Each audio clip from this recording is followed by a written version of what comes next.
Hello and welcome. We hope you all had a great day and looking forward to have a wonderful evening with all of you. As we all know, the outbreak of the COVID-19 pandemic has been running around in the country for more than 1 year now. So although many of us are very much aware of the negative consequences of it and the adverse effects that the pandemic has had on our lives, if we look at the bright side of it, or if we look at the lessons which the pandemic has taught us, we cannot forget that two of the most important lessons that the pandemic taught us was the importance of flexibility and adaptability. So as an institution which finds creative and innovative solutions to challenging situations, flexibility and adaptability are running in our blood. So, although 1 year ago, when we presented the Business Information Systems Students Symposium as a virtual event, and although at that point it was something new to us, since most of us were based at homes and it was a virtual event, today, 1 year later, we find it quite easy to handle, and we find that we have tackled the challenge very much successfully.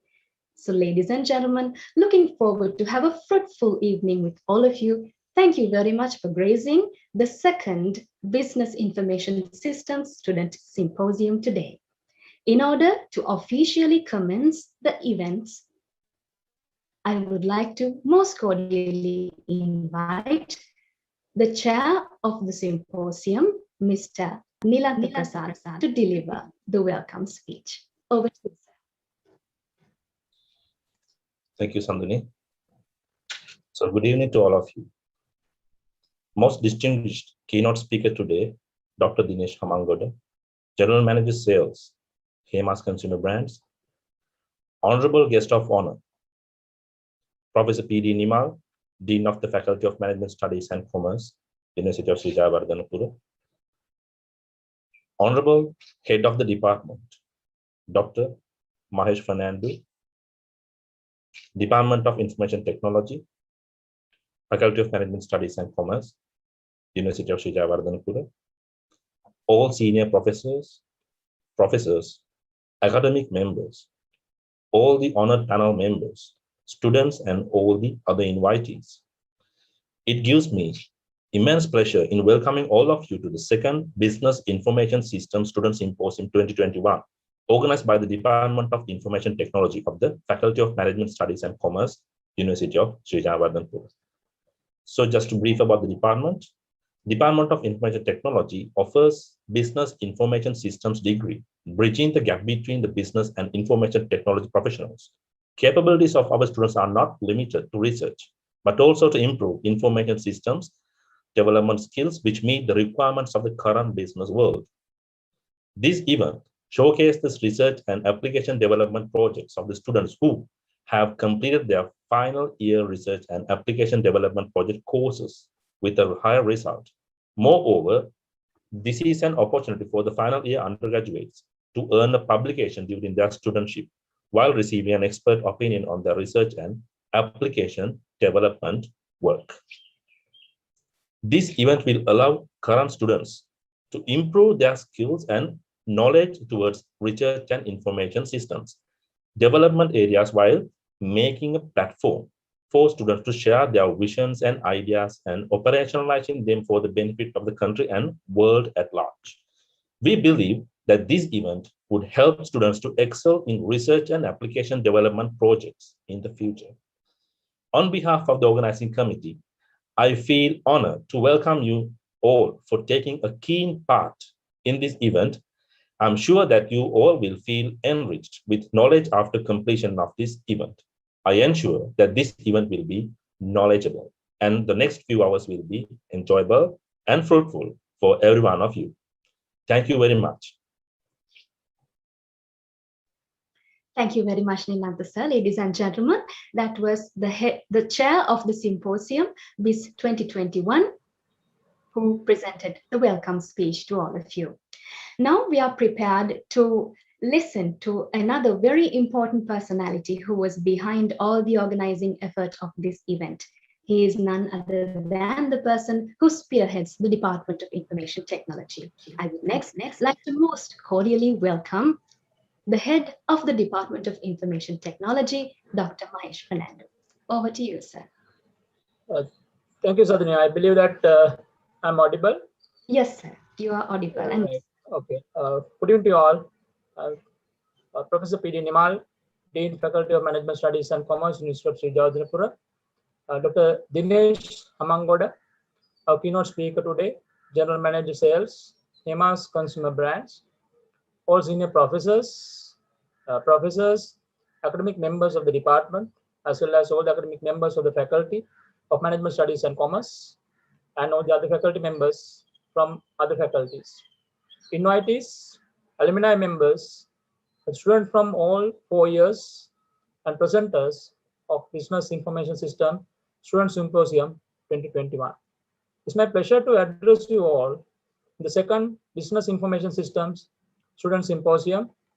In a time we all are fighting against an unseen enemy, I believe uh, it's our responsibility as a department not only to keep the momentum in teaching, learning, and evaluation, but also through research and development. The Department of Information Technology is a unique department, the Faculty of Management Studies and Commerce. It's the first of its kind that offer Business Information Systems degree, special degree mainly, for advanced level students from commerce streams. The main objective of our department degree program is to produce competent graduates in with IT competency to bridge the gap between business and information technology disciplines, and also to meet industry needs around the world. From the inception of the degree, which is 20 years back, we have understood the importance of information system design and development and management knowledge for our graduates of information technology department. Thus, we have introduced a course for software application development project in the final year of their degree program. This course was improved throughout the years, and I'm sure that our alumni members will probably agree with me about the benefits of such a course for them for their career initiation after the graduation. Similarly, the research study in information systems was added to the degree program around 2015 with the alignment of Sri Lankan Quality Framework, SLQA framework guidelines to fulfill the requirement of a special degree. The independent research study in information system pave the way for students to identify an information system related issues in organization as well as in society at large, and conceptualize the solutions to research with the research methodology. This course helped to improve the students' ability to work independently and for logical thinking that they have carried out the research and with critical writing and presentation abilities. Both independent research and the application development project was limited to a course in the degree program till last year, which we have started the Business Information System Student Symposium in 2020. The symposium provides a platform to exhibit research findings and innovative applications development effort for students who have achieved the highest grade in independent research study and application development project as well. These course units was come up into the interest of most of the students, and the Department of Information Technology organized this symposium as an annual event as a result, starting from last year. And we have a productive research symposium experience last year with 6 research abstracts or extended abstract and six research posters as well as 5 application development projects. With the last year's experience, in this year, we have opened up the platform for 2015 and 2016 student intake batch of students. As a result, a Business Information Systems Students Symposium 2021, there are 13 research presentations and 12 application development projects presented in this research symposium. I would like to acknowledge the event sponsorship by AHEAD, Accelerating Higher Education Expansion and Development Fund, and the alumni members of the department, those who have came forward this year to sponsor the best research and best project presentation starting from this year. As head of the department, I would like to appreciate the work of the reviewers from the academia as well as from the industry who have provided immense guidance and spent time for the betterment of student community of the department. While thanking the organizing committee, I wish all the presenters a best of luck in today's presentation and hope that this will be a very good opportunity for them to greatly enrich and edify their work in their future activities as well. I wish you have a productive evening and thank you for giving me a speech in this time, and wish you all luck and hope that we can have a wonderful evening from here. Thank you so much. Thank you very much, sir. Ladies and gentlemen, that was the head of the Department of Information Technology, Dr. Mahesh Fernando. And next, a very important person has once again graced our occasion, who has always been a guiding light of the Faculty of Management Studies and Commerce, and who has always encouraged us with his words of wisdom and his enthusiasm. This is none other than the Dean of the Faculty of Management Studies and Commerce, Professor P.D. Nimal. Dear sir, I most cordially invite you to take over the session. Okay, thank you very much, Sanduni. I hope that everyone can hear me. Yes, sir, you are audible. Okay, Dr. Dinesh Hamangoda, the keynote speaker today, and Dr. Mahesh Fernando, head of the department, Information Technology, and my dear academic members and non-academic members, Mr. Nilantha Prasad, the coordinator or the co-chair of the program or symposium, and my dear students. In fact, it gives me a great pleasure to speak few words on this occasion. As you all know, this COVID pandemic has affected almost all the activities of our life, and probably IT has played a big role in this situation. Because IT department in the university and IT of the industry is the one that helps us connecting with each other through these online platforms. The education and everything is done through the virtual platforms. So it has become very important than ever. So I must thank the IT department for helping us in carrying out the faculty activities smoothly. And if you take this event, the symposium is the second time that you have this student symposium, where you give a kind of a platform for undergraduate students to showcase their research findings as well as project findings. So this is a special opportunity. As you know, according to the Sri Lankan qualification framework, so you are offering, or we are offering special degrees. As we know, we have 12 departments and IT is one of them. So research component is the one that differentiate or distinguish other degree programs from the honors degree, and also with our professional qualifications. So you will get a real advantage by doing a research as a part of your degree program, where you will get, as Dr. Mahesh mentioned, you will get knowledge how to identify, especially maybe IT related issue of an organization, and conceptualize the issue and collect data systematically, and analyze data and come up with solutions, or critically discuss the solutions. So therefore, this will be a great opportunity for you to have that skill, because none other person or professional people or other graduates will not have this opportunity. So I hope that you will get definitely a competitive advantage in the market with your other skills. This research skill will be a very important one. So again, I must thank this organizing committee for giving that experience for our students to learn how to conduct the research and come up with solutions.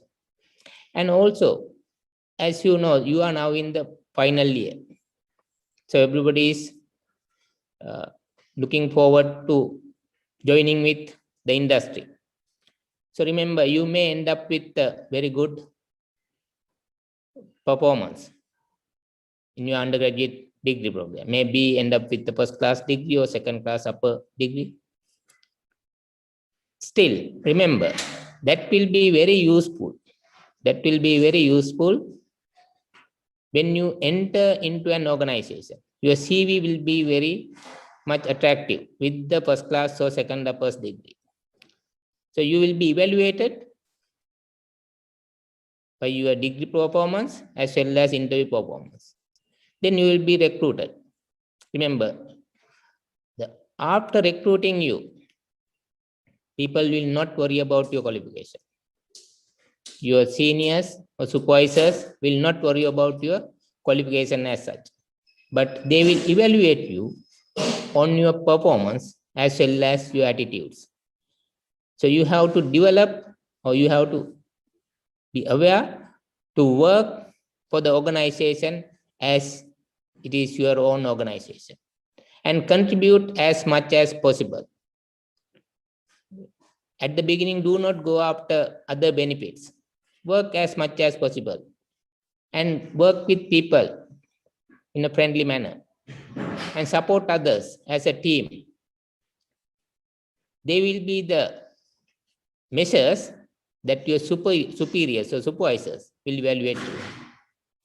Therefore, please keep that in mind. When you work, it's very important. Nobody will care about your qualification. Okay. So that is just an advice to all the graduates. And today, in fact, I saw that many of you are making your presentations, research presentations, as well as project presentations. So I congratulate all of you and hope to meet you very soon in the university. So until then, we will be meeting you with this virtual environment.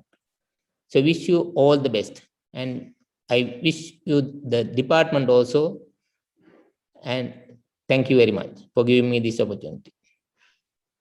Thank you very much, sir, to you as well for gracing the occasion amongst the busy schedule that you are meddling with on a daily basis. Ladies and gentlemen, the Dean of the Faculty of Management Studies and Commerce, Professor P.D. Nima. So with that, we would like to move on to another very exciting item on today's agenda that I'm sure most of you, all of you actually, have been eagerly waiting. We are going to listen to a very important personality in just a few minutes. But before that, let me just give you a brief introduction about him to all of you. Dr. Dinesh is a well-experienced professional with more than 22 years experience in the fields of sales, marketing, supply chain, business development, and general management, including stints in 2 leading multinational companies in Sri Lanka. He started his career in 1998 as a junior executive at Sampath Bank Treasury, and in 2001, he joined Unilever Sri Lanka as a management trainee. During his Unilever career, he functioned as a sales manager, senior brand manager, business development manager, head of demand and business planning, head of marketing, Unilever Food Solutions, Sri Lanka and Maldives. After covering a 13-year spell at Unilever in FMCG, he joined Holcim Lanka as a marketing manager. Dr. Dinesh joined Navaluka Group as the CEO for East West Marketing Private Limited in January 2017 and achieved Slim Brand Excellence Award for Turkey brand in 2018. After successful 3 years at East West, Dr. Dinesh is the General Manager Sales in Hema's Consumer Brands, and currently he's holding that position. During his 23-year corporate career, he has completed 2 foreign assignments at Unilever Philippines and Unilever India. He is a past pupil of Nalanda College Colombo and obtained his doctorate from the University of California in 2020 and holds a first-class BSc Honours degree from University of New Delhi under Indian Cultural Scholarship Scheme. He is also an MBA from Postgraduate Institute of Management and a professional banker with AIB qualification and fellow of Chartered Institute of Marketing. In addition, he is a lecturer, mentor, corporate trainer specializing in sales, motivational, and leadership training. He is a permanent faculty member of the Marketing Strategy for PIM Alumni Senior Member Development Program. Dr. Dinesh is a visiting lecturer for MBA, MSc, MBS, and EMBA programs in University of Colombo, University of California, Cardiff Metropolitan University, and Edith Cowan University. Currently, he is the immediate past president of the PIM Alumni Association, attached to University of Sri Jayawardanapura, and secretary of the Unilever Past Employees Association. He was recently appointed as the Vice President of the DBA Alumni of California University, and he has participated in diverse leadership, marketing, sales, and strategy training programs through Unilever and Holcim in more than 17 countries and panel member of Slim Effie's Awards judging panel for the last 2 years. So I think y'all can see the versatility that attached to his personality. And dear sir, we are indeed honored to have you with us today. Thank you very much for gracing our occasion amongst your busy schedule. Ladies and gentlemen, we give you Dr. Dinesh Hamangoda, the General Manager, Sales, Hema's Consumer Brands. Over to you, sir. Thank you, Sanduni. Am I audible, Sanduni? Yes, perfectly. Right. I think the screen is visible to you as well. Yes. Right, thanks. Professor Nimal, Dean of the Faculty, Dr. Mahesh Fernandu, Department Head of the Department, other academic staff, non-academic staff, and my dear learning partners. Good afternoon to all you people. And thank you very much for inviting me, especially as many of you know, my passion is sharing my knowledge. So especially since I have a good career background and good academic background with a lot of affiliation with Sri Lankan universities, I am really passionate to share my knowledge. So giving me this opportunity, I really appreciate, because giving the industrial perspective from my point of view to student is really enjoyable to me. So thank you very much for the second time. So I congratulate for all of these symposium learning partners, because having participated for such a symposium with research findings, your presentation skills, and other people are planning to listen and learn, that itself resembles that you're eager to learn, eager to create knowledge, eager to getting into industry, eager to supply a lot of innovative knowledge through your research industry. So while congratulating you, I would like to get into the topic very fast because the time is limited. So I think big introduction has been given, no need to. So setting some philosophy, I would like to reiterate the fact that in your life, any of your life has different characters. I would like to define that as different lives or characters in you, for you to have a very balanced life. Having all these characters equally important. If you think one factor is missing, one day you will feel like you have missed the whole lot. For instance, like physical life, you need to have physical life, you have to do exercises, be fit, no diabetic, no heart attacks and all. Family, you have to have a super family life. If your family life is a disaster, you can't work, you can't have academic life, you can't have any of your life. So family life is key. Social life, you have to have friends, you have to have university affiliation, networks, you need to be in a society, and you need to be a sparkling member in a society. Without a society, there is no career, no academic life. Psychologically, you have to be very strong. Emotional intelligence should be very strong, and you have a very good psycho. If your psycho is gone, no life is there. And you have to have a spiritual life. You have to have a purpose to live, your religion and stuff like that. Then academic life, as all of you are academics, academic life is key. If you are not having your qualification on a laddery manner, no career progress, no social progress also will be there in this context of life. Then artistic, can you play a guitar? Can you do an art? Can you sing? That has to be there. Otherwise, no balance in this, career academic life. It's essential. Now, I have seen people, people ever never had, aesthetic life has really, unbalanced their life.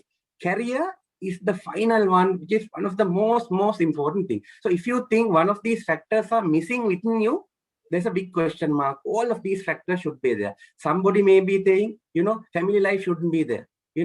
If you have everything, but if you don't have a family, you will feel big gap in your life. So career is why the career is so important. For you to fuel financial, resources and recognition into this whole pot. Career is the fueling engine. Without career prospects, there is no fuel will be injected to your whole of this life package. So that's why career is utmost important. Now, I would like to give my definition. You will have your own definition. I would respect that. But in academia, there is no the answer. There can be a lot of answer. So my, few definitions would be what a career success is. Good progression in graduate level academics. That means you have to have your BScs graduate level. Then you progress into your postgraduate level, MScs, MBAs. Then you getting into your doctoral level, PhDs and DBAs. Then you go into research contribution like this, you conduct a lot of research and create knowledge. That is also part of your academic. Then sound teaching, you're lecturing, coaching, mentoring, training, a lot of university staff, conducting a lot of training program for private sector as well.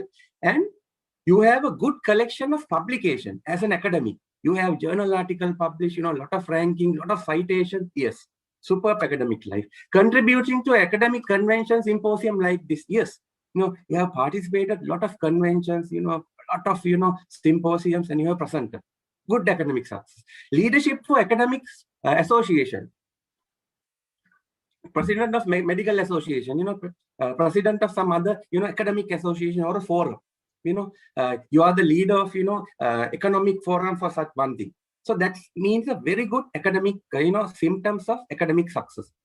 Then all of my learning partners should have a clear understanding. I must say very clear understanding to have this career mentality.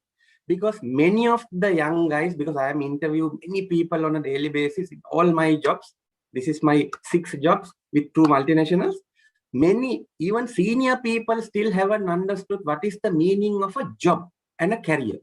What is the meaning of a job? Job is merely, looking for something to survive, having something to, earning for life, to have some bread and butter. How can you earn a buck? That is called job. Maybe a driver job, maybe a laborer job. So basically, job doesn't have a progression. Job doesn't have longer term view. Job doesn't need any, training requirements. Job doesn't need maturity. Jobs they don't have progression into next level. So, job doesn't need any particular technical or professional training for you to move forward. Career means, having a long-term perspective. If you have a career means you're in a journey, not a short-term perspective. So once you get into the professional or the career life, you should develop, inculcate and embrace this career mentality. Otherwise, you will get into short-term, jobs, short-term opportunities. You will change jobs for money. You will get into jobs for short-term money requirements. And you will get into companies where they don't provide careers, but only a good salary. One day you will suffer. So first of all, I beg all of you guys to have career mindset from today.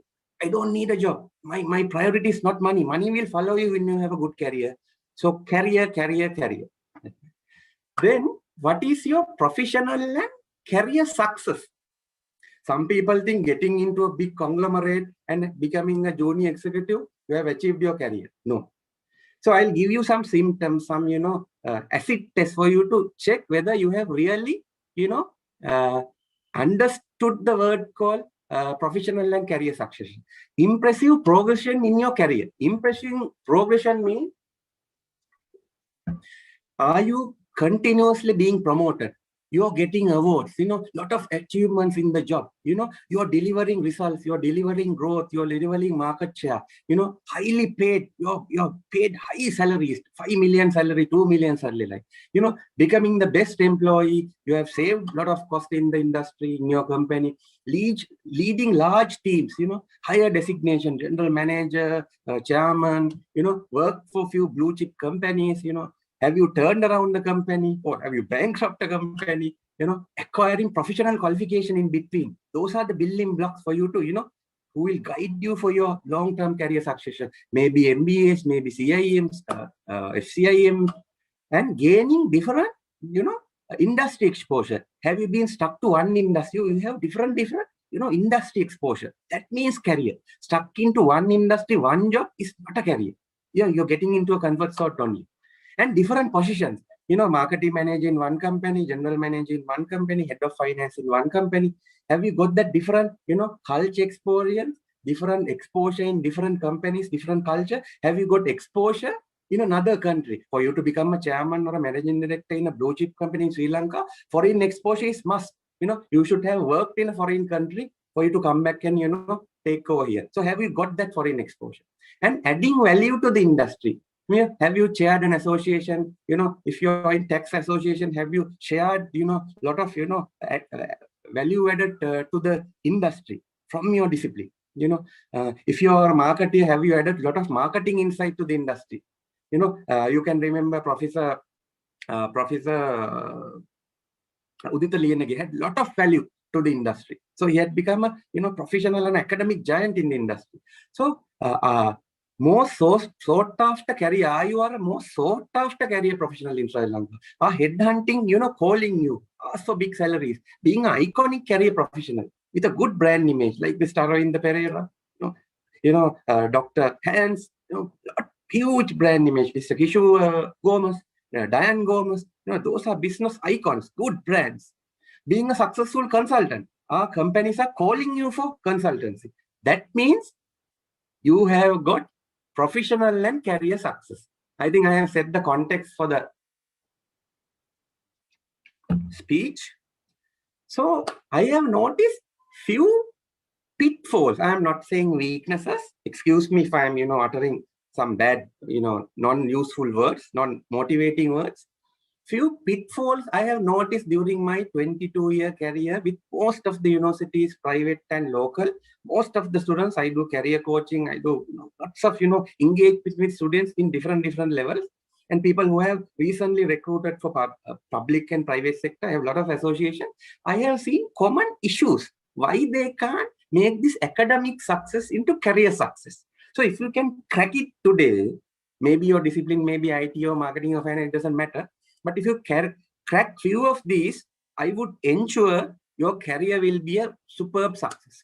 So most of these, brilliant academics who are joining the industry can't present very well. Your projections are really not good. Showmanship, you are not perceived as, you work hard, your knowledge is very high, but you are not perceived as a, performer. A showmanship element is not there.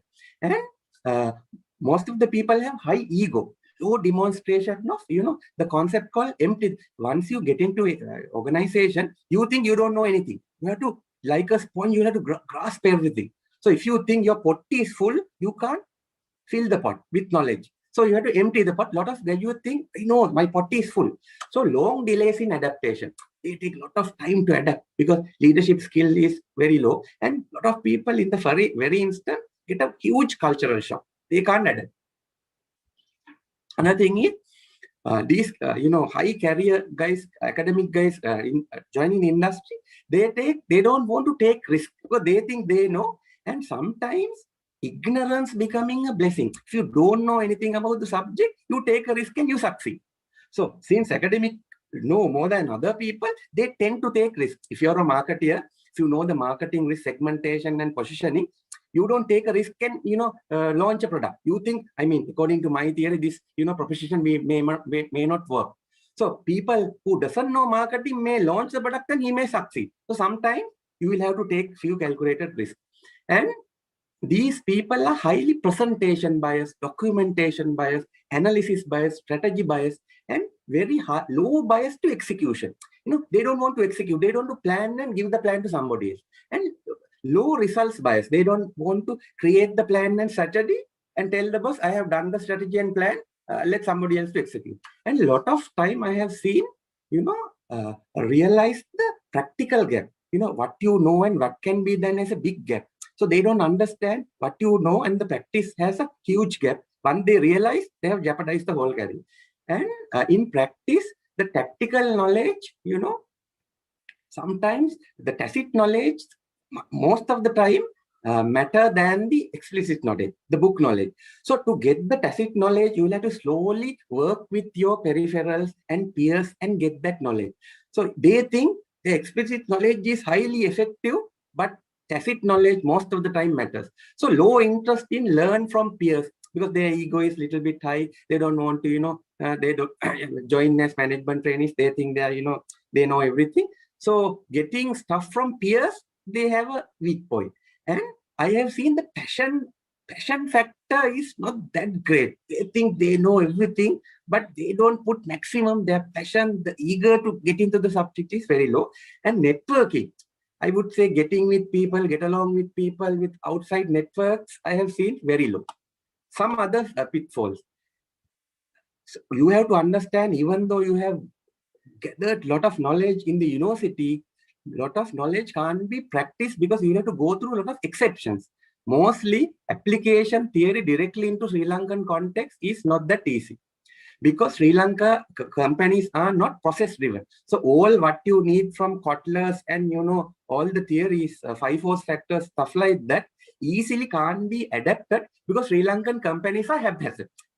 Most of the companies, even blue chip, even multinational, processes are not, so take marketing, get positioning, segmentation, all these processes are not purely done.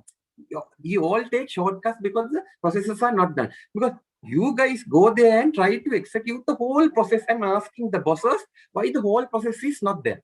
So you'll have to understand what you learn and what is really practice has a big gap. And growth mindset, they get into a job and get into next level, I have seen weakness. And bigger weakness I have seen in people who are joining the private sector, soft skill, emotional intelligence, shock absorption, resilience is very weak. A normal person shocking, absorbing the shock, and this person very difficult to get into emotional intelligence. They for small things they get really agitated emotion. And leadership skills is they work as individuals. Individuals, they perform really high, but as a team I have seen very weak. As a leader, very weak. If you give him lead a team, they say I can do it all by myself, but getting stuff from other people, I have an issue. Become a leader, no, I'll especially IT, professionals, I'll do it myself. I don't know how to get stuff done from others. Boss, you do it. So that's the mentality. So sometimes most of the people are not humble to ask for help. You have to ask for help. And sometimes they don't accept the failures, mistakes. The mistakes is the biggest asset. Mistake is a first step stone to learning. So no request for second opinion. They think first time their first project will be successful. So those are the issues I have seen in prima facie. Excuse me if I have hurt you. Now, as Professor said, qualification is dead after the recruitment is done. No one will look at your qualification, your first classes, all nonsense once you have been recruited. So you are recruited for a non-academic, non-qualified person will be your boss most of the time. So they'll merely through your qualification survey. So you have to remove your qualification hat. But till the recruitment is finished, till the recruitment process is finished, yes, qualification will be colorful for you, will be valuable for you to get into the job and position yourself against the competitors. but after the job, you're recruited, you don't think you're a qualified guy. So I have seen a huge gap in university research coming into the industry. So a lot of people come up with a lot of, theoretical problems. You all think the industry is having, but industry have some big practical issues where all you guys should research.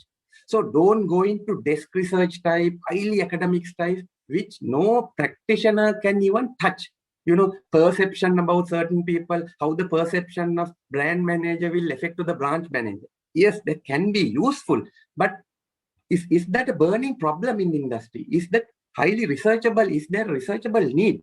So I urge you to come to the industry, ask from the people, practitioners, what are the real practical problems in IT, in marketing, in finance, and design your research accordingly. And straight away, then you can go to the industry and sell your research. So I have seen most of the researchers are researchers for journal articles only. Very hardly those research material getting into the practice. So hereafter, if you want to do a research, please refer a practitioner. If you are doing a research in IT, ask an IT practitioner, tell me what are the real practical big ticket gaps in the industry and try to solve it. Once your research is done, that itself will be required for you to get into a job. He'll recruit you. Don't worry. So make your research a path to get into a job, not to publish somewhere there and, get your certification done, get your marks done. Those are, purely nonsense. So few basics, I don't have much time to go through everything. If you want to have a career, you should know at least vague your path, whether you want to become a marketer, whether you want to become a, politician, teacher, at least a path. According to the story, if you do, most of the people, when I ask them, what do you want to be? Most of the people say, sir, I want to be a good manager. I want to be a senior manager. So I ask, which discipline, which area, which industry? I don't know, sir, whichever comes in my way, whichever pays me high, I would, that means the job mentality.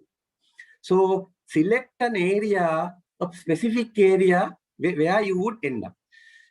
So get into area, you have to go through all these areas. Your passion should be there. If you get into marketing, ask yourself, you're passionate for marketing, whether you have strengths for marketing, whether marketing or, take pottery.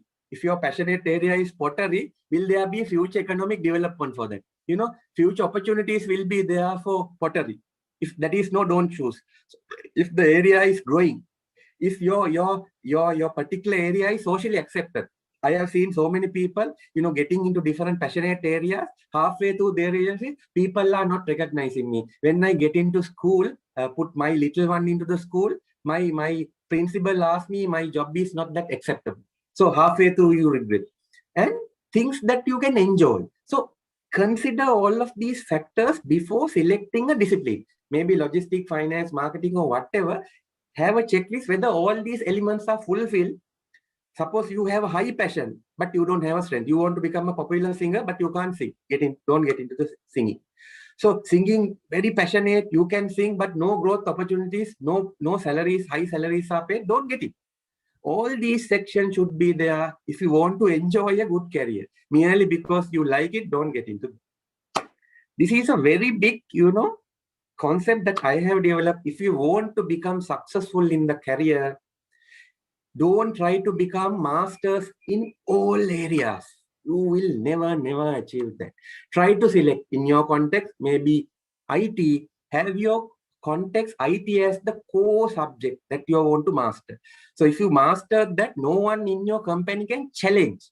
You are the best person in your company, maybe in my case, marketing.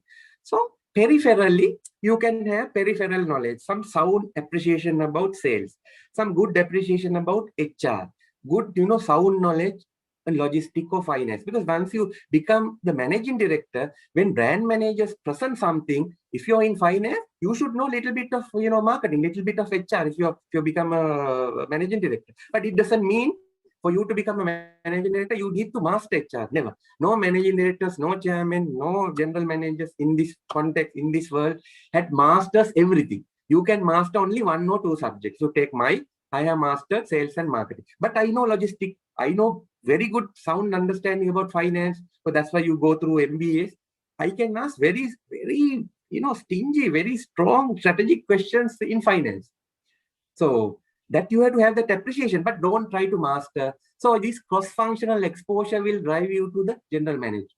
So one day you have to become a general manager. You may be, master in IT, but one day you will have to, manage an IT company.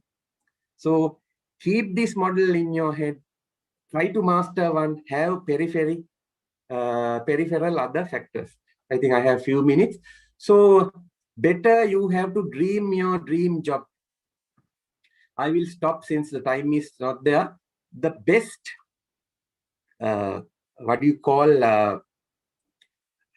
grit that will be highly appreciated when you move forward in your life, especially if people, your superiors are to promote you. This is the mantra. If your bosses are promoting you here, your performance should be at most important. This is the performance, x-axis. Why is your leadership, your emotional intelligence, your strategy? You can't be a standalone player. Suppose you have a high performance, your results are very good. If you're a sales guy, you have achieved all the targets continuously for last 5 years. Your performance is high, but your leadership, your strategy, your how part is low. That means for you to become to next level, leadership potential is low. Then you will be stuck here. Suppose your leadership skills are very good. You know how to manage people. You know how to charm people and get the stuff done. But if your results are not there, you will be stuck here. If you don't have both, you will be asked to leave. If you have weak here, 50-50 like here, you will get red notices here. But most of the people are here, 50-50. Not very good in all, you can manage. But if you're promotable, this is the best place for you to be. Good leader, good strategist, good performer. Just like Sangakkara, just like who? Mahela Jayawardena. But if your leadership, if your performance are high, but bad leader, just like Sachin Tendulkar, you can't become the captain one day. So if you want to have a good career, performance must be utmost important. Leadership, strategy, getting stuff from the people factor, the leadership, the soft skill of managing people should be extremely high. Otherwise, you can't embrace a good career. I think my time is over, Sanduni. Yes, Dr. Dinesh, thank you very much. Anything else to add on your end, sir? So I would like to stop my presentation by a very, very professional, very academic, very practical quote given by a sportsman, not an academic, not a career professional. My good friend, my respected senior schoolmate, Deshamanya Roshan Mahanama, former cricket captain, he told me one day, Dinesh, it doesn't matter whether you win the match or lose the match. I don't care. What you should matter is your superiors will look up to you is how you play the game in the last overs. If the company is sinking, don't think the company will, get sunken and you will lose the job. In the last few overs, how do you play the match? How do you be resilient? How do you get the pressure until the last ball? 30 runs are to be played and only one ball to bowl. But don't give up. Till the last ball, you have to bat.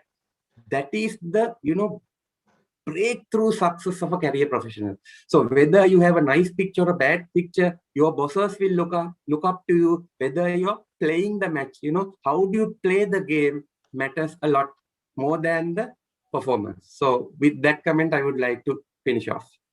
Thank you very much, Dr. Dinesh. Ladies and gentlemen, please join in me with sharing a virtual round of applause with Dr. Dinesh for sharing such a relevant, such a very current topic with our students. Especially, I think they are surely inspired by your words, especially because they are students who are awaiting graduation, have just taken the first step to the corporate world, sir. So I'm pretty sure in such a very short period of time, you shared a very in depth of intelligence, wealth of knowledge with them in a very enthusiastic way. So I'm pretty sure our students have very well received it. So you definitely did set the bar high for our students and uplifted their spirits and polished up their aspirations. So once again, we are really glad that we got the chance to have you with us on the symposium today. Once again, thank you very much for joining with us amidst all the other commitments that you are meddling with on a daily basis, sir. And also, you are most warmly welcome to join with our research sessions or the project sessions. Sure. if you may please. Thank you very Yeah, much. once thank again, you. ladies and All the gentlemen. best. That was the keynote speaker of the day, Dr. Dinesh Hamangoda, the General Manager Sales at Hemas Consumer Brands. So with that, finally, we have arrived at the point where most of our students have been very eagerly waiting for the research and the project presentation sessions. So as you all have been already briefed, we will be having 3 separate breakout rooms or 3 panels for research presentations, extended abstract presentations, as well as 3 separate panels for project presentations, which will be conducted in a parallel manner. So all the panelists who are joining with us today, as well as all the presenters, will be divided among these panels by our administrative team. But to all those others who are joining with us today, you have the freedom to join with any panel that you wish to, as you may please, as well as while you are in a particular panel, if you wish to leave and rejoin another panel, you are free to do so as well by yourself. Or else you can simply do it by sending a message to the co-host of your particular panel. And also, just to give you a little briefing on what happens here. So all these presentations, the 13 presentations on extended abstracts and the 12 presentations on project descriptions have already been through one round of blind reviews done by an expert panel, I must mention. And so today we will be having the second round of evaluations, and by adding the total mark of the both rounds, we will be deciding who are the winners of the extended abstract category, as well as the project presentations category. So I do invite you to stay until students who have excelled in these areas are. So once you're in the breakout room, should you have any concern, any clarification that you wish to make, please feel free to send a message to the co-host in your particular breakout room, in your particular panel. They should be able to assist you. So to all the panelists, we have already sent the links to your mark sheets that should be used for evaluations today. We do believe that everything is ready on your end as well. And at this point, I should especially thank all the panelists who are joining with us today, because all of them are engaged in a heavy workload with this current working pattern, with the work from home scenario. They all are very busy people, but still they very voluntarily and very eagerly did agree to join with us today. So thank you very much for taking part in our event. And with that, I would hand over the session to our technical team. And now you will be diverted to your respective panels. All the other guests, please feel free to join a breakout room as you may please. Good luck to all the presenters today, and may the best people win. Thank you.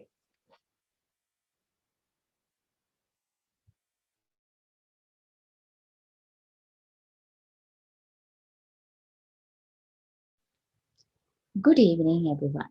Welcome everyone to the breakout room, which is going to be on extended abstract. Let me first introduce all of you the panel who will be doing the extended abstract evaluations today. Today we have Professor Samanyapa, a professor from Department of Decision Sciences, Dr. Rukmal Veerasinghe, senior lecturer from Department of Entrepreneurship, Dr. Ayesha Kotuge, senior lecturer from Department of Business Administration. Dear sir, dear madam, I would like to thank you for accepting our invitation and joining here with us today despite of your busy schedules. We highly appreciate it. So before commencing today's presentation, ladies and gentlemen, let me remind you a few guidelines of the session. All the presenters will get 15 minutes for the presentation. Since there can be technical interruptions while doing the live presentation, so we will be playing the presentation recording of the relevant presenters during this 15 minutes time. After each presentation, there will be 5 minutes given for evaluators for Q&A session. Also, please make sure that everyone stay in this breakout room until all the presentations are over. And this is the kind reminder for our evaluators. Dear sir, dear madam, Please update the evaluation sheets after each presentation, since the sheet will be disabled as soon as the presentations are over. Thank you very much. So I think that everything is clear to you. So without further delay, we can move to the first presentation of the session. So our first presentation is done by Shashini Amasha, and her presentation is on the factors affecting to the adoption of social media by small and medium enterprises.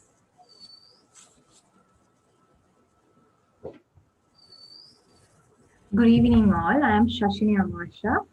So, I am here to present my final research presentation. So, my research is factors affecting to the adoption of social media by small and medium enterprises in Sri Lanka. So, when we talk about social media is a group of internet-based application that would build on the ideological and technological foundation of Web 2.0, and that allow the creation and exchange of user-generated content.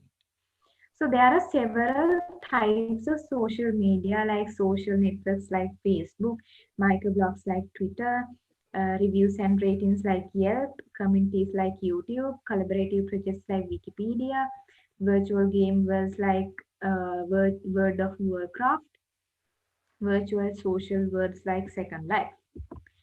So when we talk about social media is a major part of the technology in today. I know everybody, most of the people has used at least one social media platform. So not only individuals, but also businesses use social media platform for their various purposes. So when we talk about SMEs, according to Sri Lankan Export Development Board, SME is an industry with less than 8 million investments and less than 50 million annual turnovers.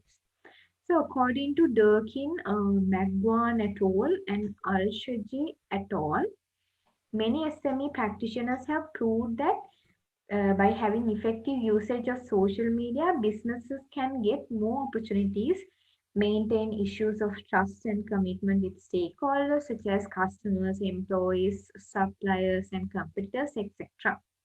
And also, they can enhance the quality of the network relationships. But the problem is many SMEs are reluctant to adopt social media because they have not discovered the potential and the purpose of social media. And some SMEs don't have enough knowledge about the strategies to manage social media, getting engaged with customers, which may lead many missing valuable opportunities. So to address that problem, I did my research. So my research questions are to identify the factors that influence small and medium enterprises to adopt social media, to study the relationship between factors influencing and the adoption of social media by small and medium enterprises. And my research questions are, what are the factors that influence small and medium enterprises to adopt social media? And what is the relationship between factors influencing and adoption of social media by small and medium enterprises? So there are many previous studies that have done in social media context. Among them, Muhammad et al. Did a research about the factors influencing social media by smaller businesses to find the relationship between the factors and the adoption. So they have used the technology acceptance module, and the results were perceived usefulness, perceived ease of use, and perceived trust have their relationship with the social media adoption.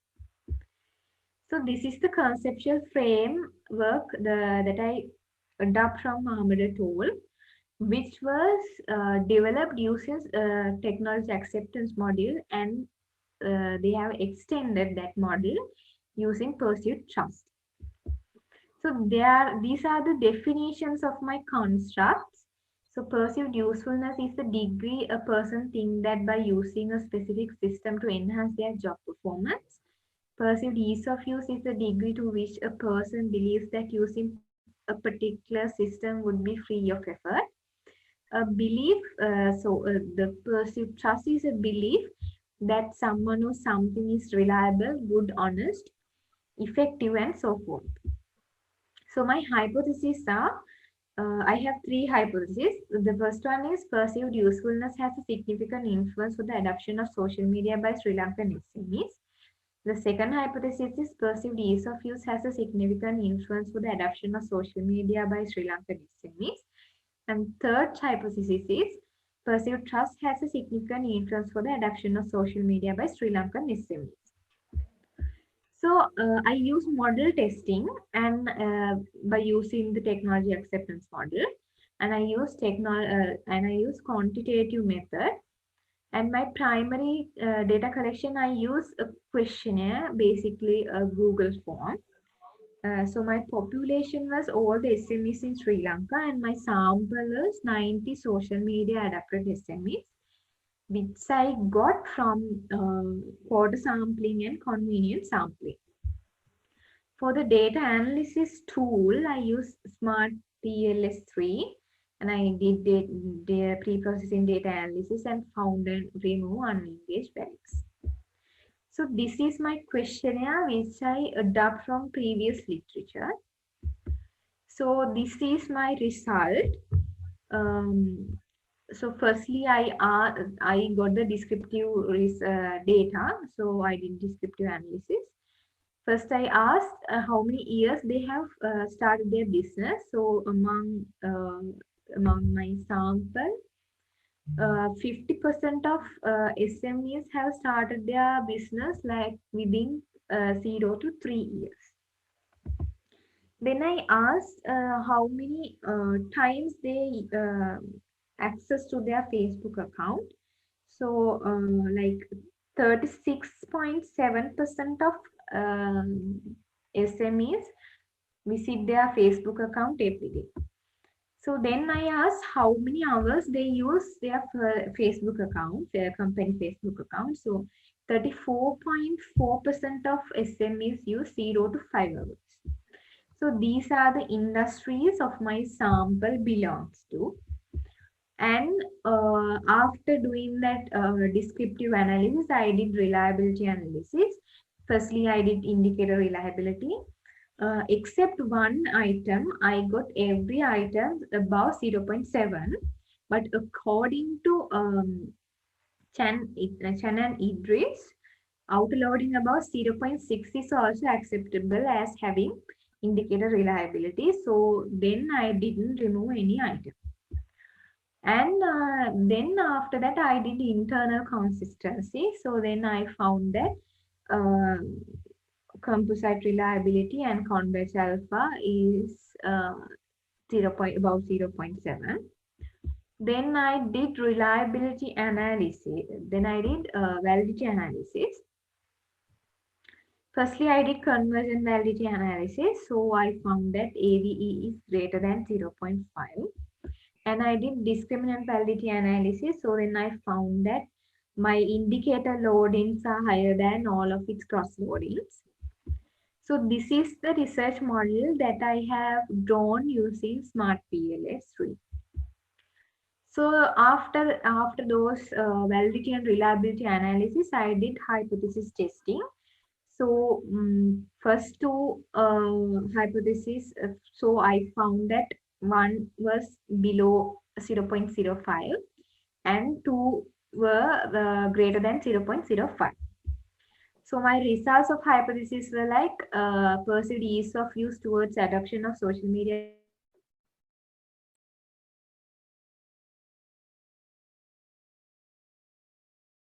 was not supported.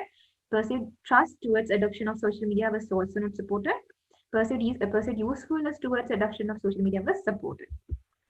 Then I did R-square and I found that my factors can be predictable at 46% of adoption of social media by Sri Lanka by SMEs. And my findings is like perceived usefulness has a significant positive influence for the adoption of social media by Sri Lankan SMEs. Perceived ease of use has no significant influence for the adoption of social media by Sri Lankan SMEs. Perceived trust has no significant influence for the adoption of social media by Sri Lankan SMEs. So this is the summary of my findings, and the first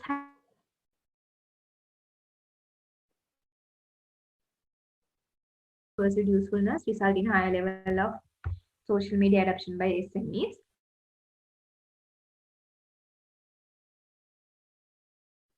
Not also compatible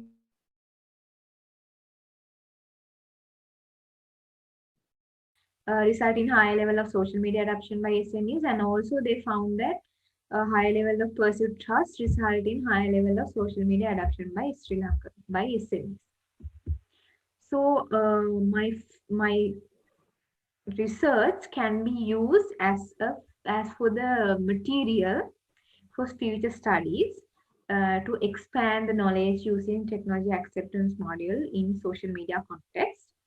And by using my research, decision makers can the decision makers of small and medium enterprises can combine technology for their businesses by adding more value to customers' experience. And small and medium enterprises can refer these findings to adopt correct customer targeting as well as use proper marketing strategies by using social media channels, social tactics to acquire and retain customers and to increase the firm performance. So the limitations are my sample is limited to Sri Lankan context, and this study is cross-sectional also. And my study is focused only on Facebook. And future researches can be done using data in another countries and by having longitude survey to examine the effect over time. And also future research can be addressed by using more complex models like rather than technology acceptance model. And future research also can be done using in-depth surveys by adopting qualitative approach. So that's the end of my presentation. So thank you for listening me and have a nice day.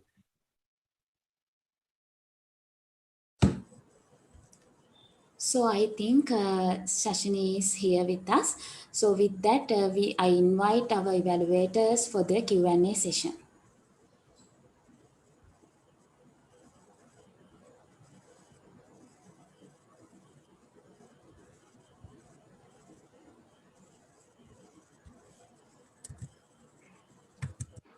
I think you can hear me. Am I Samarya? Yes, sir, you're audible. Sashini, what is your sample? You said that there are some IT companies as well, isn't it? Yes, my sample is social media adopted small businesses. Yeah. Yes, I use convenient sampling and quarter sampling to get my sample. No, you said that companies from different sectors.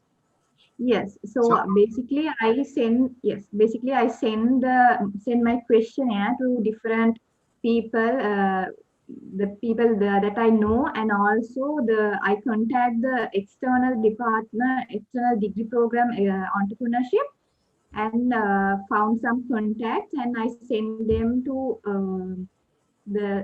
my sample was those. Yeah. Okay. So I can remember that there are some IT companies, 15%, something like that. Yes, IT small business, like they do like small IT shops, like hardware shops, likewise. Or yeah. So that may distort your results because probably anyway IT people may be familiar with the social media and all that. So when you put all of them together, then that may distort your results because others may not be familiar with the IT, but IT company people, they may familiar with this one. So that is one of the concerns. So probably other evaluators or the other panelists also may give some comments, Dr. Upmal or Dr. Aisha. Yes, sir. Thank you very much. I'm Rukmal Veerasinghe. I think you can hear me. Yes, sir. Yes. You have Your effort is highly appreciated, Shashini, regarding conceptualization. Actually, we have seen that you methodologically done the conceptualization part by looking at the technology acceptance model. But one thing it is about just limiting to your literature review to 1 or 2 papers. You want to take few to discuss the advantages and disadvantages of the so-called model. So little critical review is needed in the literature review, and otherwise your methodologically you have conducted your development of the model. But Yapa sir clearly mentioned that your population sampling methodology, those are kind of matters related to the regarding your findings. So you know that in Sri Lanka there are a large number of SMEs. So one problem is you have not at least mentioned about what is your population, size of the population, its variation, huge variation is there in this population. So it has not been touched clearly to understand what is the population.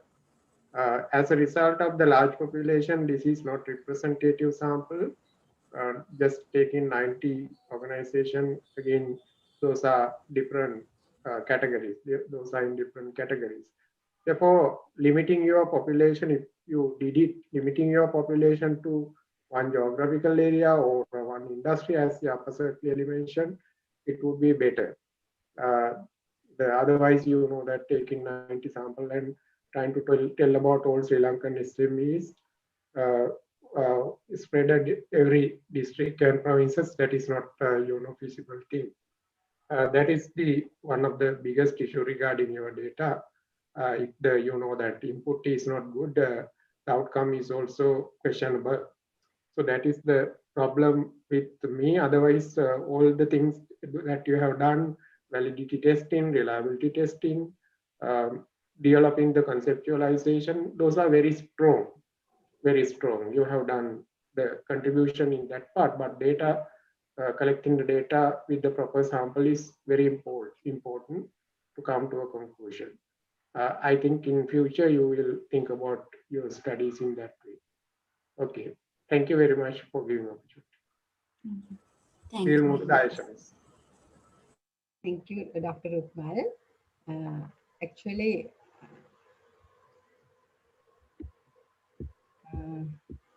I think my video is not working. It doesn't matter.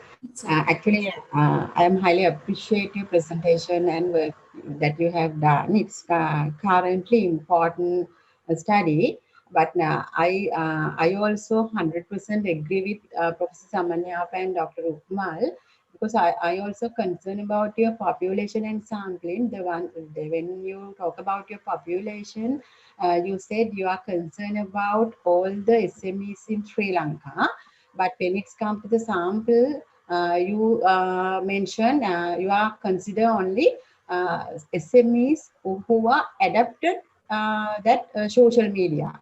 The very first, you give your attention all the SMEs, but when it's come to the sample, you limit with the SMEs who are adapted it. But normally we know the sample should be representative of the population, right? That mistake is there, right? Another thing is, I want to clarify why you are using both convenience sampling and the quarter sampling. Yes, I thought like this. The population is all the SMEs, and I divided like all the social media adapted SMEs and all the non-adapted SMEs, and then I choose all the adapted SMEs and convenience sampling because I didn't had many contacts of SMEs. I use the external program entrepreneurship, and I went and contact with them, and also from my friends, the people, friends, contacts, the people who are doing SMEs, I use them as for my population. Right, thank you.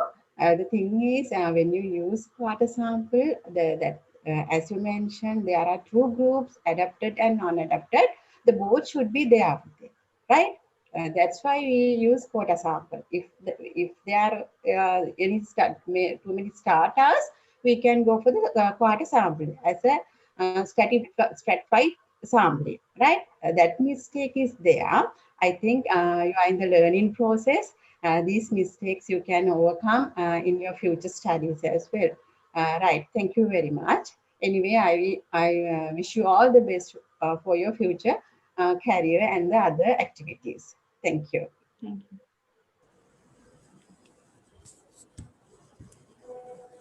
I would like to thank all our evaluators for your valuable comments and feedbacks. I think with that, next we can move on to our second presentation of this session. So our second presenter is presenting is Darshika Pothuava. He is presenting a study on an investigation of factors influencing for turnover of IT professionals in Sri Lanka.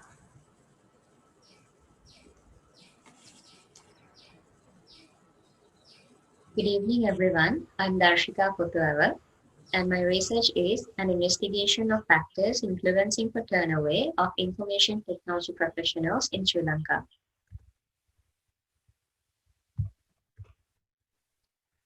This is the content I will be following.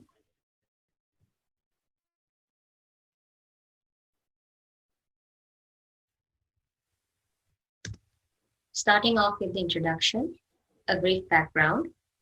Within the last few decades, it can be seen that the IT industry is significantly growing across nations. Consequently, the importance of IT professionals continue to grow as well. One of the previous works has stated that as many as 2/3 of the information technology professionals tend to leave the IT profession.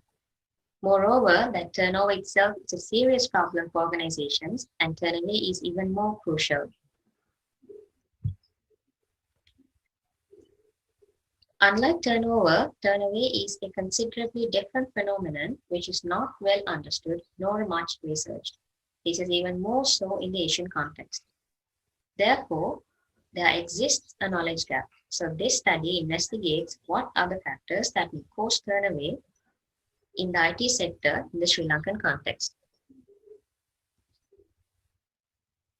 Taking a look at the literature review, certain related concepts could be identified. For example, turnover and turnover culture, professional obsolescence, seeding the line, career commitment, and of course, turnover.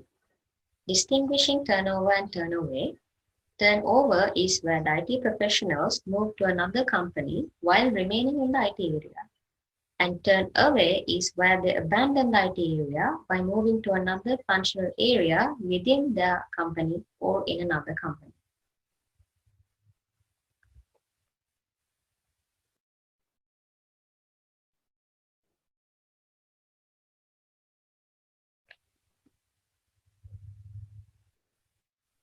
Taking a look at the research objectives, first is to identify the factors that cause turnover among IT professionals in Sri Lankan context, and next is to identify the relationships between the findings and the turnover behavior.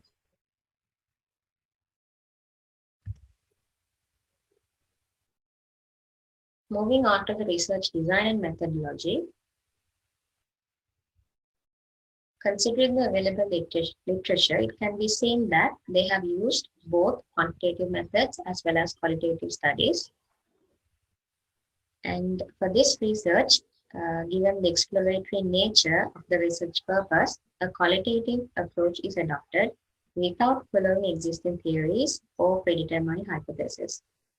And also, IT professionals who have turned away to other areas within their original companies or in a different company are considered here.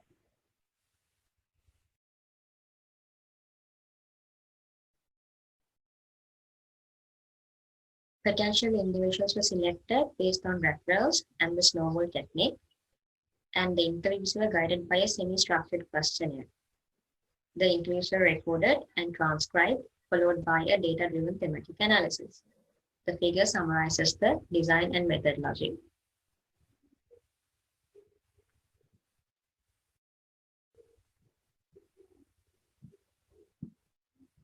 To further guide my research analysis, I have followed the teachings of Brown and Clark in the 2006 research paper, which is about qualitative research. And here are some of the important points. For example, Keenness of a theme is not necessarily dependent on quantifiable measures, but in terms of whether it captures something important in relation to the overall research question. And also, an inductive approach means the themes identified are strongly linked to the data themselves. This is the semi-structured questionnaire which I use to support the interviews. And these are the steps which I followed in the data collection process: simply searching suitable participants, getting appointments, carrying out the interviews and recording them, transcribing them manually.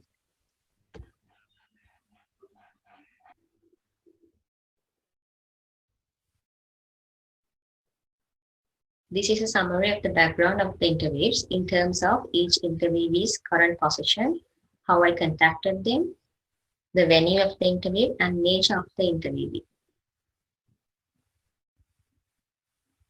These names are not real.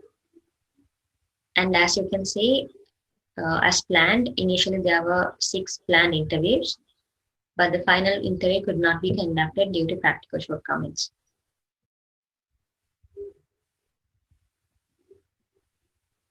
Moving on to descriptive data analysis. Here you can see the steps I have followed and some of the pictures of my work.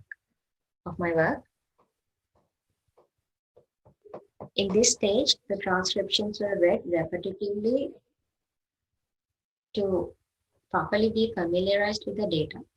Consequently, an initial list of interesting ideas could be generated, which was then systematically converted to a list of initial codes. When it comes to coding, coding was done manually using highlighters, colored pens, and notes on the printed dataset, and then data were organized into meaningful groups under these codes. These codes were then sorted into potential themes using a table. Refining the significance of each potential theme and confirming their coherence with the data, the thematic map is presented. We can see these in the slides ahead.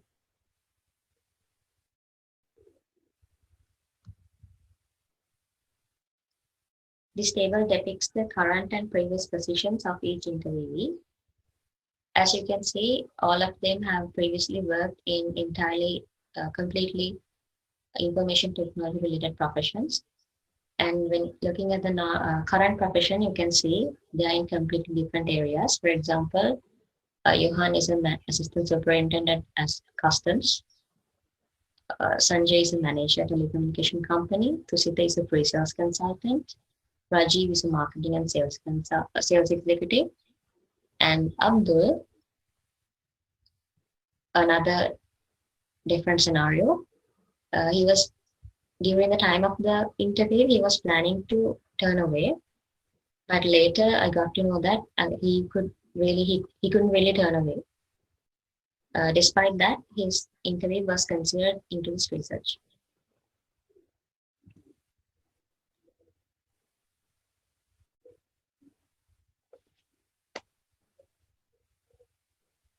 Moving on to deriving codes out of data extracts. Here are some of the extracts from the conversations which implied interesting ideas. These extracts are shown in the dialog boxes. And from these extracts, codes were developed. And in the blue box, you can see the code separately. Let's go through some of these. As you can see here, Johan says the salary was much lower. Rajiv says, mainly I did not find the salary to be enough. Tusita says, I wanted to move out. The main reason was salary. So this implies the code. This implies the fact that job dissatisfaction due to insufficient pay, which is counted as a code. Likewise, we have followed the same pattern until we identified all the codes. Moving on.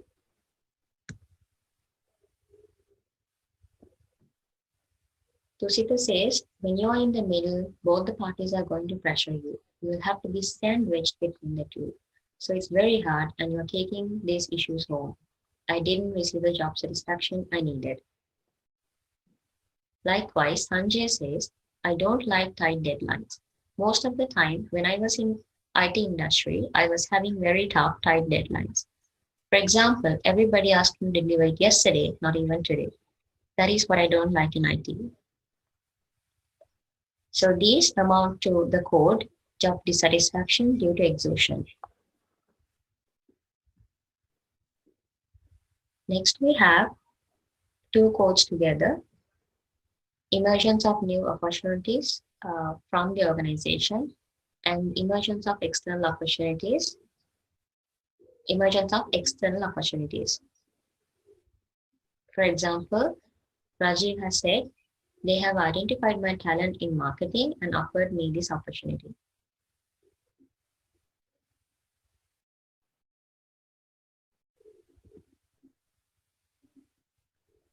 Next, we'll see another set of codes. Need for new experiences, passion to learn, and willingness to accept challenges. These codes are amounted from, for example, Sanjay saying, a person like me who is in hunger of learning, doesn't like to do the same old thing over and over again, and that he has changed his job seven times, and that he likes challenges. Likewise, Tusita says, I wanted to take the challenge and do it and see. I wanted to test myself. Also, this is my fourth job. Moving on, you can see gathering qualifications. For example, Johan says after that, which means after completing his degree, he has written the Sri Lanka Education Administrative Service exam. And Sanjay has completed an MBA, where he could learn management subjects. Next, you can see past experience. For example, Sanjay says, actually my previous experience helped me to manage them. Tusita too says, they know I can do pre-sales, that I have that skill, but I have never thought about joining pre-sales full time.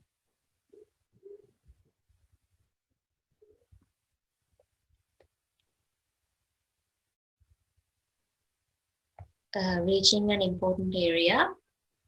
Once these interviewees were asked why they chose the IT sector, they gave two sets of completely different answers.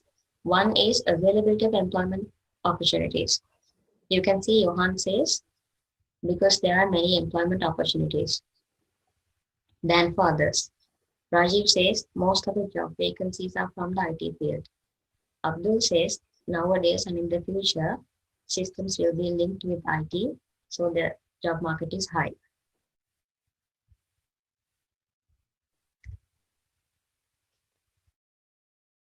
Unlike others, Tusita and Sanjay has shown passion towards IT from the beginning.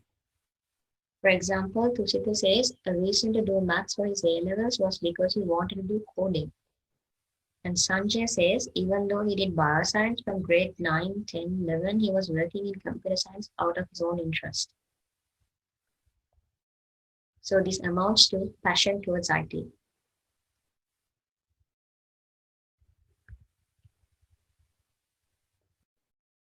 Moving on to developing teams, in this next stage, you can see how the codes are categorized meaningfully and names are assigned to identify each thing. Let's go through this. You can see job dissatisfaction due to insufficient pay and job dissatisfaction due to exhaustion is themed as job dissatisfaction.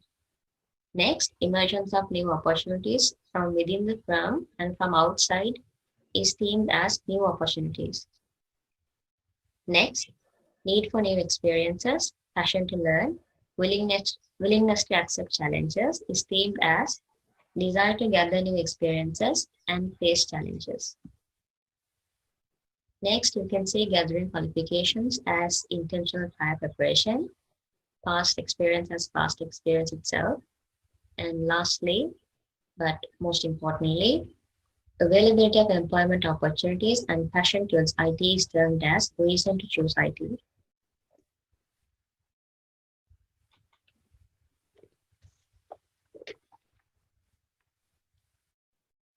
So this is the proposed model which depicts the identified themes. We could also see similarities as well as contradictions compared to future research, compared to previous research.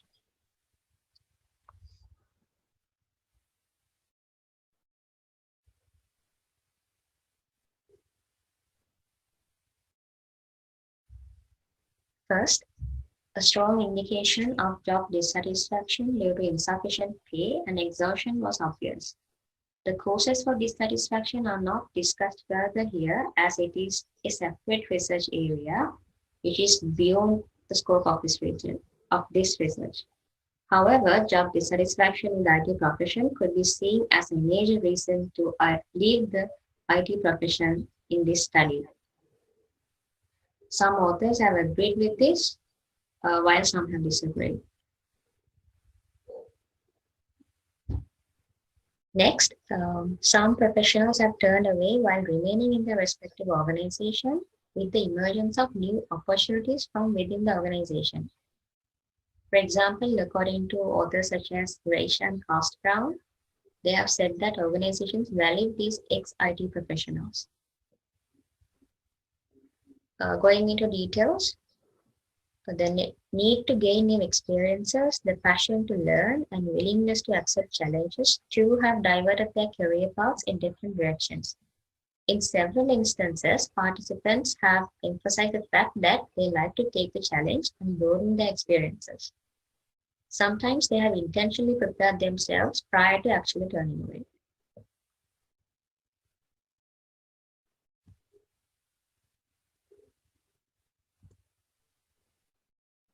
Moreover, stands out the most is the fact that each one of them have acquired university degrees specialized. It was interesting to find out what encouraged them to direct their higher studies and profession towards the IT sector. The two contrasting ideas they have given was, the first was availability of employment opportunities, and the other was passion towards IT.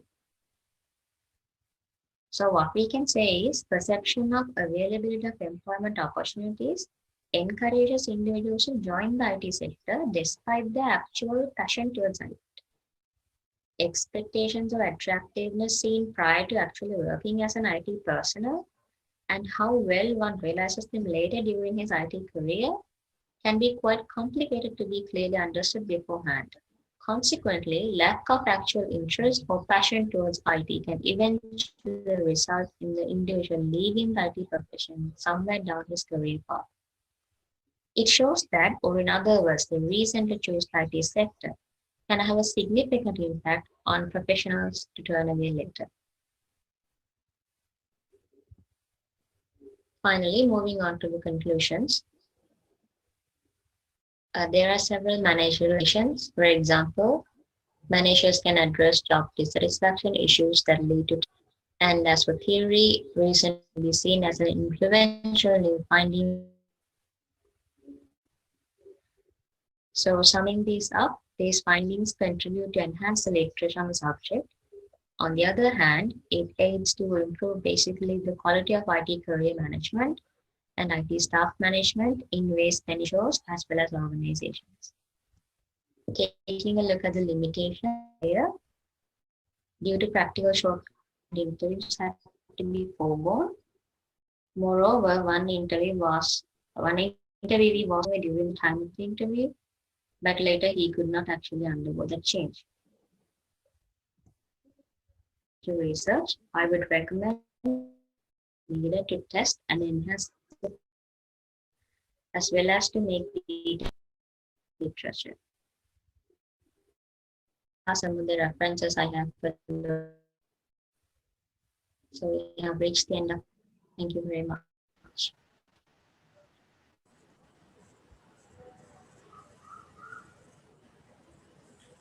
Yes, I think with that we can moving on to the Q&A session. I'll invite our evaluators to give your feedbacks. Well, you can go ahead. Thank you, sir. Actually, it is a good qualitative study, and your effort is highly appreciated. Being an undergraduate, doing a qualitative study, we know that it is not really convenient. Therefore, we are appreciating your effort. However, I have some kind of problems regarding this study. Uh, did you focus on the level of the managerial position of the people? You know that the people are entering into the usually low management level. What is the area that you concern, level of the management you concern in your study? So actually, I didn't focus on one set of managers because once in this sample, in this population, once they have left the IT job, they have actually joined diverse sets of other professions. In the organization, usually the operational level or lower level and the middle level, it may be usually functionally specific. But after working there several years, there is no chance to go further to the promotion in the same specific field, and then the people, they want to be generalists. So that is the nature of the organization. That's why I asking about whether you focus on the particular level of the management in organization. It is not only for the IT. It is for financing, it is for marketing, whatever the field. So can I add something? Yes. Yeah. So in here, I have one manager in this sample. In there, when he was being questioned, what he said was in his company, there are two ladders. One is technical ladder and the other is a completely management ladder. And when asked further, what he said was that he has left the technical ladder instead of going higher up in that ladder and has joined the management ladder instead. So I thought it was relevant for my race. Yes, actually, if it is there, that would be great if you are thinking about that within the possibility, within the given possibilities, they are to climb up the career ladder through the IT, but still people, if they are looking for other option, that would be the context. So I'm not sure whether all people like those. Anyway, I told that the managerial level that you are concerning may be influential on your decisions in this study. So that is also kind of, it should be a kind of concern while you are selecting your sample. If you are selecting the purposive sample in the qualitative study, it is okay. You can select the purposive sample. So accordingly, you want to think about the selection of the correct people to understand that what is the correct situation. Otherwise, it is generalized situation. All the people, they are looking for career advancement. When they are going for career advancement within the same function, up to some extent it is possible, but after that there is no possibility. So pay the attention on this matter while you are doing research in the future. And again, you use the term called descriptive. What is it? Descriptive analysis. Yes, sir. Yeah, descriptive analysis is usually used in quantitative studies. Therefore, there are technical terms in these qualitative studies like narrative analysis, interpretation approach, critical review analysis, critical analysis likewise. So you want to use, if it is a qualitative study, you want to use the correct technical jargon in order to represent what you have done. In your abstract, I didn't see much information, but your presentation, you have information. So while reading the abstract, I did not get understanding about your analysis and other things. But presentation covered that part, that is good. Thank you very much for doing this kind of study and making effort on doing qualitative study. Thank you very much. Wish you all the best for your. Aisha, ask the person. No, okay. Aisha can go ahead. Yeah. Thank you, Dr. Rukmal. Actually, I need few clarification as Dr. Rukmal raised. Did you concern about the academic qualification? What academic qualification that they have, that mean IT related or not like that? Yes, madam. Uh-huh. First of all, in the interviews, when I was discussing about their backgrounds, uh, certainly I have discussed their from their A-level studies.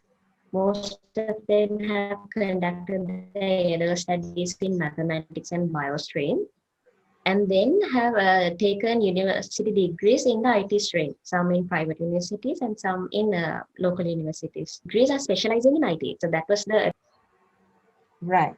And did you concern about their IT-related experience? How long they are in that particular IT field, likewise? yes, madam. Except for one participant, he's very young compared to the other participant. He has worked in an IT profession only once, and this is his second job actually. But when compared to interviews like Sanjay and Tusita, they have like changed IT jobs like at least like Sanjay has changed like like 7 jobs in the IT field, like a programmer, a VD programmer, etc., etc. And Tusita, he has been in this ERP field as an ERP consultant for so long in several companies. And likewise, they have a history of IT professions, except for the very quite young interviewee. So I believe it's sufficient. Right, thank you. Actually, you have done good research, as mentioned earlier. Doing a qualitative research is not easy task, but you had that experience. And the thing is, there's some findings are not relevant to the field like IT, because normally we concern IT is the most challenging field. Once who can get more experiences, and they can enhance their knowledge when they are in that particular field. That's the nature of the IT field. But based on your findings, you mentioned they are leaving from that particular position to another profession, that particular profession to another one, in order to have a new experiences, new challenges. Likewise, this is I think it's a new findings because we had a different experience about IT. And actually, you have done good research. So I wish you all the best for your future studies as well. Thank you. Thank you. Okay, Darshika, I also appreciate your work, and it's a good presentation and good methodology part. I have some few questions or few clarifications. One is, yes, true that you can do a qualitative research. It's a small sample, but yeah, there are only 5. So probably identifying the themes only with just 5 respondents may not be justifiable. And also probably you may get different perspectives if you have selected both male and female. I don't know whether there were any female respondents. From the names it seems, and the emojis you have used, all of them are male, it seems. Different, there may be different reasons for male and female to leave the job. And also, as I think Aisha mentioned, some of the factors may not be specific to IT sector. So for example, in any sector, employees may want to do an MBA, and so if they leave the job, then it is not, I mean, specific to IT. It can happen in anywhere, but as you have mentioned, like technical problems and the managerial issues. So if you pay more attention to that area, then it have been a better research. And also your objective does not match with the methodology. It seems it was something like, when I read the research objectives, it seems like a quantitative study, but you have done an exploratory type qualitative study. So then probably you would have changed your objective as well. Okay, so I congratulate for your effort and wish you all the best for your future. Thank you, sir. Thank you very much, sir and madam, for your valuable feedbacks. So next, before moving on to the next presentation, a kind reminders to our evaluators. Dear Sir, Madam, please be kind enough to update the evaluation sheets if you have not done it yet. Since after the last presentation, these evaluation sheets will be closed. So with that, I would like to invite our third presenter of the day. So our third presentation is on the factors influencing undergraduate usage of ICT for academic work, which is presented by Pramodini Jayakodi.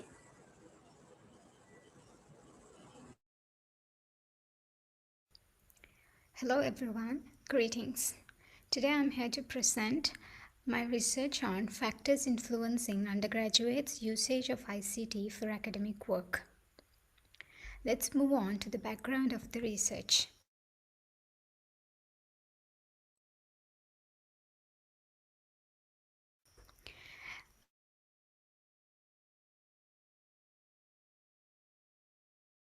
Industries, commercial sector, etc. Similarly, integration of ICT in education is one aspect. So most of the researchers that are conducted in relation to ICT in education was done to find out the relationship between the ICT education and students' performance. For example, it has been found that the undergraduates who use ICT have achieved higher results in areas like communication, cooperation, problem solving, according to Williams in 2003. Also, another study done by Edmund Thorpe and Canal in 2012 found out that integration of ICT in education gives significant benefits for both students and lecturers in aspects like ease of understanding, presenting facts in a more creative and attractive way, improve efficiency, effectiveness, etc. But in this study, the main aim is to find out what are the factors that might be influencing the undergraduates' usage of ICT for academic work, and thereby understand the extent to which the students are using ICT for academic purposes. Moving on to the research problem. We all know information and communication integration in the field of education is common around the world in terms of private or public education, especially in schools, universities, and other educational institutions, as it improves the effectiveness and efficiency in the teaching and learning process. But most of the studies conducted have only focused on finding the relationship between usage of ICT and academic performance and have found out the positive relationship between them, as said earlier. Study conducted by Rashid and Ashkar in 2016 pointed out that there is a direct positive relationship with technology and students' academic performance. Another study done by B. Theng and Xiaohu in 2008 on teachers' acceptance of ICT usage for academic work was shown positive, and they appreciated the use of ICT in teaching and learning. Also, another study done by Graf in 2003 and Micropolis et al. In 2003 have said that the use of ICT supports the improvement of undergraduates' mental, creative activities, etc.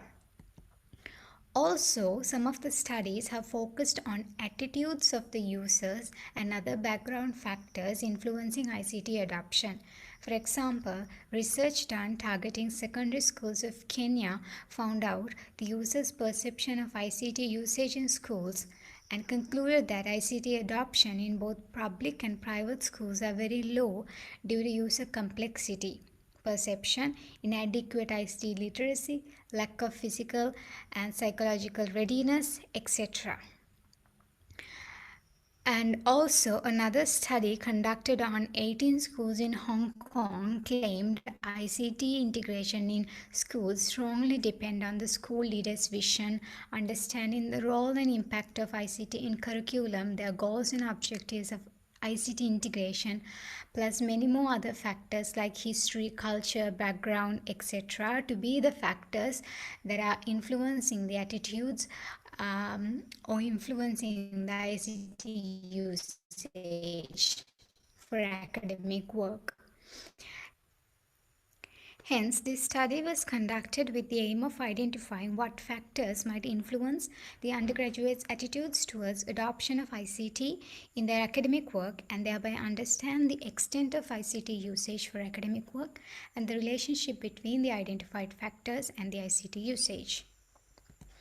Moving on to the research questions and objectives. The research will be what are the factors that are influencing undergraduates' usage of ICT for academic work? What is the relationship between the identified factors and ICT adoption for academic work by undergraduates? To what extent does the undergraduates use ICT for academic work and thereby achieve the following research objectives? To identify the factors influencing undergraduates' usage of ICT for academic work, to identify the relationship between the identified factors and ICT adoption for academic work, to identify the extent to which undergraduates use ICT for academic work. And moving on to the research design and research methodology. The conceptual model used for this study. The conceptual model and hypothesis of this study was formulated mainly based on the technology acceptance model, which is one of the popular models.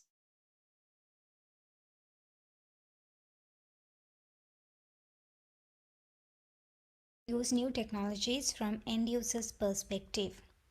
Researchers in this research have extended the TAM model to explore the factors that affect intention to use of the technology in learning community. They have added factors such as subjective norms and awareness of services. Therefore, conceptual model of this research consists with core variables of user motivation on technology usage, that is, perceived usefulness, perceived ease of use, subjective norms, awareness of services, and attitudes towards technology. Of these elements, perceived usefulness, perceived ease of use, awareness of services, and subjective norms directly or indirectly explains the behavioral intention to use technology, and thereby behavioral intention influences the actual usage. Moving on to hypothesis collection. Based on the conceptual model, there are 8 hypotheses that was formed for this study. H1. Behavioral intention will have positive influence on actual usage of ICT. H2. Attitudes to use will have positive influence on behavioral intention. H3. Perceived usefulness will have positive influence over behavioral intention. H4. Perceived usefulness will have positive influence towards attitudes to use. Perceived ease of use will have positive influence on perceived usefulness. Perceived ease of use will have positive influence on attitude to use. Awareness of services will have a positive influence on attitudes to use. And finally, subjective norms will have a positive influence on behavioral intention. This study used a quantitative approach to perform the study, and a Google form was used to obtain responses from a sample of 114 undergraduates from a selected national university in Sri Lanka. To select sample size from the population, ex-ante power analysis was used. A sample of 103 undergraduates was given the minimum required sample size to represent the university. Hence, the collected number of responses was fairly enough to come into conclusions about this study. The collected data was analyzed in form of descriptive analysis and inferential analysis and hypothesis testing, which was conducted using Smart PLS software. Moving on to the descriptive analysis. From the descriptive analysis, we found out of 114 respondents, 52 were male and 62 were female, and out of the 34 respondents, Department of Information Technology, which is the highest. Second highest was from Department of Business Administration, and so forth. And out of the data collected for knowledge about ICT, 12 respondents responded they have excellent knowledge, and 58 responded they have very good knowledge, whereas 42 responded they have good knowledge on ICT, and no one responded they have poor knowledge on ICT, and 2 responded they have fair knowledge on ICT. Talking about the frequency of ICT usage for academic work, 48 respondents they use ICT for academic purposes every day. That means even once a day.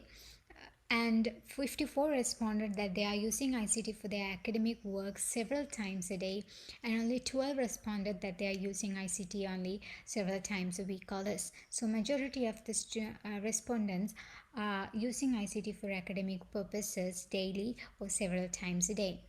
Moving on to inferential data analysis using Smart PLS software.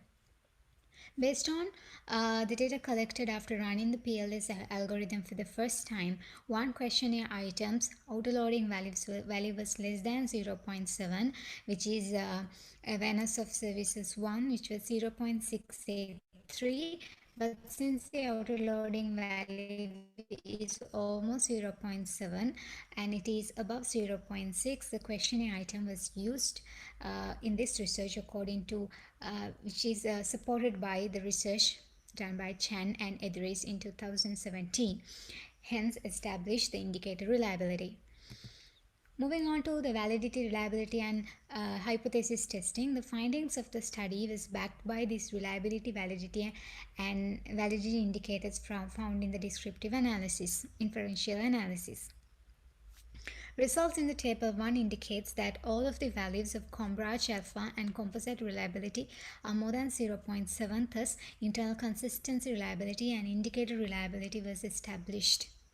Simultaneously, the average variance extracted values were above 0.5 and none of the constructs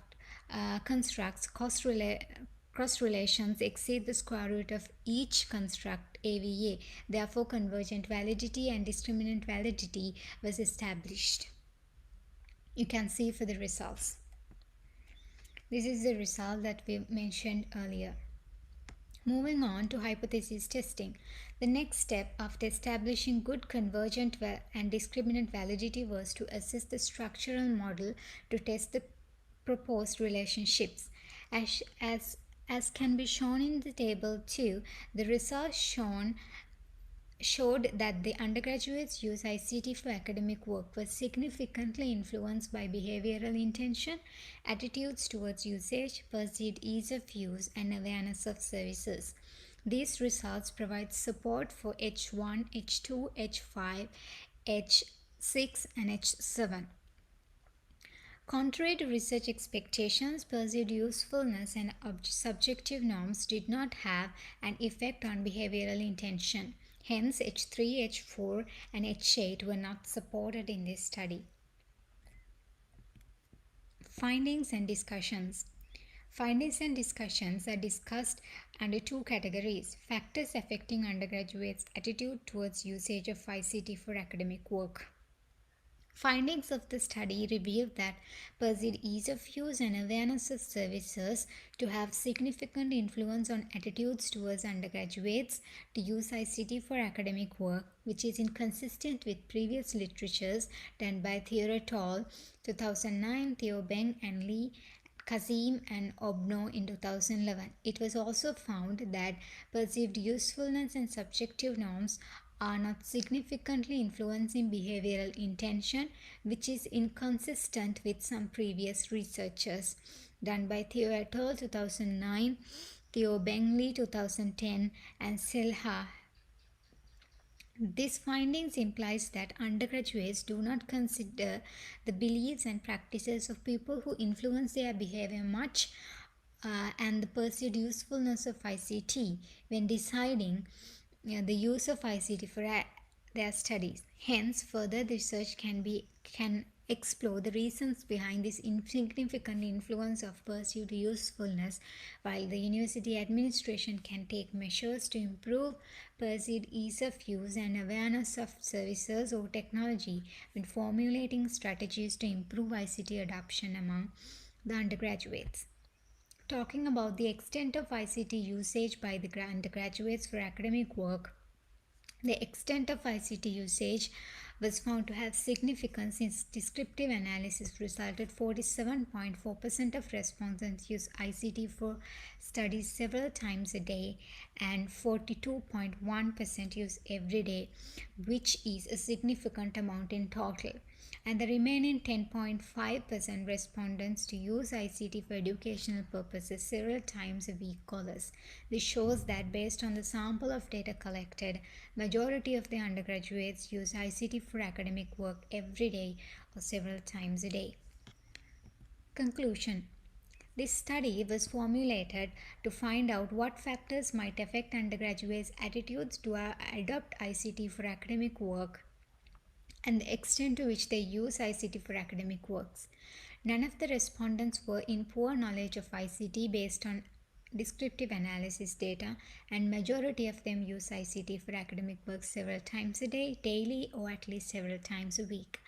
Out of the taken factors, perceived usefulness, perceived ease of use, awareness of services, and subjective norms, the study found out what factors influence significantly and what factors influence insignificantly, and their direct indirect relationship to attitude to use, intention to use, and actual usage of ICT.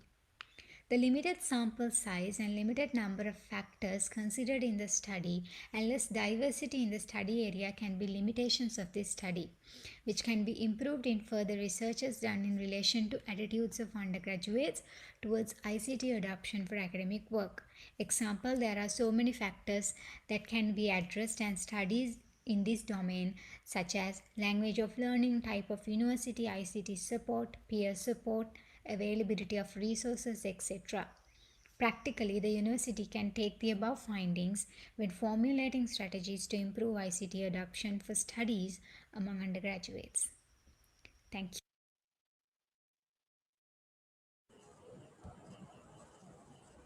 Right, we can then moving on to the Q&A session. Ayesha, you can start. Thank you, sir. Actually, thank you for the presentation. It's a nice presentation, but I need some clarification about you from you. Actually, when I go through your paper, I have some references between whatever the things you mention in your topic and the objectives, and when you are when it's come to the conceptual model, there are some mismatch in between those things, because normally we are telling there should be a link between topic, then the objectives and the conceptual framework as well as hypothesis. But the thing is, when I go through your title, it explains you are going to concern about factors affecting undergraduates' attitudes toward usage of ICT for academic work and the extent of actual usage. Then very first I want to clarify what are the things you want to test. As I read your article, I feel you want to test, you want to research what are the factors impact on one's ICT attitudes and how these ICT attitudes make impact on their usage. Am I correct?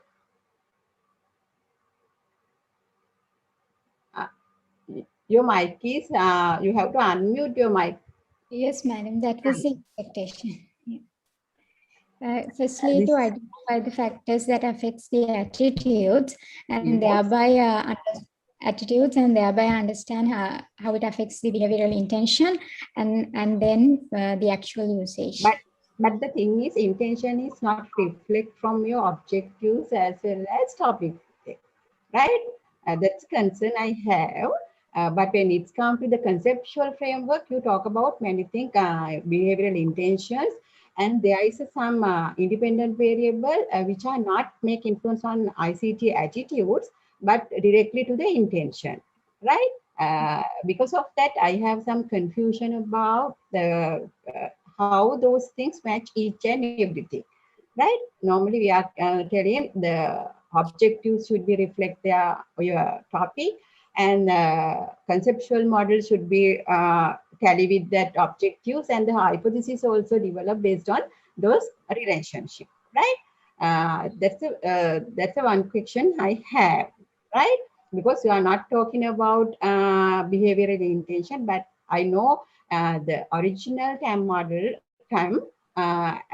include each and everything. But the thing is, when it's come to your research, you are concerning only factors effect on ICT attitudes and thereby the usage of ICT in their academic activities, right? That's the problem I have, because normally we are not using, when we develop our conceptual framework, we are concerned about what are the things we are going to test, right? That's the one question I have. Then next one is,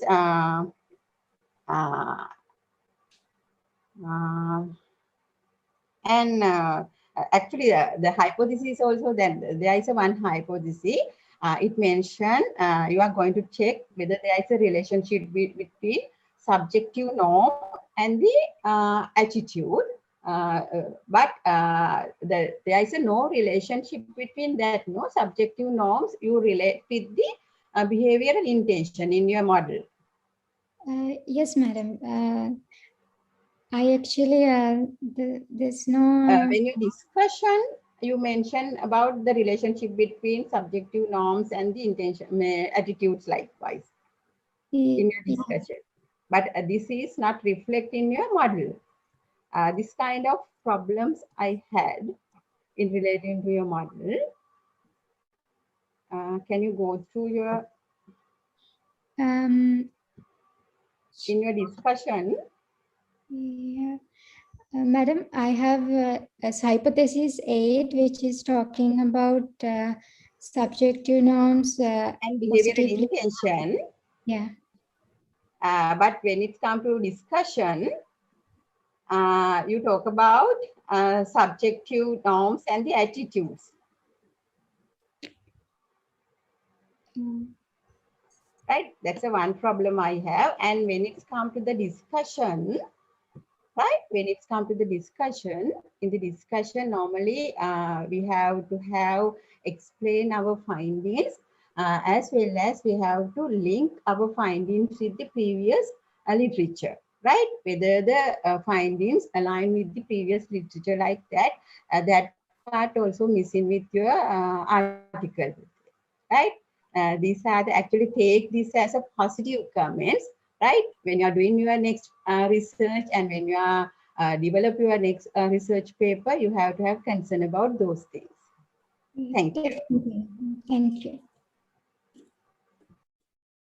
I also agree with what Aisha has told, that actually you have written all the possible hypotheses. I think there must be a flow between, among the research title, then the objectives, then the hypothesis. There must be one flow, and all these are interconnected and interlinked. So that connection is not there. And also, I think you have written your hypothesis also just as given in the model, but you should have written in your context, like rather than writing behavioral intention, you should have written like the intention of using ICT by the student or something like that in your context. But you have written in very generic form. And the other one is, what do you mean by actually ICT use? What did you mean by ICT use? It's actually the usage of the technology to study purposes. Like what? Like internet, other ICT resources. Basically, okay, but, internet. I think it is too broad. You could have selected something like LMS, then it is very clear. Otherwise, all of us are using ICT in different levels. I think you may not be able to find any student who is not using internet. So then just using internet, is it ICT? So I don't know. But if you have selected something like LMS, then it would have been clear. Then you could have got a better answer, I think. Okay, so I think you can make some improvements to this research. Okay, yes. Thank you. Right. Thank you very much. Making a presentation, it is good that you have made some the considerable effort doing this research, because your model is too complex. It is a combination of the TAM model and the theory of planned behavior, as I believe. So when you are thinking of combining these kind of models, there will be kind of complexities. So in the undergraduate level, we are not expecting such kind of complexities. Anyway, it is appreciated that your effort, and you have now done some exercises on data analysis in different levels of the variables. However, it should be, in a flow, there should be a good arrangement in the floor, as Yapasa mentioned and Aisha is mentioned. So make it simple by creating a good flow. My concern, it is about, you are talking about undergraduates. I'm not sure where you are talking about your population. So the entire university becomes the population. All universities in Sri Lanka? No, the university that I selected and the sample was our faculty management. Yes, I think it should be specific. Otherwise, there will be a kind of, misunderstanding among the readers. I think you have taken the Faculty of Management Studies, University of Sri Jayawardanapura. Otherwise, there are a large number of university students in this country, so it is not all representative sample. You have taken management faculty specifically. So out of the management faculty, that is your population.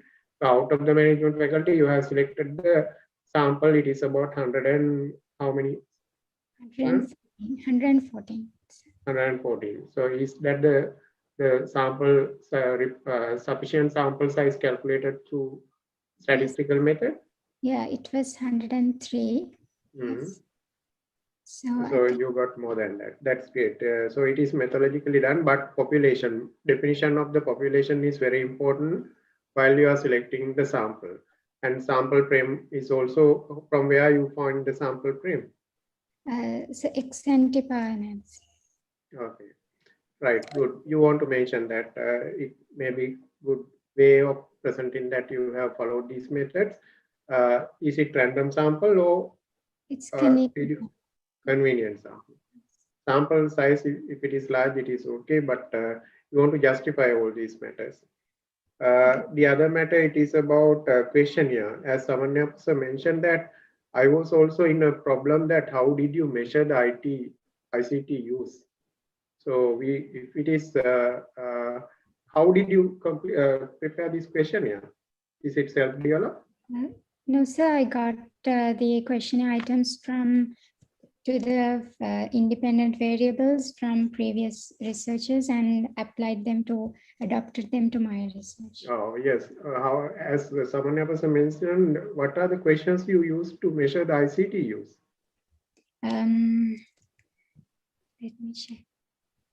Right, it is your study. You want to, it is one of the biggest variable in your study. So you want to tell that what is the way. Anyway, it's okay. So be conscious enough because ICT use is, as Samanya mentioned, it is a very broad concept. So there may be different perspectives in using the ICT. So be specific rather than that, as mentioned clearly. I also had this kind of, problem in my mind while you are making the presentation. Again, what kind of educational methods you tested? Educational purposes? Is it about examination or just attending to the lectures, doing assignments? Basically, sir, doing assignments and using them to self-study. Right. So questionnaire in that part, it should be your own writing. Because technology adaptation, it is not about here, it is not the general purpose of the technology adaptation, it is about study purpose. And as well as you are talking about ICT usage in the study purpose. So it should be very specific and it should be the kind of, your contribution in your study. Therefore, keep in mind that paying attention to little more on that part and explaining that part to the audience. That would be kind of new thing for us, right? Anyway, thank you very much for doing a big work and analyzing data by using large number of items. And finally, you got a good analytical skill to going through this analysis, I think. Wish you very best for your future work. Thank you very much for making the presentation. Thank you.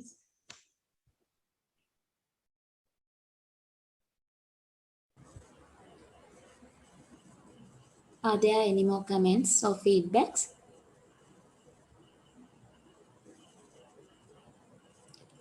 Right. If not, I think we can moving on to the final presentation of the session.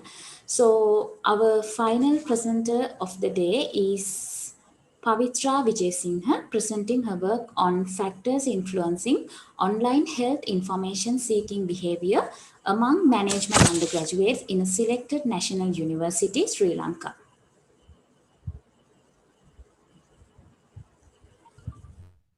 Good evening all. I am here to present my research study. Research title is Factors Influencing Online Health Information Seeking Behavior Among Management Undergraduates in a Selected National University in Sri Lanka. Here is my content, background of the research problem, research questions and objectives, research design and methodology, data analysis, findings and discussion, conclusion, contribution and limitations.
What happened?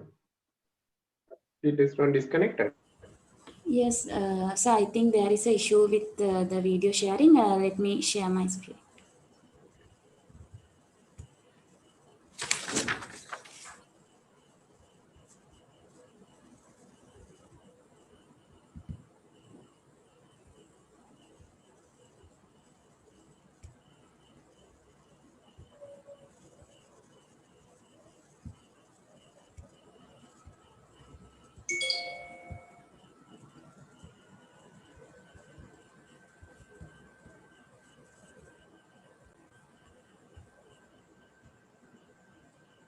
Good evening all. I am here to present my research study. Research title is Factors Influencing Online Health Information Seeking Behavior Among Management Undergraduates in a Selected National University in Sri Lanka. Here is my content, background of the research problem, research questions and objectives, research design and methodology, data analysis, findings and discussion, conclusion, contribution and limitations. Let's move on to the background of the research. Internet is an effective medium for communication. As of 2019, an estimated 3.97 billion internet users worldwide, according to Johnson. 6.71 million individuals use the internet in Sri Lanka as per the digital and social media marketing stats.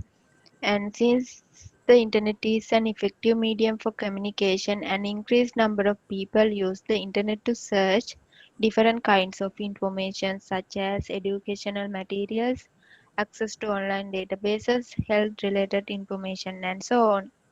Young people are the most active users among all the age groups who use internet channels to search knowledge and connect with others.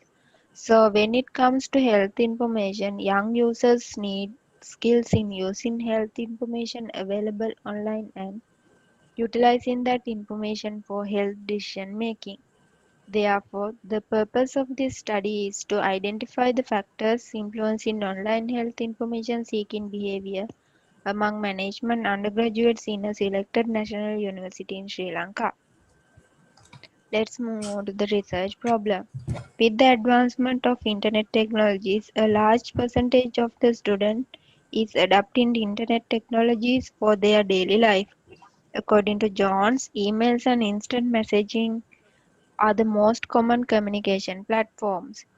Usage of internet facilities among undergraduates in Sri Lanka has greatly increased, especially through availability of free Wi-Fi and use of smartphone.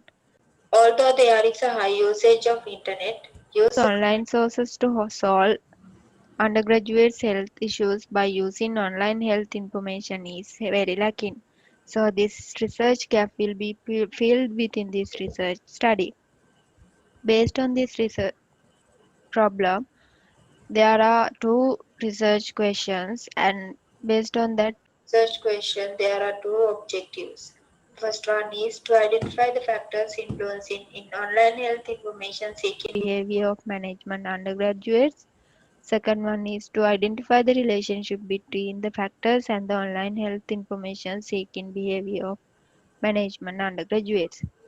Here is the research design and methodology conceptual framework. This conceptual framework was developed based on the theory of reason action developed by Isaac Acheson as an improvement over information integration theory. There are 5 constructs in this model,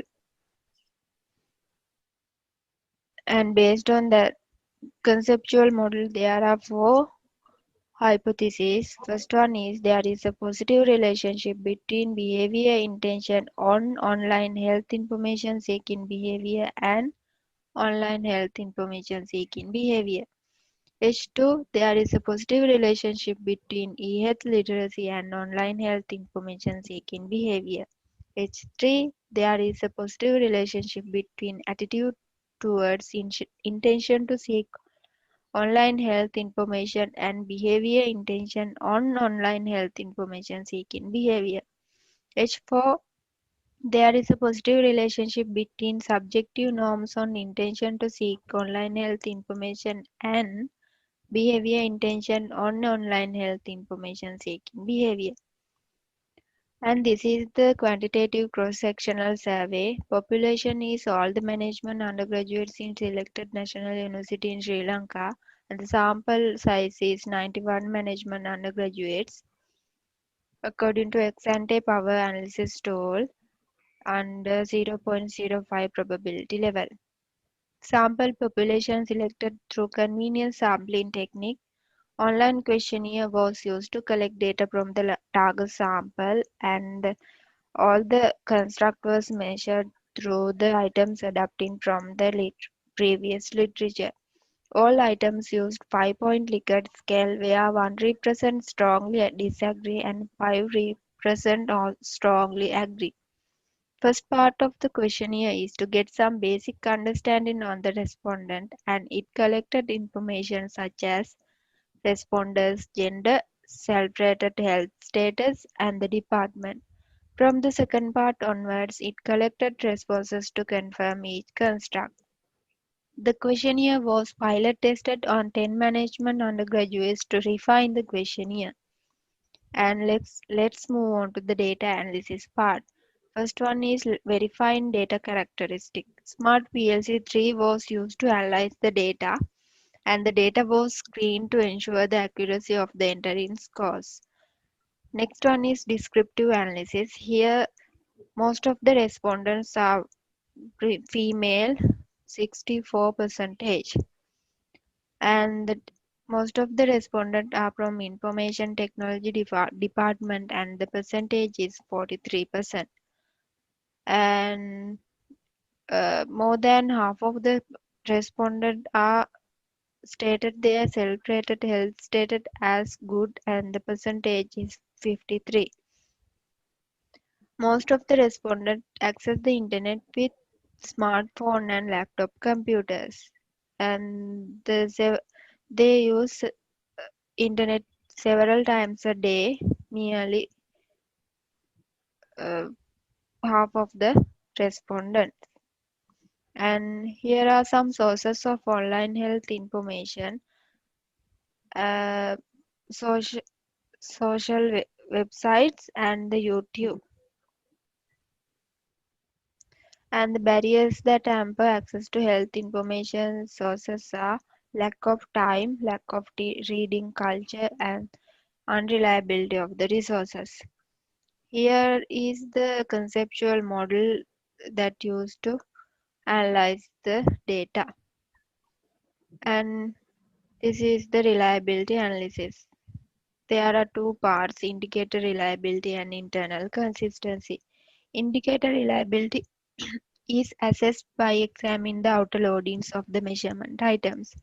Here, all the item loadings are greater than 0.7 as suggested by Hay et al. And thus the indicator reliability was demonstrated. And here the internal consistency, which means is the overall degree of relatedness of all test items or rates. This is assessed using composite reliability and Cronbach alpha coefficient. Here all Cronbach alpha and composite reliability values are greater than 0.7 and thus internal consistency was established. Here the validity analysis, convergent validity and discriminant validity. Convergent validity is measured by average variance extracted. All the AVE values are greater than 0.5, thus convergent validity was demonstrated. Discriminant validity. As represented in the table, none of the constructs' cross-correlations exceeded the respective square root of each construct AVE, thus discriminant validity was demonstrated. Here is the hypothesis testing. All the hypotheses were supported because of the p-value is less than 0.005 under the 95% confidence level. And this can be elaborated as this H1. It proves that behavior intention towards seeking health information has a significant positive impact on online health information seeking behavior under 95% confidence level. The same as all other three hypotheses can be elaborated. I am not going to elaborate all the hypotheses since all are supported.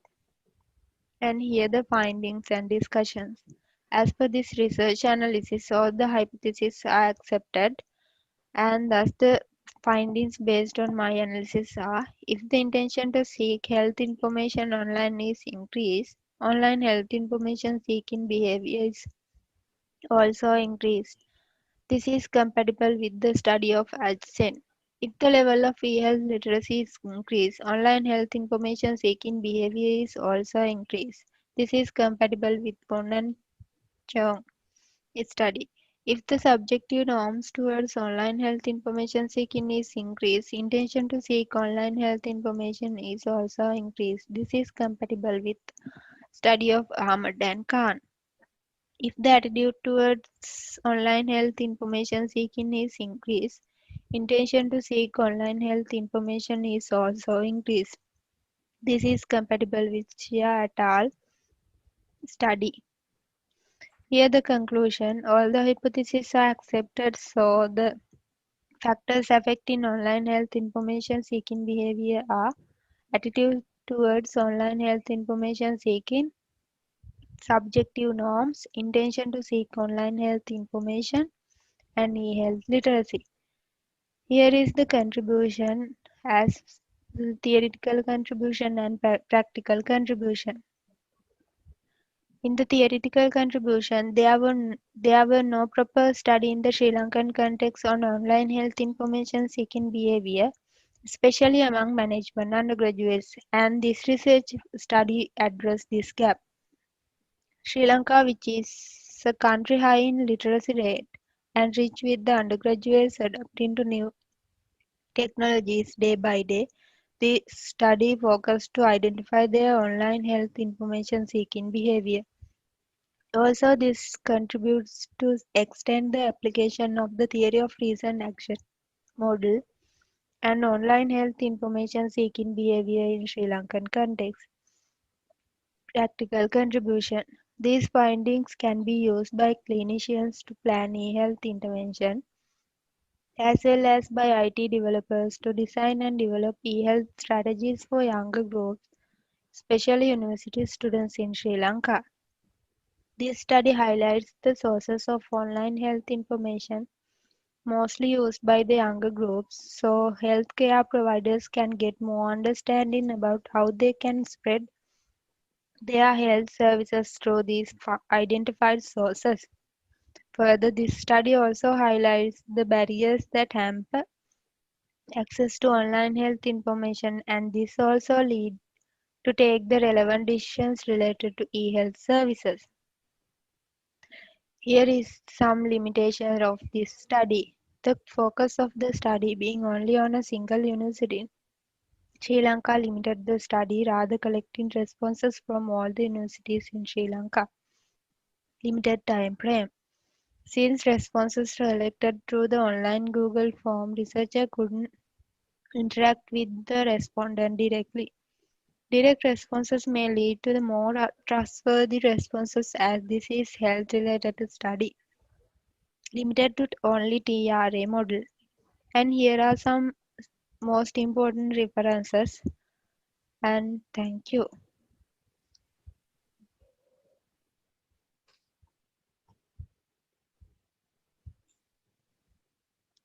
So I think with that, we can moving on to the Q&A session. I think, is it Pavitra? Or Yes, sir. Presentation? Pavitra. Okay, right. So as an undergraduate research, I think you have done a very good research because you have followed all the steps. And so it's presentation is also good. But I have one question because whether since I have passed that age long time back, I'm not sure whether the university students are looking for health information. So probably the old people like us are looking for online health information, but I'm not sure whether the university students seek for the health information. Probably if you have selected a different population, it would have been better, I think, like, you know, the old female or under over 50. So that kind of people, those who are having some health issues, they may look for health information. But what you have adapted, your methodology and also the research methods and the hypothesis, I think they are fine. Okay, I wish you all the best. Thank you, sir. Right, thank you. Again, I also agree with Yapa, sir. I'm also worrying about whether you are searching the correct sample. That means young students. They are maybe technologically they may be good, but what is the importance of searching the information? Health-related information may be a problem. What kind of information you collected? You focused on? What kind of health information? Information related to diseases and drugs related information.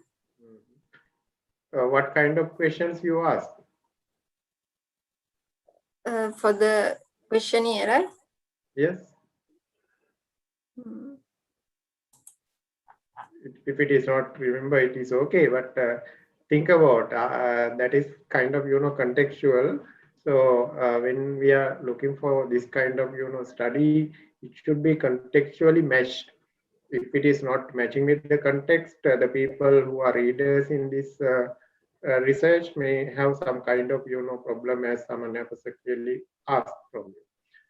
Then again, in your title, again, you have mentioned that selected Sri Lankan universities, no? Yes, sir. but you have selected only one university. Selected one national university in Sri Lanka.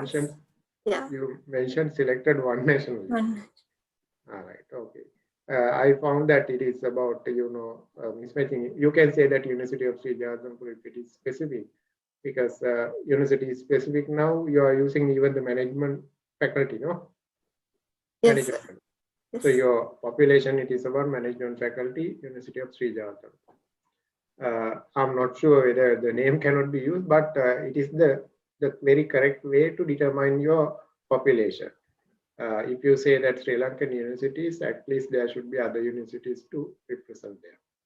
And yes, your analysis and the flow methodological approach that you follow all are positive. We appreciate your attempt, you following the methodological approach to do your study. Wish you all the very best for your future studies. Thank you, sir. Thank you. Thank you, sir. Are there any more comments? Yes, Ashu.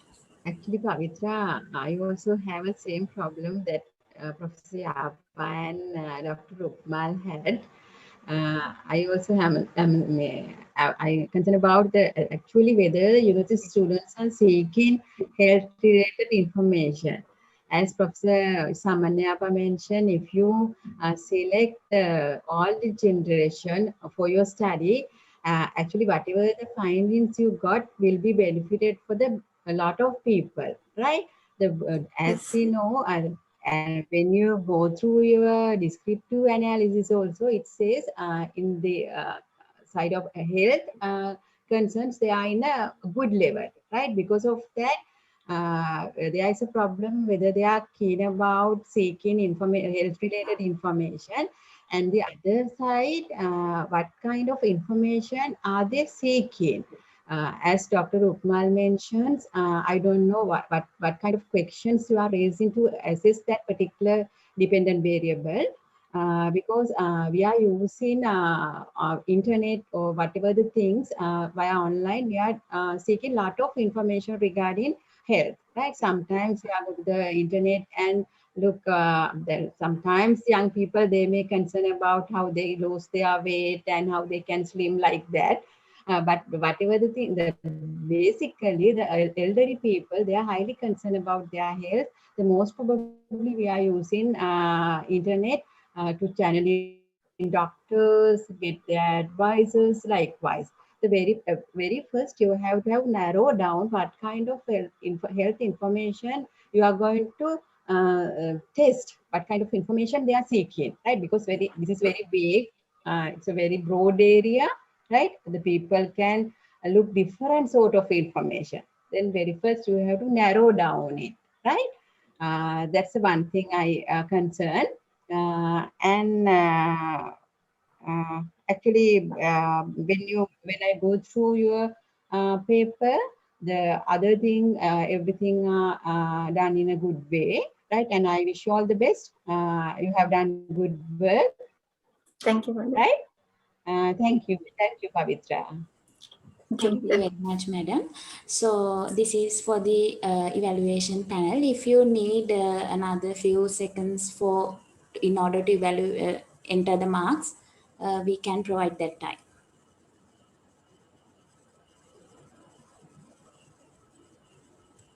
Do you need more time, madam? Are you already completed? Yeah, I have finished. Okay, sir. Rukmal, sir.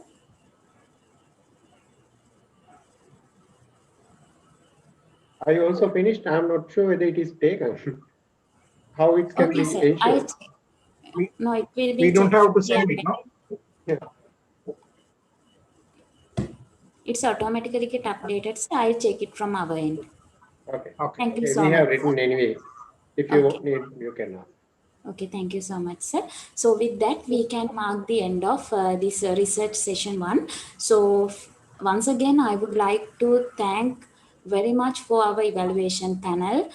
Professor Samanyapa from Department of Decision Sciences, Dr. Rukmal Vilsingham from Department of Entrepreneurship, and Dr. Ayesha Kutoge from Department of Business Administration for your insightful feedback and comments given to all our presenters.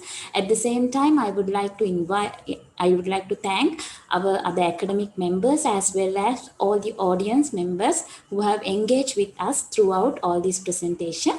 So I think with that you can leave this breakout room and engage with the main session. Please select the option leave breakout room. Don't leave this session but leave breakout room. Thank you very much. Good evening to all of you. I would like to warmly welcome all the distinguished gathering who are here with us today for the BISSS Students Symposium Research Presentation Evaluation Panel 2. First of all, let me introduce our panel members.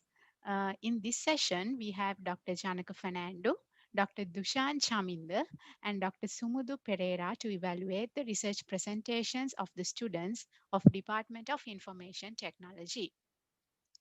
We are very much delighted to see all of you here, and I would like to take this opportunity to thank all of you for joining with us here today, despite with your busy schedules. And I would like to extend my welcome to all the academic staff members, presenters, and other attendees in this panel. Your attendance in this event is very much appreciated. So before commencing the panel proceedings, I would like to remind all the presenters and our panel members about the guidelines. All the presenters are given 15 minutes for their presentations, and we have already collected all the presentation recordings from the presenters in advance due to the possible technical interruptions that we may have to face while doing live presentations. After our technical support member plays the video, each presenter will be given 5 minutes for the Q&A session, and panel members can ask questions related to their presentations from the presenters, and presenters are lively available to answer for those questions. And I would like to kindly remind the panel members to finish the evaluations as soon as the presentations are over, since the mark sheets will be disabled at the end of the presentations. So, and I kindly invite others to stay in this breakout room until this session is over. So with that, I hope everything is clear to you.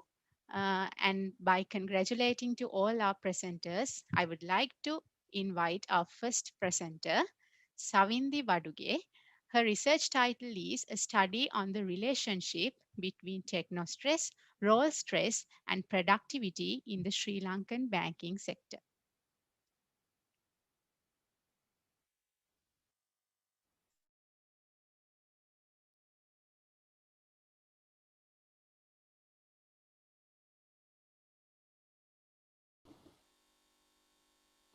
Hello everyone, my name is Savindi Vaduge, and my research is based on the relationship between technostress, role stress, and productivity in the Sri Lankan banking sector. It is a very well-known fact that technology can be like two sides of a coin. Information and communication technologies, or ICTs, have a dual nature, and that means there could be positive impacts and negative impacts of technology, especially in a workplace, as technology keeps evolving. And the need for data to be processed is getting faster and faster. And as they are evolving, and the negative impacts could may also be rising. And there is little studies about this negative area of technology, especially in the Sri Lankan context and in the Sri Lankan banking sector. Yes, so this is what led me to do the research. And talking about the objectives, they are to identify the relationship between technostress and role stress, technostress and productivity, and role stress and productivity. This is the conceptual model used for this research, and the hypothesis. As you can see, the technostress is the independent construct, and the other two are dependent constructs. So talking about the meanings of these constructs, so technostress is basically, in simple terms, it is the stress that is created due to technology, and role stress is the stress that is created due to the job role or the job that an employee plays in the organization. And productivity is, in very simple terms, it's just the output, the unit of the rate of output per unit of input. The hypotheses are there is a positive relationship between technostress and role stress, which means when technostress is high, the role stress also becomes high. There is a negative relationship between technostress and productivity, and there is a negative relationship between role stress and productivity. To operationalize the research constructs, 5 main technostress creators were identified based on literature reviews. They are techno-overload, innovation, complexity, security, and uncertainty. And 2 main role stress creators were identified: role overload and role conflict. When collecting data, the population considered was the banking employees in Sri Lanka, and a sample of 92 banking employees used to get the survey done. And data was collected using Google Forms, and which were distributed using social media, personal contact in banks, and by emailing them to the HR departments in banks, so they can distribute it to their employees. Descriptive statistics elaborates that majority in the sample consists of female employees, and also it is observed that most of them were well educated, and 65% of the respondents had more than 5 years of work experience, and more than 50% had worked in the organization for more than 5 years. So based on these facts, I think we can indicate that most respondents had sufficient knowledge and were quite used to the organizational work environment and their tasks. If we take the average answers given for each construct, and in the context of this study, majority agreed that technostress actually does exist in the workplace, and role stress is present, and that they are facing a certain level of productivity constraints due to technostress. Before going to the inferential analysis, the data was prepared and they were screened for missing values and checked if they have common method bias. The missing values is obviously overcome by the use of Google Forms and making the questions mandatory. The common method bias was also removed, since the VIF values are lower than 5.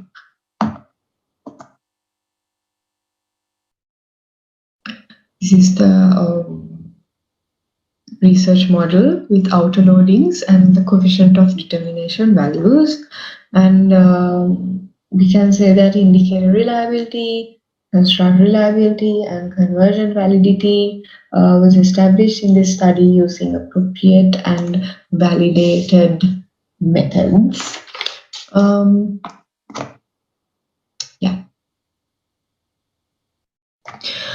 The hypothesis testing is done using bootstrapping, which estimated the path coefficients, t-statistics, and p-values using 500 subsamples and at a 95% confidence level. According to the context of this study and based on a 95% confidence level, The hypothesis number 1, 2, 3 are supported. However, although the third hypothesis is significant, it is a positive support opposed to the initial hypothesis that we developed.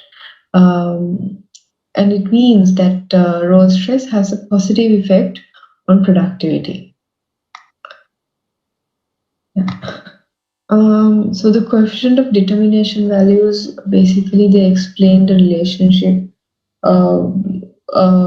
explain how much variability one factor can cause to another factor. And all of these measures were considered to measure the goodness of fit of this model. The findings and the contribution of this research. The first main one is that there is a positive relationship between technostress and role stress, which explains the impact that is created by stress due to excessive use of technology towards organizational goals and structure. And this obviously creates possibilities for further studies about the organizational effects of technostress. And next, we have a negative relationship between technostress and productivity. And based on past literature and their conclusions, it is said that this could be due to the concept of productivity paradox. So that is what I have also concluded here. Productivity paradox actually means that the more you invest in information technology, there could be a negative impact on productivity in the organization. And finally, a positive relationship was observed between role stress and productivity, which means when role stress is increasing, the productivity is increasing. So for this, I identified the relationship, the concept of eustress, which is actually the positive perception of a stressful situation. And also going beyond the main findings of the research, it was also observed that all the respondents, which were assumed to be respondents with work experience of 16 years and above, experienced relatively severe levels of technostress. So this could be due to things such as maybe they're having difficulties in managing passwords of different applications, and due to online safety management, because they could it could be due to the lack of trust in online activities, and also it may be due to the difficulty to get adapted to changing applications, and due to these continuous upgrades and evolving technology and just changing user interfaces. And also finally, this research gives support to various supporting departments of organizations to come up with technostress appraisals and coping mechanisms. So departments like HR can take these conclusions into consideration. Talking about the limitations and future research areas, the first main limitation is the participants of the study selected themselves. So when I distributed the questionnaires, there may have been a bias among the respondents, because the participants might have experienced greater technostress, and that could have led them to participate in the study. And next, we have limited to a quantitative analysis. So there could be also qualitative factors which can impact the level of technostress or role stress in individuals, such as organizational factors. For example, if the organization is not practicing or utilizing technology properly, it could lead to negative impacts in the stress levels and in productivity. And the skills of employees, things like that. And other factors impacting productivity in our organizational setting. And also, this study was based on banking employees. So in the future, this it could be the respondent pool could be broadened into other professions to give a more accurate result. And in conclusion, this research has identified 5 technostress creators which causes technostress, 2 role stress creators, and the relationship between technostress, role stress, and productivity. And finally, it is hoped that the interpretations of this study would provide important comprehension and would be beneficial to organizations who refer this research in managing workplace stress, especially stress created due to technology usage, and to reap the real benefits of ICT adaptation. So they can pose certain policies and ensure employees are well adapted to evolving technologies. And hopefully the research studies will bring benefits to the organization. That's the end of the presentation. Thank you for listening.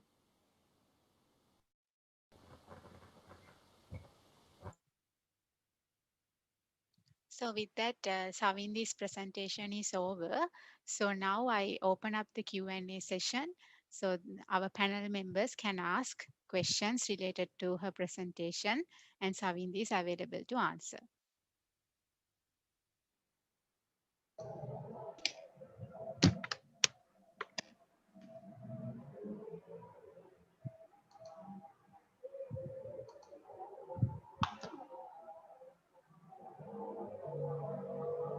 So, Miss, can you please start the discussion? Yes, Savindi, thank you for making a very nice presentation.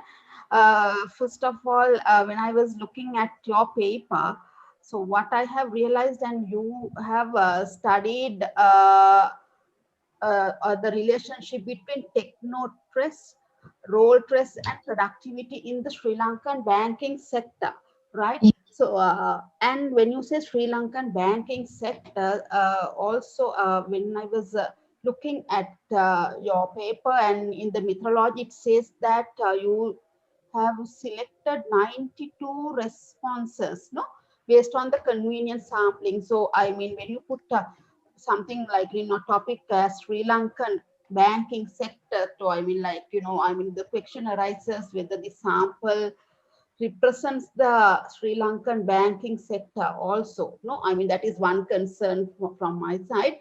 And also, and you have like formulated a certain small conceptual framework and telling that technostress affect this role stress, and then it has impact on the productivity.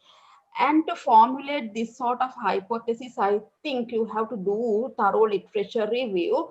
And I think the literature review is not enough, like, you know, I mean, to formulate this sort of an hypothesis, because this, when you say the productivity and those things are little big concepts. And so, I mean, when you wanted to establish the measurements and testing these hypotheses, I think you have to carefully select those things, like those concepts, know how to define it and how you are going to test this. And these are my concerns, because otherwise, I mean, as a starting point, I really, like, you know, I mean, thanking you to do such a presentation, and because y'all are still beginners for the research. So it is a good starting point.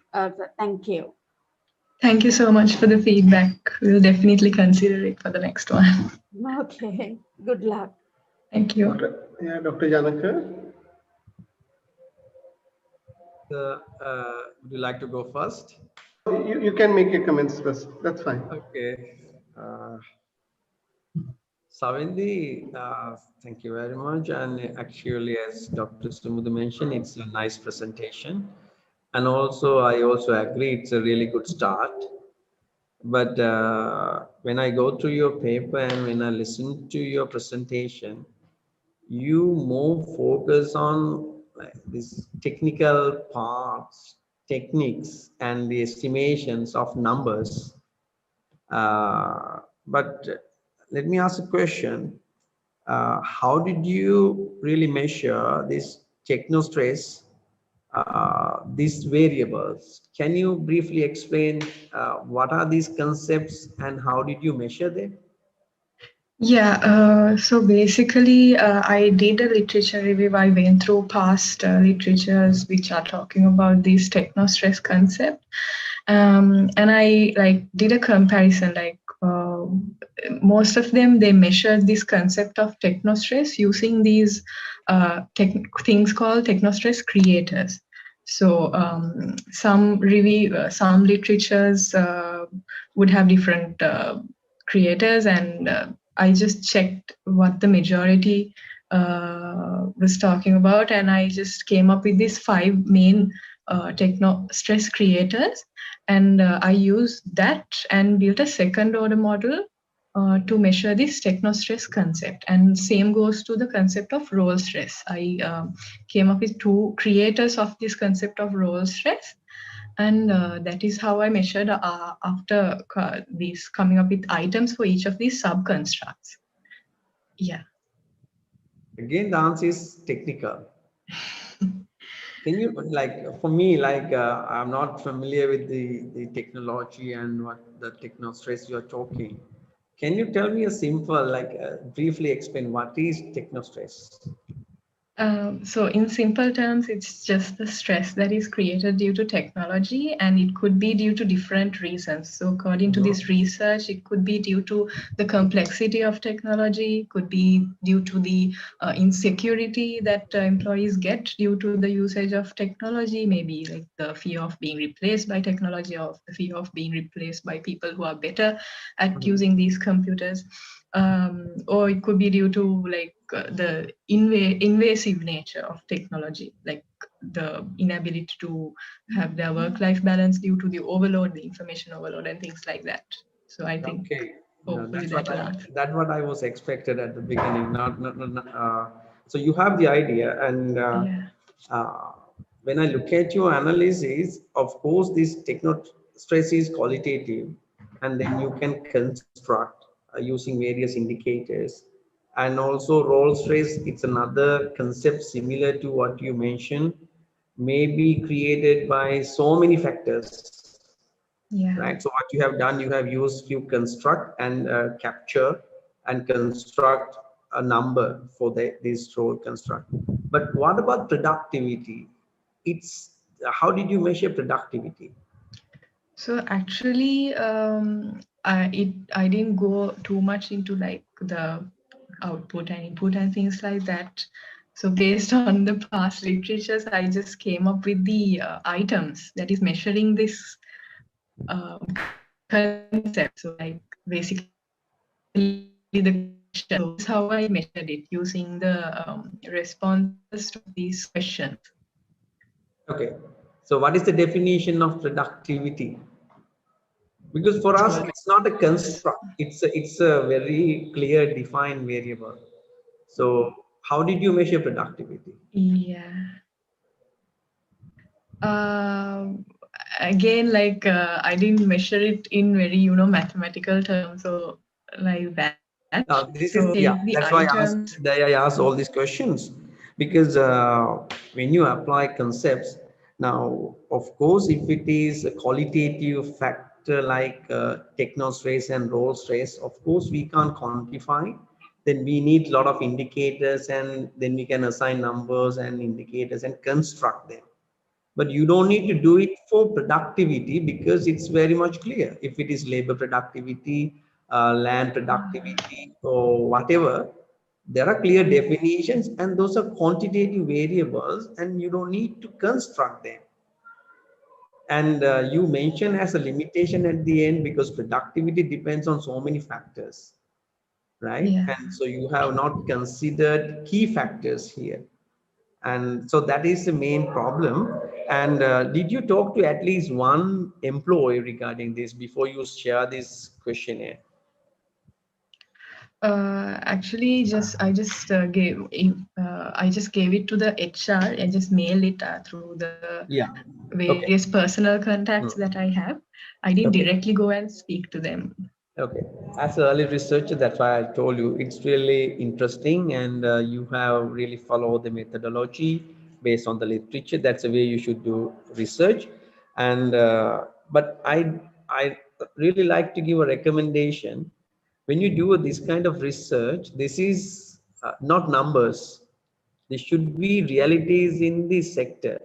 So it's better if you at least talk to few people and discuss this question, at least a pilot survey by yourself. Otherwise, what you're explaining might not be the ground realities, right? So with that, I conclude my comment, Dushan sir, and I congratulate you. Thank you so much for the feedback.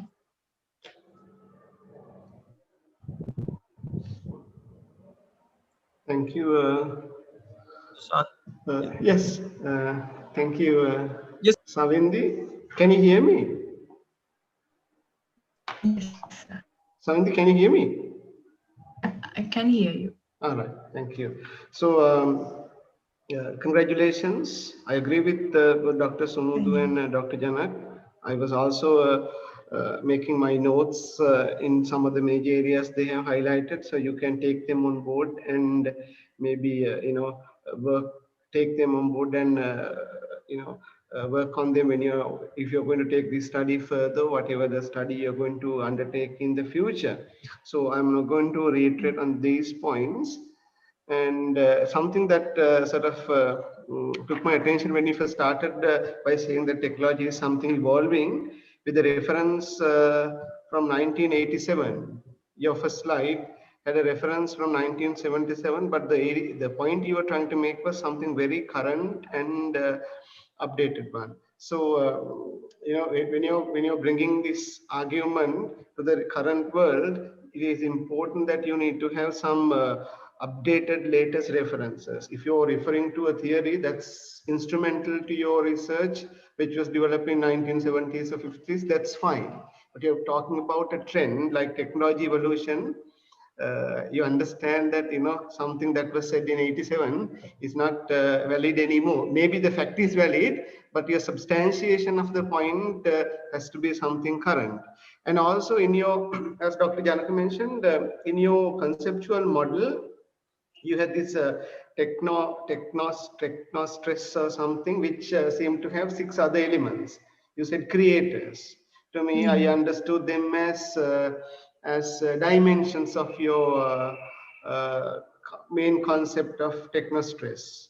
If the dimensions, I think, I'm not an expert in quantitative approach, but from my little knowledge, if they are the dimensions of the construct, they need to be clearly demonstrated with the right arrows in the right direction, with the right shape of the variable.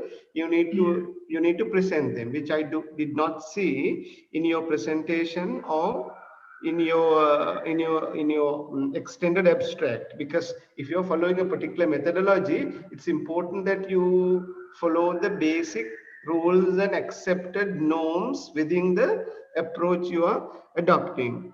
And also, as Dr. Samudhi mentioned, I also got a bit confused with the number of respondents you had in your article, and one place in your presentation you said it's 92, but in some other place it said showed 112. It's actually 92, not 112. I must have made a mistake. In your pie charts and all that, you had 112. They are not big mistakes. Don't get panic. They are not serious mistakes. Now, as Dr. Janaka mentioned, do you think the banking employees you have interviewed are exposed to all these different types of creators of stress, technical stress, like technology innovation stress or fear of being replaced? Do you think they're experiencing all of them or some of them? I think like that is what the study was in. I mean, I didn't get to measure each and every construct like Separately. sub-construct. Yeah, I just measured the overall technostress. I Mm. mean, going forward, that is one point that we can include in the research, Because considering all the otherwise, sub-constructs. otherwise your implications and recommendations might not make sense. Because when it comes to recommendations, if you are to reduce the technostress, you need to know where the technostress emerge or where it comes from, whether it's because of the innovations, and also what sort of employees are they? Are they really exposed to innovations, or are they really exposed to only some of them? Depending on that only, I understand you had 4.3 mean value out of, is it out of 5, or is it a 5-point scale or 7 point? Yeah, 5 like a Right, scale. okay. Yeah. And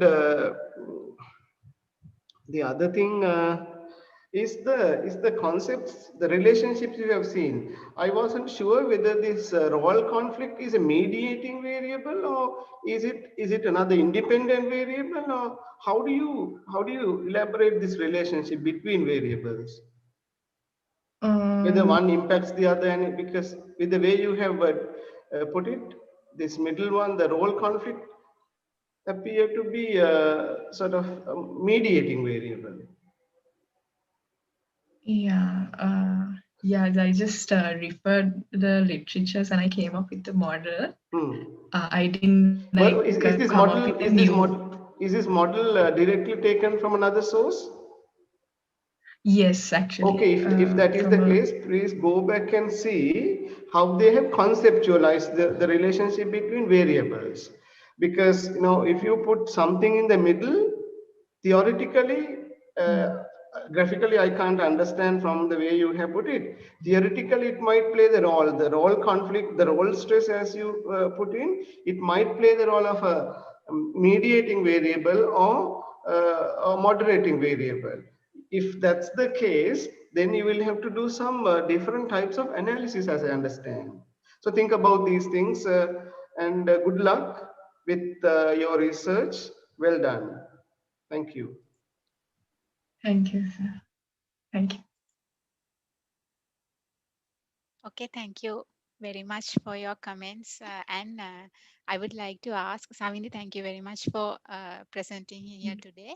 And I would like to ask from Dr. Janaka, Dr. Dushan, and Dr. Sumudu, whether do you have any questions related to the mark sheets or any considerations? No, I'm working on it. No problem. Okay, great.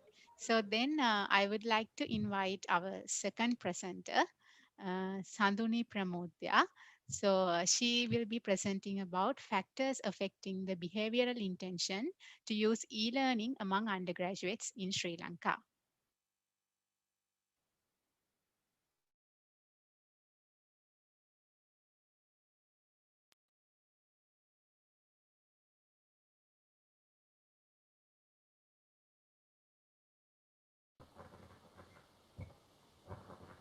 Good evening, everyone. I am Samini Seniratna from University of Sri Jayawardanapura, Faculty of Management Studies and Commerce, Department of Information Technology. Today I am going to present my research, Factors Affecting the Behavioral Intention to Use E-Learning among Undergraduates in Sri Lanka.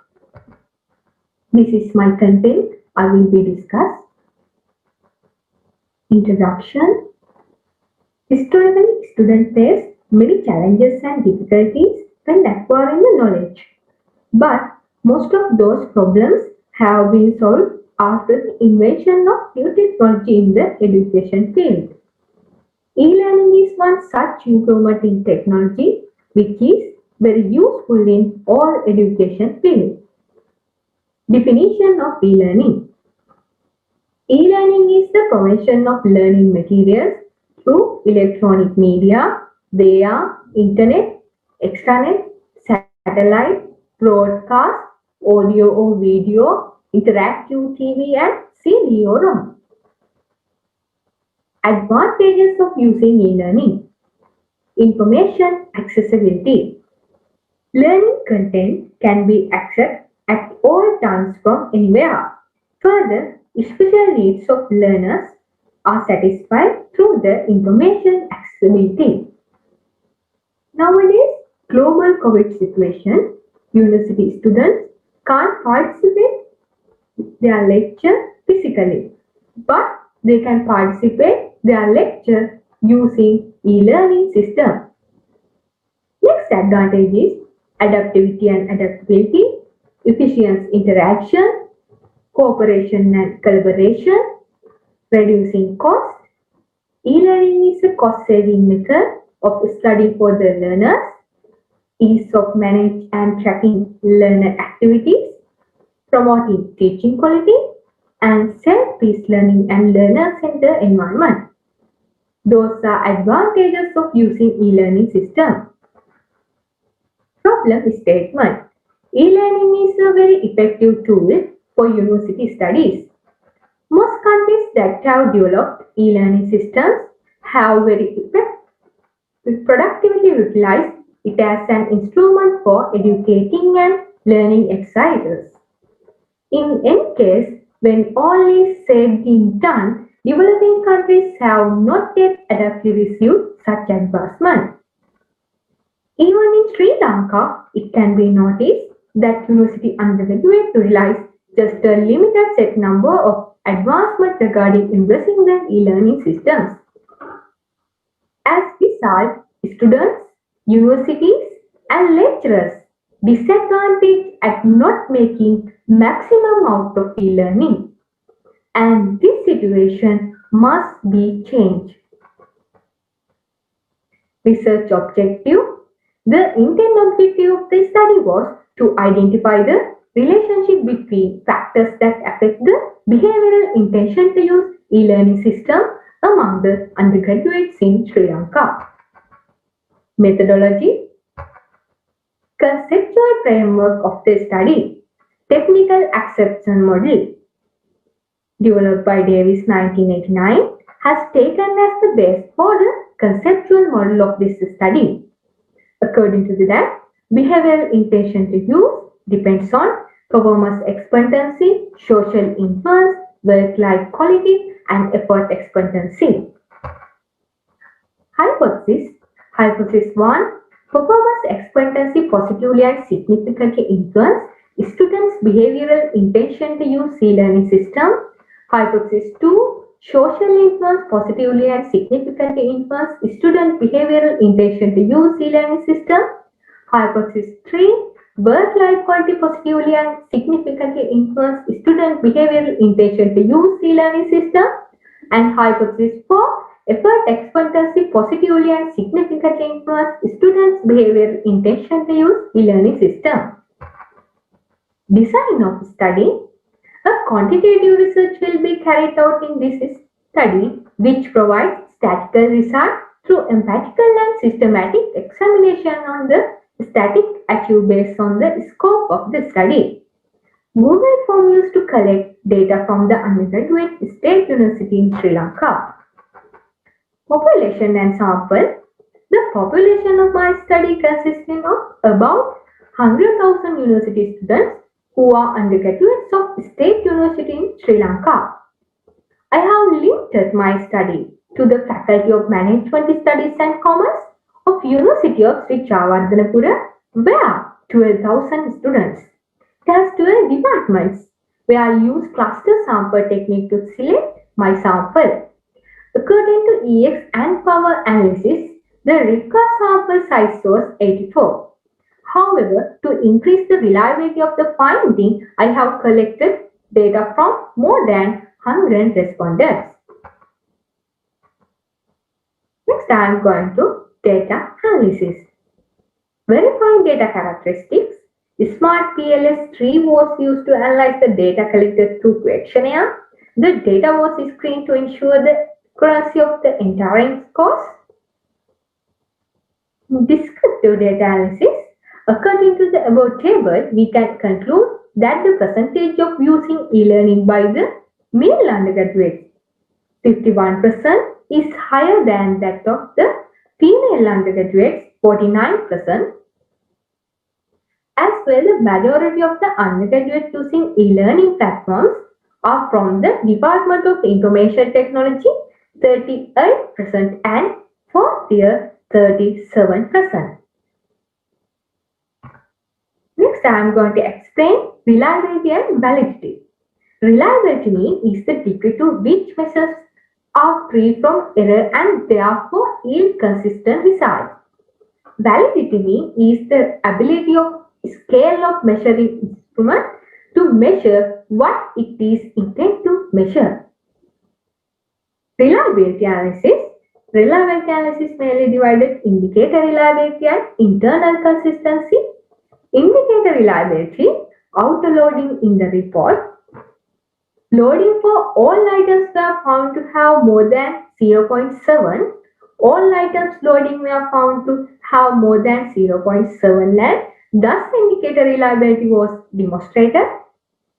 Internal consistency, composite reliability and Crobo-Notch alpha coefficient. Crobo-Notch alpha more than 0.7 and all composite reliability value was greater than 0.7 and thus internal consistency was established. Convergent validity analysis and discriminant validity analysis describe validity analysis. Lastly, I am going to explain convergent validity analysis.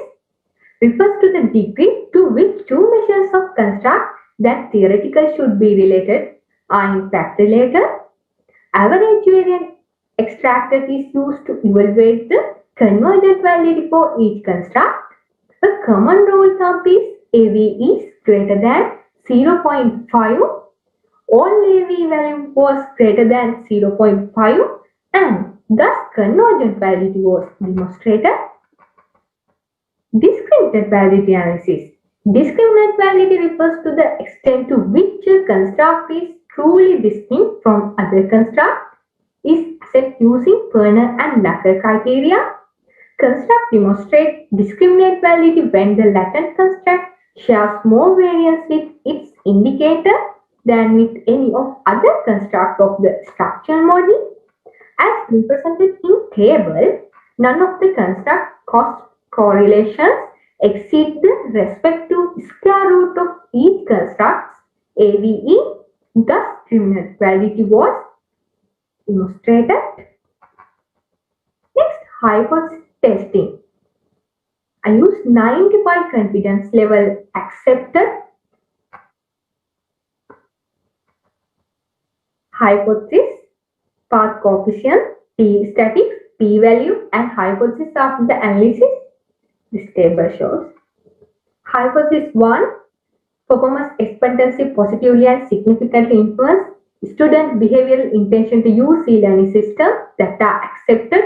Hypothesis 2, social influence positively and significantly influence student behavioral intention to use e-learning system that are accepted. Hypothesis 3, work-life quality positively and significantly influence student behavioral intention to use e-learning system that are not accepted. And hypothesis 4, effort expectancy positively and significantly influence student behavioral intention to use e-learning system that are accepted. So hypothesis of that analysis I got using 95% confidence level accepted. So then I am going to explain finding and discussion. In my study, I found hypothesis 1, performance expectancy positively and significantly influence student behavioral intention to use learning system that are accepted. Hypothesis 2, social influence positively and significantly influence student behavioral intention to use e-learning system that are accepted. Hypothesis 3, work-life quality positively and significantly influence student behavioral intention to use e-learning system that are not accepted. And hypothesis 4, effort expectancy positively and significantly influence student behavioral intention to use e-learning system that are accepted. As conclusion, e-learning, which is advantageous in all fields of education, is one of a great technological advancement. Multiple e-learning programs are bolstered in Sri Lanka. Most countries which have developed e-learning system as a platform for teaching and learning activities are utilizing multiple e-learning programs very effectively. Yet, there are developing countries which have not implemented these technological advancements successfully.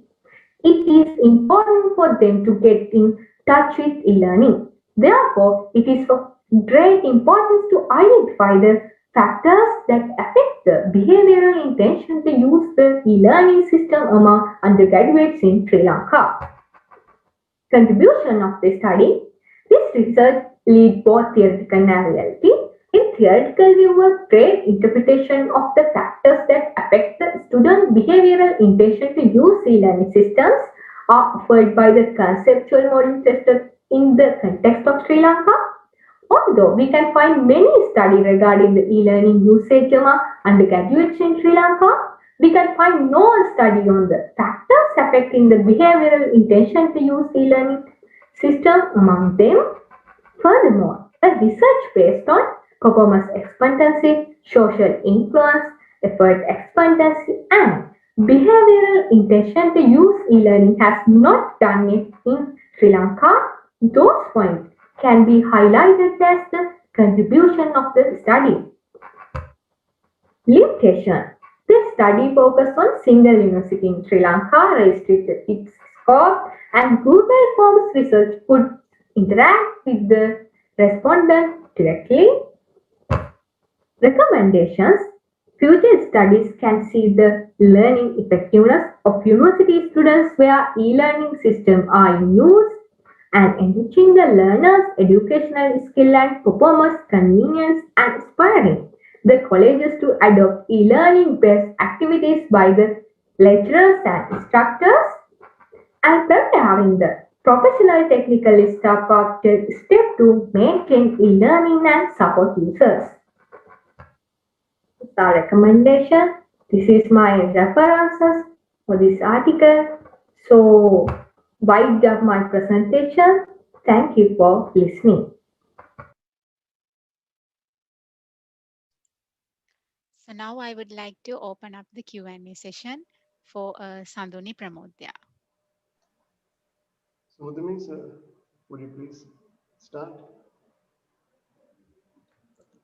Yes, Sandhuni, presenter's name is Sandhuni, right? Okay. Sandhuni, so thank you making for very interesting presentation and also selecting a very timely topic now under the pandemic situation because everyone has to rely on this e-learning now. Anyway, so once again, my concern is about your title again. So you say undergraduates in Sri Lanka and you have selected Faculty of Management Studies and Commerce of the University of Sri Jayawardanapura. So then, like, why can't you put that one in your title? And I mean, because it's not a limitation. No, when you say undergraduates in Sri Lanka, so because there are 13 universities. State universities, and then you have to justify as to why you have selected one university again. That is one concern.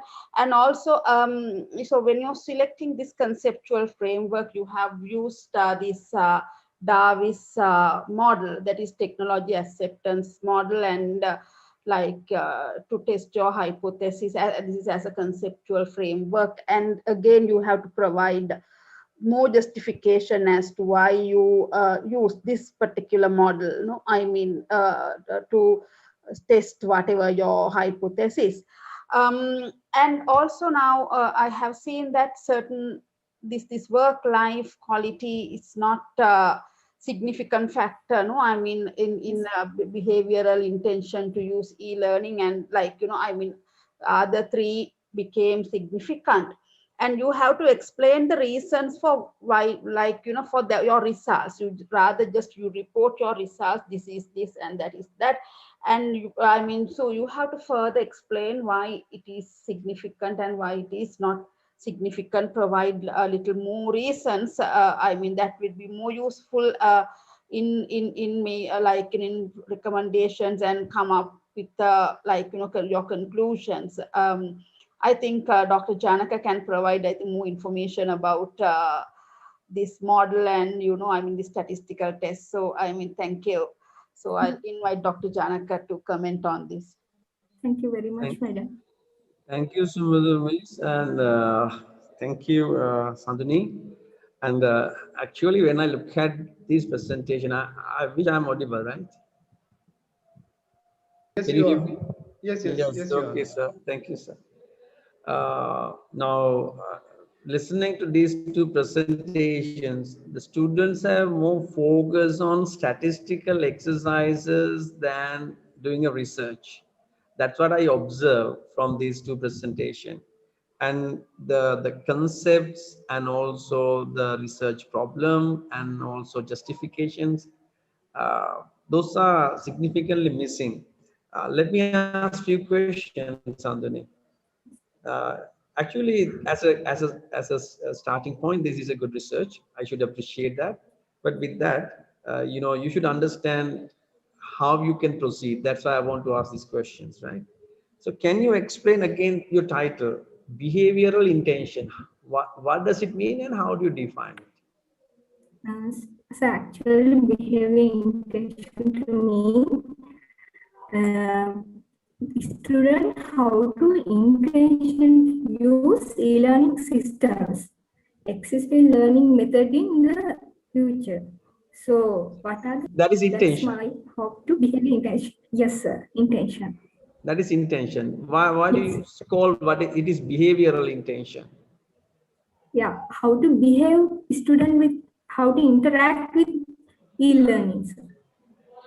Okay, how they interact with the e-learning. Yes, sir. Then why it is intention? So I want to interact with intention to use e-learning. I want to do that.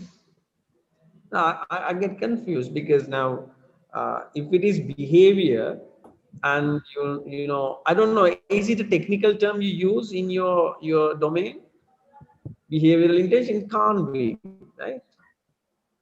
It's not, right? So if this is intention, this is intention of the student to use e-learning practices, or if this is the behavior of using e-learning, how they behave when they use e-learning, something like that.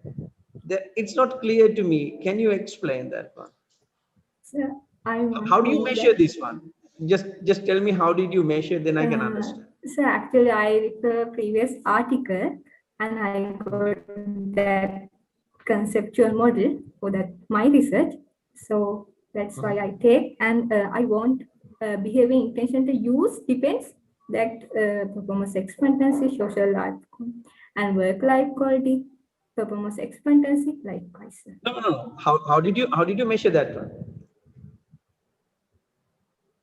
Now if let's say years of like education, okay, if it is education, we can use years of schooling, right? Then we measure your education based on years of schooling. Now this is behavioral intention, right? So that is your key variable, right? Yes, sir. How did you measure that one? How did you construct that one? That with that I asked some questions, behavior intention using Google Forms. What kind of questions? What kind of questions? How to interact with e-learning with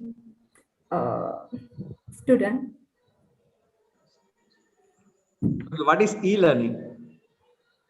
I'm E-learning confusing you because electronic. I'm confusing you because I'm doing it purposely, because what I understood, now I can see a practice like taking concepts here and there and collect some kind of data for that and do a statistical test. But before that, you should better understand the concept you're working on. And based on the definition of your e-learning, it's like using any electronic method, right? Then when we talk about e-learning, then it is the extent of using e-learning, isn't it? Now in Jayawardanapura University, everyone using e-learning. Yes. It's not the use of e-learning, that is the extent of e-learning. To what extent they are using e-learning, isn't it? Yes. Right? So these concepts are not clearly discussed, right? And you have used some kind of, indicators and then collected data.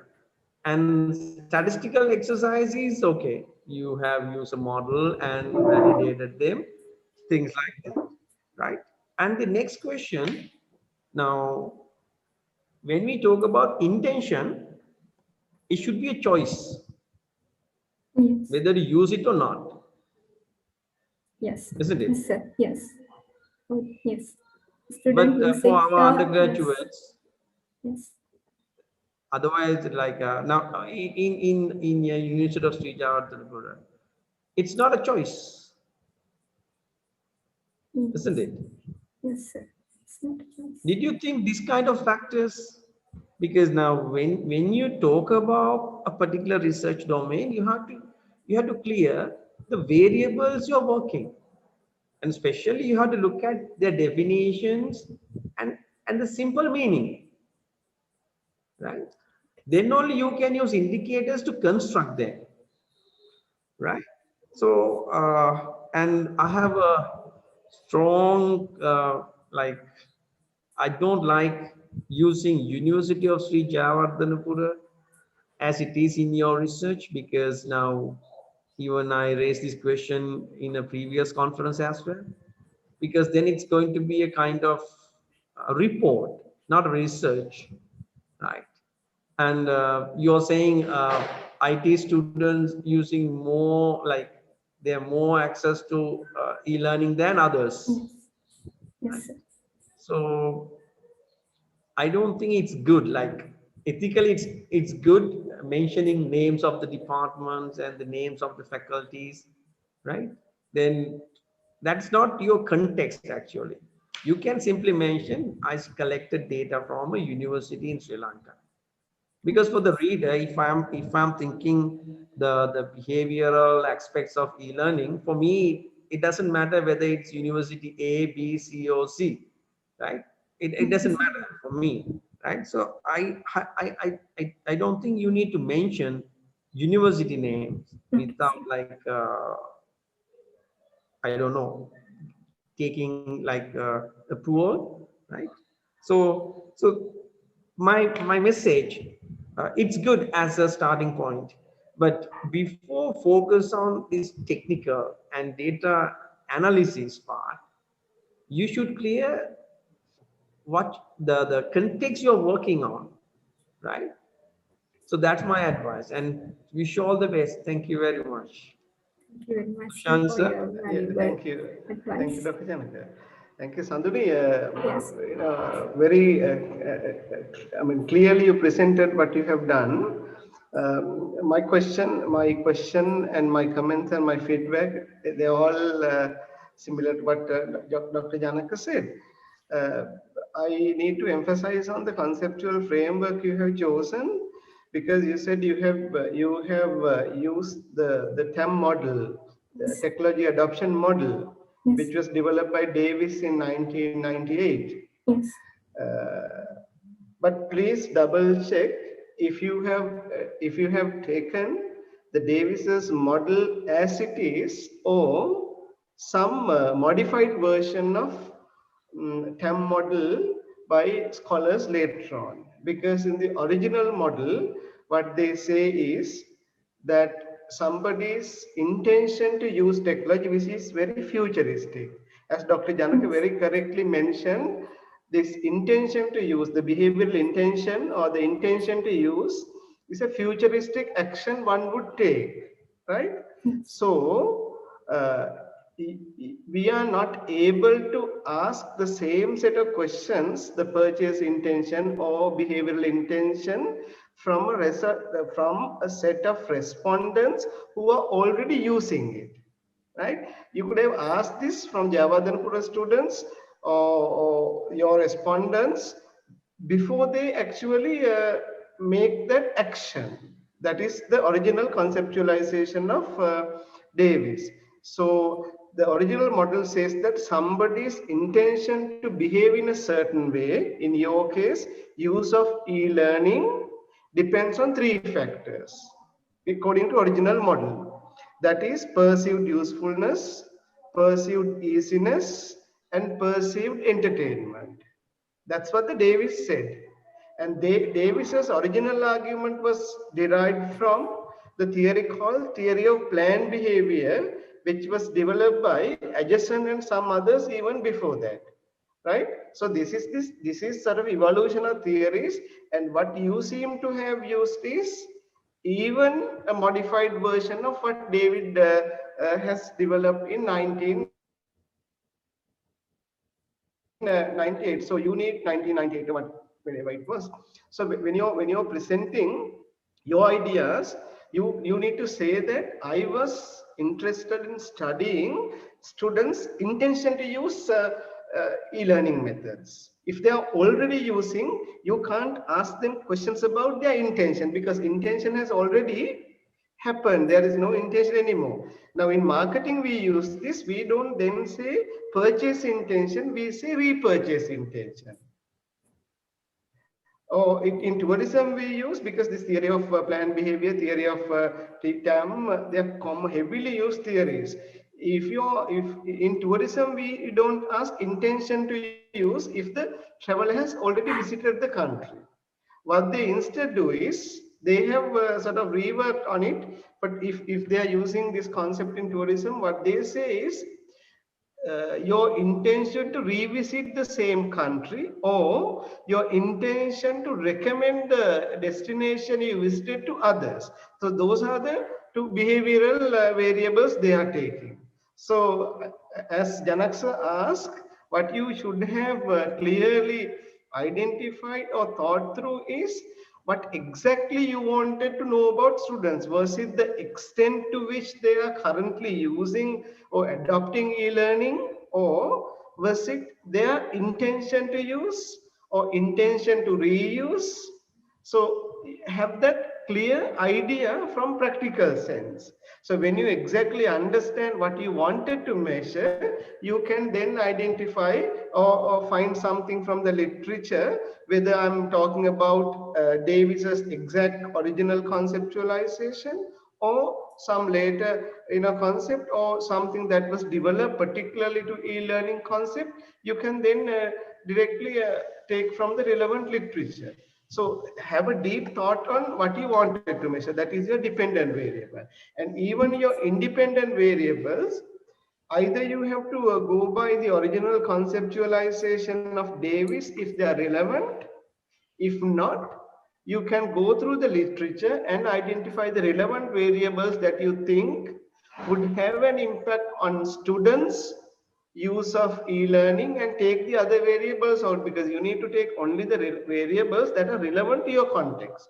Maybe work-life balance or something like that, if you have taken, may not be relevant to students' e-learning, because we have full-time learners in the university system.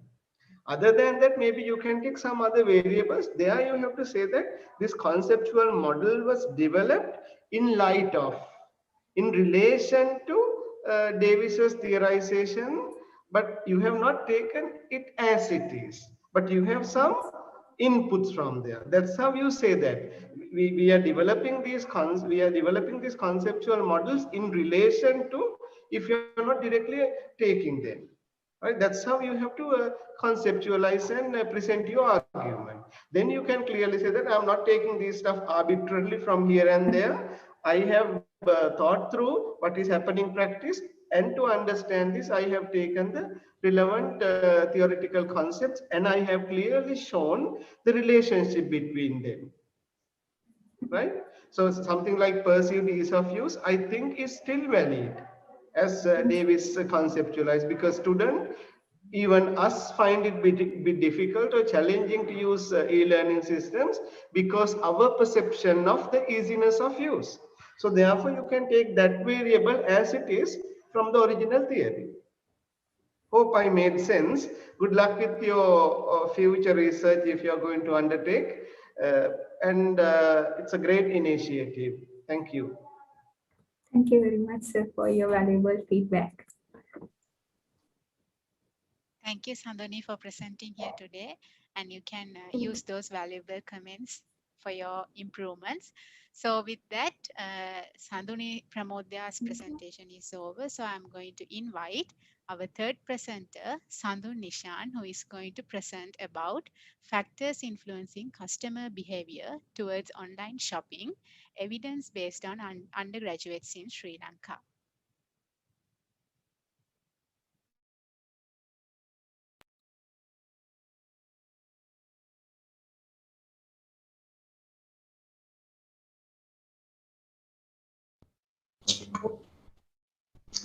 Good evening, dear all. I am here to present my research study, Factors Influencing Customers' Online Buying Behavior, Evidence Based on Undergraduate in Sri Lanka. So this is the content of my research presentation. The background of the research problem, research objectives, research design and methodology, data analysis, findings and discussions, contributions, limitations and references. Then first we move on to the background of the research. Nowadays, online shopping is become more popular in the world as well as the Sri Lanka. A lot of companies and organizations move from bricks to clicks, and customer also allowed buy to retail products in also in online. To grow up the online shopping industry, better to identify the factors influence to customers' online buying behavior. So this research identify the factors that influence customers' online buying behavior in Sri Lanka. Next one is research problem. So online buying is a rapidly influence to people lifestyle. According to the Telecommunication Regulatory Commission, there are 6.1 million web users in Sri Lanka and 24.43 million cellular phones link over 300,000 broadband and dial-up web connections. Other than that, we have so much online platforms offering online shopping like Daraz, Alibaba, and eBay likewise. But usage of this online buying is very lacking. So it's important to identify the factors determining customer to buy online. Other than that, several studies have been conducted to identify factors influence on online shopping. However, majority of them are done by other countries. Online buying behavior is behavioral phenomenon and it varies among different countries and cultures. Therefore, findings of other countries may not be applicable to the Sri Lankan context. Because of that, identify the factors influencing customer online buying behavior is again important. Next one is research objective. There are two research objectives. First one is to identify the factors influencing customers' online buying behavior. Second one is to identify the relationship between influencing factors and the online buying behavior of customer. Next one is research design and methodology. So this research used quantitative method and primary data were collected through questionnaire. Sample size calculated by using EXNT power analysis tool and the sample size is 91. This study will be a collected response from 91 undergraduate and data analysis tool is Smart PLS. It is research, conceptual model and the hypotheses were developed based on the previous literature and all items of the variables were adapted from the previous literature. All items measured using 5-point liter scale and the questionnaire pilot tested on 10 undergraduates to refine the questionnaire. And this is the conceptual model. There are 4 independent variable and 1 dependent variable. So independent variables are customer satisfactions, perceived usefulness, website design quality, and perceived trust. Dependent variable is customers' online buying behavior. Next one is research design and methodology part. There are four hypotheses. First one is there is a positive relationship between customer satisfaction and online buying behavior. Second one is there is a positive relationship between perceived usefulness and online buying behavior. Third one is there is a positive relationship between website quality and online buying behavior. Fourth one is there is a positive relationship between perceived trust and online buying behavior. So let's move on to the data analysis part. Total number of responders are 91 and 56% female and 44% is male. Then this is number of responders in faculty-wise, more number of responders in Faculty of Management Studies and Commerce. Here, 67% respondents use internet over 4 years. And next one is lot of responders access internet by using their smartphone. Then they use laptop for the access internet. Next one is reliability analysis. Under reliability analysis, we first talk about indicator reliability analysis. All values have more than 0.7. Therefore, all items were reliable and its demonstration in here. Next one is internal consistency. All alpha value have more than 0.7 and according to the here at all, internal consistency also demonstrated in here. Next one is validity analysis. Under the validity analysis, first one is convergent validity analysis. All AVE value more than 0.5, again validity analysis demonstration in here. Next one is discriminant validity analysis. As represented in table, none of constructs cross correlations exceeded the respective square root of each construct's AVE. Then discriminant validity was demonstrated in here. Next one is hypothesis testing. There are 4 hypotheses and this research 2 were rejected and 2 were supported.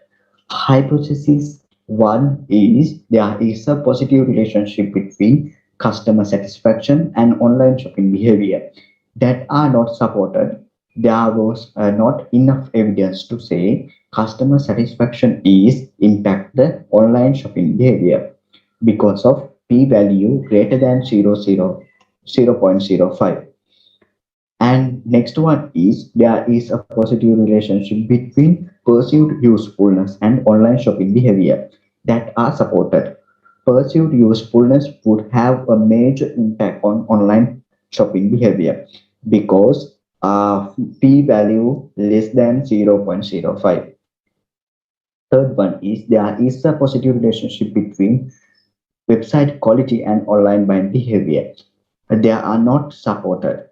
There was not enough evidence to say website design quality would have an important impact on online buying behavior because of p-value greater than 0.05. And next one is there is a positive relationship between perceived trust and online buying behavior that are supported. Perceived trust has a significant positive impact on online buying behavior because of p-value less than 0.05. Next, moving to the findings and discussions. According to my analysis, this research found there is no significant positive relationship between customer satisfaction and online buying behavior. This compatible with Shu et al. 2009.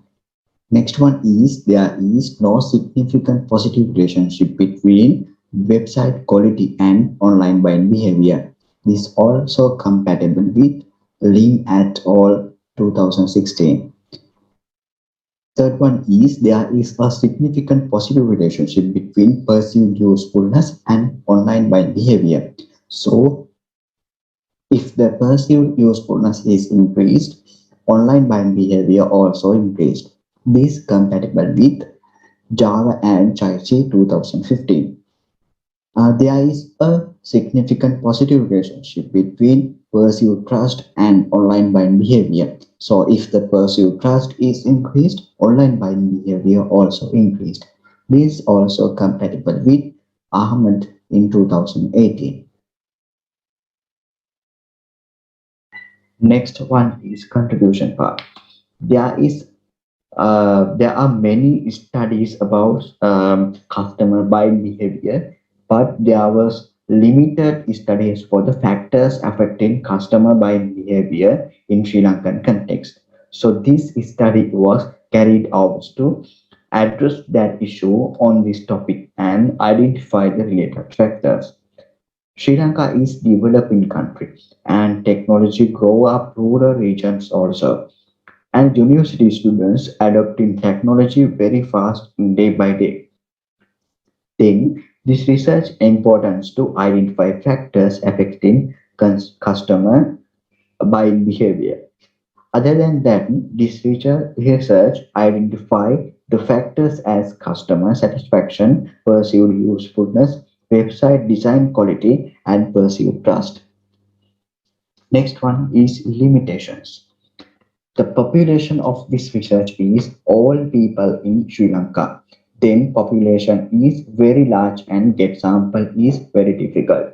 As a sample, this research choose university students and then again it's focused only one university. Then sample size is limited. And this research analysis done based on most cited factors. Therefore, research limit for the four factors affecting online shopping in Sri Lanka. Next one is with the limited time since response collected thought online and not directly engaged to the responders. So this is important references and thank you. Have a nice day. So before starting the Q&A session, I would like to give a small announcement to our panel members. So I would like to kindly remind you to limit the Q&A session for 5 to 7 minutes since we are running out of time. So now I would like to open up the Q&A session for Sandun Nishan. Dushan sir, Sumudu miss, Yes. shall one or two members give the comments? Otherwise, when everyone Yes, I think so. Yeah, take the yeah, time, yeah. I Yes, think, I Dr. think Janak. Sumudhu miss, it's better. they should have invited only one or two panel members, not three of us. Yes, then yes, that's fine. I think. No, no, Sumudhu miss, you can. No, Dr. Janak Hall, I mean, Dushan can. Now it's since it has done. Yes. So let's we decide, Dushan sir. Okay. Right. My feedback is not for the students, but for the organizers. If you are giving us limited time to comment on students' work, they should have invited only one or maybe two panelists, because otherwise they are not getting. We understand your concerns, but for the ceremonial sake, we should not have a panelist. I think you can take this message back to the organizing committee.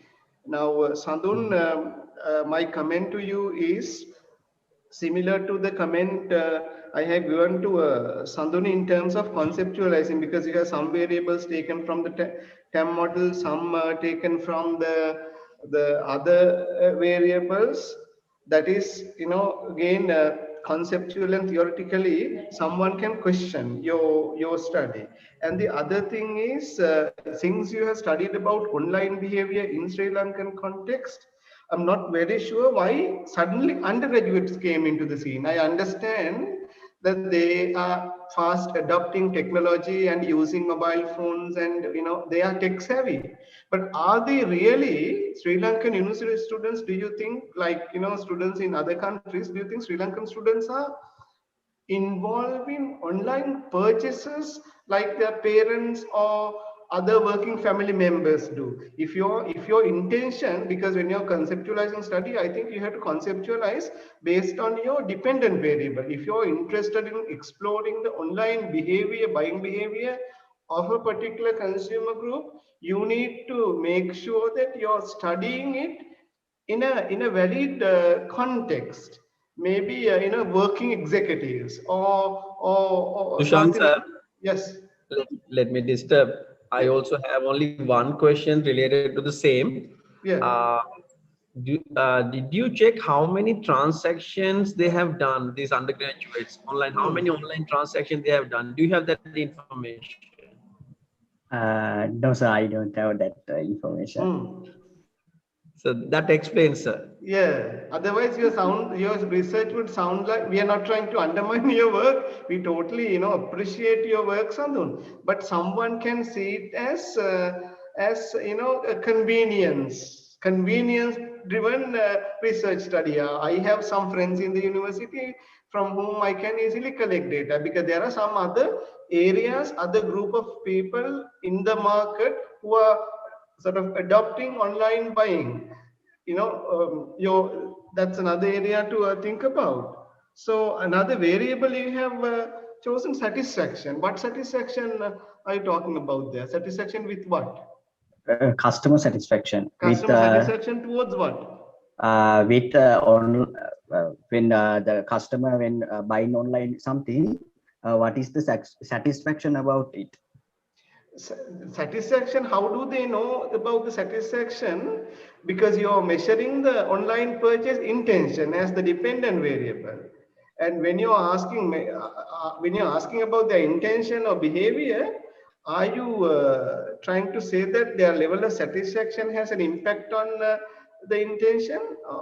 That I'm not getting it clearly, because I have not seen this type of conceptualization before. Maybe their level of satisfaction towards online platforms or something you can take, but again, satisfaction towards what was not clear in your conceptualization. Those are some of the things you can consider. Good luck, Sandhu. So Mudamis, if you want to add something quickly, please do so. I totally agree with what Dr. Dushan said, because I also have this concern about selecting why these undergraduates. Please address them. Yes. Thank you. Sandhu, I think it's a good presentation as a student. So we really appreciate your work. And that may be the fact because of the COVID situation, and you may have certain limitation to collect data. But especially our concern is if context is wrong, all the other statistical exercises are not valid. So you should understand how you did your undergraduate research. Maybe in the future, if you do anything, somehow you have to find a suitable context to study your intended research. Okay? Good luck. Thank you, sir.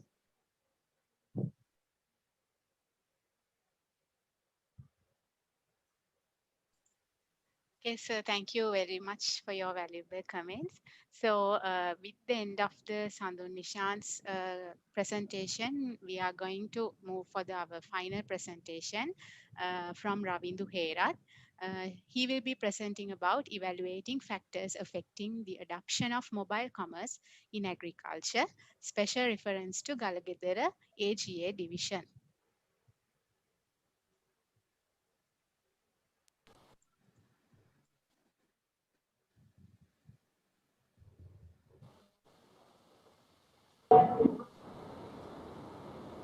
Good evening, I'm Chaturangera from University of Sri Jayawardanapura, Faculty of Management Studies and Commerce, Department of Information Technology, and I am going to present my research presentation about evaluating factors affecting the adoption of mobile commerce in agriculture, special reference to Galagedara HA division. Content: introduction, problem statement, research objectives, methodology, design of the study, data analysis, summary and conclusion, and limitation of the study. Introduction. Agriculture is the science in art of farming, cultivating, and production of different agricultural products. An effect of Agriculture Act upon many areas. Technology and agriculture have a strong bilateral relationship, and although according to Department of Census and Statistics, Sri Lanka is a developing country. Mobile subscription of the country is 113.4%, and so use of e-commerce can make reflect a high productivity in agriculture. This is a necessary to apply and evaluating some reference factors in reputable literatures that affect the adoption of e-commerce in agriculture. For Galagandar AG division, problem statement. The GDP of agriculture sector was decreased 1.7.1% to 7.0% in 2016 to 2018, according to central bank reports, and it changes to self-sufficient of the country. So, this is a time to arrange practices to develop agriculture of the country, and researchers about agriculture and technology can reflect influence scientifically on that. And there are so many researchers all around the world who conducted researches about adoption of mobile phones in many areas. Like, we have like researchers have done researches about adoption of mobile phones in agriculture. Although there is no any research published exactly on this topic in Sri Lankan context, there are some quite limited number of researches done on agriculture and technology. Kodigarage and Tom Somaratna are some of them, and so necessary data available from different institutes like Central Bank and Department of Census and Statistics. And Galagari is urban area where people have adapted to use e-commerce recently, and show significant spreading of agricultural lands which sustain both local market and foreign market, especially by providing cloves, pepper, and cinnamon like spices. This study tried to fill up the identified gap in literature related on mentioned topic while evaluating factors affecting to the adoption of e-commerce in agriculture using special reference to Galadhar AG division.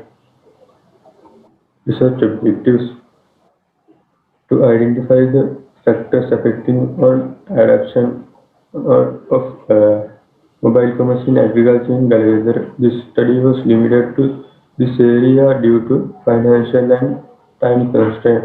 The other research objective is to determine how these factors influenced on agriculture in Galvedera. Methodology: this is the conceptual framework of the research. Hypothesis of this research: compatibility, perceived innovativeness, perceived ease of use, perceived usefulness, perceived reliability are positive influence with attitude to the adoption of e-commerce, and perceived negative influence attitude to adoption of e-commerce. Design of this study: the population is Sri Lankan farmers and sample is Galgadar HA division farmers.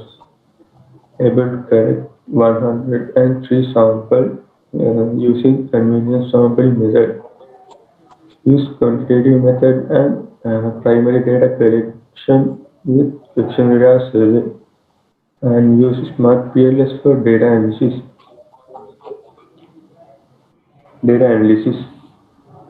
Descriptive data analysis. According to first diagram, sample of 103 farmers, 80.58% farmers are male and 19.42 farmers are female.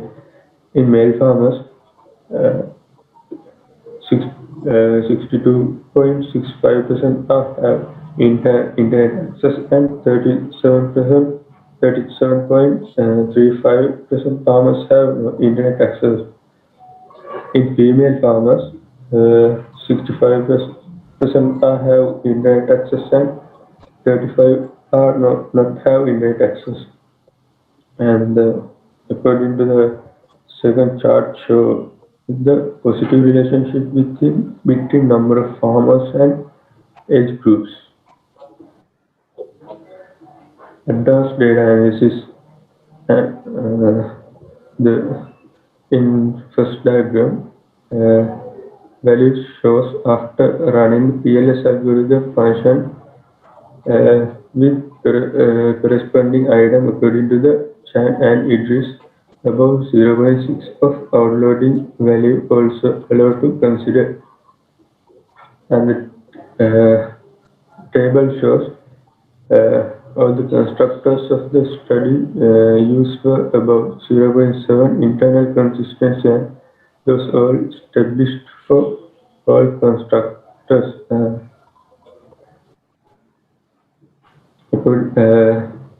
First, first table shows the discriminant validity, and the other table shows the convergent validity.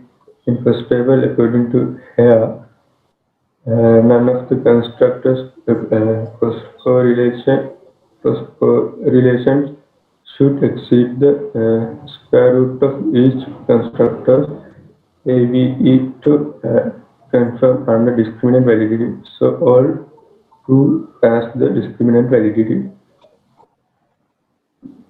The second table AVE values obtained for this research are greater than 0.5 according to here, and so all confirmed to evaluate convergent validity. R square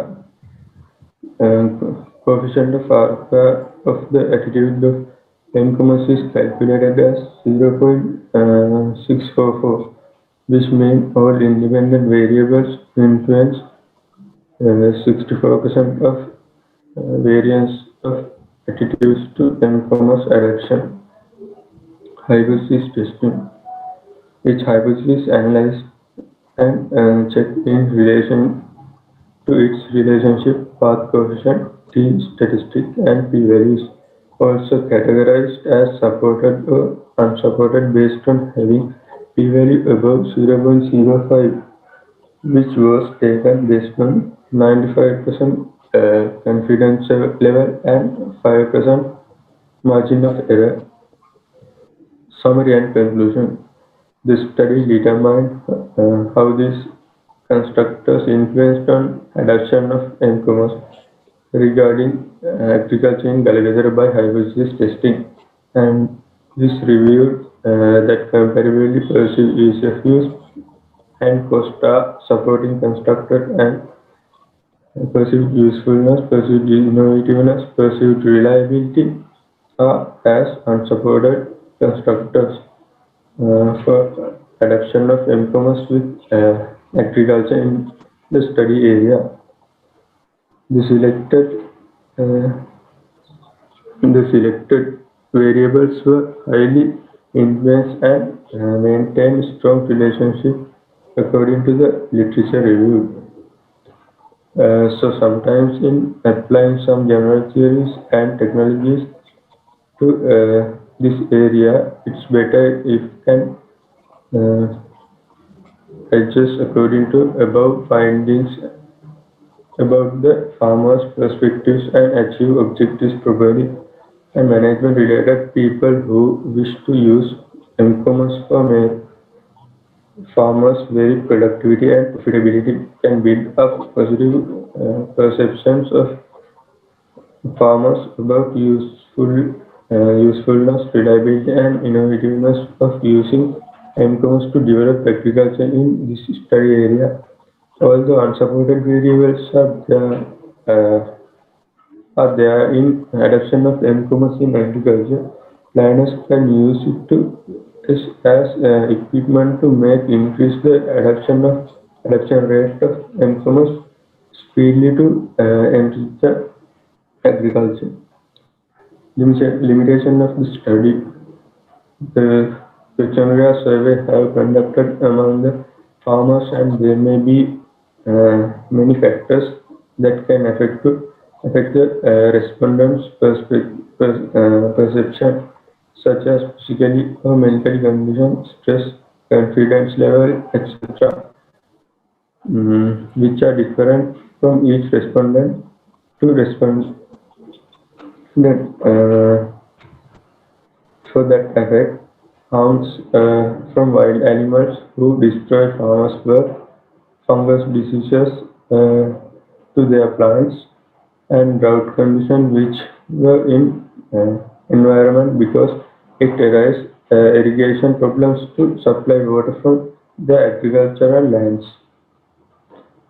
And thank you and have a nice day.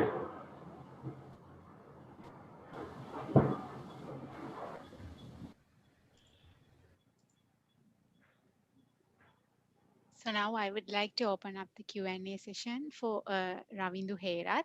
So Dr. Dushan and Dr. Sumudhu, really sorry for the previous message. I thought that we are running out of time, but you can take your time to give your comments. So really sorry for the previous message. So your attendance is like very much appreciated from our department, but I thought it was like we are running out of time, but we can manage the time. So Dr. Dushan and Dr. Sumudhu, so you can give your comments and ask questions from Ravindu Herat. So now I'm going to open up the Q&A session.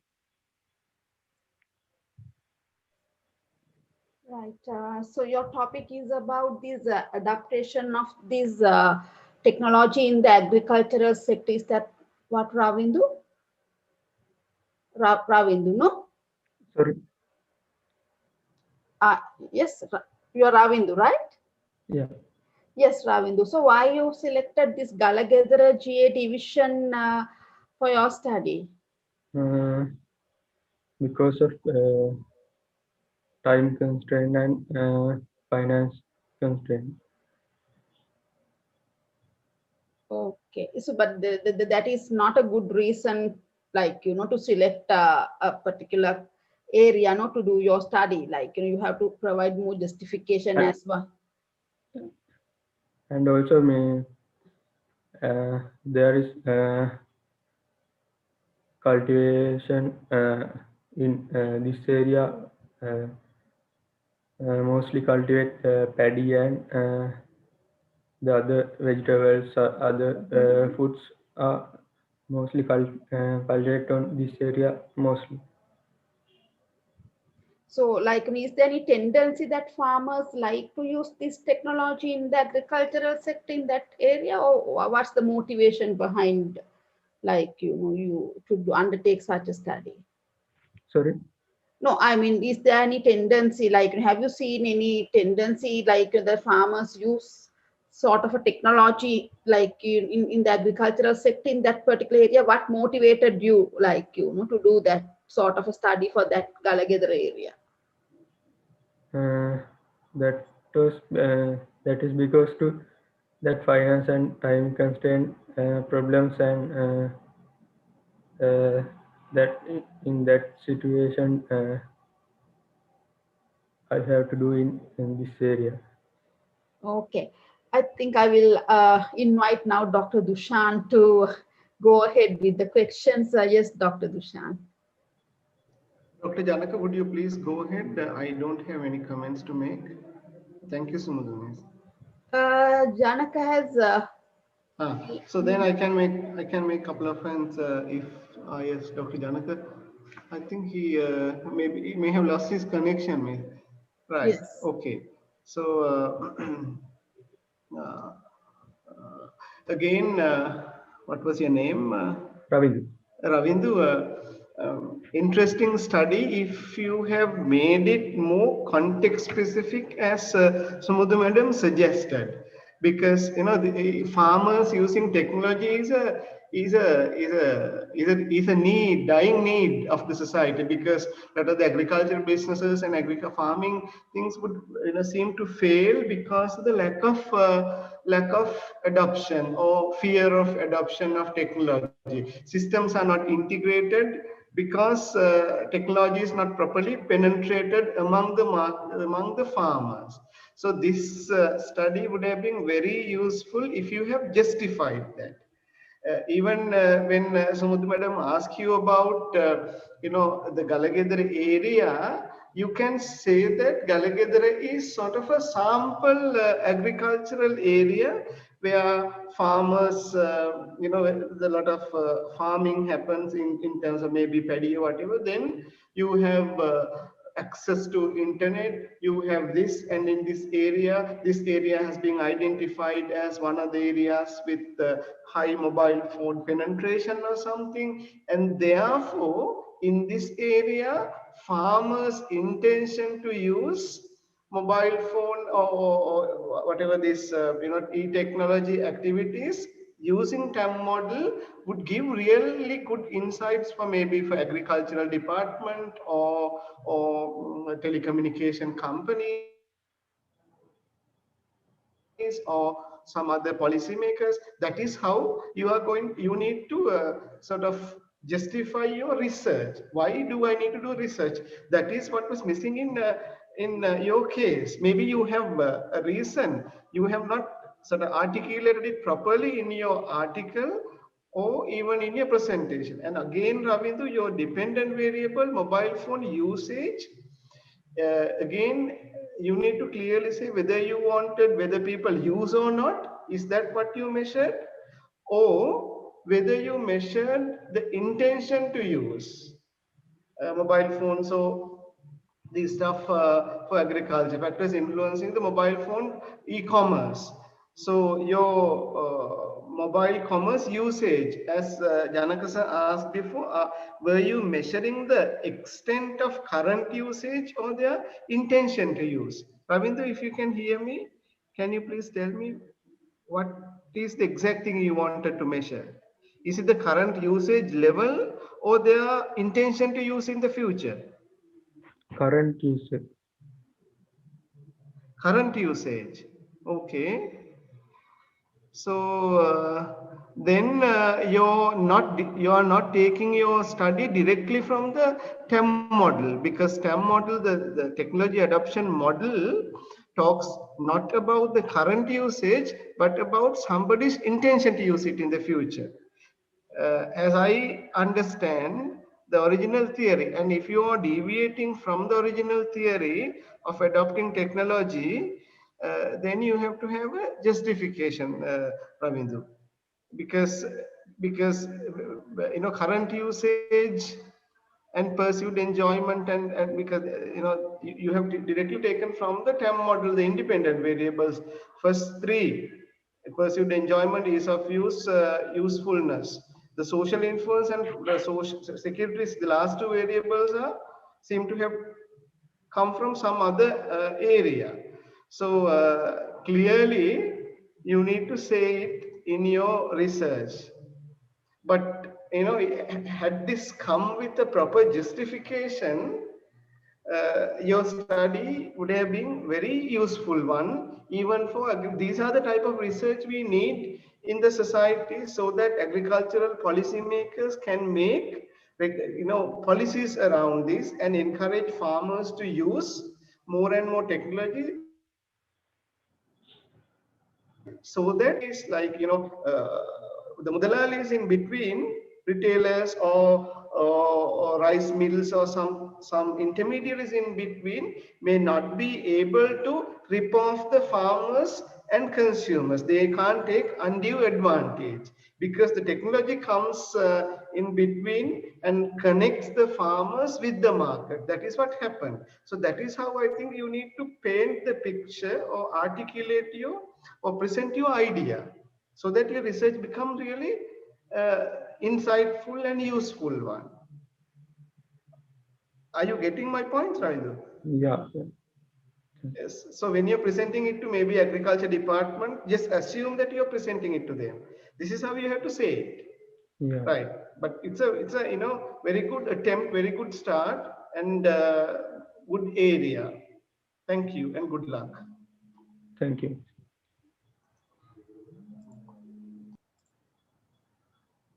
So thank you, Ravindu, for presenting your findings and your research work in this session. And thank you, Dr. Dushan and Dr. Sumudu, Dr. Janaka for joining with us here today.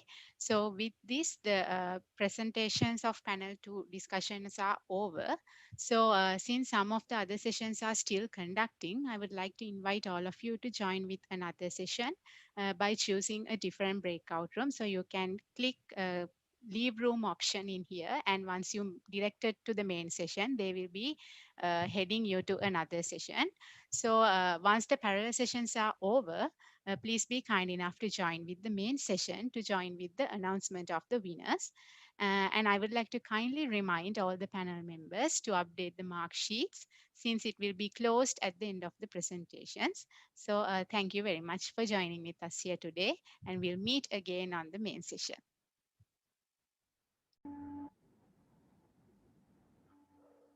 Good evening. I'm Dilanjali Varnasurya from University of Sri Jayawardanapura, Faculty of Management Studies and Commerce, Department of Information Technology. Today I'm going to present my research. My research topic is factors influencing usage of mobile commerce among Sri Lankan undergraduates. So next, content. First, introduction, problem statement, research objectives, conceptual framework of the study, design of the study, data analysis, findings and discussion, summary and conclusion, contribution, recommendations, finally, references. So next, introduction. Commerce is dealing with the exchange of economic value, goods and services between producer and customer. Commerce has takes many forms with the invention of new technologies and methods.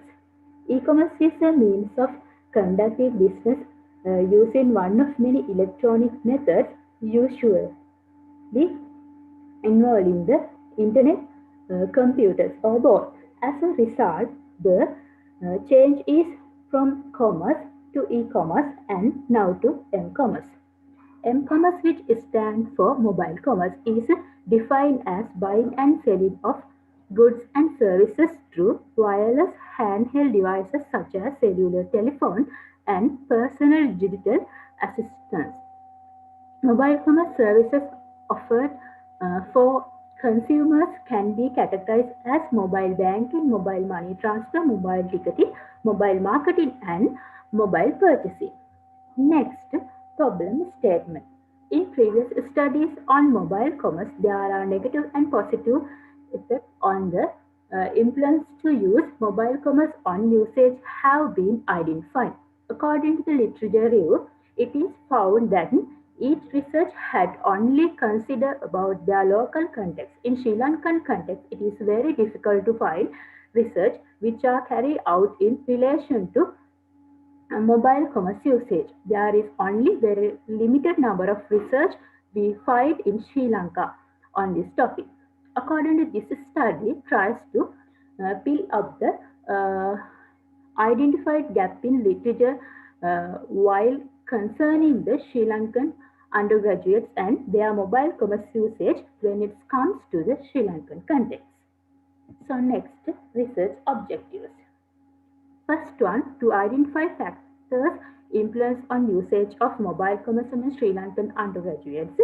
Second one, to identify relationship between identified factors and usage of mobile commerce by Sri Lankan undergraduates. Next, conceptual framework of the study. Technology acceptance model has taken as the base for the conceptual model of this study. So, there are 5 independent variables in this model. Perceive enjoyment, perceive ease of thought, perceive usefulness, social influence, and perceive security risk. So, there are 1 dependent variable in this model, mobile commerce usage. The next one, hypotheses. This is the previous model related 5 hypotheses. Pursue enjoyment, pursue ease of use, pursue usefulness, social influence are positively related to the mobile commerce usage. Pursue security risk is negatively related to the mobile commerce usage of previous one. So, next design of the study.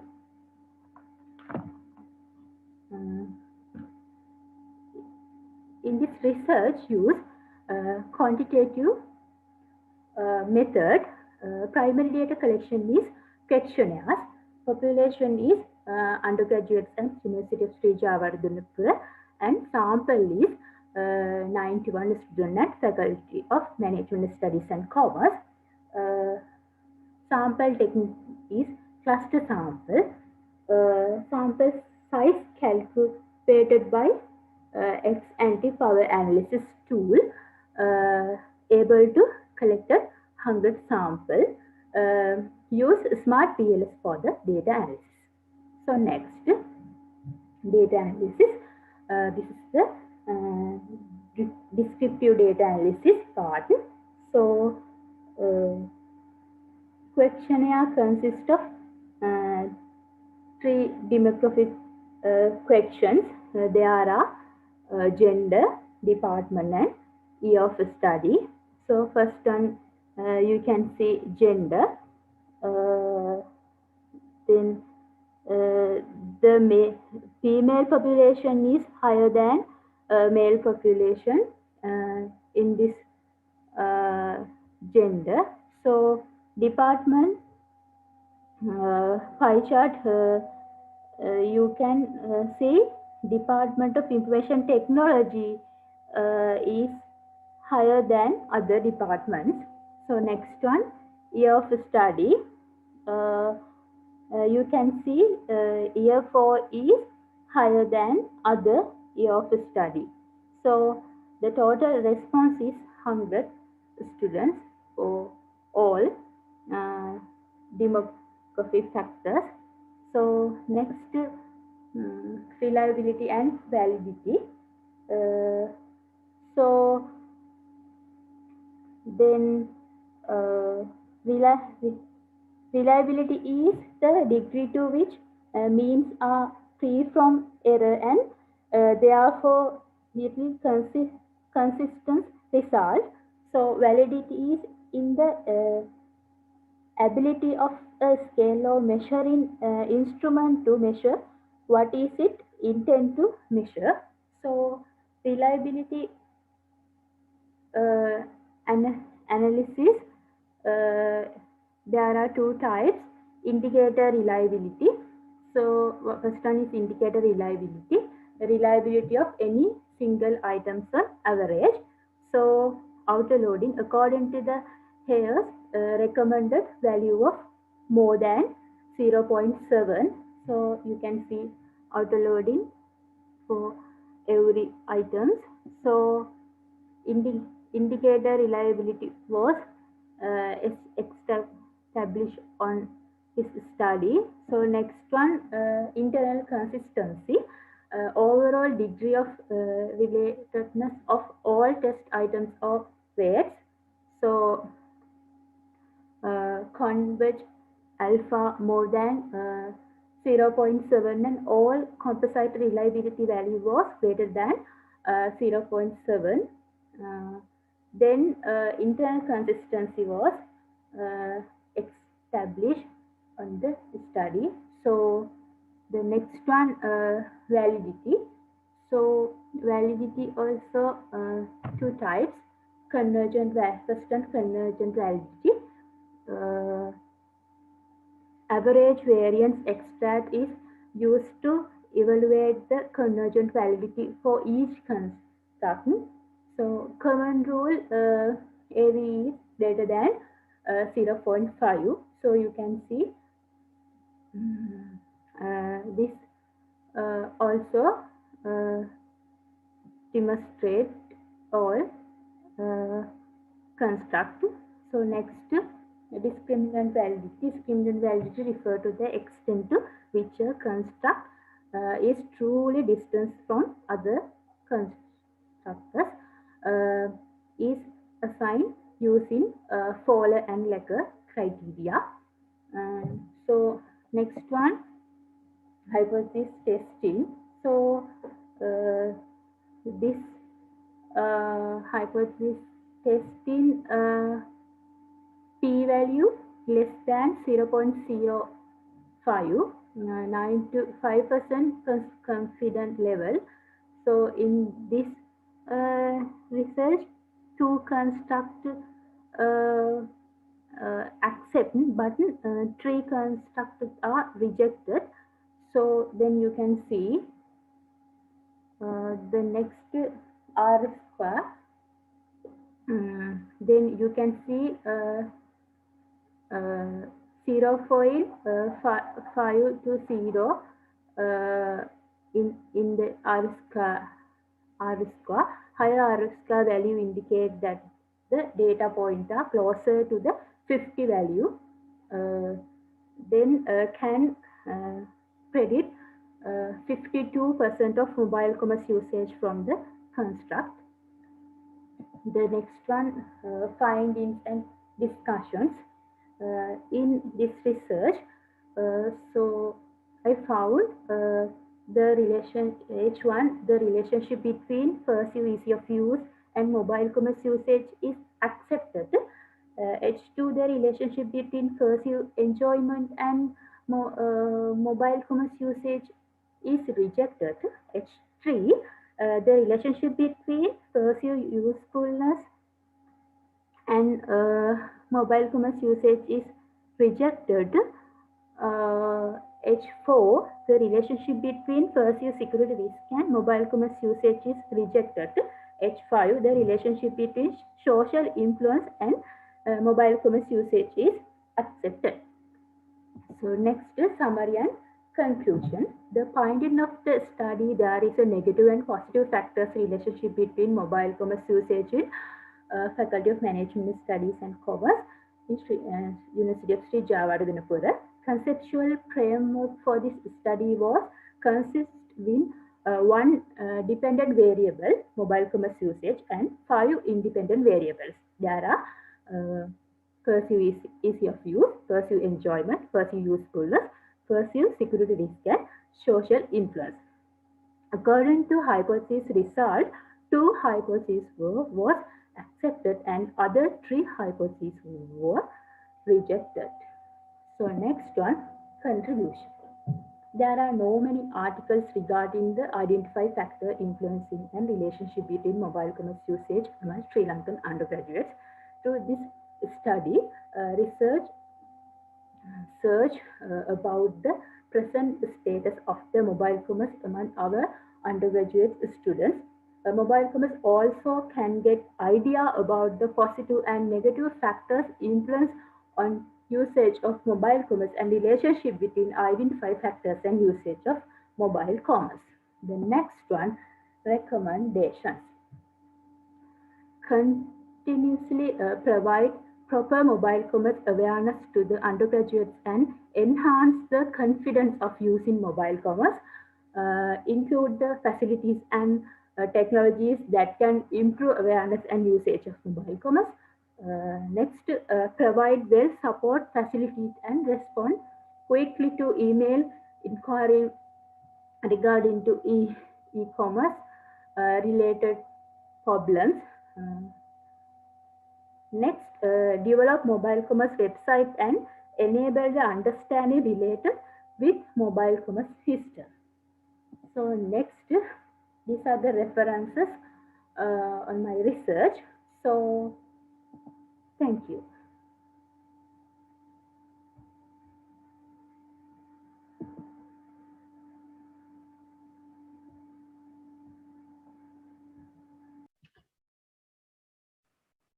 Good evening, everyone.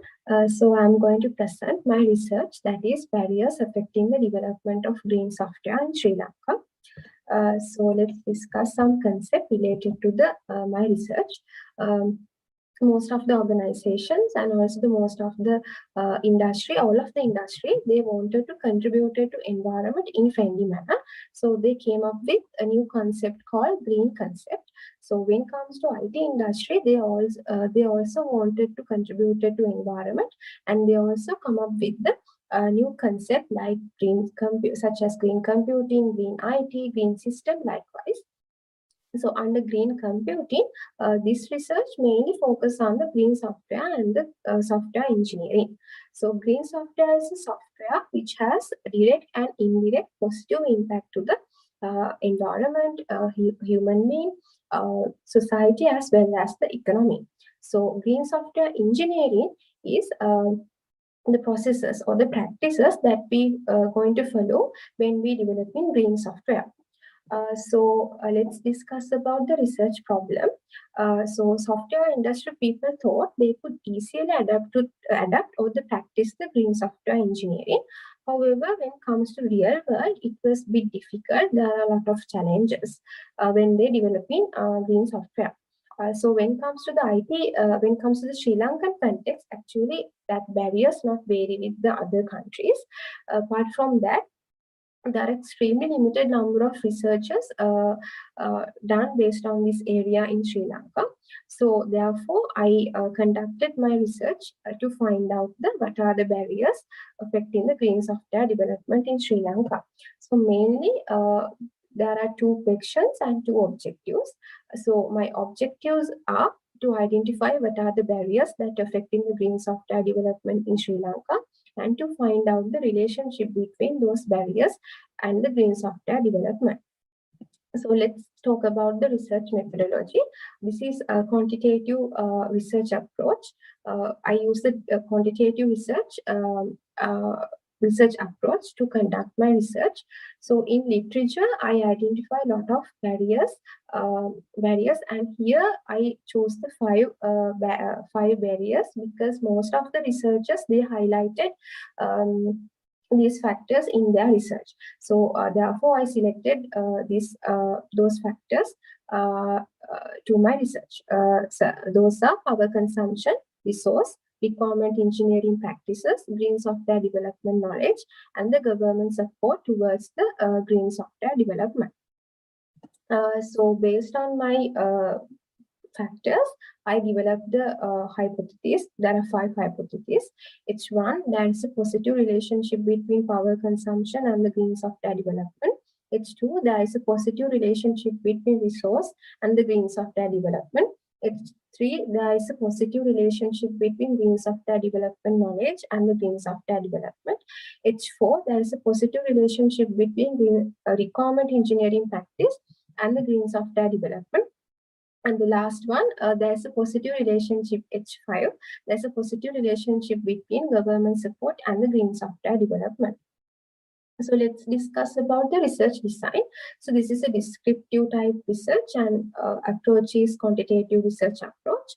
So my population was all software developers in Sri Lanka. I conducted the power analysis to identify my sample size. So according to my results, I got 100 sample size, and I did the online survey and distributed the questionnaire to my sample. For selecting sample, I used the convenience sampling and the snowball sampling technique. When comes to the data analysis part, I did the descriptive data analysis and the fact analysis as well as the multiple regression analysis. So there, under the descriptive analysis, there are 2 criteria: gender and the prior experience in green software development. So under gender, there are 72% of male responded to my research, and 28% of female responded to my research. The prior experience in green software development. So actually, green software development is bit new to new concept to Sri Lanka. So 85% people they didn't have any prior experience related to the green software development, and 12% of people have less than 1 year experience, and 10% people have 1 to 2 year experience, and 90% of people have 2 to 3 year experience, and rest of the people have more than 3 year experience. So then the multiple regression analysis. So my R score is 0.922. So high R score means the predictability of the constructors is high. Then I did the reliability analysis. Under that, I did the indicator reliability and the internal consistency analysis.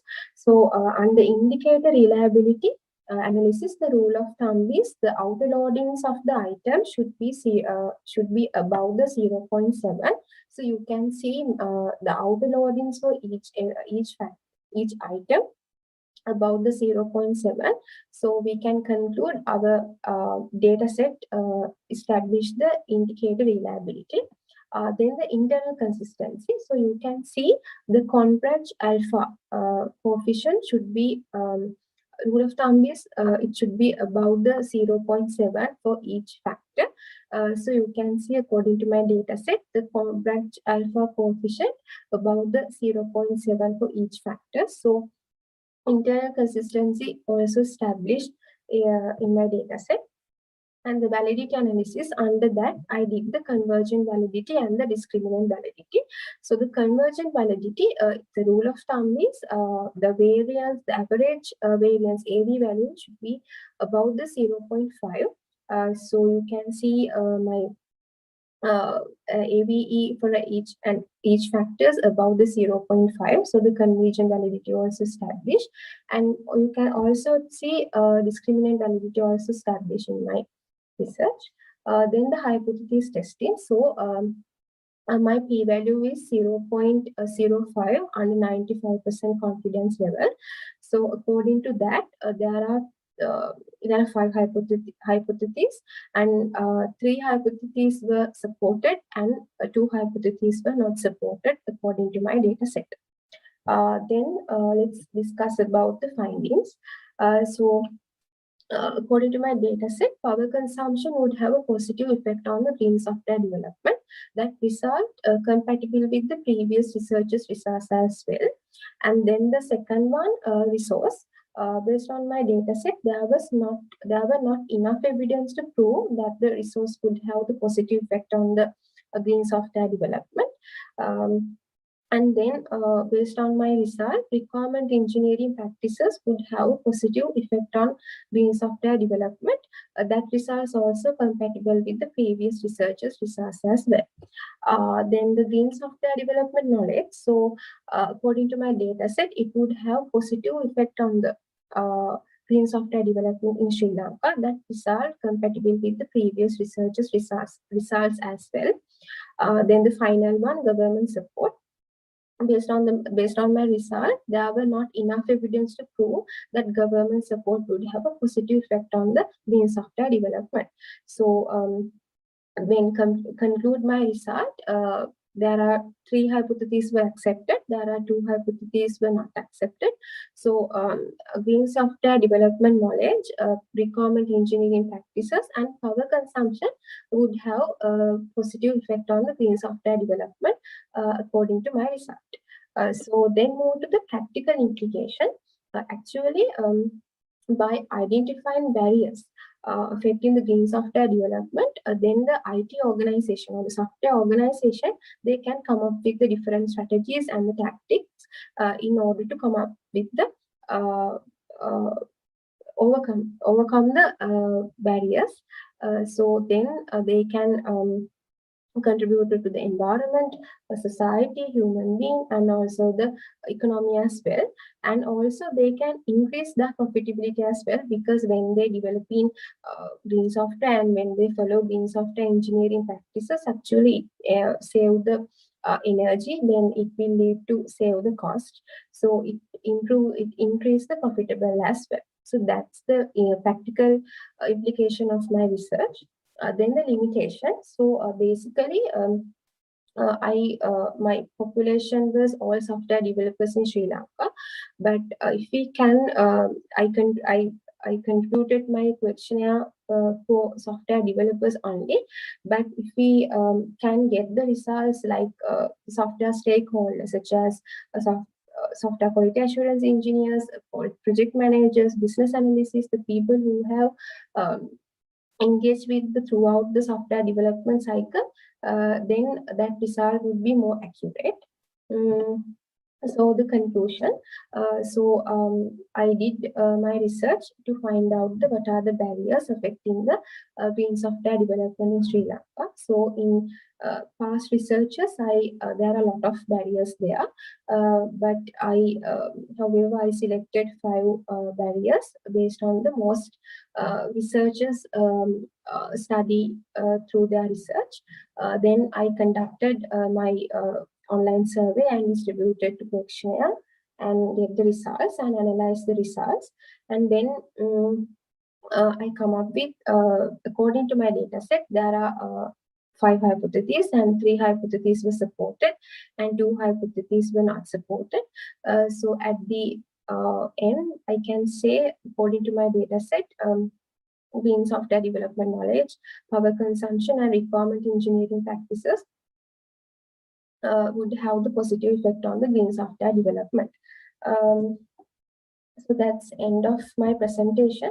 So as an IT student, I think through my research, I can contribute it to my industry as well as the environment as well, because I think my research will be help to IT organization in Sri Lanka. They can identify, they can get the idea about the green software engineering, and also identify the barriers. Then they can come up with their own solution, own tactics by using their own strategies and tactics. Then they can also increase their profit, and they can also contribute to environment in friendly manner. So that's about my research. Thank you for listening.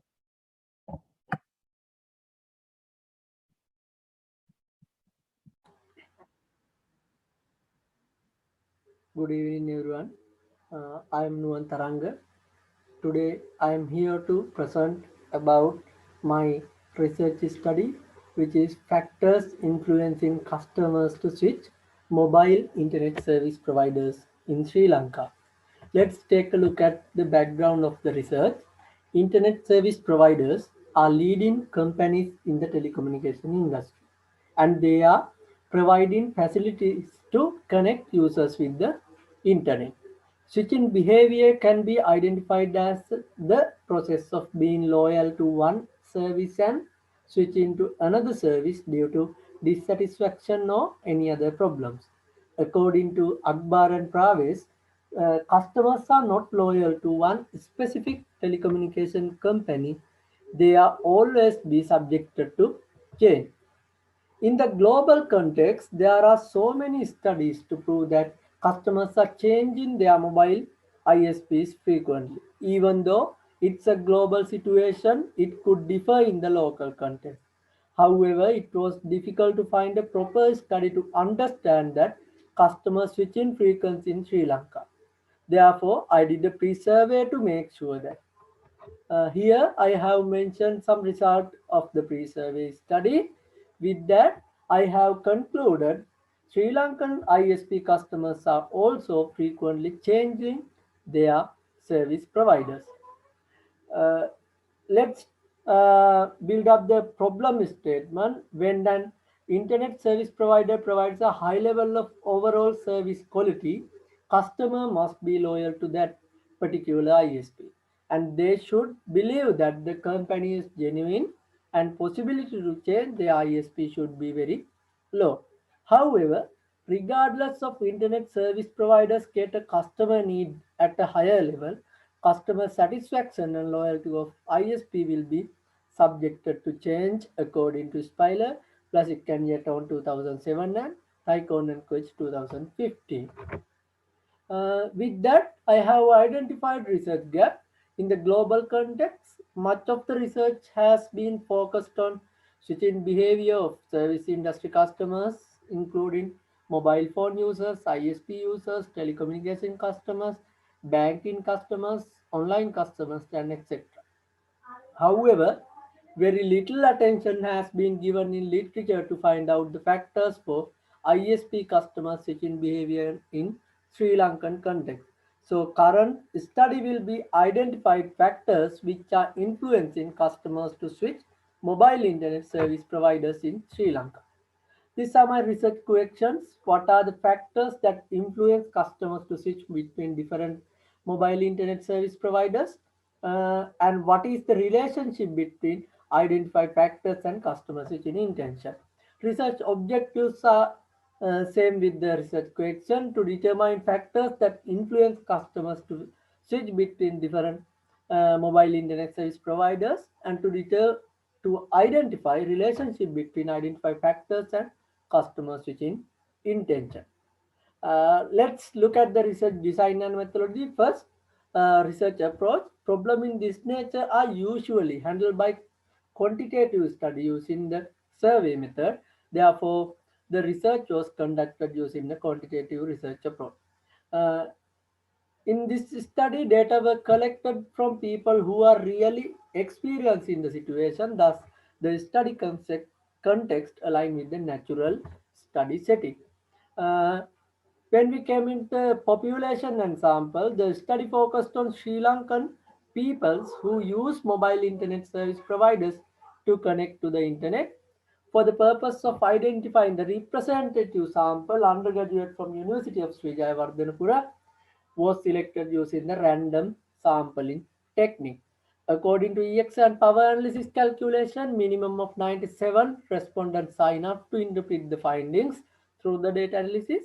However, to increase reliability of findings of the study, 110 respondents was selected to represent various level of social status.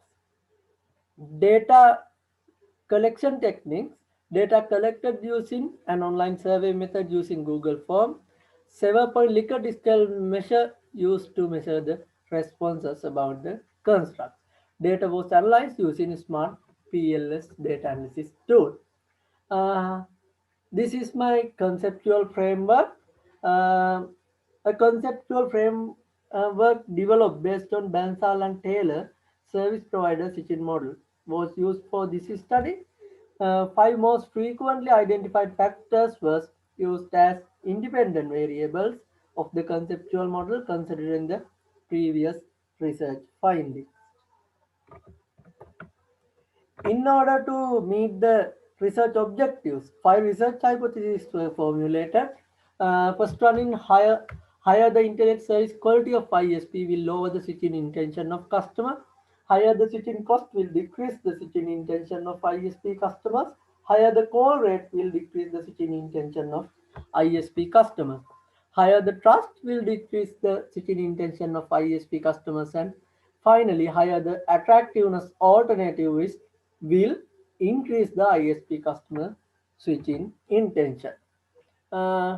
Next, we look at the data analysis part. Majority of respondents belong to the age category 17 and 25. From the respondents, 55% were males. The most popular ISP among the respondents was Mobitel, while Dialog, Hutch, Airtel and Etisalat's ISPs were the service provider of respondents in various percentages. The time duration of using the current service provider varied among the respondents. More than half of the sample have been using their service provider for more than 1 year, while 90% of respondents have been using for less than 6 months. Only 16% of respondents were using their current service provider for less than 3 months. Next, we look at the advanced data analysis. You can see the result of measurement model examination. R-square value. In multiple regression analysis, the predictive power of a particular model is assessed using the R-square value of the dependent variable. The R-square indicates the amount of variance explained by the independent variable. It represents the quality of the model variables. The model result RSQ value of 0.566 that result at the good level of predictability. Next, we look at the reliability and validity analysis. Reliability test tries to find stability and the consistency of the measurement instrument. Indicator reliability is assessed by examining the outer loading of the measurement item. Common rule of thumb is outer loading, item loading should greater than 0.7. For the initial data set, there were some items which are less than 0.7. After removing those items, I have run the outer loadings again and got this result, and all the values are greater than 0.7. Internal consistency, reliability of the construct is assessed using composite reliability and COMSAS alpha coefficient. Composite reliability value should be greater than 0.7. All the study values are, all the study construct values are, composite reliability values are greater than 0.7. Thus, internal consistency is demonstrated. Validity analysis. Validity is the ability to offer scale or measuring instrument to measure the what is intended to measure. Conversion validity is measured by using average variance extracted. Values should be greater than 0.5. All the AVE values are greater than 0.5. Thus, conversion validity is demonstrated. Discriminant validity refers to the extent to which a construct is truly distinct from other constructs. Is assessed using the Fernald and Luckett criteria. Demonstrate discriminant validity when the latent construct has more variance with its indicators than with any of other construct of the structural model. Discriminant validity also the demonstrated. Finally, we can see the significant testing result of the conceptual model. As I mentioned earlier, there were 5 hypotheses. Among them, first and 4 hypotheses are accepted with a high t statistics value, and other hypotheses are rejected. Higher the internet service quality of ISP, lower the switching intention of customer accepted with the 3.306 t statistics. Higher the trust on ISP will lower the switching intention of customer accepted with the 3.39 t statistic. Let's discuss the findings. Higher the internet service quality of ISP will lower the switching intention of ISP customer. This indicates that the Sri Lankan ISP customers' switching intention will lower when the service provider provides the high-level internet service for them. There was not enough evidence to say that switching cost will decrease the switching intention of customer.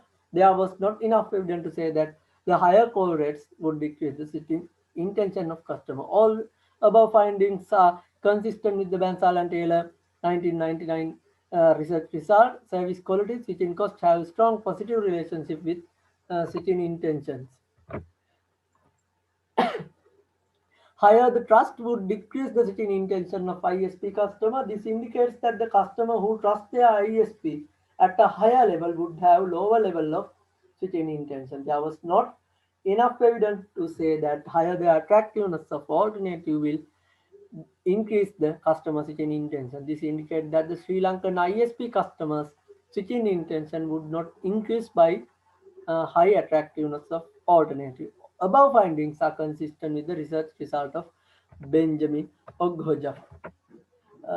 Let me conclude the presentation. The main objective of this study was identifying the factors that influence customer usage between different mobile internet service providers and identifying the relationship between those factors in Sri Lankan context.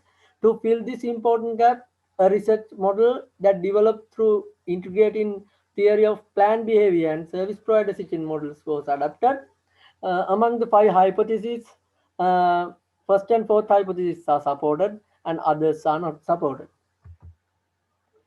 This is the contribution of the study. It is important that organization to detect the factors of customer switch in order to keep the customer's relationship and change the execute necessary strategies with this phenomenon. This study will help organization to identify affecting factors and make strategic plans in order to keep customer loyalty for long time.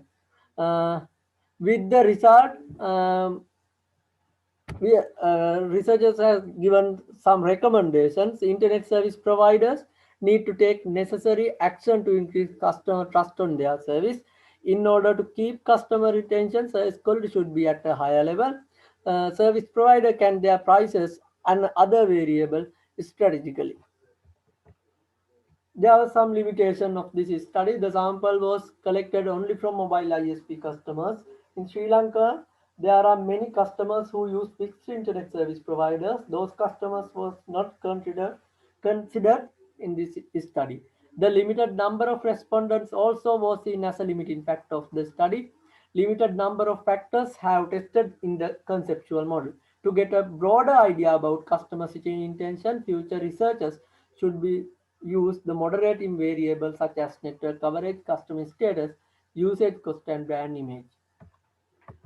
These are my references. Thank you very much. Have a good day. Research approach.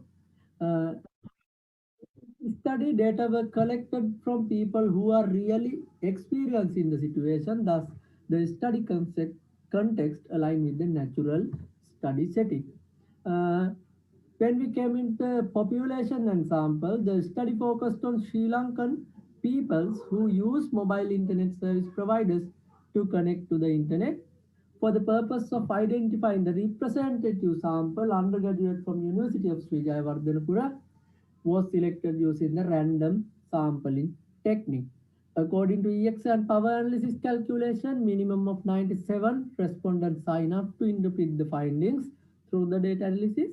However, to increase reliability of findings of the study, 110 respondents were selected to represent various levels of social status. Data collection techniques.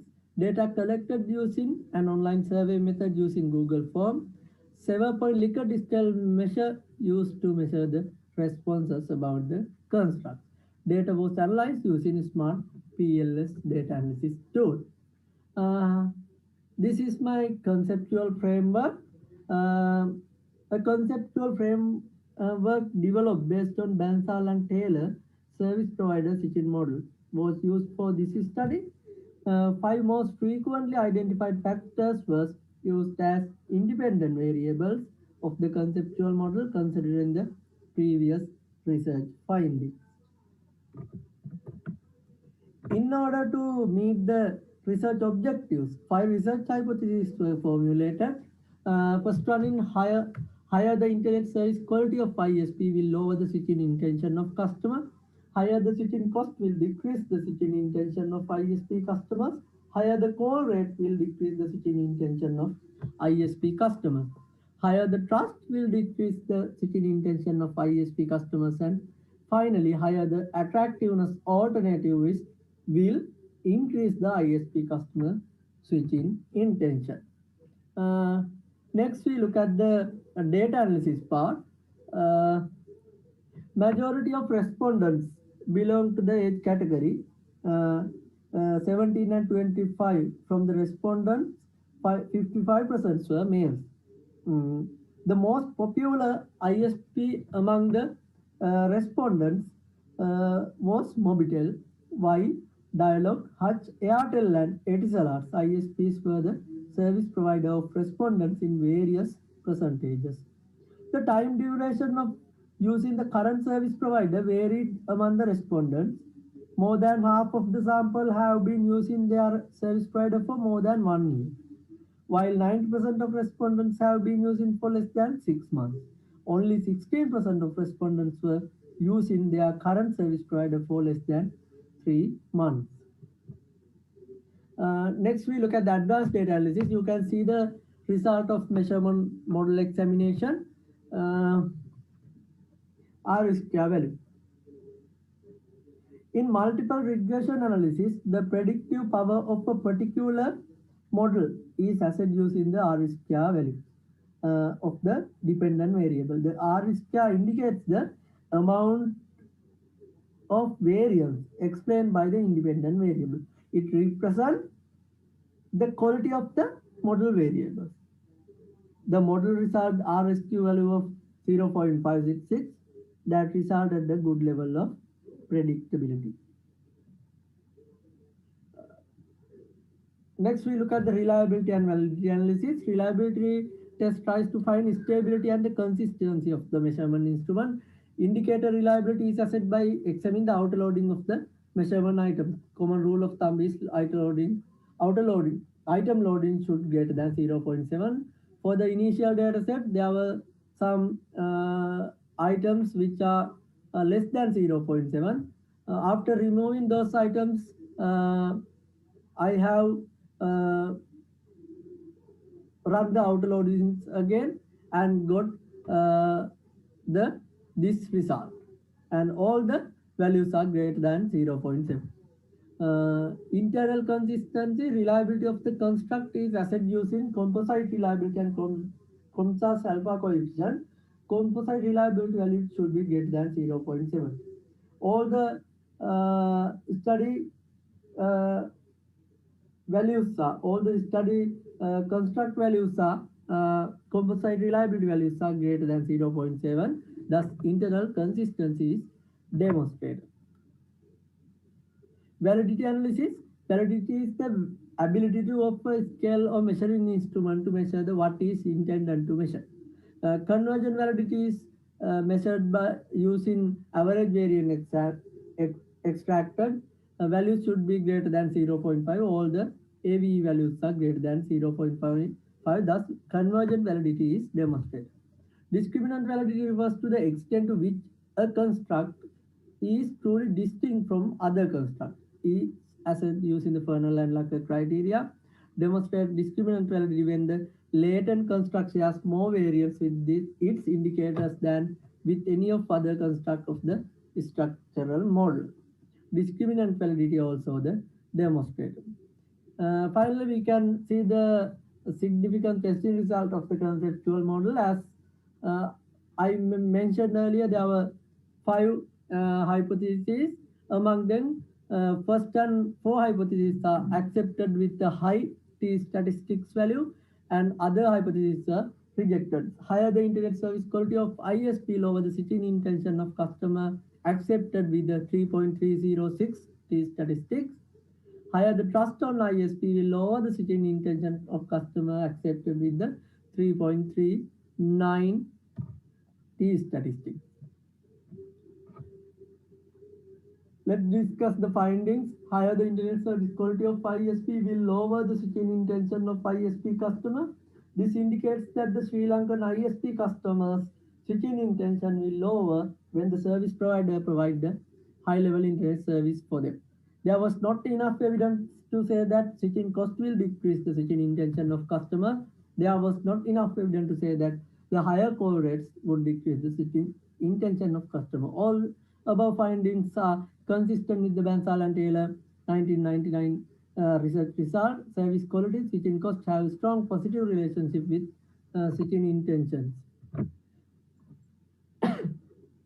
Higher the trust would decrease the switching intention of ISP customer. This indicates that the customer who trusts their ISP at a higher level would have lower level of switching intention. There was not enough evidence to say that higher the attractiveness of alternative will increase the customer switching intention. This indicates that the Sri Lankan ISP customers switching intention would not increase by high attractiveness of alternative. Above findings are consistent with the research result of Benjamin Oghoja. Let me conclude the presentation. The main objective of this study was identifying the factors that influence customers' usage between different mobile internet service providers and identifying the relationship between those factors in Sri Lankan context. To fill this important gap, a research model that developed through integrating theory of planned behavior and service provider switching models was adapted. Among the 5 hypotheses, first and fourth hypotheses are supported and others are not supported. This is the contribution of the study. It is important that organization to detect the factors of customer switch in order to keep the customer's relationship and change the execute necessary strategies with this phenomenon. This study will help organization to identify affecting factors and make strategic plans in order to keep customer loyalty for long time. With the result, Researchers have given some recommendations. Internet service providers need to take necessary action to increase customer trust on their service. In order to keep customer retention, service quality should be at a higher level. Service provider can their prices and other variables strategically. There was some limitation of this study. The sample was collected only from mobile ISP customers. In Sri Lanka, there are many customers who use fixed internet service providers. Those customers was not considered in this study. The limited number of respondents also was seen as a limiting factor of the study. Limited number of factors have tested in the conceptual model. To get a broader idea about customer switching intention, future researchers should be use the moderating variables such as network coverage, customer status, usage cost, and brand image. These are my references. Thank you very much. Have a good day.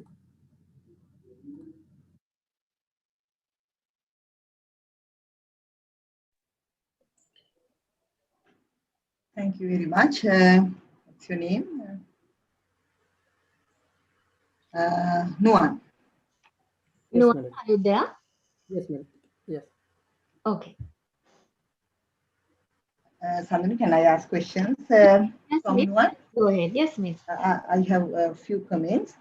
Nuan, did you measure switching intention? What were your measures used to evaluate switching intention? Yes, madam. Switching intention is basically measured using the previous researchers' items. So I have mentioned those. I did not mention those measurements in the presentation, but I have included them into my final report. Okay, you evaluated the level of intention towards switching. Not are you going to switch? A yes or no question, right? You didn't ask that. Yes. Otherwise, if you ask that question, your entire research analysis would be different, right? You can't use smart feelers rather than smart feelers. If you ask that whether you are going to switch the service provider, your analysis would be definitely a different one, right? That could have also been done, but this is also okay because you have used some indicators developed by previous researchers to evaluate the switching intention. And the other thing is you presented the path coefficients in your table. I found some values larger than 1. Probably you have presented the unstandardized path coefficients. I'm not sure whether you have presented, yes, you have separately presented the t values. So I think you have presented unstandardized coefficients, path coefficients. So you have to present standardized path coefficients rather than unstandardized. Otherwise, we can't compare between different path coefficients. We can't say which factor is more influencing and which factor is less influencing, right? It's better to present the standardized ones. I don't have any other comment. I can hand over the session to our professors. One. Yes. Yes, no, actually, this is really good work, right? I'm really happy about your presentation. It's very logical and all the info writing very informative. The citations have been given whenever necessary, right? So, and you can also develop the conceptual model using the model developed by the previous researcher. So that's really good. But only one thing that there's a very important research article you need to read, because I know that because it is service marketing. So when we do research related to switching behavior, that is the BISSS article. So if you read that one, I think you could have added some few more items to the model. But other than that, it's really good job. Thank you. Thank you very much. I think, thank you, Anuan. I think you did good presentation and really interesting topic, and your analysis and everything I think is much better. I don't have any comments. Thank you all. Thank you. I wish you all the best. Thank you very much, Nuan, for joining today as well. And Also, a heartfelt thankfulness to all the reviewers for joining with the comment session as always.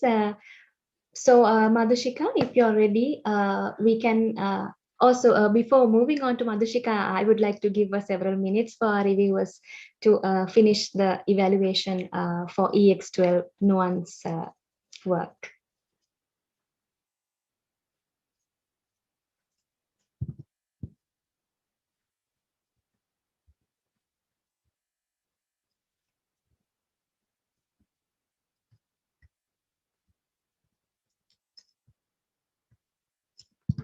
I think all the evaluations have been completed now. Madhushika, we can share our next presentation. So this presentation is done by Nishadi Fonseca, and her topic is identifying the impact of smartphone addiction in relation to academic anxiety, academic procrastination, and life satisfaction of Sri Lankan university students.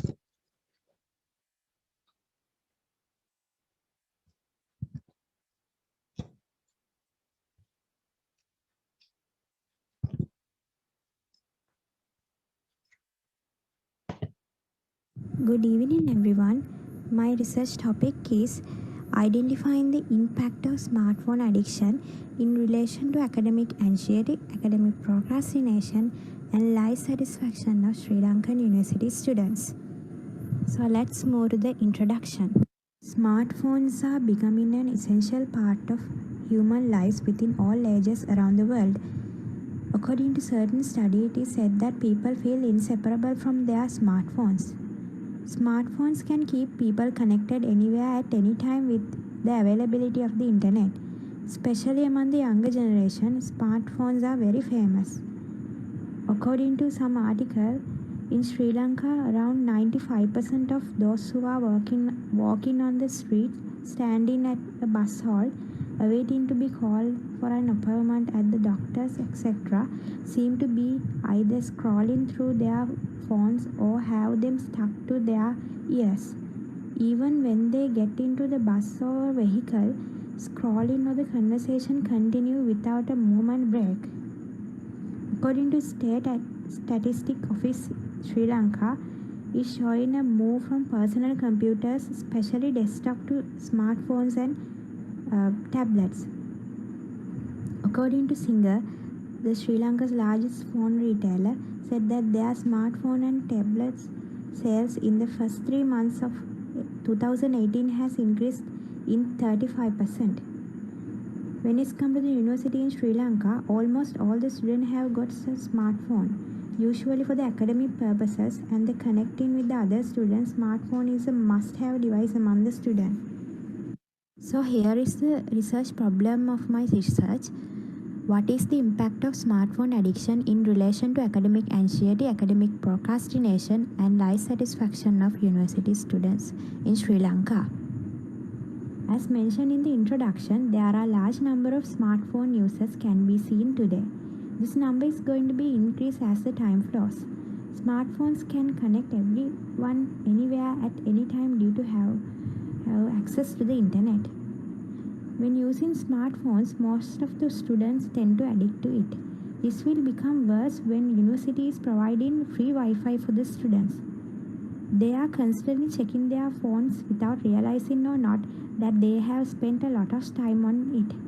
It may generate negative consequences for the students, according to some scholars and the health advisors. There are many researches had been done to explore the relationship between smartphone addiction and possible correlates that are relevant to student life, such as academic anxiety, academic procrastination, and life satisfaction. However, it is hard to find this kind of research has done in Sri Lankan context due to lack of studies in this research area, and as a country of increasing considerable amount of smartphone ownership throughout the recent years, it is important to conduct a research regarding this topic in Sri Lankan context. So here are the research objectives of this research. There are 3 objectives. First one, identifying the relationship between smartphone addiction and academic anxiety. Second, identifying the relationship between smartphone addiction and academic procrastination. Third, Identify the relationship between smartphone addiction and the life satisfaction. So here is the brief content of literature review. Under smartphone addiction, there are many scholars have named problematic mobile phone or internet use as an addiction using terms such as mobile phone addiction, smartphone addiction and internet addiction. After the Griffin Mark 1995 has published his research study on technological addictions. A theoretical pathway model has proposed by BISSS 2015 which represents the complexity of problematic smart mobile phone use, including addiction-like symptoms, and emphasizes psychological factors including anxiety symptoms and self-control. To find answers for the research question, this present study takes similar approach to above-mentioned ways and mainly focus on psychological associate of smartphone addiction. Anxiety simply meaning that an emotion which can be felt by having feeling of tension and worried thoughts. Academic related anxiety means students feel anxiety when performing academic tasks. Almost all the university students must have experienced this type of anxiety, especially when it's come to the facing examination. Every student would have experienced this feeling. It is normal to have small kind of anxiety even relating to academic tasks, but higher the level grows, it might be creating a serious issue. According to some studies, the anxiety is associated with the increasing level of smartphone, including dependence on the smartphone addiction. Also, another study has found out that anxiety is associated with the smartphone addiction. Furthermore, most of the studies that were conducted among university students relating to this topic, a very few specifically focus on the academic related anxiety. According to Slavin 2012, academic anxiety might be negatively affect students' learning and performance. Because of that, it is worth to investigate whether this type of anxiety is relating with the smartphone addiction. Procrastination simply means postponing set of activities voluntarily despite of expecting worse for the day. Academic procrastination is a general incident, and it has been found out that students often procrastinate when it's come to the academic related activities. Several studies has investigated regarding this procrastination and internet usage and found out the relationship between academic procrastination and internet usage. For an example, Sahin 2014 and has found out high level of Facebook usage associated with the higher level of academic procrastination in a student sample. However, in another similar study, unable to find out significant relationship between academic procrastination and problematic internet usage, so that the evidence regarding this relationship remain unclear. Also, there was another study that was conducted among Chinese students has found out problematic smartphone usage and the academic procrastination has positive significant relationship. Also, it is worth to find out the association between academic procrastination and smartphone addiction because smartphone could be facilitating the procrastination. Life satisfaction simply means how the people would feel about their future opportunities or direction, which means favorable attitudes towards individual's life. It is said that life satisfaction is one of the most important factors of showing subjective well-being of a person. Smartphone can be a reason to satisfy for some students, while others may not that much satisfied. There were several studies that have been investigating the relationship between smartphone addiction and the life satisfaction and gained mixed findings. For an instance, no directional significant relationship was found between life satisfaction and mobile phone use or texting among a US sample according to Lepis 2014. Based on the above-mentioned theoretical and empirical literature, there are several issues that need to be investigated empirically, especially in the context of Sri Lankan university students. This study has used quantitative approach. So this is the conceptual model, and there are three hypotheses that were proposed. First one, smartphone addiction positively impact on academic anxiety. Second, smartphone addiction positively impact on academic procrastination. Third, smartphone addiction negatively impact on life satisfaction. So this is a sampling. This study's entire population is university student and its sample frame is undergraduate in Sri Lanka. The present study is using snowball sampling technique to gather data. Data collection. This study has used online questionnaire survey, which was created as a Google form and distributed among the university students via online platform, and Smart PLS used as data analysis tool. So here are the measures. Smartphone addiction was measured using smartphone addiction scale short version. Academic anxiety was measured using academic emotion questionnaire. Academic procrastination was measured using irrational procrastination scale, and life satisfaction was measured using satisfaction with life scale. Let's move to data analysis part. Under descriptive data analysis, this study has managed to get 92 responses. Out of them, majority was female participants. Reliability analysis. Under this, indicator reliability. As you can see, loadings for 4 items were found to have less than 0.7. So those 4 items were removed from the analysis. All the other item loadings were found to have more than 0.7. So the indicator reliability was demonstrated. Internal consistency. You can see all the composite reliability values were greater than 0.7. So the internal consistency was established. Construct validity. Under this convergent validity analysis, as you can see, all the AE values were greater than 0.5, so the convergent validity was demonstrated here. Discriminant validity analysis. As represented table, none of the construct cross correlation exceed the respective square root of each construct AVE, so the discriminant validity was demonstrated here. Let's move to the hypothesis testing. So here you can see the hypothesis and the p-values. Based on that p-value, there were 2 hypotheses was accepted and the third hypothesis was rejected. Now let's move to the results and discussion part. So these are the findings of the present study. Smartphone addiction has significant relationship with academic anxiety. Smartphone addiction has significant relationship with academic procrastination, and smartphone addiction has no significant relationship with life satisfaction. Let's move to the discussion part. In previous studies, it is said that anxiety is associated with the increase in smartphone addiction, but most of the previous studies were not focused specifically on the academic anxiety. According to certain studies, it is said that problematic smartphone use has positively impact on the academic anxiety. Similarly, present studies findings also represent the same results.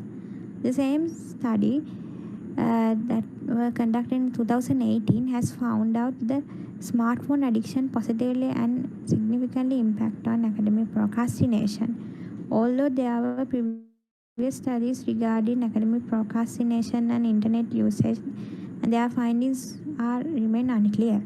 Present study also found that smartphone addiction has positively and significantly impact on the academic procrastination. Some previous studies have found direct relationship between life satisfaction and smartphone addiction, while some studies have not found significant relationship between them. Hypothesis 3 in the present study has been rejected because smartphone addiction did not impact significantly on the life satisfaction. Let's move to the conclusion. After data analysis, present study has found out there is a positive relationship between smartphone addiction and academic anxiety, and also smartphone addiction has significantly impact on academic anxiety, which means the more you get addicted to the smartphone, students' academic anxiety will be raised. Then, present study has found out there is a positive relationship between smartphone addiction and the academic procrastination, and smartphone addiction has significantly impact on academic procrastination, which means the more students get addicted to the smartphone usage, students' academic procrastination will be increased. Lastly, present study has found out there is no significant relationship between smartphone addiction and the life satisfaction. Ultimately, present study has found out smartphone addiction has significantly impact on academic anxiety and academic procrastination, while there is no significant relationship between smartphone addiction and life satisfaction in Sri Lankan university students. Here is the theoretical or practical implication. From the findings, we can say that students were not able to control the use of smartphones.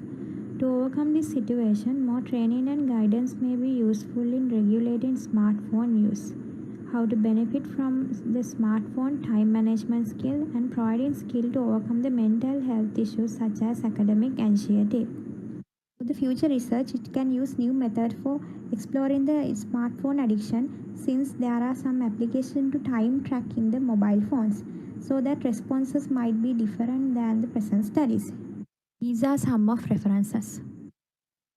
This is the end of my presentation, and thank you.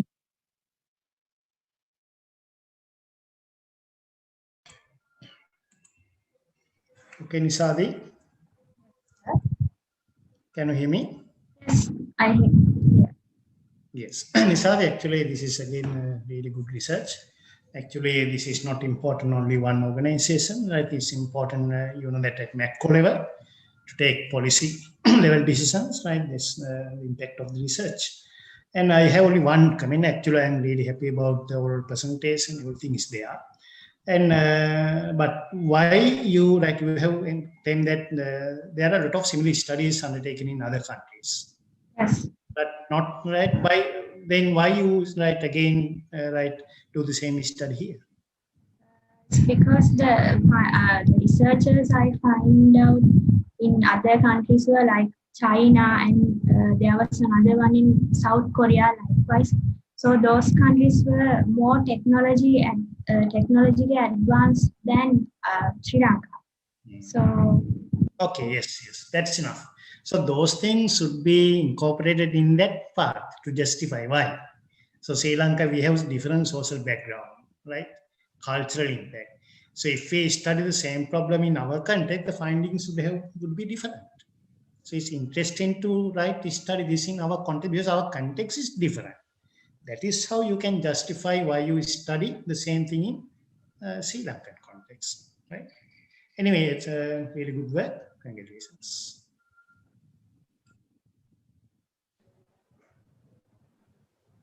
Thank you, Nishadi. I think it's another interesting, timely interesting topic actually. I have one comment that I observed that the population is very high actually, but you select the very sample is somewhat small. The 91, I think, is maybe not enough sometime to do the good analysis. What about your idea about this? yes, the time was somewhat limited to gather the data. So that's why I was stuck in 92 participants. So I think it's better to have large participants. Did you consider about the overall in the country or in Western province or especially Colombo area? Government universities, I got. Okay, thank you. Ms. Nishadi? Yes. I'm Satura speaking. It's actually a very good topic, and that has a lot of implications to the policymakers as well as to the society when it comes to psychological aspect of technology, which is very important topic these days, especially when we are more and more our children, even children, adapted to the technologies these days. So what will happen at the end? It's nicely studied by your research. I really appreciate your work.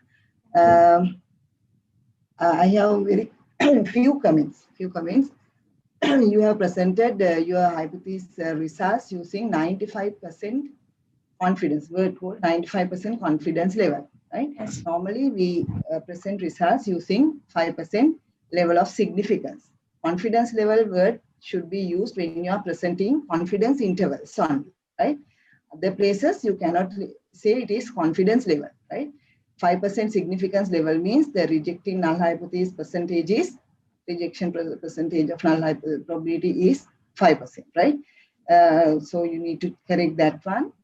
And also you mentioned that you remove some of the items which are having, which were having loadings less than 0.7, but in your report I saw a lot of them are above 0.6, right? If you have a limited number of indicators in your analysis, and your indicator loadings are greater than 0.6, you can keep those items, right? If you have a large number of indicators, no problem. You can remove all the other items are greater than 0.7. You can remove them if you think that they are removing them will not impact your research, right? If you have a limited number of indicators, better to keep them, especially when you have 0.6, because 0.6 is also an acceptable loading value, especially when it comes to PLS kind of method. And that's all my comments. Thank you very much. Andri? Yes, thank you very much, Chaturani Madam, for sharing your comments with us.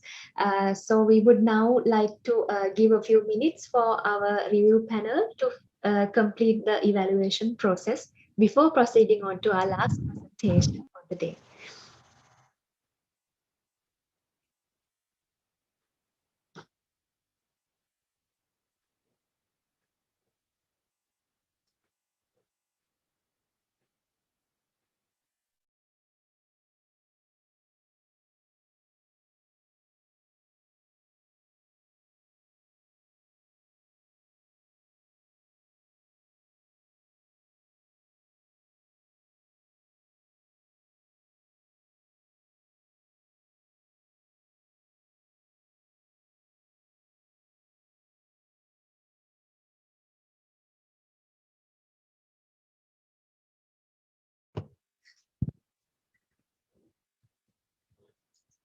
I am waiting one more mark from a panel member, and then we should be good to move on to the next presentation.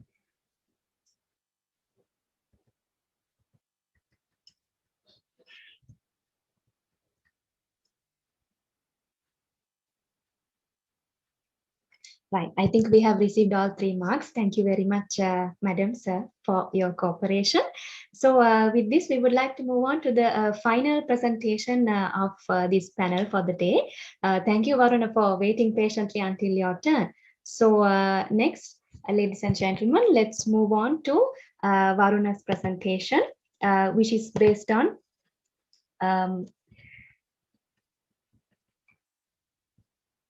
factors influencing internet banking adoption among undergraduates in Sri Lanka. Madhushika, you can share.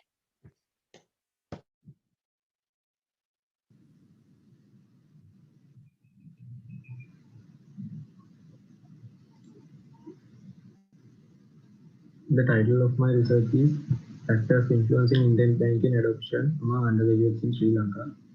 This is the content of my presentation. Background of the study, research problem, research questions, objective, conceptual framework, hypothesis, research design, research methodology, data analysis, discussion of findings, contribution, implications, limitation, and recommendations. When it comes to background of the study, internet banking can be concluded as a banking method that gives a chance for consumers to do a wide range of financial and non-financial transactions through the website of a relevant bank. Information and technology revolution inspire banks to spend more time and effort on technology to maximize return on investment and to attract and retain more customers to a bank. There are higher rate of internet-based banking users in other countries around the world, but when it comes to Sri Lanka, there is a very low level of internet-driven banking services usage. This is my research problem. There is a very low level of internet banking usage among banking users in Sri Lanka. 0.48, 0.5, 0.13 are the percentages of the internet banking users in 3 banks. There are higher rate of internet banking usage in most countries around the world, such as North America 45%, Europe 37.8%, Latin America 25%. According to that, you can see there is a higher rate of internet banking usage among most countries, but when it comes to Sri Lanka, it is a very low rate. So there are a lot of research found around the world about the internet banking and internet banking adoption among undergraduates, but less number of researchers in Sri Lanka about the titles related to internet banking. Hard to find the research to study about factors that influence for undergraduates adoption to internet banking in Sri Lanka. Hence, this study was done to identify the factors that influence on internet banking adoption among undergraduates and identify the relationship between the finding factors to fill that knowledge gap of less research in Sri Lankan context. These are the research questions and objectives of my study. Research questions are: what are the factors that affect on internet banking adoption? What is the relationship between the finding factors and internet banking adoption? This is the research objective. Identify the factors that affect on internet banking adoption and find the relationship between the finding factors and internet banking adoption. This is the framework that adapted from the previous research of Priyankika, Pereira and Rajapaksa. This framework was built based on the theory of reasoned action and technology acceptance model. These are the hypotheses that I tested in my study. First one is perceived ease of use influences positively on attitude towards internet banking. Perceived usefulness influences positively on attitude towards internet banking. Perceived risk influences negatively on attitude towards internet banking. Final one is subjective norms influences positively on attitudes towards internet banking. When it comes to research design, type of the studies is the study is descriptive research because that answer the questions that start with what. When it comes to study setting, the study was based on natural study setting. Time of the study is a cross-sectional study. When it comes to research methodology, this is a quantitative research approach that used to this research. When it comes to population and sample, population is undergraduates in Sri Lanka. Since the population is too large, sample frame that used in this study was the undergraduates of University of Sri Jayawardanapura. The sample was selected using the convenience and random sampling methods for this study. Sample size was identified based on extent power analysis static calculator of danielsoper.com. So the sample size was 91. Approach to data collection. Data was collected from 119 undergraduates by questionnaire through the Google form. Questionnaire was distributed among the sample from social media and email platforms. The variables were measured by using smart PLS software.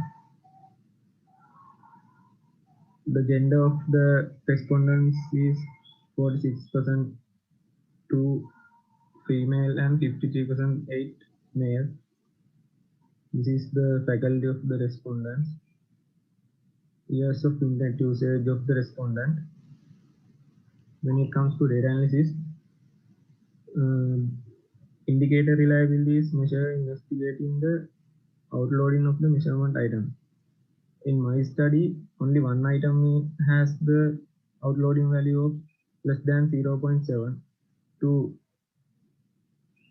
be a reliable and indicator, the outloading value should be greater than 0.7. So after removing that factor which has less than 0.7 outloading value, all items are reliable.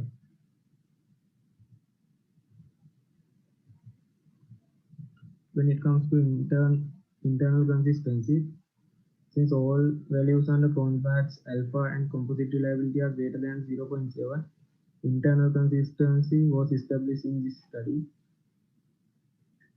When it comes to convergent validity is confirmed in the research model since all average variant extracted values of the constructors are above 0.5.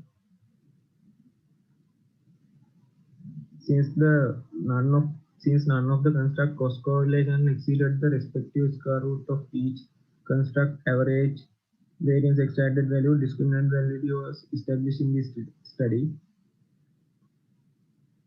When it comes to hypothesis testing, the hypotheses were tested based on 95 confidence level. So to accept those hypotheses, the p-value should be less than 0.05 because the confidence level is 95%. When it comes to RSK, predictability of the independent variables toward the dependent variable is 0.357 or 35% 7. When it comes to hypothesis testing results, the first hypothesis was rejected, second was accepted, third and fourth hypotheses were rejected. These are the discussion of findings. Priyankika Pereira and Rajapaksa revealed that the relationship between perceived ease of use, perceived usefulness, and attitude towards internet banking have a strong positive relationship than perceived risk and subjective norms. In this study, only perceived usefulness influences positively on attitude towards internet banking.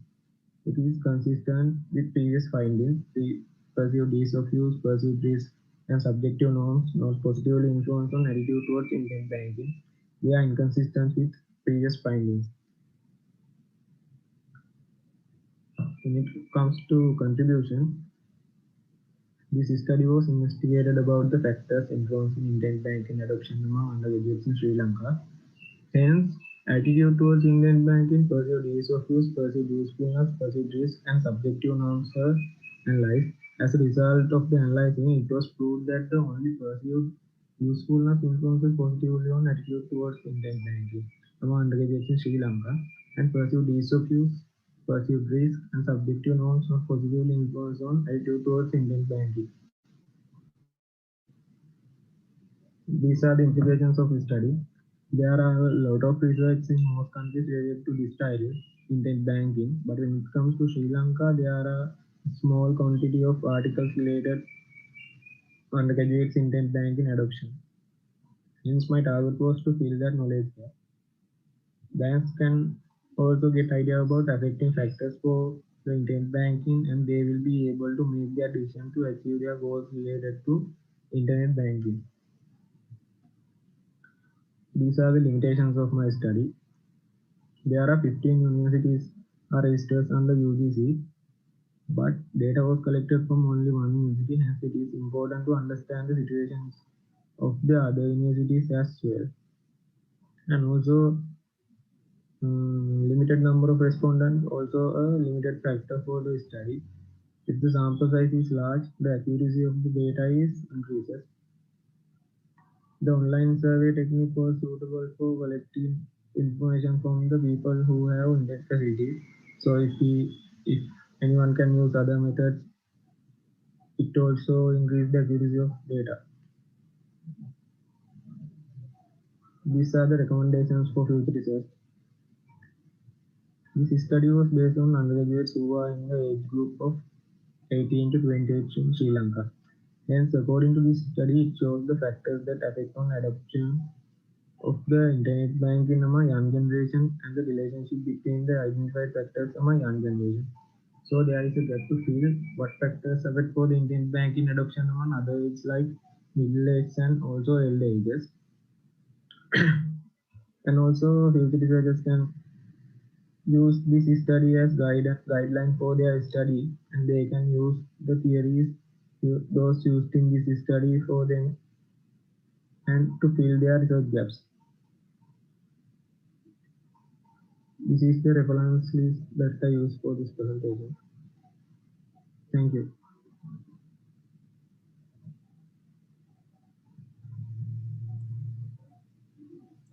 Right, Varuna.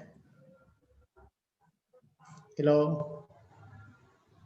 Yes, sir, we can hear you. Varuna, you can respond to the comments now. Yes, Varuna, actually, I appreciate your effort, right? But my concern is that what's the purpose of doing this research in Sri Lankan context? Because this is thoroughly studied, right? Now, for example, I did the same type of study 2001, right, back 2001 for my master's. So there are right ample number of studies undertaken in Sri Lankan context. And I also don't know why you have undertaken this relating to the undergrads. So are they the target market of banks of Sri Lanka? So, so these are the major concerns. Before you go into a particular project, think about the possible impact, whether you can contribute, right? So that's my concern. Anyway, congratulations for your work. Thank you.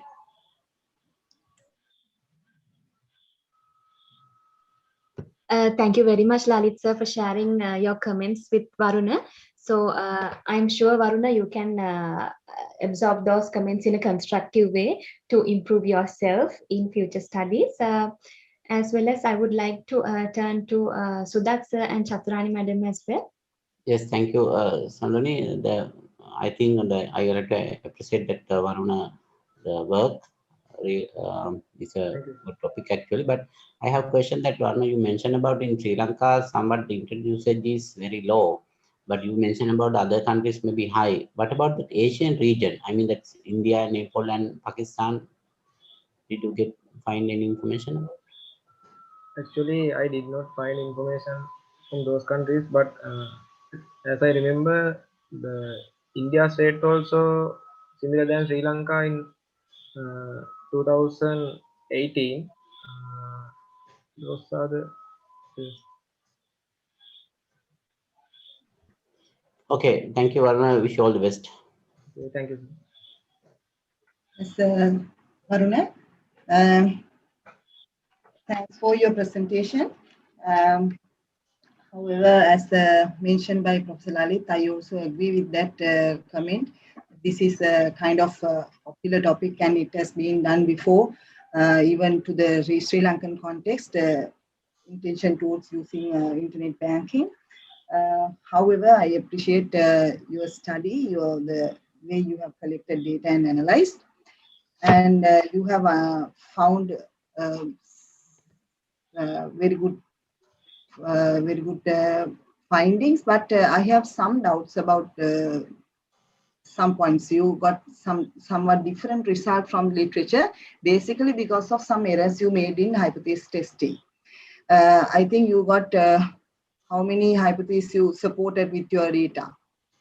Only one hypothesis. Only one hypothesis, but your result indicates more than that, right?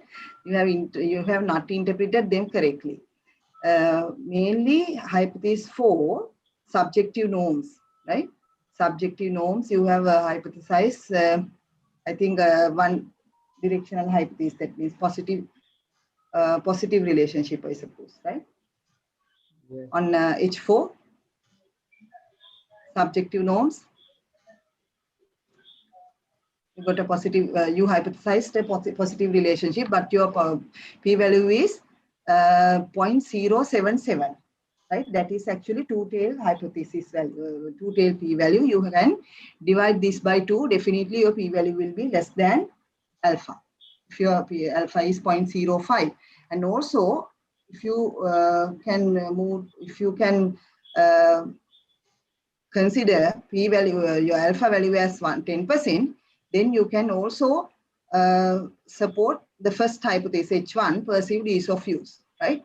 All will be supported by your data. You have collected data and you have analyzed them correctly, but interpretation has some issues. I found this not only in your presentation, I found this problem in other presentations as well. And the other thing is, you also have removed one item which was having loading less than 0.7, which is actually 0.692, right? It is very close to 0.7 according to smart PLS analysis. Basically, it's a non-parametric method, and you can use these for new constructs as well. So therefore, there is no problem of keeping an item having this amount of loading, right? If your loading is 0.692, and I saw in your output that it had only 2 items when you remove that item, right? These may be some reasons behind your results, behind your different result you got from the previous studies results. Otherwise, your results will be mostly supported by the literature, right? There won't be any issue. You have got the result, but interpretation has some issues. If you are presenting this somewhere, if you are going for further publication on this, you can think about that, and please correct these problems in your future analysis. And one more thing, you mentioned that in your presentation, the measurement of variables you have done using smart PLS. Measurement of variable is indicators that you have used, right? You have got these variables, indicators from literature, and you are using or Likert scale, low itemized scale for that. That is your measurement. Smart PLS is your data analysis software, right? So that is one incorrect point you mentioned in your presentation. And I wish you all the best with your future studies. Thank you very much. Thank you very much, Chaturani Madam, for sharing your comments with Varuna. So Varuna, I'm sure you can incorporate all these comments you received from this eminent panel of reviewers to polish up your future research work as well. And we believe you will constructively absorb all these comments. So thank you very much, Varuna, for joining with us. And with that, we have come to the concluding point of today's panel number 3 research presentations at this point. So once again, I would like to give a few minutes for our panel of reviewers to finalize their evaluation process. If you need more time, Madam Sir.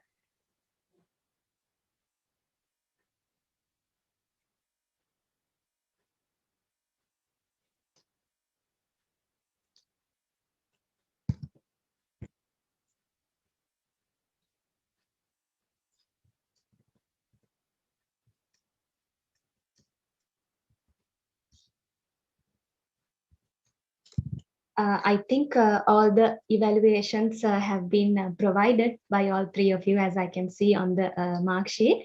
So once again, thank you very much, especially to our reviewers who joined with us today, Professor Sudat Amarasena, Dr. Lalit Chandralal, and Dr. Mrs. Chaturani Silva, for putting away all your tasks, other tasks, and giving priority to our symposium during this particular time period. I'm pretty sure all our students found your comments very valuable and insightful to further polish up their research work. And I would also like to, before winding up the breakout room, I would like to open up the session to, in general, if you have any comments to share with the students from your expertise that you have, I would like to open the session to you now, if you have anything to say in general. Thank you, Sandhini, giving this opportunity. I think it's a really good, interesting presentation. And I would like to thank all of you, all the presenters and our panel members, and Sandhini, your cooperations also. Thank you very much. Good night. Thank you very much, Sudat sir. Thank you, Sandhini. This is very good learning, right? Interactive session. So given this opportunity, and students can learn. Actually, we need to understand they are undergraduate students, right? We have given it. Sometimes we have given like they are doing masters, but anyway. So they need to take this as constructive comments, and like these things can be very important for them to, improve their future research work. So thank you very much. Thank you, Lalit sir. Thank you, Sandhini, for giving us this opportunity. And I was very happy to share all these comments related to students' research. And as undergraduate students, we have done very good job. Actually, I am the person who is very happy about this progress especially related to students' data collection, data analysis, and all, because I helped them on request of your head of the department, Dr. Mahesh Fernando, within very, very limited time by managing my time very hardly. I helped them. I did one session for them.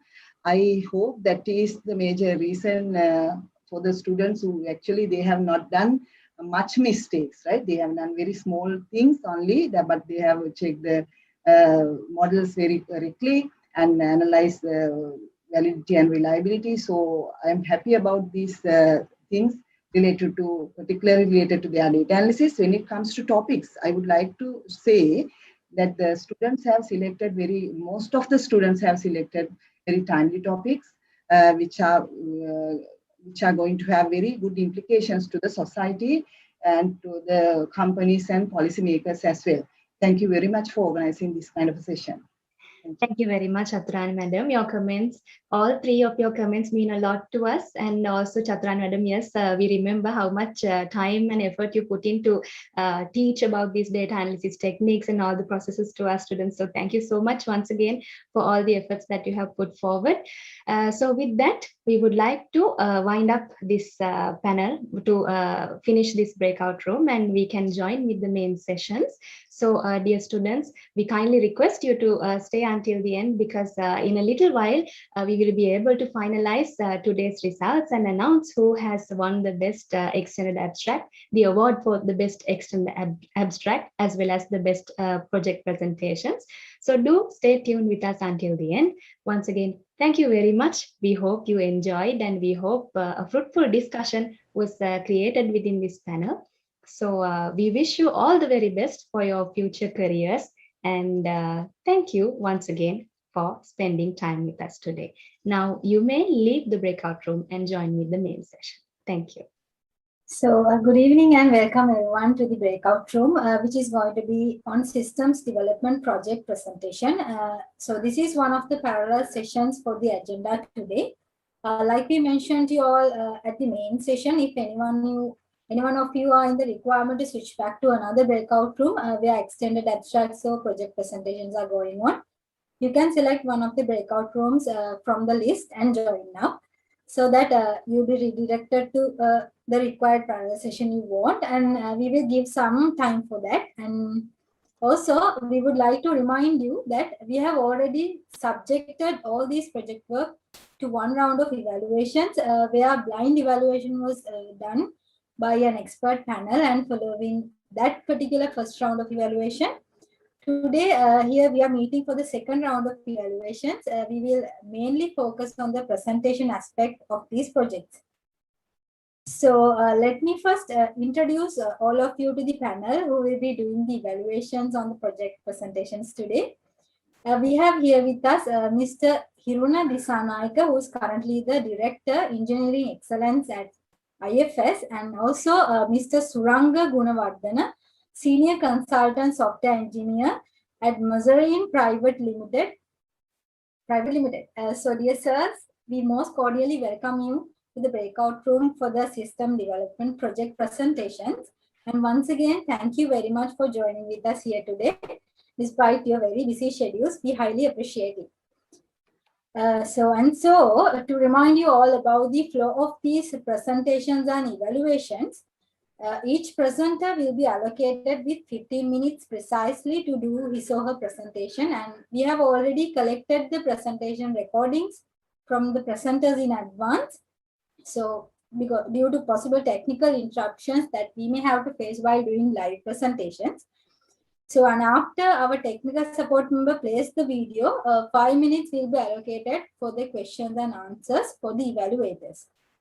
And also, we would like to kindly remind all our evaluators to please update the evaluation sheets we have provided, because as soon as the session is over, the evaluation sheets will be closed. So, ladies and gentlemen, we kindly remind all of you to please keep track of time, because once the allocated time for the breakout room is over, this breakout room will be automatically closed and you will be returned to the main session. And also, since we have to keep in parallel to the other breakout rooms which are going on at the moment, we kindly remind you to keep track of the time. So I hope that all those instructions are clear, and I hope that all the switching between the breakout rooms are completed by now. So now I request everyone to stay in the breakout room until the session is over. So with that, without further ado, we can move on to the first presentation for the day, which is a group project by Chamika Chamara and Kokila Vijayasinghe. This project is a Smart Planner Event Management Web Application. So Sandamini, can we play the video now?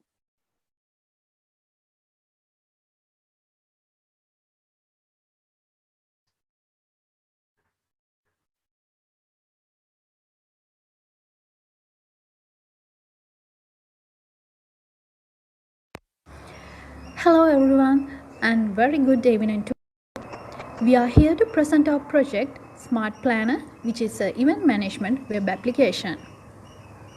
This project outcomes came up as a result of a teamwork. So, myself, Kokila Vijay and my teammate Chamara Gamage are the main developers of this system.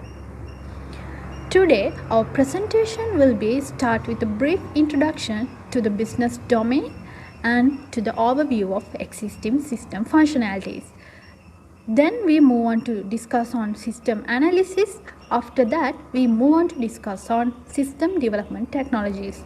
Finally, we are come up with the conclusion to our project with system demonstration. Let's move on to the introduction. Event management industry is the emerging business domain that has a great rising demand nowadays. Since the internet plays an important role in this event management industry, there are multiple opportunities to grow up with this business domain by local and international levels. People celebrate events which are related to the personal and the corporate world events such as wedding, birthday parties, corporate events, etc.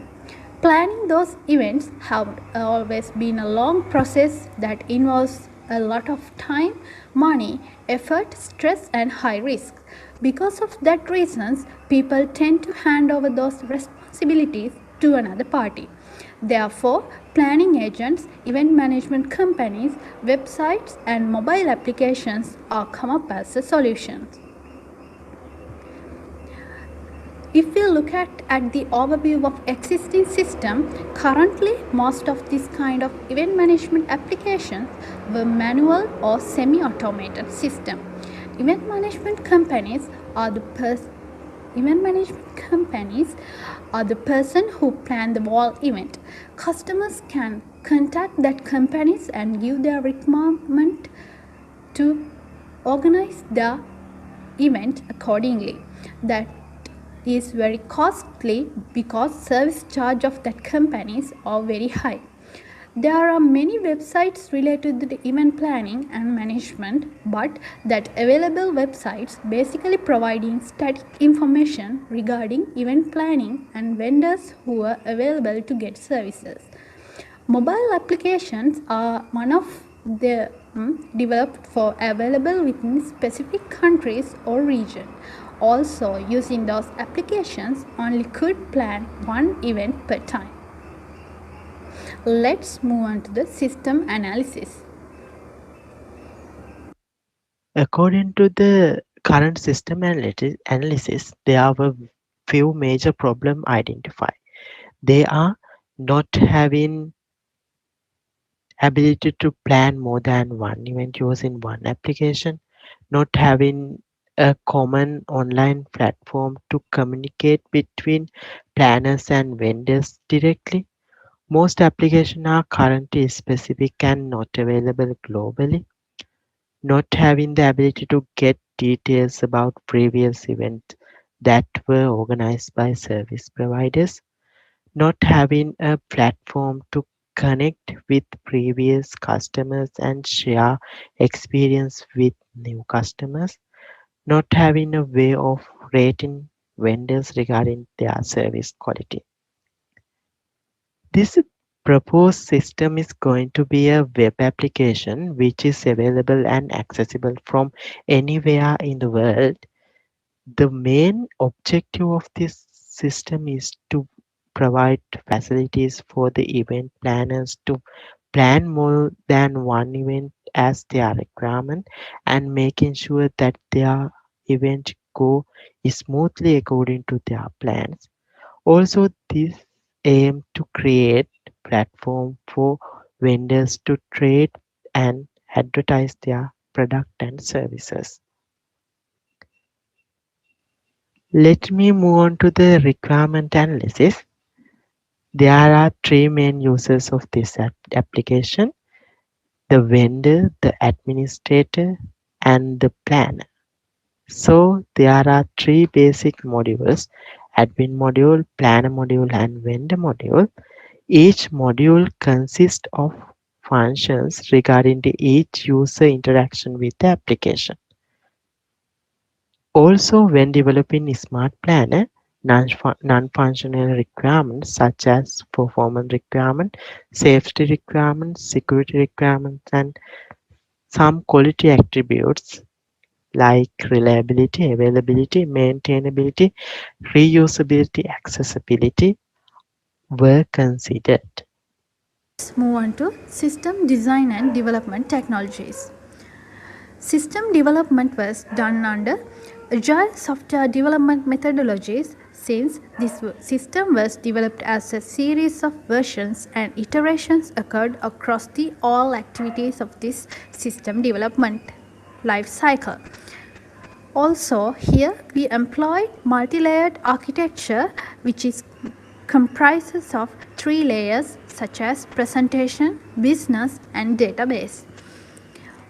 Technologies such as Bootstrap, HTML, CSS, JavaScript were used for the front-end development. PHP and MySQL were used for the back-end development. Here we used web server for database management server environment, and Firefox web browser was used for test and preview web application. For the code development, we use Visual Studio Code IDE. As the conclusion, Smart Planner web application was developed to reduce the time, cost and risk involved in the process of planning and preparing of an event. It provides one common platform for planners and vendors to connect, and an online platform for vendors to trade and advertise their products and services. Here, planners having their full freedom to plan multiple events on the same platform according to their preference, which was an added advantage. Since Smart Planner developed and tested locally, by hosting this application with real server environment will make it accessible worldwide. As developing Smart Planner as a mobile application give more opportunities to attract target audience. Here it will increase the applicability and usage of the web application with some UI and functionality improvement. Let's move on to our system demonstration.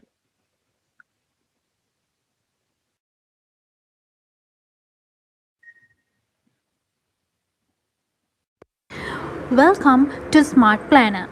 This is the home screen for Smart Planner web application.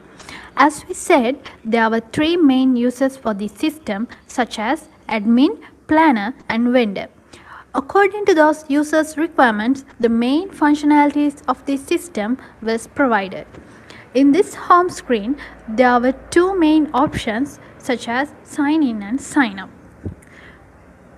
When user click on sign up button, it will direct it to sign up page. Here there were 2 separate login forms were provided for planners or vendors to create their account in our system. If the user have already the login credentials, they could direct it to the sign in page from here. Let's check out the admin user module.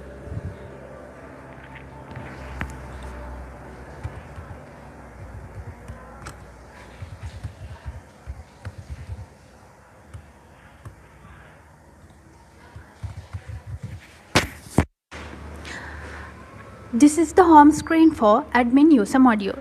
From the dashboard, it provides overall summary regarding the system such as total users, total admins, total vendors or the total planners, and the total events that has been created within this system. In the add vendors section, admins could add new vendors or the admins to system using this form. In vendor details, admins could view total vendors who are registered within the system, and there are 2 options to edit or remove access from this system of those users. In a planner details section, it provides overall planners information who are registered with this system, and it provides two options to remove or edit access of those users. In event details section, it provides overall event information that has been planned using this system.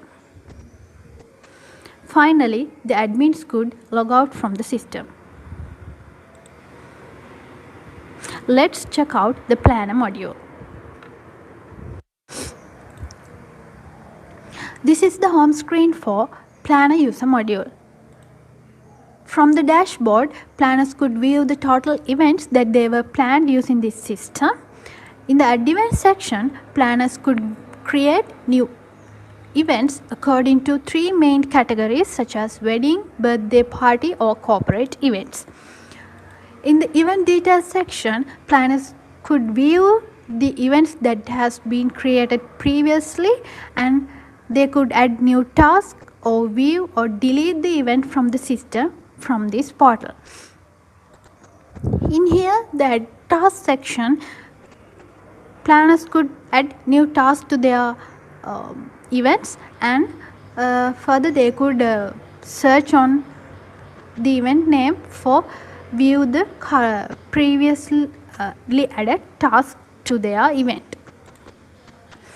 Here from this vendor information section, they could view the vendor information according to 9 main categories, and finally the planners could log out from the system. Let's check out the vendor user module.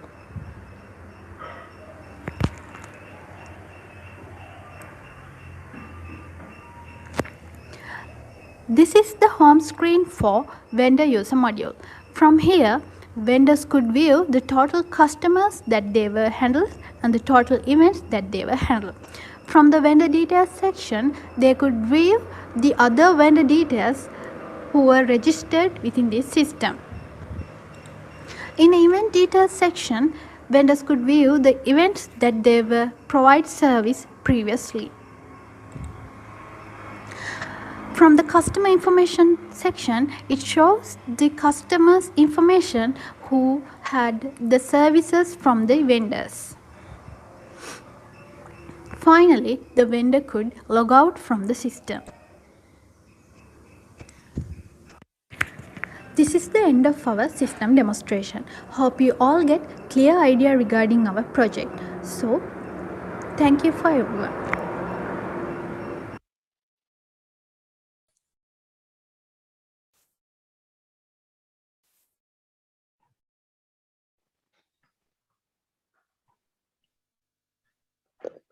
Great. Can we ask questions now? Yeah. I can barely hear you. Sorry about it. Yeah, you could ask questions now. Great. Thank you. So, good presentation. So, well done. Just a question now. In your solution, you have like 3 different main modules: admin, planner, and the vendor module. According to you all, what would be the most important module in the system for you all? The most important module here is planner, because our main objective is to provide provide service to easily manage their event or organizing the event easily. So basically nowadays we are spending a lot of cost to organize our events. So we think that planner module is most important module here, since it's provide many services. Okay. Thank you. So Ranga, over to you. Yeah, thanks. It's a good concept actually. I like the concept because when I'm also getting married before 11 years, I also had the same question. I just want to know how now the vendors and the planners are registering, and you show the details and statistics, all those things, how they communicate. So if I am the planner, then I select some vendors. Okay, it's in my list. So how can I communicate with the vendors?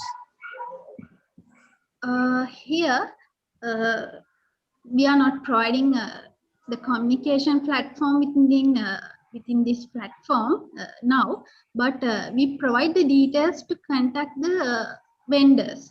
So planners could view the vendor information, then they could contact with the contact details we are providing within the system. Okay, it's like you are collecting all the vendor details in your system as a central location, so the vendors can log in and get their details and check whether the previous events that they have done, and then we can decide what vendor that we have to select, right? Yeah. When we registering the vendors to the system, we take all the details. What are the services they are provided and other details of their contact details. So we are display those informations to planners so they could contact. After that, it's kind of a manual process to contact them and do the reservation and dating discussions and those things, right? Yeah. Currently, that was a manual process. Planners have to manually contact them. Okay. One more question. You said that you followed agile methodology here. So how are you? Is this your requirement, right? Is this your concept, right? You invented this, right? I mean, the concept and the project you decided, and the requirement, it's your ideas. Yeah, this concept is come from both myself and Chamara. There's a team effort. So here, this I told this I use agile methodologies because in the very big planning part in the planning process into the project deployment, in the every steps we made a lot of changes since this concept was somewhat difficult to handle in the beginning itself. So when it's come to the deployments, there were a lot of changes happening. That's why I said that we use agile methodologies in the deployment, this development process. That means you improve the project step by step and doing the deployment. Yeah, that's the correct. Okay, and one more suggestions that for the sign up page, I saw both same details that you are entering for the both vendor and planner. So instead using different two forms in two sites, you can add one form with just adding simple drop down to select it's a vendor planner. Yeah, those are my questions, and concept is very good. I like it, and that is lack in Sri Lanka right now. Good work, guys. Thank you. Yeah, and also I can add one more thing to both of you. It's like, I mean, you said that you kind of use the agile methodology. So maybe you can do a little bit of research on, how agile works, because, if you are really taking an agile approach, there's no such thing called system design. There's no such thing called system analysis. What you do is you look at your problem, you break it down into pieces, and then you iterative and incrementally do development. So, I mean, you guys are new, so that's perfectly fine. But just do some reading, do some research, and see whether how agile really works. So that's just a tip for you guys. Good job. Yeah, all the best. Thank you. Thank you very much, sir. Next, we would like to move on to the second presentation for the agenda today. It will be done by WASRN Samaravira, and it is about the game time tracker. So, Sandamini, can we play the video now?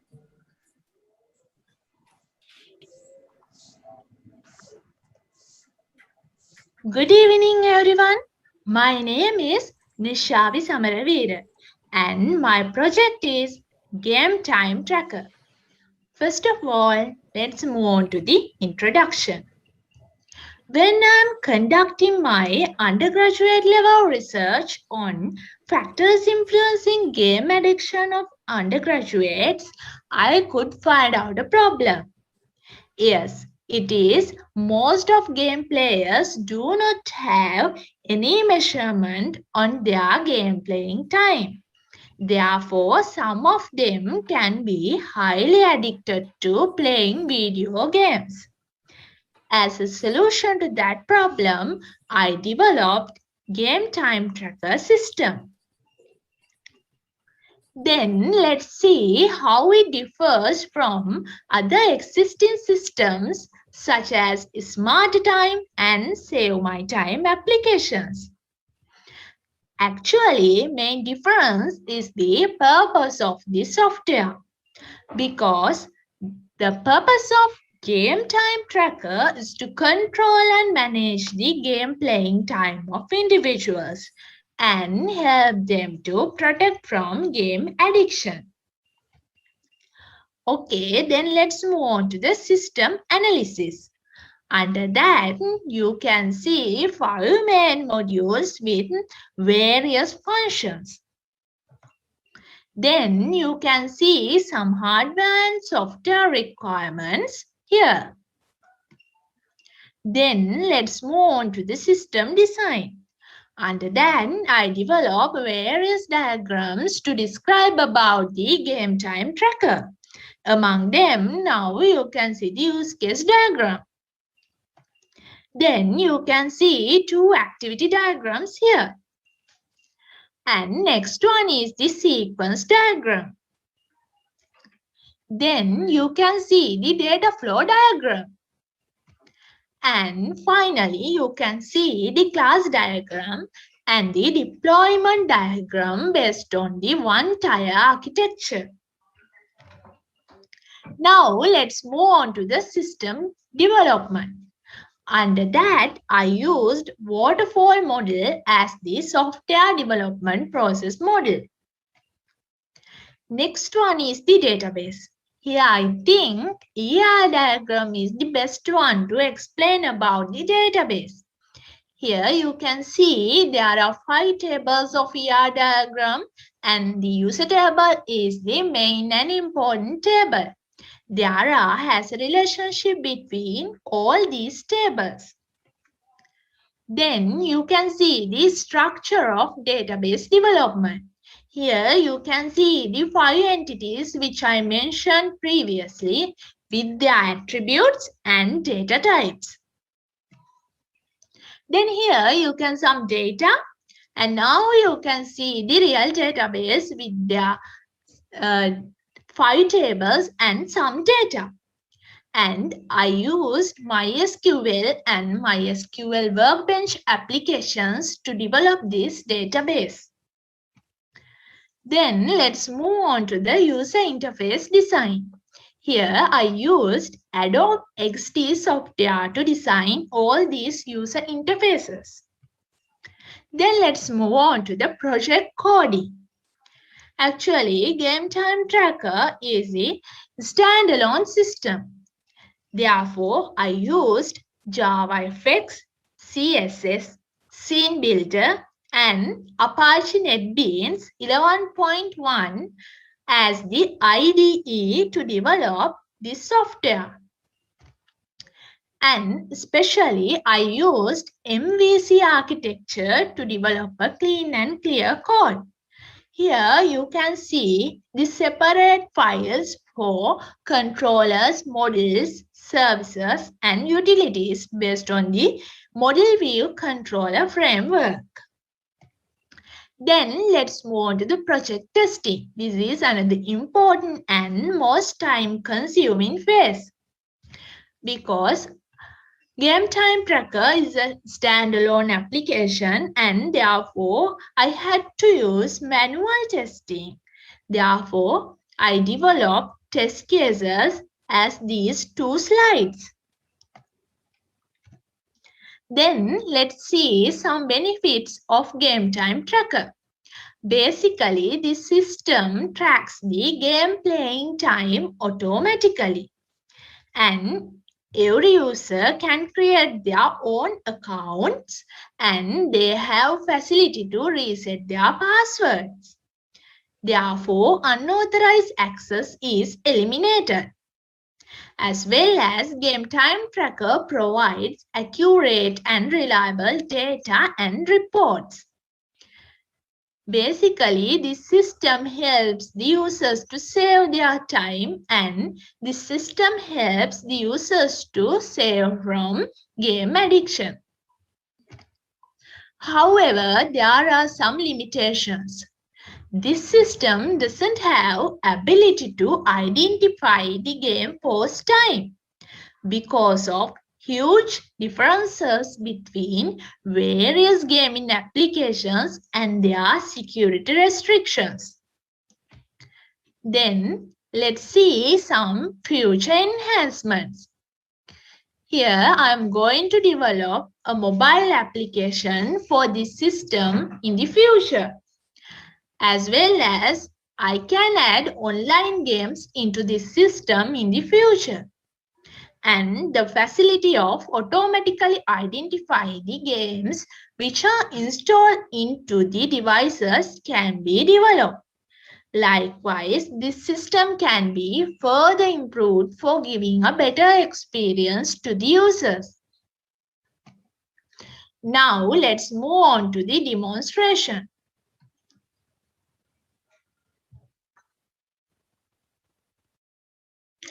Okay, first of all, you can see the sign up page. If you don't have an account already, you can sign up using this page. Then let's move on to the sign in page. If you have an account already, you can sign in through this page. Now I'm going to give my account details. Okay, now you can see the first page of the game time tracker. Yes, it is the home page. And home page consists a small welcome message with 4 games. And you can see the navigation bar here. There are 5 pages of game time tracker.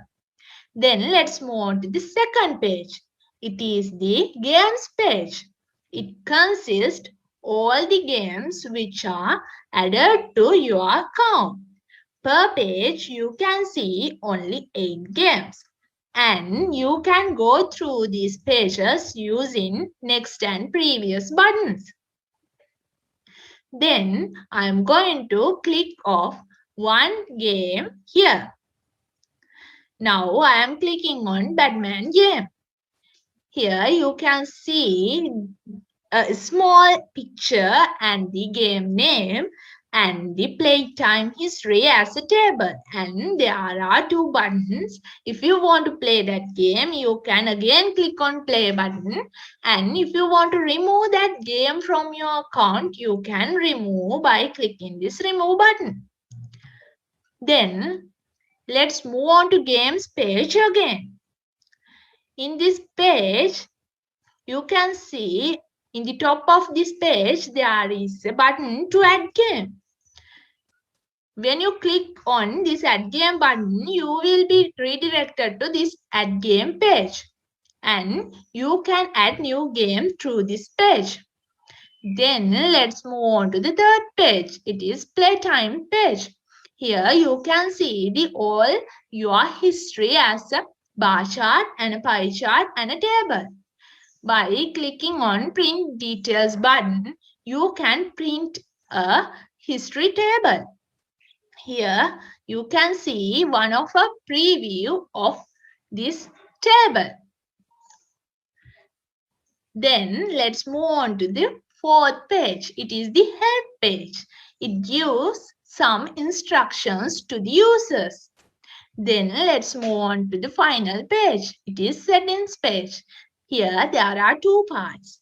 You can reset your password by clicking this reset button, or otherwise you can set game alerts, game auto close function and warning alert time, close alert time under this game setting part. It is the most important part of the game time tracker system. Now I am going to activate the game alerts and give 1 minute for warning alert and 2 minutes for close alert time. Then I am clicking save button. Then let's go to the games page again, and now I am going to play one of these games. Okay, Now I'm going to play the Call of Duty 4 game.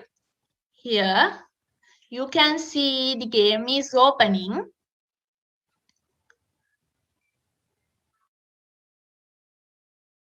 The game will be open in a new thread.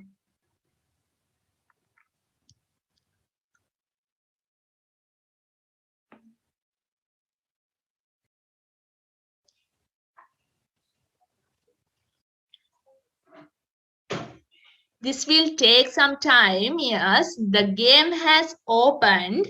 Now you can see the Call of Duty 4 game, and we previously activated all the alerts and game auto close function. Therefore, the first alert will be displayed after 1 minute.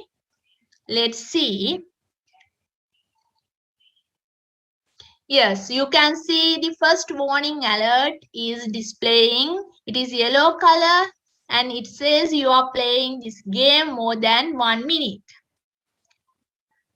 Then after displaying this first warning alert, the second warning alert will be displayed after 2 minutes in red color.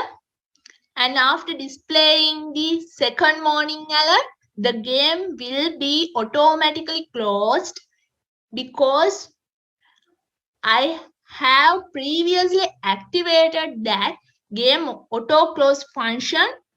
So let's see.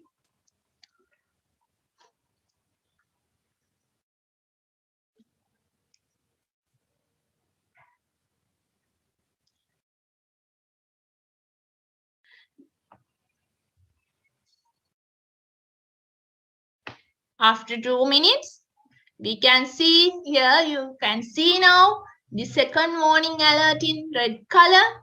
And after displaying this red warning alert, the game has closed and the play time has added to this table. So we can see that, yes, it has added here. Then let's sign out from our account. Yes, this is all about the game time tracker. So we have arrived to the end of our presentation. Thank you for everyone.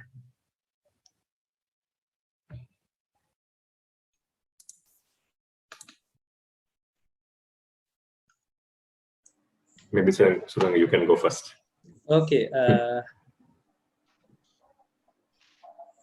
Hello, Nishavi. Hello. Nishavi, can you hear me?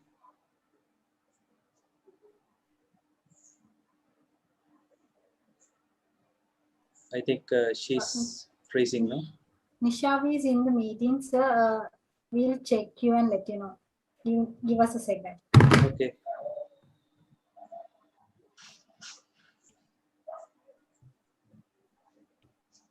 Hello. Hello, Nishavi, can you hear me?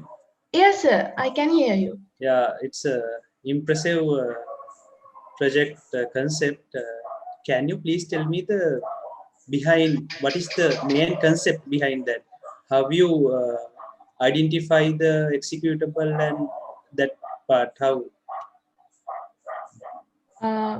When I'm conducting my undergraduate level research on game addiction, I could find out a problem, sir. Most of students play games through their devices, but they don't have any idea about the time they spend with the games. Yeah, Nishavi, I just ask what is happening behind the scene in your project? How you catch the I'm not giving the answer, that's why. How you catch the thing from your system and how you stop it? Basically, sir, the main thing is the calculate the time which we play, because game time tracker is a software and we users have to add their games to my software. Therefore, through my game time tracker software, I can manage those games and calculate the time using a timer. how? Sorry to disturb you, Nishavi. I think what Suranga's question is mainly about the technical side. How do you achieve this, calculation of time? So I think that's what. And how your time integrate with the running game in your machine? How that connection happens behind the scenes? Did you get what I asked? I just need to know how you identify the running game in the machine and how you stop it after the time reach. It's automatically stopping, right? I mean, it's closing automatically, right? After the time. If you activate the auto close function, the game will automatically close. Otherwise, it is not automatically closed. Yes.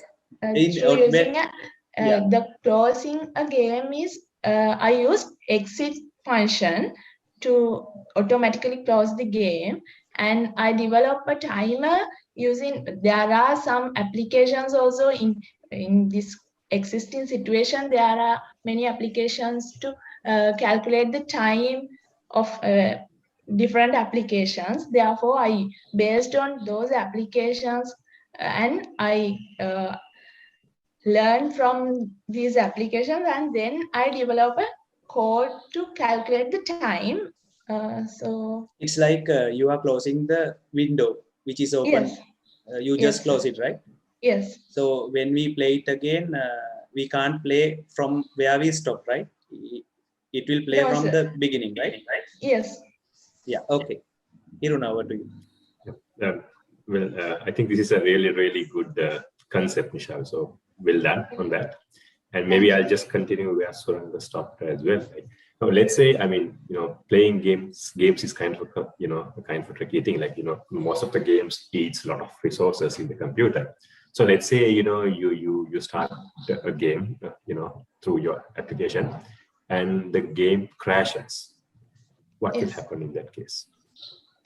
The timer is closed, and it is like a shutdown because my application has ability to only calculate through my game time tracker application. Therefore, that's suddenly closed some games, taking as a shutdown. Okay. So what's going to happen for the calculation of the time? So you will still have some value. So it will be like, maybe start time is there, but the end time will not be there. What will happen in your solution?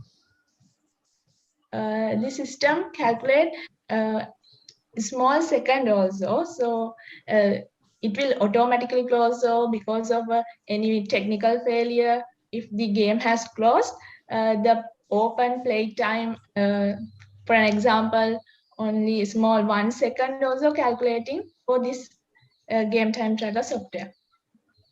So that means that will be recorded in the database itself. Okay, right.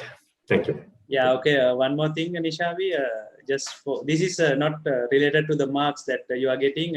It can be extended to the videos that nowadays children are watching.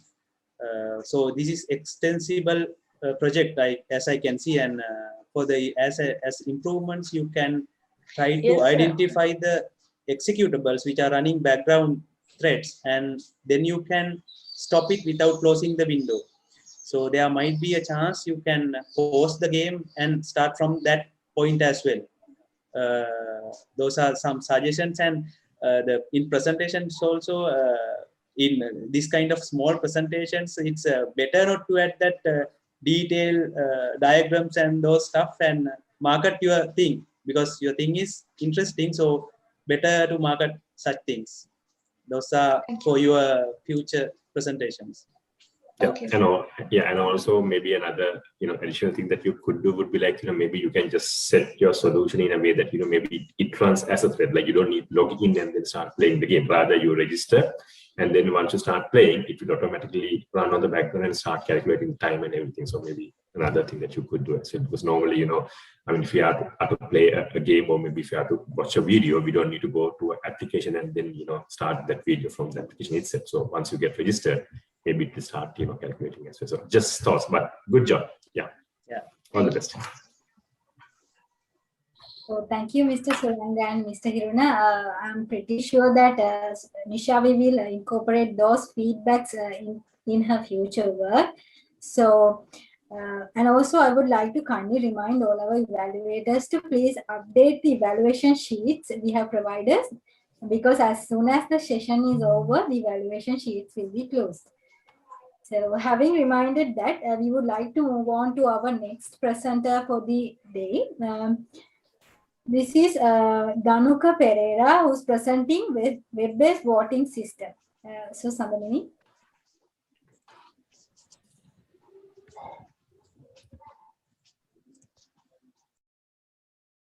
Good evening, everyone. So now I'm going to do my presentation on my project, which is web-based voting system. So this is the content of the presentation, which I will describe in the coming slides.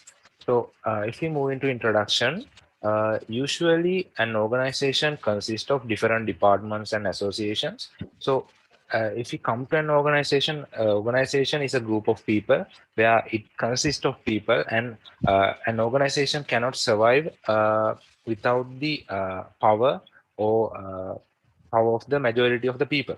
So to decide this idea or power of the people, usually organizations conduct different elections where it could be either to select group of people to some several positions, or it could be either to gather opinion of the majority on something. So basically right now, for the elections, the organizations which are starting from small organizations to countries, the elections are carried out in a very traditional way, where the process is highly document based, and it takes a lot of time to conduct the traditional elections. So basically in the traditional process, the people or the members have to go to different places. They have to go to a polling station to give their votes. So this is the current process that is followed by the organizations, even by the countries. So the problems with the current process is it's a very time consuming process, as it is a very highly document based process. It takes a lot of time to prepare for the election, to conduct the election, to finalize all the details, and to complete or end the election. It takes a lot of time, and it requires a lot of time and human resources as well, which is very costly, which could be very costly for an organization.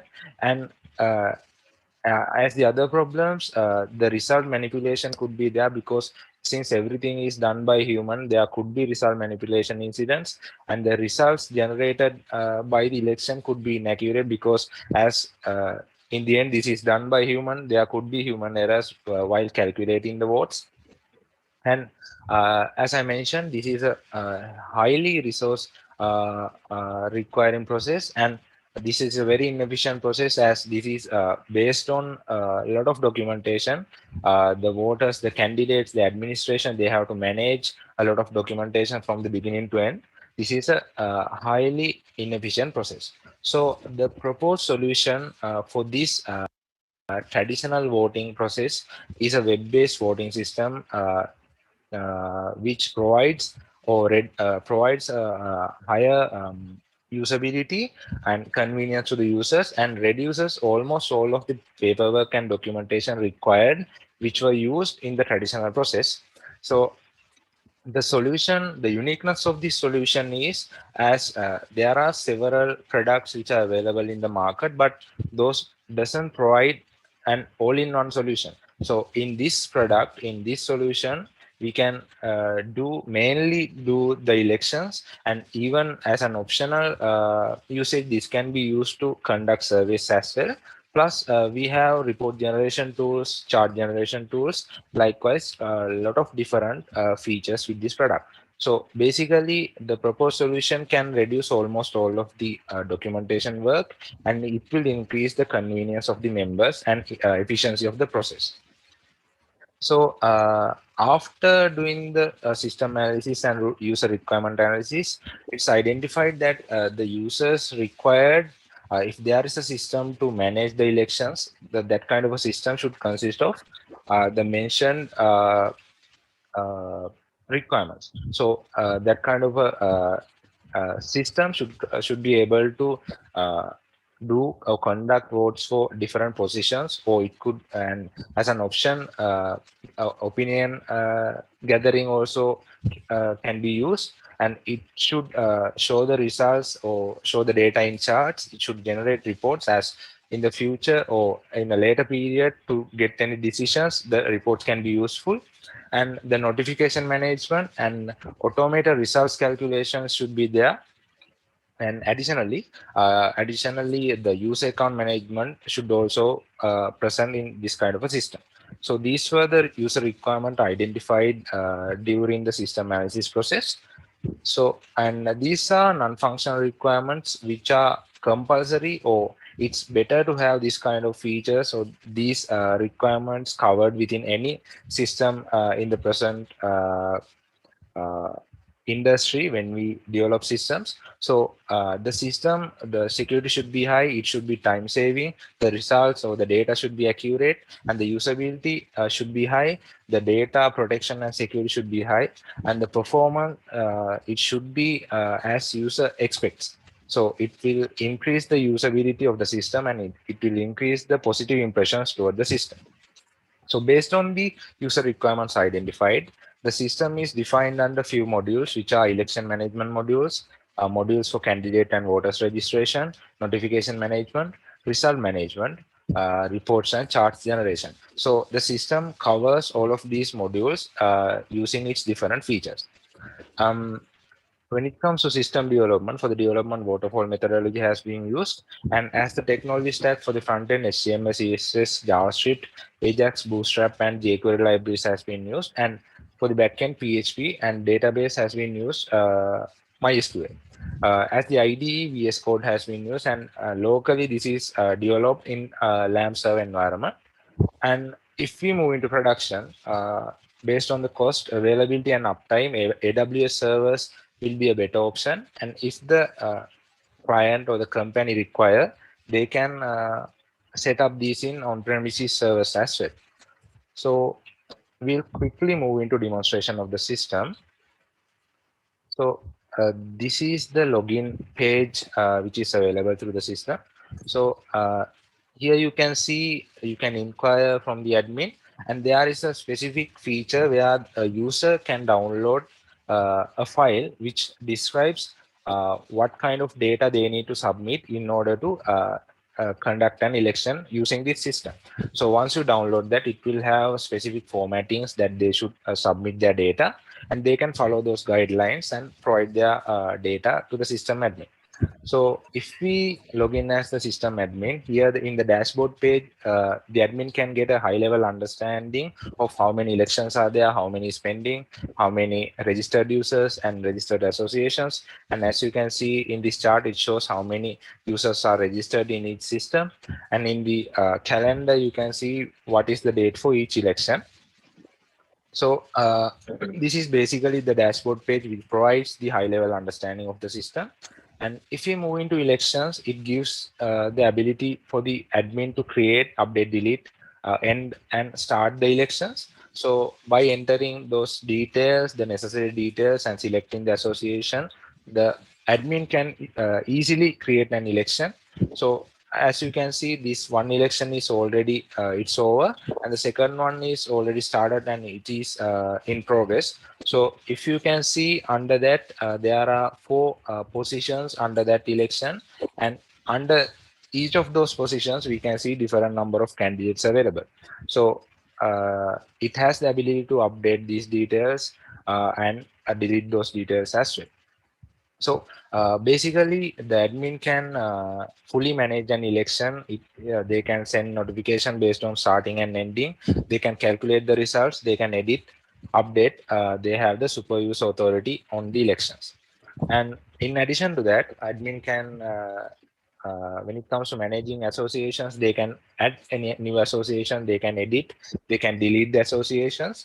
And when it comes to users, so during the initial setup, any organization, when we set up any system, during initial setup, we have to enter some data. So the same process is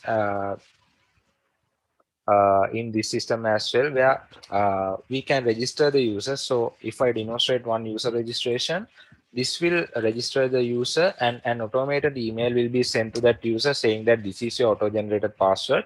So you can use that password to log in next time. So after logging in, they can use that password and change that password.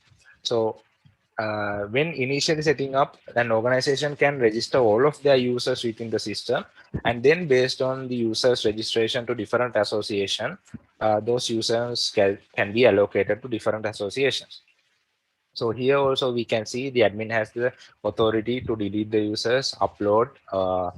The convenience part of this system is there's no need to manually enter any details. It's just a matter of uploading the data provided by the user. So it's convenient for the association point of view and for the system admin as well.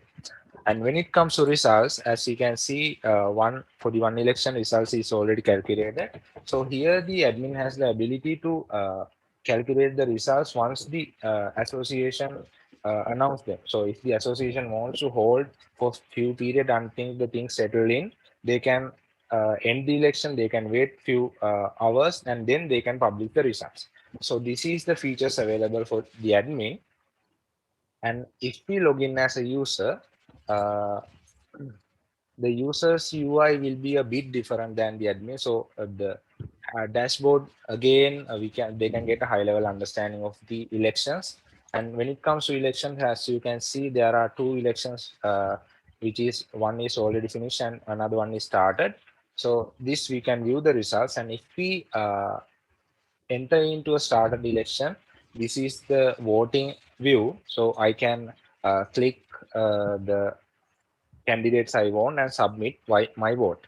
So once you submit, then again you can't submit anything. This is just a one-time process, as users will be restricted once they vote the first time.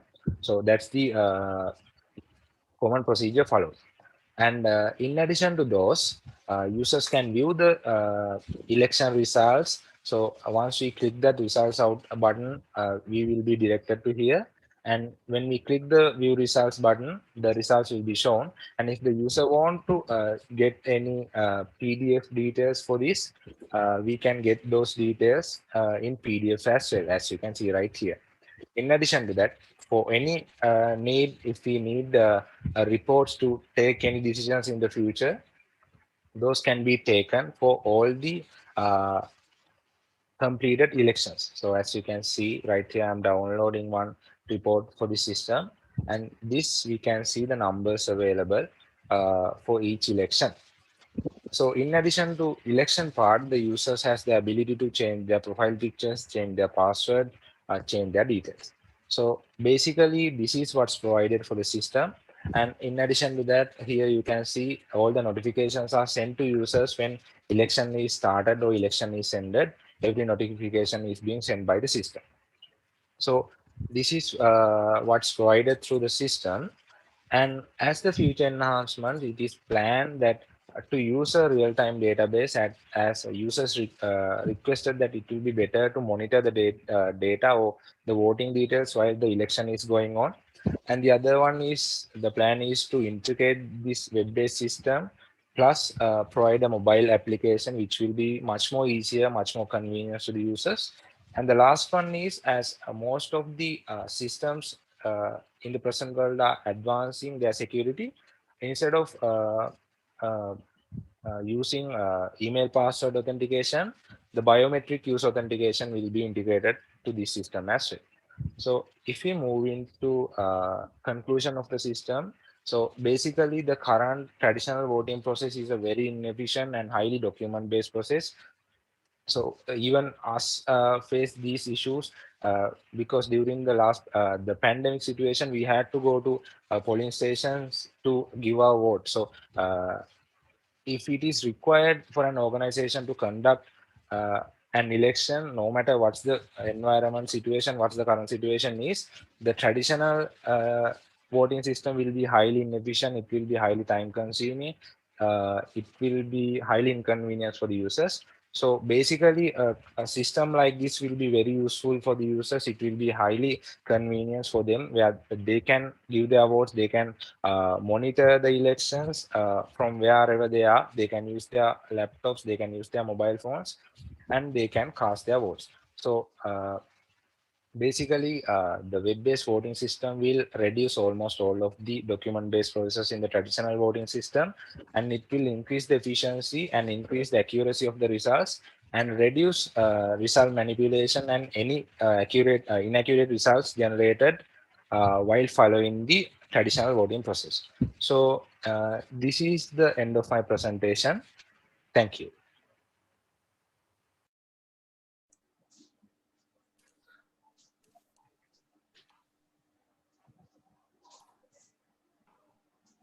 Can I ask questions? Aruna, you go first. Okay, Danuka, can you hear us? I think you're muted.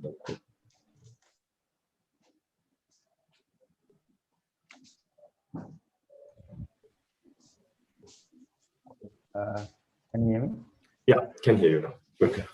Okay, yeah, it looks like it's a really good system, and the UI, and if you look at the functionality, it seems like it's good.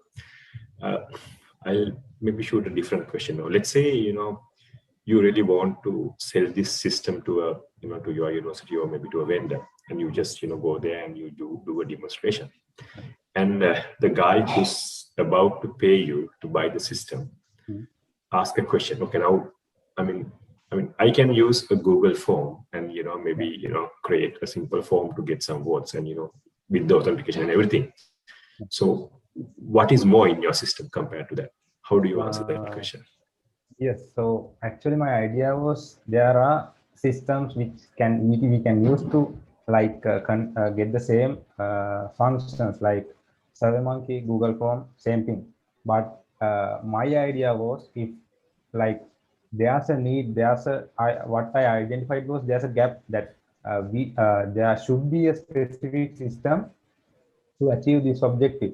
So where I got this idea was when I was in the university. In each year, we follow the same kind of procedure to elect for our executive board. So what we do was we either write in papers or Google Forms, same thing. So then they identified that there's a gap which I could address using a system. So I did a small research. I collected data from the students in other departments, other associations. So the impression I got from them is if there's a system, it would be much more convenient, and the result accuracy would be one of the major point in here, as the result calculation is automated. The transparency of the results, it will be another major point, because when we are calculating the results, when we manually calculate the results, there could be errors, because we are human, so there could be human errors. So these are the major 2 points, plus the convenience for the users. Like what we faced recently, we had to go to polling station to cast our votes, even during the pandemic. So this kind of a system can reduce those things, improve the convenience, improve the members' trust towards the results they get through the system. So I would say that those will be the major points that I would highlight if any user asks why would they use a specific system for this. So yeah, that was the major points. One more quick question. Yeah. Now, what would be the most important part in your system, the way you see it? Yes, important parts, I can highlight a few, but the most important part is obviously the convenience, where I can vote from anywhere. I don't need to go to the university. I don't need to go to any specific place. So that is one thing. And I know that the results are, any user know that the results are accurate, and the transparency is high. If the calculation is automated, there couldn't be any human errors, right? So those were the major points, and any other thing is like an plus point to the system. Any other report generation, charts, those are like the plus points for the system, and major points are those. Okay, thank you. Over to you, Suren. Yes, Dhanuka, these are the systems actually we need in the future, and the concept, things, features that you explain is really good. And your system is targeting for as a general, right? Not for the specific organization. No, It's a it's general, general, right? yeah. Okay, so in that case, okay, we can do a voting system on web. So how can you guarantee the security of the system? You know, the hackers are there, yeah. Malwares are there. So when we are opening systems through our systems and computers, it can change the data. So how, what would you think and what you thought already in terms of the security? Yes, so while I was investigating why there isn't such system implemented even for countries or for the organizations, the security was a major concern because the result should be, anyone shouldn't interfere for the results, right? So basically in this system also, right now, the authentication is like email password based one, but in the as the future announcement, as I mentioned, the user authentication will be improved, and the security, I believe that I assume that we can get from multiple aspects where we host the system. So if we host in AWS or any like a big a branded company like that, or if we even host in on-premises server, the security is high. And from the code point of view, we can implement different security mechanisms to like prevent from hackers any SQL injections or things like that. So basically the system, my plan is to improve with the proper framework. Like right now it's because when I was starting, what I knew was PHP. So I was at that time I was actually learning the frameworks. So now as I know the frameworks, what their usability, what benefits we can get from using those frameworks, obviously it would be better to enhance the system with the help of an framework and increase the security. And yeah, apart from that, I think in very basic level, you can think about encrypt your password and store in the databases. Yeah, yes. And so actually the passwords are encrypted, yes. Okay, then using HTTPS instead normal request. Yeah. And like that. And since you mentioned about AWS and other things, so how, I mean, in election, once election is completed, we need to be sure about the data, because how can you be sure about the data set that you collected? I mean, what happened if the server corrupted? So what are the possible actions you can take when the system design? Yes, so that actually I think it depends on the user's budget, right? So if they can go for like master save concept for the DB, if they can use two application servers like the same instances or any load balancer kind of mechanism to direct to any available instances. So those kind of backup plans, I believe those are highly depend on the customer's budget. So assume customer has plenty of budget, because conducting election is not a simple thing. So everything depend on that. So assume he has money. Assuming that they have the enough budget, so obviously we can have two databases which master slave concept. Like we can configure the databases. One is the master, one is the slave. So if master is down, slave will be available. So that we can configure accordingly. And obviously the other one would be we can configure AWS to take backups, right? So in the instances like EC2, we can schedule the backup. So during the election time, I think that the application team will be continuously monitoring the system, and if they identify any of the concerns, we can go with those options which are available in AWS or which we can implement in our system. Yeah, both in AWS and Azure, you can select geographical location, so it will not be loose, and they are guaranteed that 99.9 accuracy. Yeah. Thanks, Dhanuka. It's a good job. Yeah, sure. Thank you.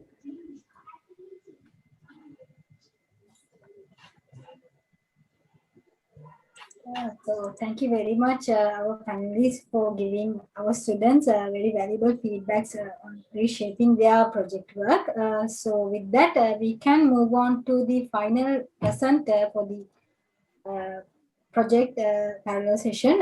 So this is Bhavani Gunaratna presenting e-voting system for university to manage small associations.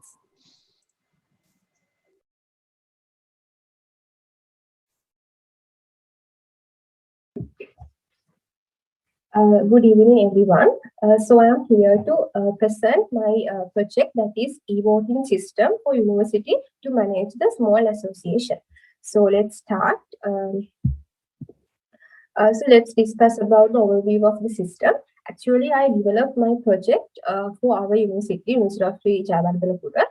So we have different departments. Each of every department, we have different their own associations. As example, IT department have association called SZIT.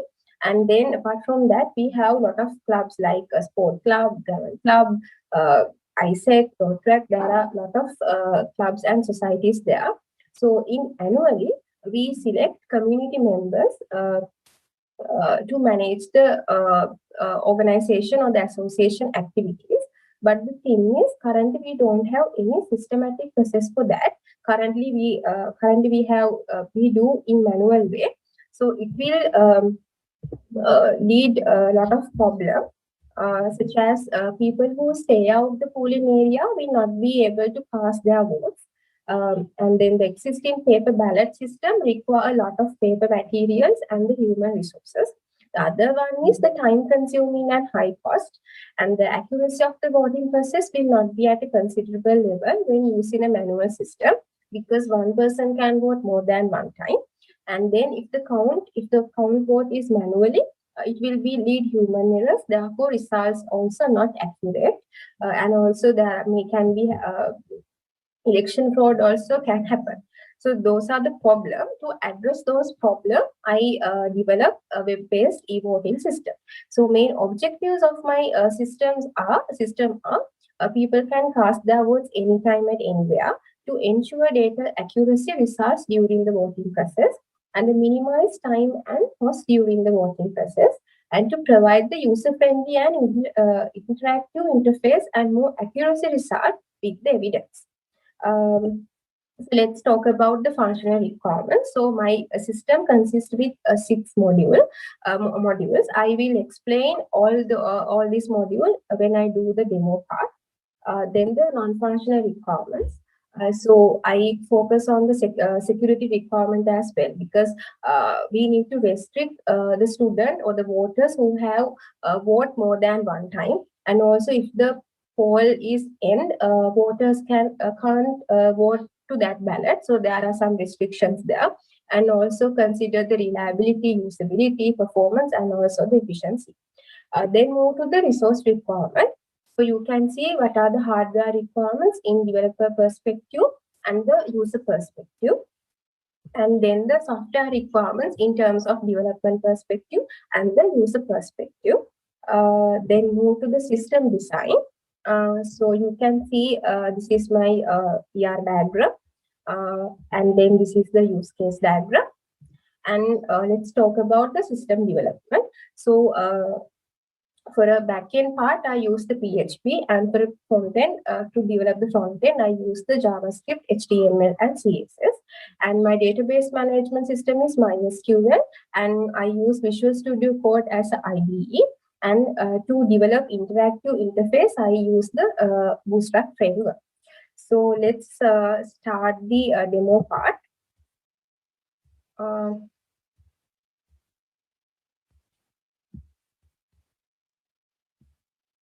So this is my system. So you can see this is establish the user friendliness also. So I will explain voting process using SZIT association.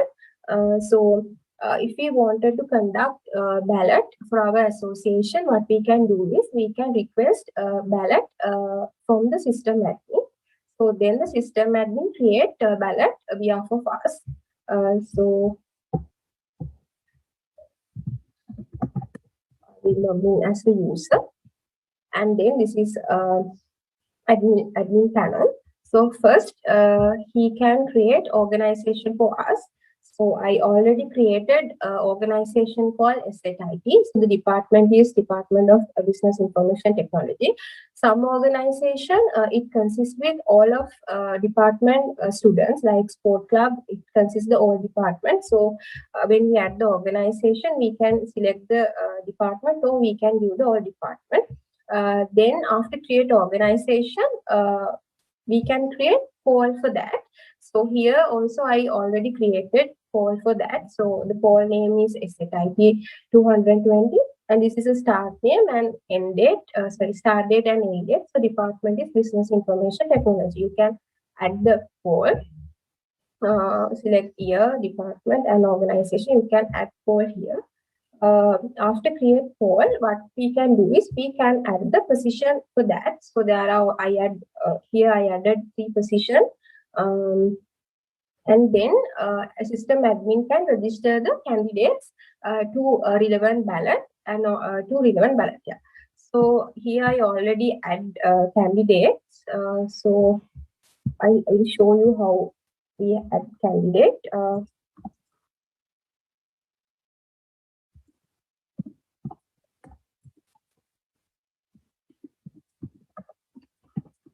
We can select department information technology, and we can do the badge, email address, email ID, and this drop down shows what are the available poll currently, and we can give position. We can add image. So yeah, using this search, we can search easily. So we can use shows entries, and if there are more than 10, we can go to next part. Then admin can register the eligible voters for that. So I will add one voter.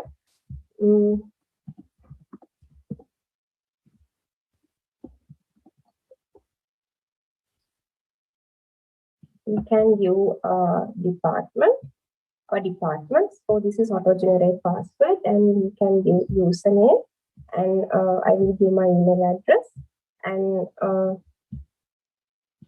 photograph. So I add.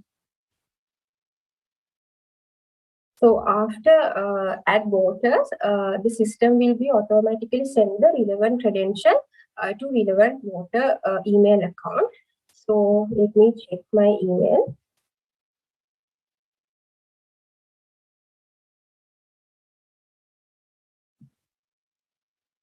Yeah. So this is email. It consists the what is the ballot name and what is the end date and the username and the password. So by using this credential, voter can log into the system. So I will log out and show you what is the voting process. So we can give the username and we can log into the system. So this is a voting page. First, voter need to join for a particular ballot. So you can see there's a 2 ballot there, because sometimes there are 2 or more ballot held same time. So at that time, that particular voter may be a member of both of club. So at that time, his or her account shows the what are the available eligible ballot related to her or related to voter. So then here SZIT is our organization. So I join this organization and I can go for a vote. So it's show the voter ballot name, and there are 2 positions, and here shows who are the candidates for that. So I can give my vote, and then I can submit my vote. So after submit my vote, I can log out my system. So if the voter go for ballot, and when he go for vote the same ballot, so it says like you have already voted for this poll. So one student, one voter can vote for only one time. I will log out and show the remaining part. So admin can get the results.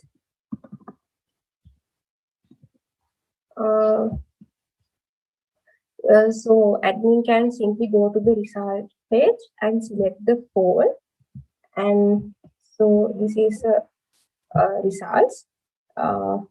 It shows the total vote count, and we can export to PDF, and we can download file.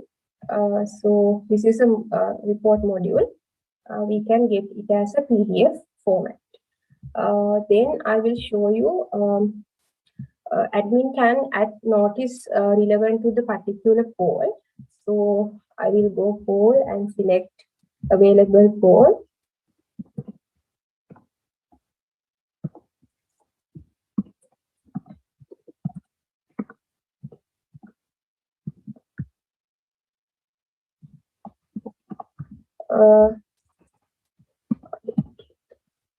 So we can highlight and do any formatting, and then we can add the notice as well.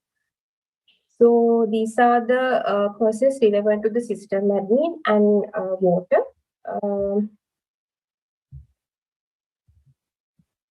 So this is my system.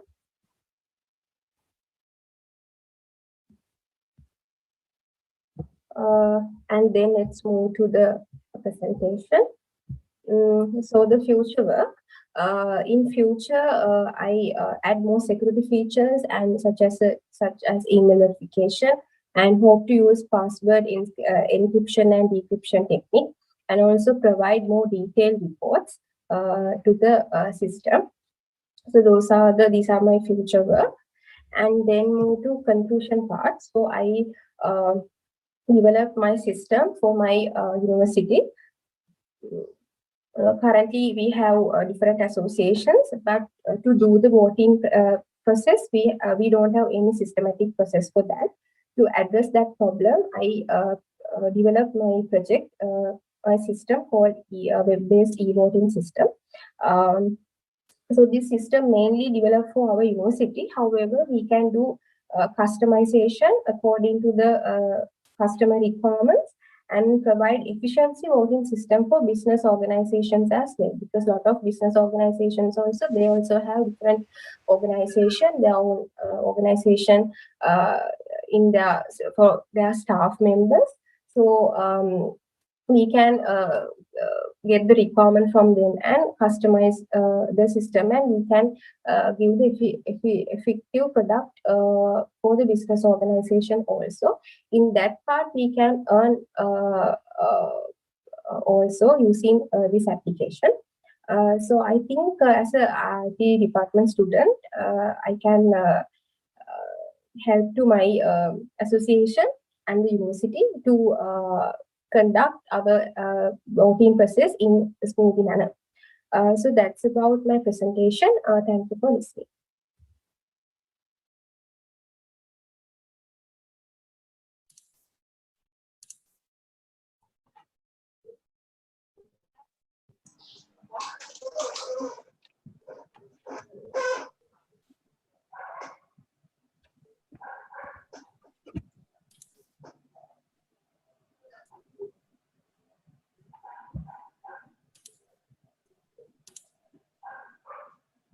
Okay, shall I start then? Okay, Bhavan, it's a good concept. And what is the current process in your university? Is it a manual or system based? It's a manual based. Manual. Okay. In the system, I saw that you are adding admin has the total power of adding the quotas and those things. So so are you going to totally trust on the admin, right? So actually, in our university, we have administration people, so we can hand it over that responsibility to one of them and do that. Yeah. In Not that any case, person involved in club or any association, the third party person who are working in university under administration. okay. In your system, I saw you're adding student numbers, IDs, and etc. related to your identity. So, are there any APIs that you are using to validate them? I mean, those data is already in the system, I think. So, are you using any API endpoints or something to validate them? Or? For the moment, no, but in future development, actually, we can do that. And also we can export using Excel export, we can add them at one time rather than adding them one by one. Yes. So that part related to future work.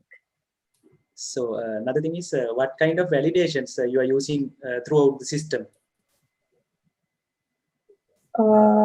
So in any student, they can't vote 2 times. So that validation there. And also, if the ballot is end, then that ballot automatically the status will be shown as inactive.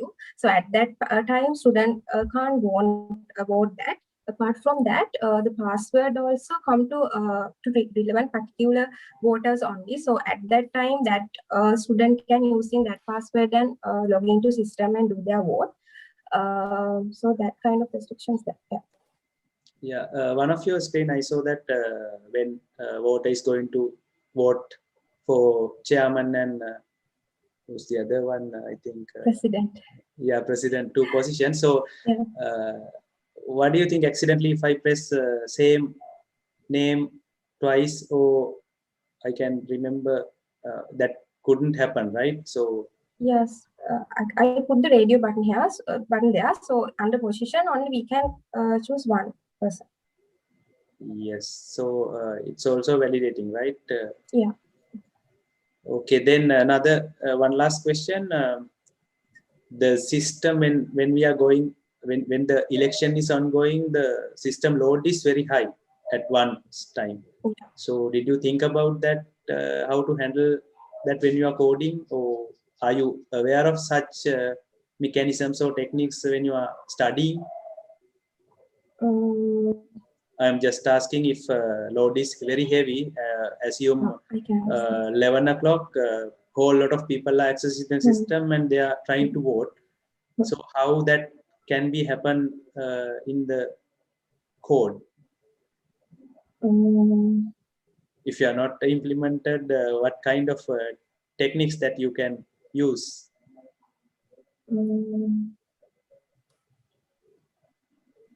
It's okay. I just ask like synchronous programming and threading and those things, depending on the way that you are using the frameworks and language, you can use the features that they have.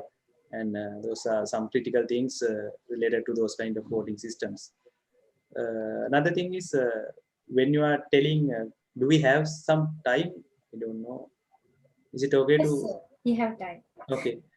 Another thing is you are saying that customizing this application for different organizations and become a general application. So, so this is more specific for your university. All the departments are there. Yeah. Do you think whether it can customize to another organization easily? No, so actually, my problem was to identify the problem in regarding my university and my department. To address that problem, I developed my project. But we do customization part based on the business organization requirement.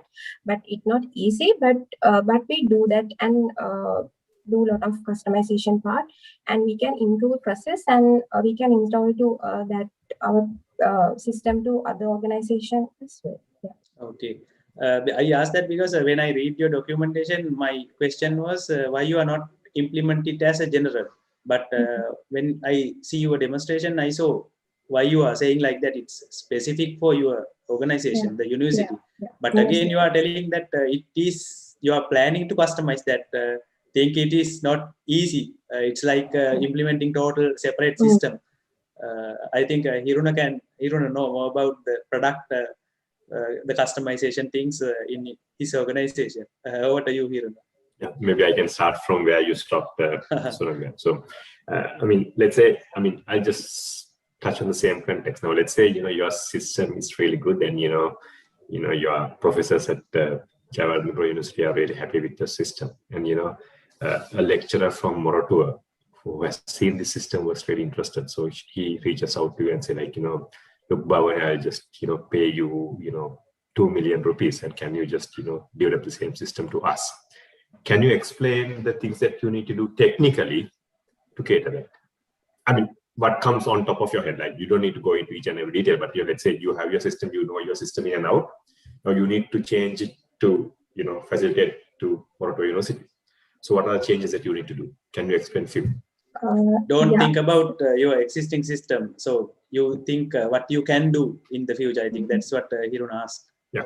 Concept-wise and what you have learned. So first we need to gather the requirement and identify the process and the student and the faculty and all those things. Then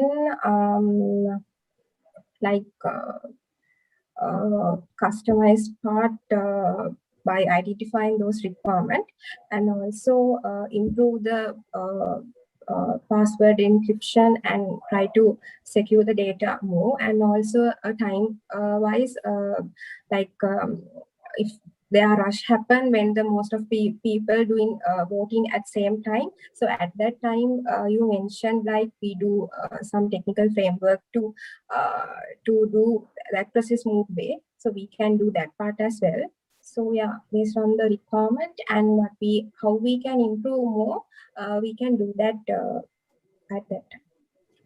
Just one last question now. Let's say the guy from University of Moratuwa says, like, the system that you have, the function that you have is exactly what we want. So I don't need any changes. I just want it to be used in Moratuwa University.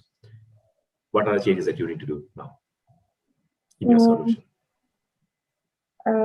So can you reuse your code as it is and then just apply it in Moratuwa University? If not, what are the changes?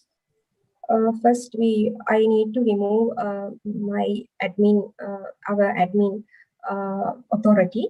Then separate system admin account for Moratuwa University, and do some technical configuration part. Yeah. So when you say some, can you explain few, one or two?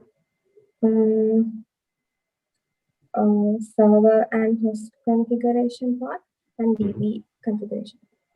Okay, thank you. Yeah, I think it's more than enough. Yeah, good job, Bhavan. Yeah. Thank you, sir.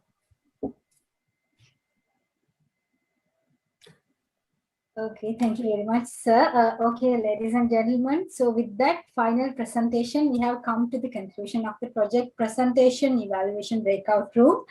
And I would like to express our sincere gratitude to our evaluators who joined with us today, Mr. Suranga Gunawardena and Mr. Hiruna Disanayaka.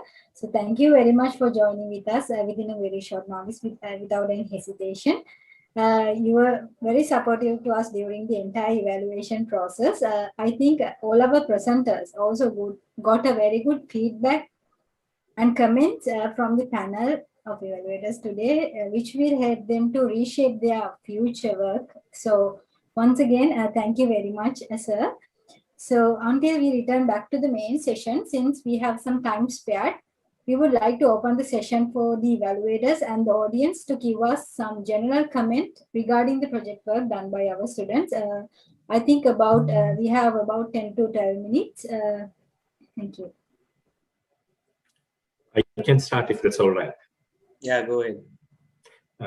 I mean, these are just general comments, not specifically for a particular student or maybe a particular project.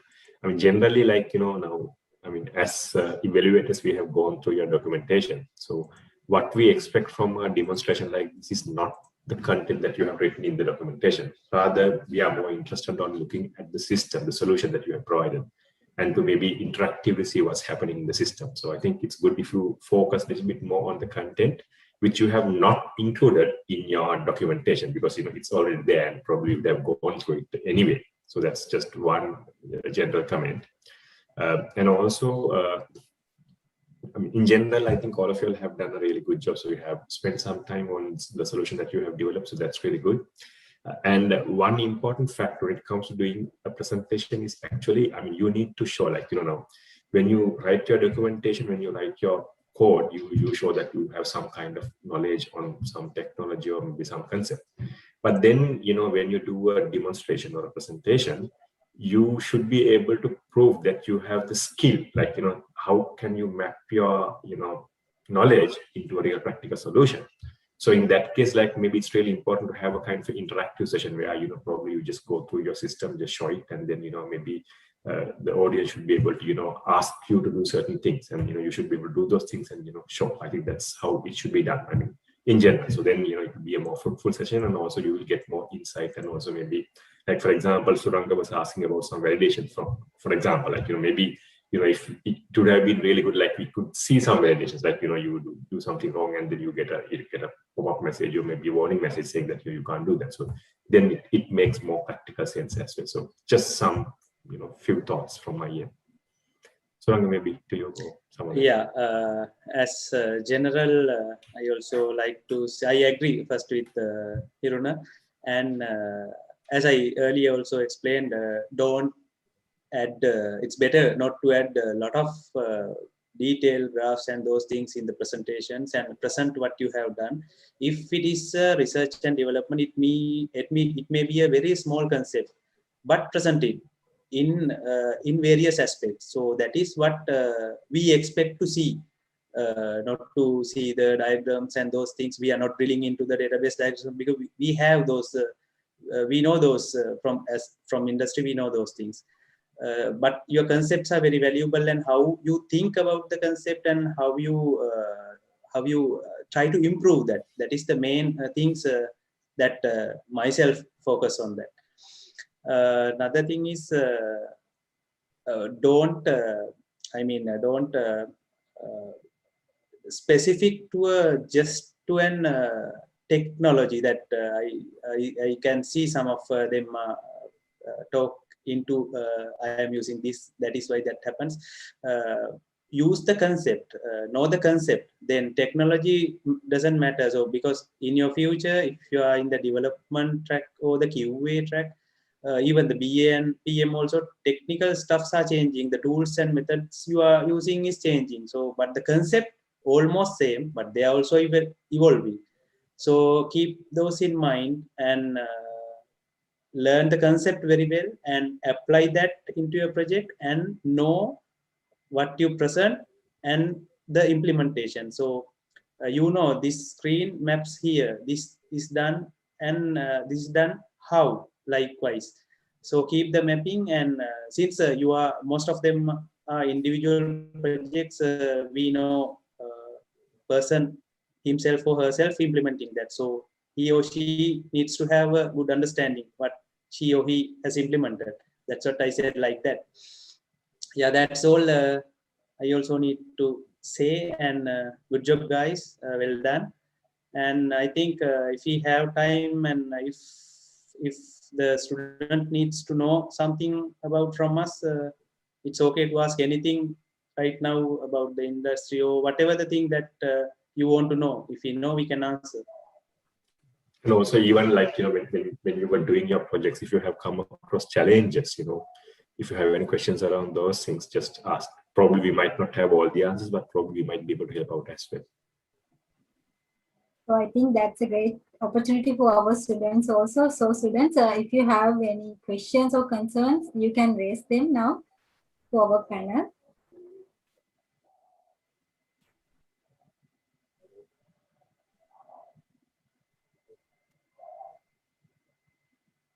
You can ask anything it doesn't matter related to the technical. You can ask about your career, because since this is information technology, you are going out and you have to do a job. You have to find a job. You have to select your career. Anything you can ask.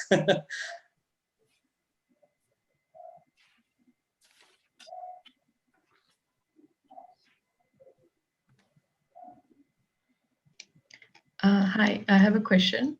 Can I ask? Yes, Avindi, go ahead. Yeah, I'm not from this panel, I just joined.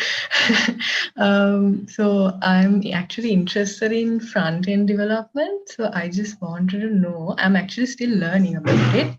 I just wanted to know if you can give me some advice on how to become a good front-end engineer, and if it's actually a good career option instead of going for like a full stack developer or someone like that. What do you think about that career area, and any advice about that? Shall I take this, Iruna? Yeah, sure, go ahead. Savindi, right? Yeah. So as you are thinking as a front-end developer, think that it is every day it's changing. Okay. Throughout my career, we started with JavaScript, then jQuery, then Angular, React, Vue. Now those are the emerging technologies. But previously it was not there, and even the Angular, it's changing from version 1 to 2. Yeah, there are some projects we have to convert from 1 to 2. It's a total rewriting. It's like this front end, as I said earlier, concept remains almost same, but the implementation is different from one front end development environment to another. So you have to keep learning, even though you are a front end developer or a full stack engineer. But in Sri Lankan context, I would recommend you to be a full stack engineer rather than become a front end engineer, because in Sri Lanka, it's a very less job opportunities for specific front end developers. If you need to go to the front end development specifically, you have to have a thorough understanding. Like if we consider JavaScript, you have to know how you implement design patterns in JavaScript. That is the level of front end engineers, if you are taking you as a total front-end engineer. But if you are a full stack engineer in Sri Lanka, you might have a lot of opportunities. But in if you are planning to go to another country, in some country, Europe as well as Singapore, there are a lot of opportunities for the specific front-end developers. Did I answer your question? Yes, thank you so much. Even I was having that doubt because there were like relatively low opportunities for front-end engineers, but so that's why I was like hesitant to choose that career path specifically in the future. So, yes, I am saying that don't stick only to the front-end development. That is a part of the project. And as an example, if you are going into the real-world scenarios, in Sri Lanka, most of the time you are working in agile teams, and you are working from top to the bottom in the project. So you might not have a specific front-end code only developer. You might need to integrate some APIs, another server-side methods, and you have to change those according to your methods, and you have to customize them. Likewise, I think better to go with the full stack engineering side. Anyway, when you are getting into the track, and if you have gained some experience, you see what are the other opportunities in the organizations. There are different roles. I think Iruna can explain more about that. So if you are willing to do other roles than your development, you can select, but start as a full stack engineer if you prefer development. Savindi, just by listening into your question, are you familiar with things like UX designers, interaction designers? Are you familiar with those kind of roles as well, or you're not familiar? Yeah, I'm like, I haven't actually like learned a lot about it, but I'm interested in that area. So I just took up a few courses about UX and stuff and learned about it. I haven't got the chance to apply it in practice. Okay, because your question sounded like probably you have a passion on interaction design or maybe UX design. So that's why I asked that question. So I think I totally agree with Surang as well, but I do have a slightly different opinion now. Let's say if you have a passion on some particular area, I would say you should go for that passion rather than just looking at the opportunities. Like, I mean, if you have, you know, been listening to the keynote, I mean, he was talking about the job and the, you know, career. Like, you know, I mean, if you are passionate about something, if you are skilled on something, you need to look at a career, not a job. So that's one thing that I would say, that's how I look at things. So maybe, like, since you, even though you asked the question about front-end development, probably your passion, probably your skill is more towards interaction design or maybe UX design. So if that is the case, just try to see whether that's really your passion. If that is so, probably you will have a bright career on that area as well. It doesn't really matter if you have the skill and if you have the passion. I think you can just go for it as well. Just my 2 cents on that. Yeah, thank you so much. I also would like to add something, since Hiruna mentioned about UX and UI side. We have UX developers who are specifically done only that one. Okay. Yeah. That is how specific they are. When we are getting UI from them, we don't have to think anything. We have to just put that button in that font, in that position. That is how customer want that systems. Some systems needs to be implemented. So you can see now, my opinion and Hiruna's are a little bit different. So you have to analyze and you have to decide. Yes, thank you so much.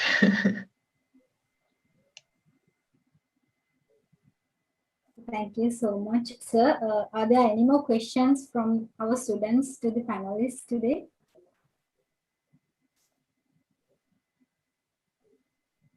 I think that's all. Okay, ladies and gentlemen. So with that, we have come to a conclusion of the parallel session for the project presentations.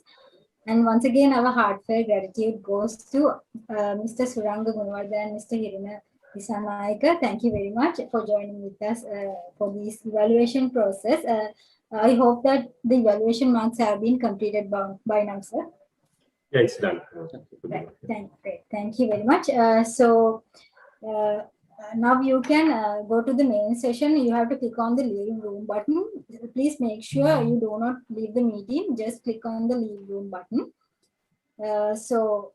Then in a short while you'll be returned to the main session, where we will be announcing the best poster, the best extended abstract, and the best project presentation for the day. So stay tuned. Thank you.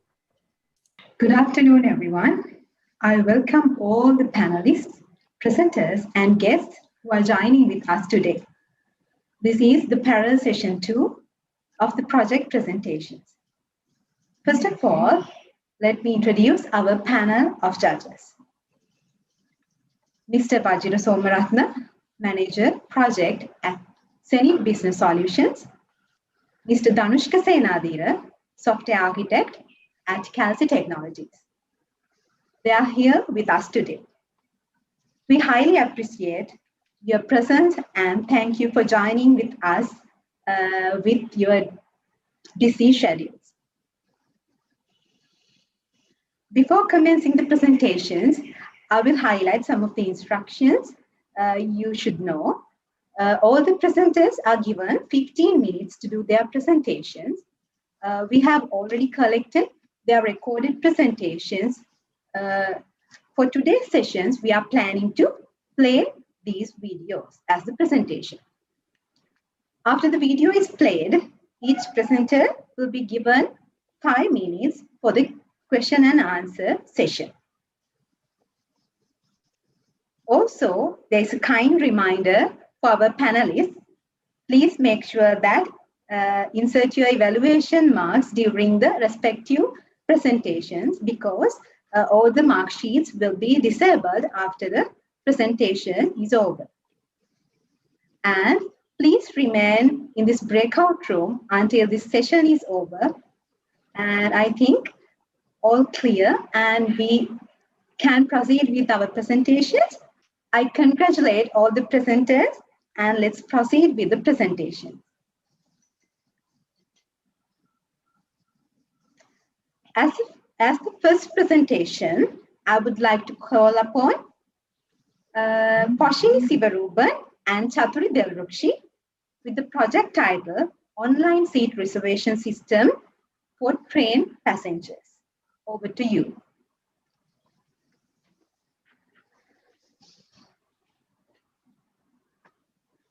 Good evening, ladies and gentlemen. This presentation is going to be on the project Online Seat Reservation System for Train Passengers. This project team includes 2 members, including myself, Poshini Sivaruban, and my co-project team member, Chatri Delroshi. Now, let's go and check into the content of the presentation in detail. First, I will be providing you a high-level overview of the process, and then we'll be checking on the challenges faced by the existing users in the manual system. And if a computerized system is going to be built, what could be the business requirements is the discussion that happened on the third part of the presentation. And then we'll have a quick walkthrough on the system that is developed. And then what are the future enhancements and the benefits expected from the system will be the last discussion. Now let's get into the presentation. Technology has seen many developments and transformation within the past few decades in Sri Lanka. Being one of the most important services in Sri Lanka, transportation sector, especially Sri Lankan Railways Department, is still facing some inefficiencies in providing its services and managing supply and demand. The Railways Department is operating 396 trains all over Sri Lanka, and around 3.72 million passengers approximately are using these services, let it be intercity or long travel journeys. The Railways Department has also provided a website with all the necessary details such as train schedules and ticket fare prices. In addition, the passengers are also enabled with a mobile ticket reservation system through Dialog and Mobiter service provided to make it more convenient. Yet, the passengers are still facing some challenges. Let's go in detail and check each one of them one by one. The ticket reservation for a train schedule is open 30 days before the train traveling.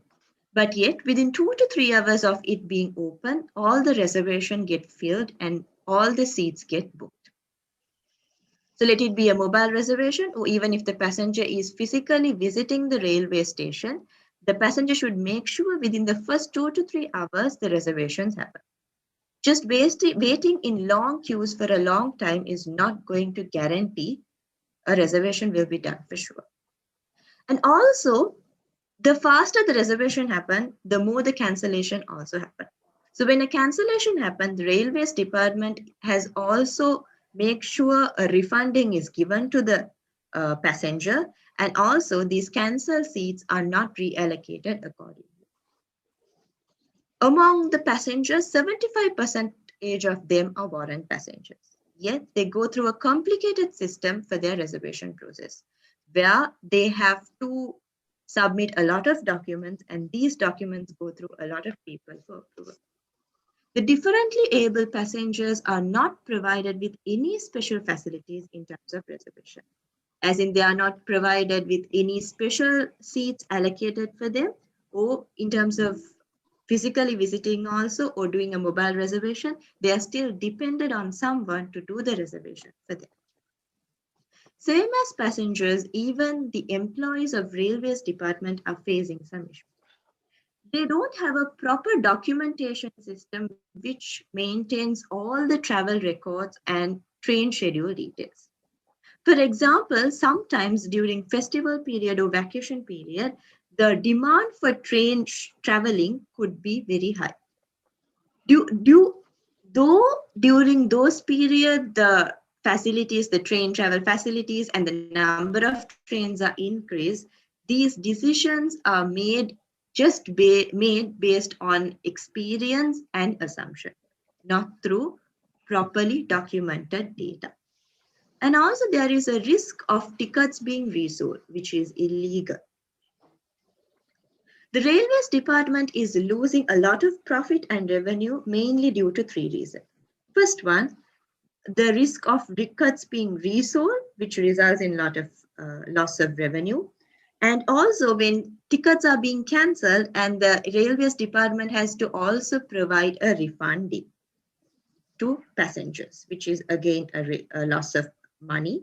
And also these cancelled tickets are not reallocated to people who are in need of train traveling, which is a loss of revenue to the department. In order to minimize all these challenges, we have come up with a solution to build a computerized system for Railways Department. So to the computer, these are the business requirements that would be for the computerized system. So a user account should be created based on the type. And so if it's a passenger, a different user account, for admin people, different user account, and for passengers also based on their type, normal or warrant passenger, it will be differentiated. The passenger should also be able to enter the relevant destination they want to travel and draft the schedules. The passenger will be enabled with the facility to reserve their booking, confirm it through payment. Same will be there for warrant passengers, but warrant passengers have to submit the relevant documents to reserve. And both passengers will be enabled with the cancellations accordingly. Also, admin account people will be provided with relevant functionalities where they will have to add train schedule, etc. And also the management team will be provided with the facility to view reports to make any decision. In terms of functional requirements, a database connection will be provided where all the passenger information and train schedule information will be stored. Relevant authentication will be provided based on the user type, passenger, and admin. In terms of authorization level, for admin, there won't be much, not for passengers, but for admin, there will be many. Where some admin will be provided with only with the function to register train and add train schedule, some to approve warrant documents, and some to view reports. And also passengers should be enabled with a secured platform to do their payments.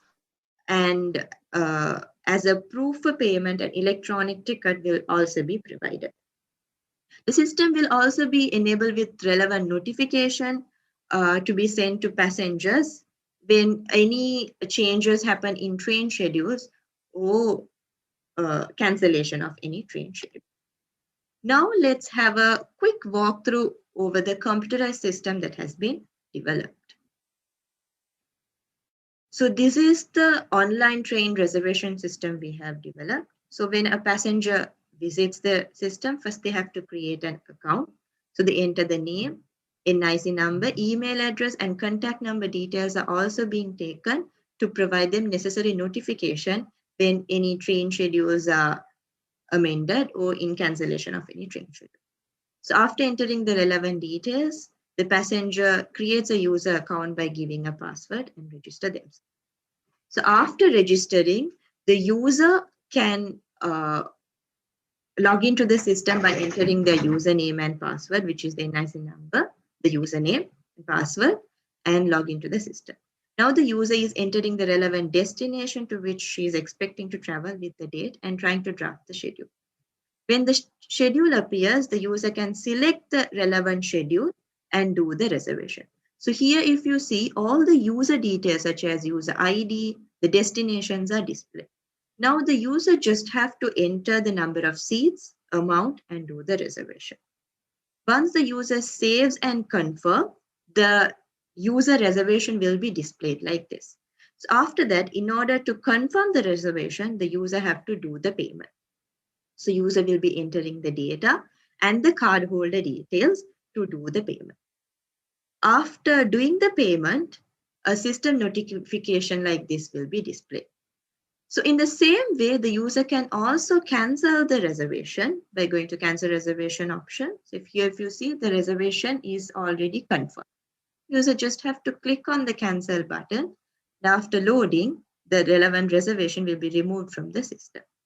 So just as a normal passenger, the warrant passenger can also go through this, will have to go through the same process in doing reservation. The only difference is the reservation is confirmed only when they submit the relevant documents that are necessary to do the reservation. So now let's see how the user interface of an employee of Railways Department will look like. So now here, an admin user is entering the username and password to log into the system. In an instance where a password is wrong, this kind of a notification, error notification, will be displayed by the system. So this how admin user interface will look. Relevant dashboards are given. First, let's see how an employee can register a train. So the employee is entering the relevant details such as train number, the name of the train, what are the facilities enabled, first class, second class, number of seats and all. And the user will save the relevant train. After saving it, when you go and run the dashboard, the recent train that has been registered to the system will be displayed. In the same way, the user can add train schedule also. So here, in order to add a train schedule, the user will enter the schedule ID and the destination to which the train will be traveling to. That is, so here if you see the departure location, departure time, arrival location, arrival time, everything will be fed into the system with the relevant details, platform, train number and everything. So here when you enter the train number and train name, you should make sure that whatever the train number and train name given for the train schedule is already registered in the system. Otherwise, it won't be possible to add a train schedule for a train that is not registered. So apart from that, the first class, second class facilities, price details, date, everything is entered, and then the train schedule is saved. So after saving the train schedule, when you go and run a dashboard of schedule details, you can see the recent schedule that has been entered in this way. So that is a short walkthrough about the online train reservation system for passengers and employees. Now let's go into the next slide.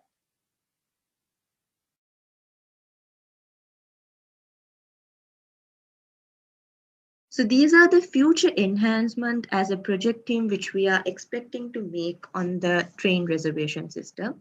So first thing is to improve reservation facilities. The passengers will be given a special preference to choose the seat they want to travel in. So just like in cinema halls, they will be led to choose the seat they want. So this facility has been specially enabled considering differently abled people so that they can choose a seat they want, maybe near the entrance or exit or near washrooms. And also in an instance where a passenger in an instance where a train schedule is fully reserved and the passenger has a must need to travel to that train schedule, and as it's fully reserved, he can't travel. So in an instance, the customer can put a preference and keep. So where by any chance any seat is cancelled, any reserved seat is cancelled for that particular train schedule, this particular passenger will be notified in priority. And also to improve security, a digitally signed electronic ticket will be enabled, as I told you before, to eliminate the risk of tickets being resolved. And also to improve the communication system, email and SMS notification will be provided as the passenger's email address and contact number is being taken. This is possible. And also to improve data analysis, separate dashboards and view reports facilities will be provided. So now if you see, as it's a computerized system and with help of database, all records will be documented, starting from train schedules, passenger information, cancellation, reservation, payments, everything will be stored in the system. So therefore, all the necessary details to make any decision can be taken from the system. So therefore, finally, what are the returns that the users are getting from this system? Maximum utilization of resources.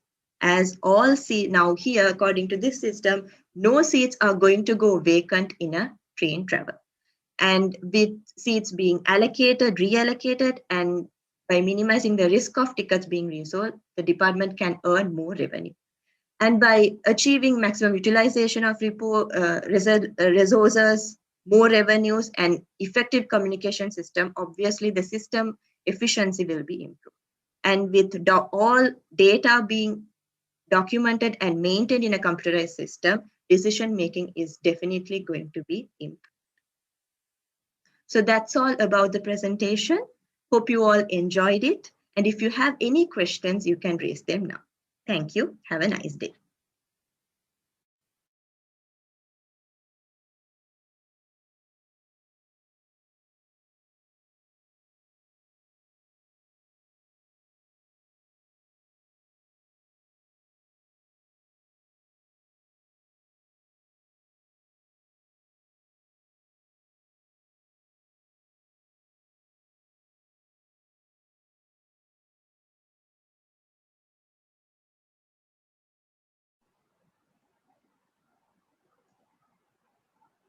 So now I would like to open up this session for Q&A. So Mr. Danushka and Mr. Vajira, over to you.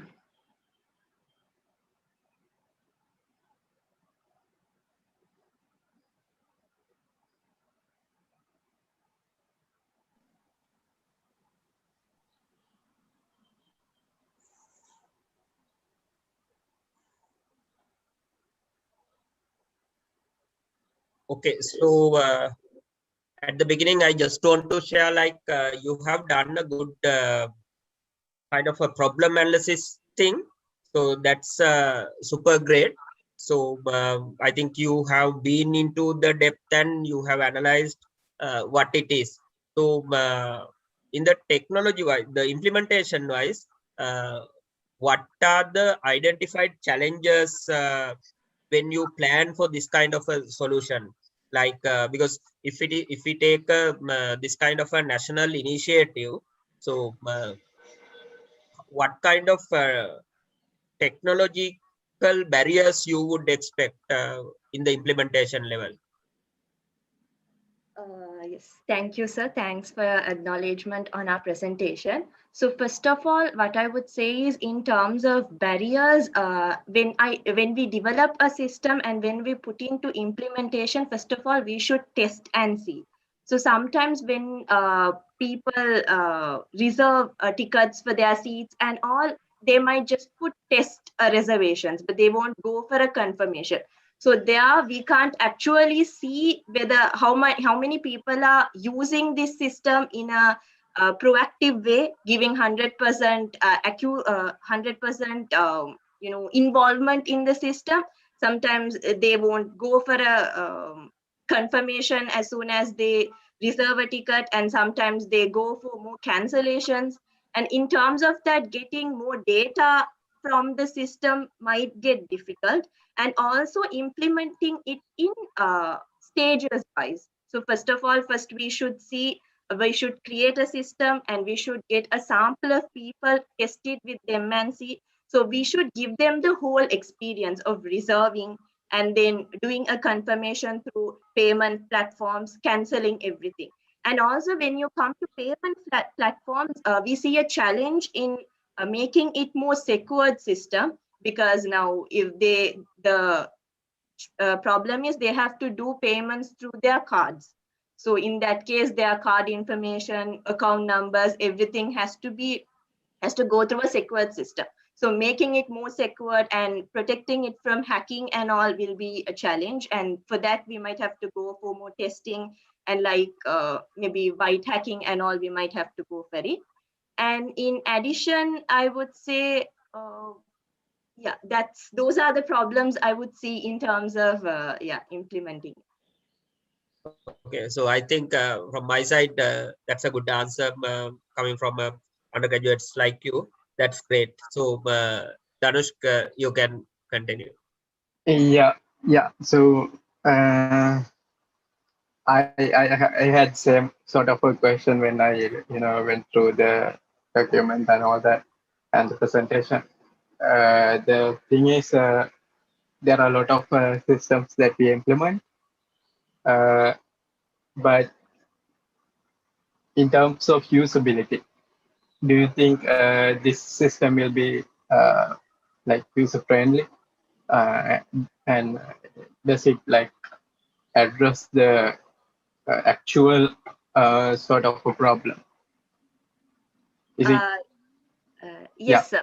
So what I would say is with this system now, with the future enhancements we are planning to do, now the first problem what I saw is within the first 2 to 3 hours, they have to do the booking. Like the demand is high for our train seats. So now if we have an online reservation system, what people can do is like as soon as a travel has been open for bookings, they can quickly log into the system and do the bookings. And if they already have an account, they can quickly do the bookings and go ahead. And also if there is a cancellation and all, like let's say now a booking is cancelled, and now we are also providing a facility where they can add preference and keep.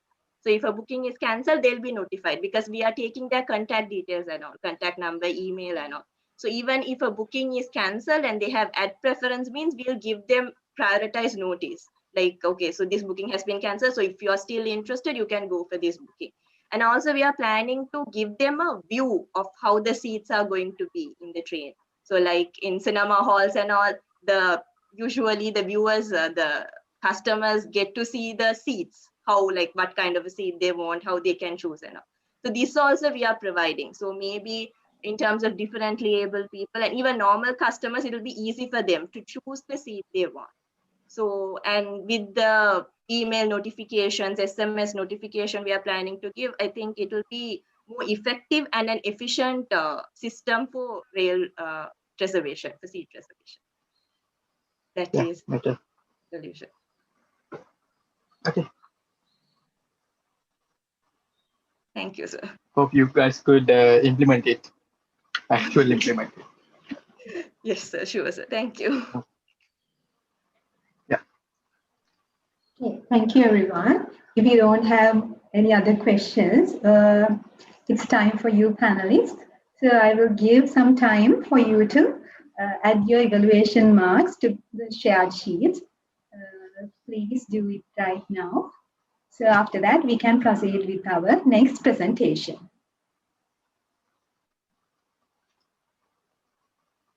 Yeah, I'm already done. Okay. So what about Mr. Vajra? Yeah, done. You can go. Okay, then we can move on to our next presentation. The next presentation title will be Patient History Management System. Please welcome our second presenter, Sayani Halambarachige. Over to you, Sayani.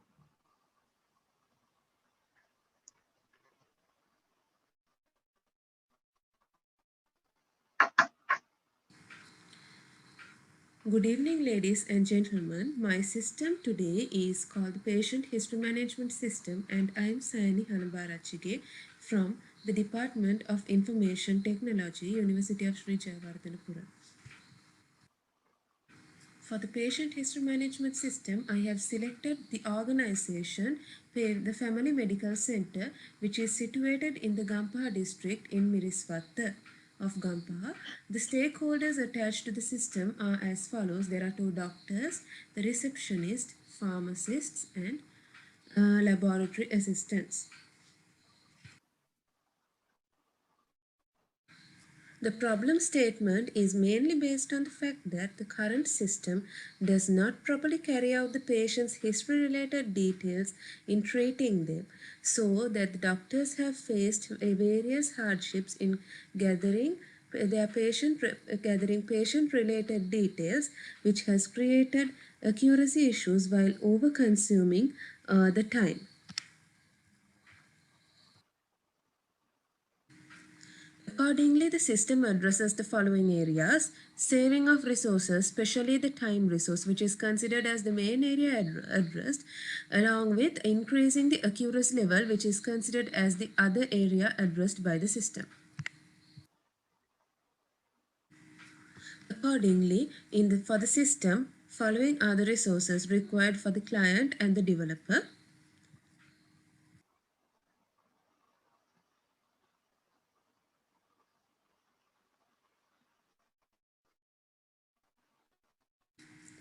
So, we are moving to the system analysis component of the patient history management system.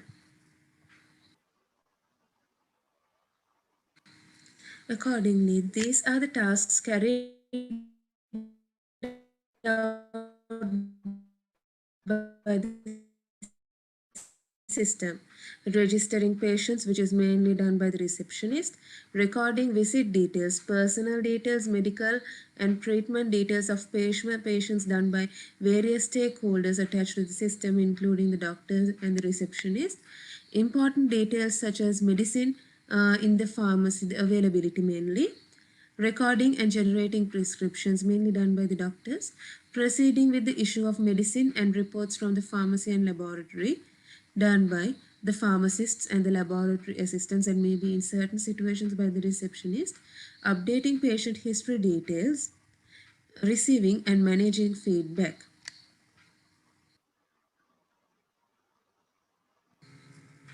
So when generating the system, several requirements were identified, which are divided as functional, non-functional, and database requirements, which can be seen as follows.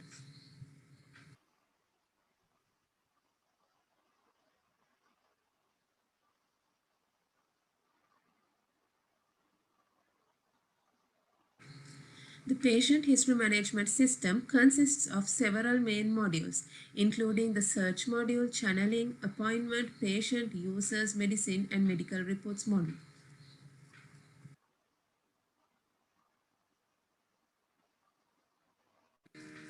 System design is another main area considered when developing the patient history management system. This is the database design of the system, which is described using an ER diagram.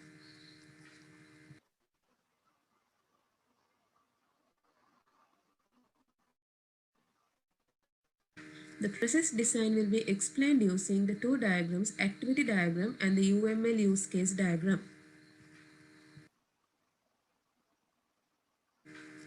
The activity diagram for the patient history management system is as follows.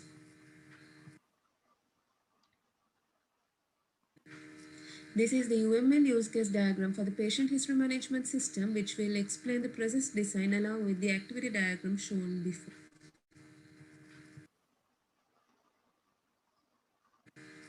System development is another important component when developing the patient history management system.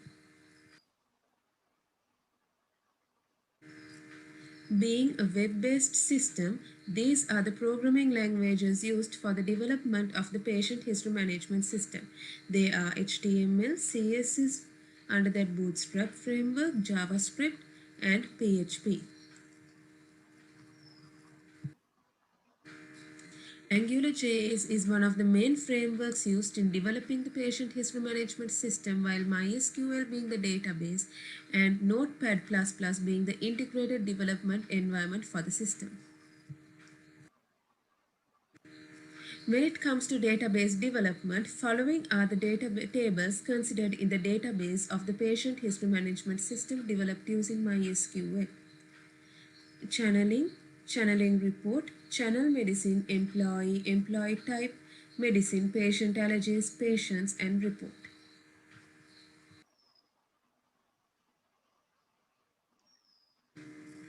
The next slides would explain the database tables in a more detailed manner.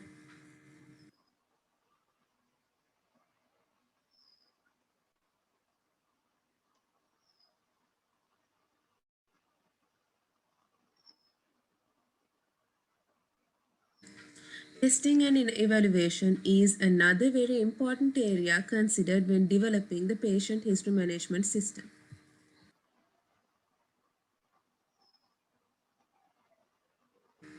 Unit testing done using JUnit testing, user acceptance testing done using the Selenium tool, and system testing done to ensure that the entire system after the user acceptance testing matches the requirements of the user, which is very difficultly done for the system, considering the resource barriers are the three types of testing used in the testing of the system.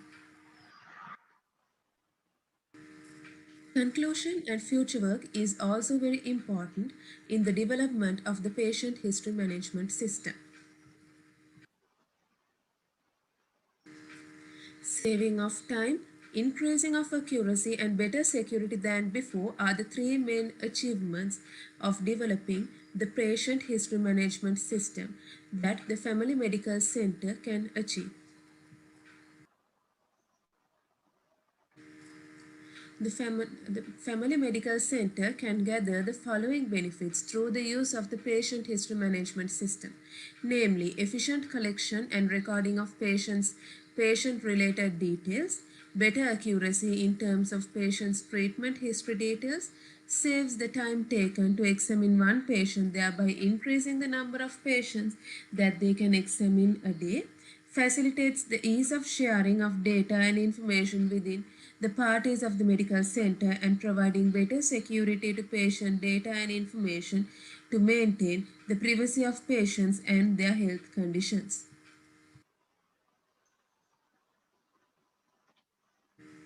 Like any other system, the patient history management system also has limitations.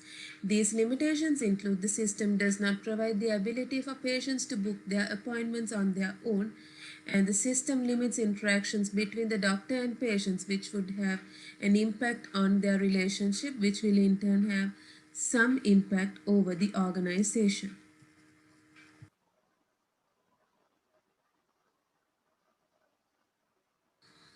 So this is the system for the Family Medical Center. So I'm logging into the system by typing my username and password and clicking on the button login. So I'm first going to the users section. Here I have created several users. So to search any user of the system, here we can type any name or we can enter numbers here so that the particular user will be generated. So to create a new user, I'm clicking the button create new. First of all, I'll explain the user types. So these are the user types: doctor, receptionist, pharmacist, and laboratory assistant. So I'm going to create a receptionist here. Name, contact number, email,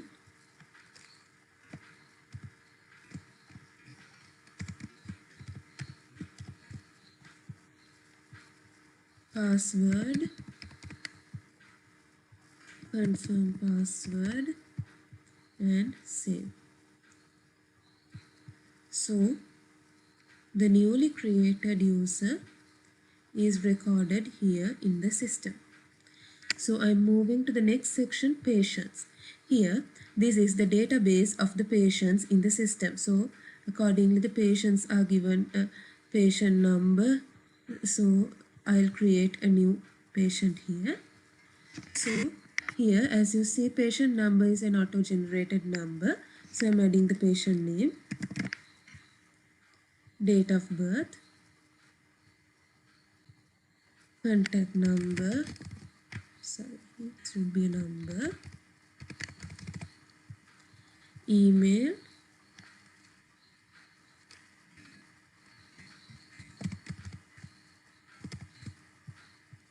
NIC, I'm going to put no, and I'm clicking the button save.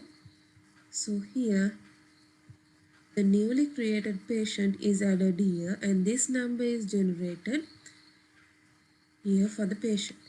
Like if we want to edit a patient's details, we can click on the button edit and do the necessary modifications. Here I am modifying the patient's contact number and clicking on save. If we search any patient here, we can type either few characters of the name or numbers so that we can get the patient easily. It's a filtering option here. Channeling is the next area. So when the doctor wants to examine a patient, he can, if there's very large number of patients, again we can use the filter option by typing J. So we are examining this patient. So these details are automatically generated: the doctor, the channeling number, patient number, and the name.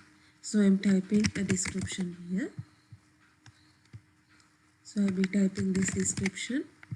So the allergies section here, I can type any allergy relevant for the patient. So I'm adding food allergy, France. And by clicking on add allergy, this allergy is added. And by clicking on remove allergy button, this allergy can be removed. For medical reports, here I have added few medical reports. So again, I'm going to add one. So here the available medical reports in the medical center are given here. So I'm going to add this report by clicking on the button add report, and I'm going to remove one report to show how the report can be removed. By clicking on the button remove report, the report can be removed. In the patient medicine section, again the medicine available in the medical center are given here. So I'm going to add one medicine with the quantity. Here I can manually enter, or I can change the numbers as such by using the arrows, and then add medicine, so that the particular medicine will be added. So if I want to remove any medicine, I can click on the button remove medicine, so that it will be removed. Next section is pharmacy. Pharmacy has the details of the patients with their channeling numbers, the dates, and the doctor. So by clicking on, again there's the filtering option here. So I'm going to filter this by the doctor. So, and I'm going to select one patient here, and clicking on medicine. Here the patient has got all delivered. To show how the pharmacist marks it, I'll show this. So when it comes to vitamin C, the quantity is 10. So if the pharmacist has delivered the entire quantity, delivered here, and save. Next is laboratory. Again the same areas as patient. For example, the change is reports. By clicking on reports, we can identify the reports delivered to the patient. Once reports are delivered, we can click on the checkbox and save. Payments. Under payments, now we are going to make a payment for this patient. Doctor's fee, we have to add the fees manually. 2000. Total cost of medicine would be 300. Total cost of reports would be 0. And by clicking on calculate total, the total will be calculated, and by clicking on save, it will be saved for this patient. Medicine. This will show disease. The date. This can be considered as as an area which shows the quantity available when it comes to medicine. Sorry, it shows the ID and the medicine available of the organization. Medical reports. It shows the report ID and the name of the reports that can be seen in the organization. Patients. So these are the patients which are in the organization. By clicking on the button print, we can print a detailed sheet of these patients, and we can search patients again. It's a filtering option there. Channeling. So these show a history of channeling. So here it has the channeling number, the name, the date, the doctor channeled with the fees charged from the patient.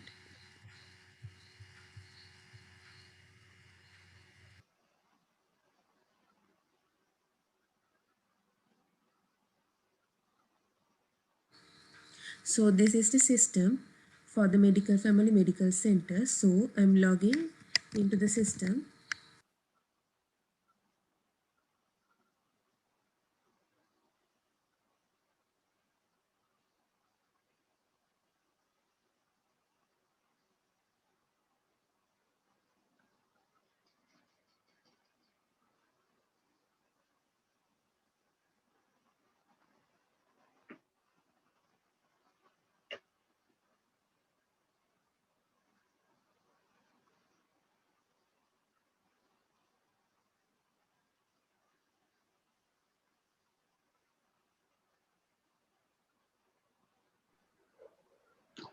Thank you. So now we can go for the Q&A session. Mr. Vajira and Mr. Tanishka, over to you. I think Saini is available. Tanushka, you can start. So is she there? I think this is she Saini. dropped. Excuse me, sir. This is Saini. Can you hear me? Yeah, we just hear. Sir, there's a problem. I am unable to start the video camera. It says fail to start video camera. I can hear you, but I can barely hear you. Yes, Saini. Can you speak a little bit louder, please? Can you hear me now? Yeah, much better.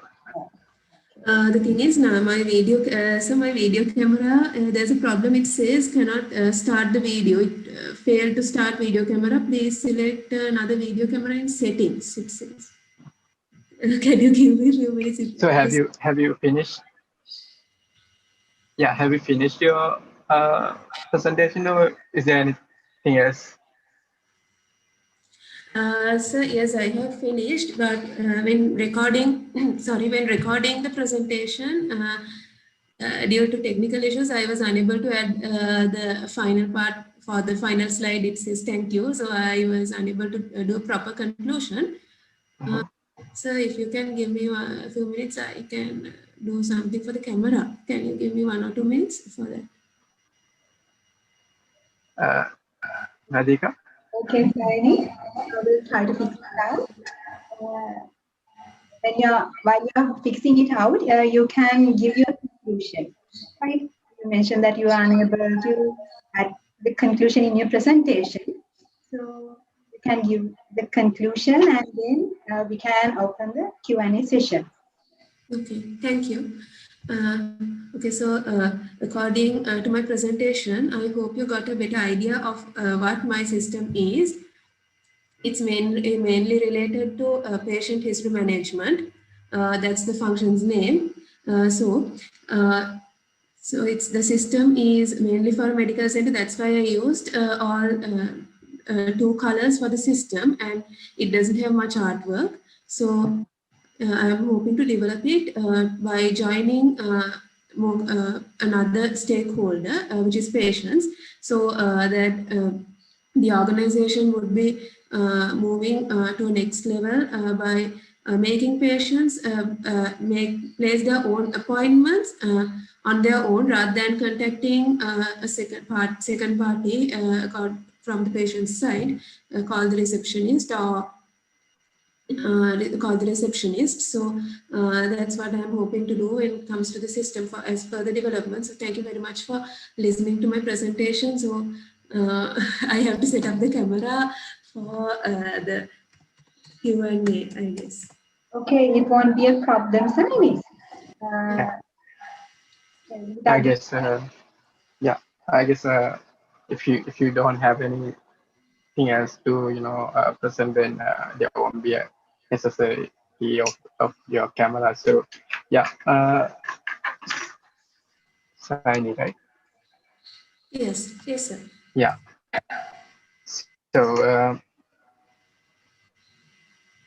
So yeah, there are a lot of people developing this kind of patient management systems and things like that for their academic work. This is something more common, I think, when it comes to academic people. One of the common things that they choose to develop is a patient management system. So, apart from all of the other things, other patient management systems available, what are the different things that you can provide from this system? What are the go-to factors for your system? Sir, accordingly, sir, there are many, according to you, it's a very true fact. Even I have seen other patient history management systems, especially when it comes to hospital level. I have seen actually one, and that's for a government hospital. So it's a very large system. It's like you can't implement it to a small organization, or even for a medium-sized one. It's solely for large organizations, according to what I saw. So my system is aiming at the small scale medical centers, such as those centers that you call dispensaries. So I'm aiming such centers, and this is very useful when it comes to dispensaries and small medical centers, especially in rural areas, or even because patients, they can't remember everything. As people, we are not able to remember everything, and we are not able to say everything from the day that we were born, the sicknesses, the allergies, and the medicine that we have taken. So I think this would be very easy for a small center, for people who are unable to go to a hospital, or for people who don't prefer to go to hospitals. And that's why I developed this system.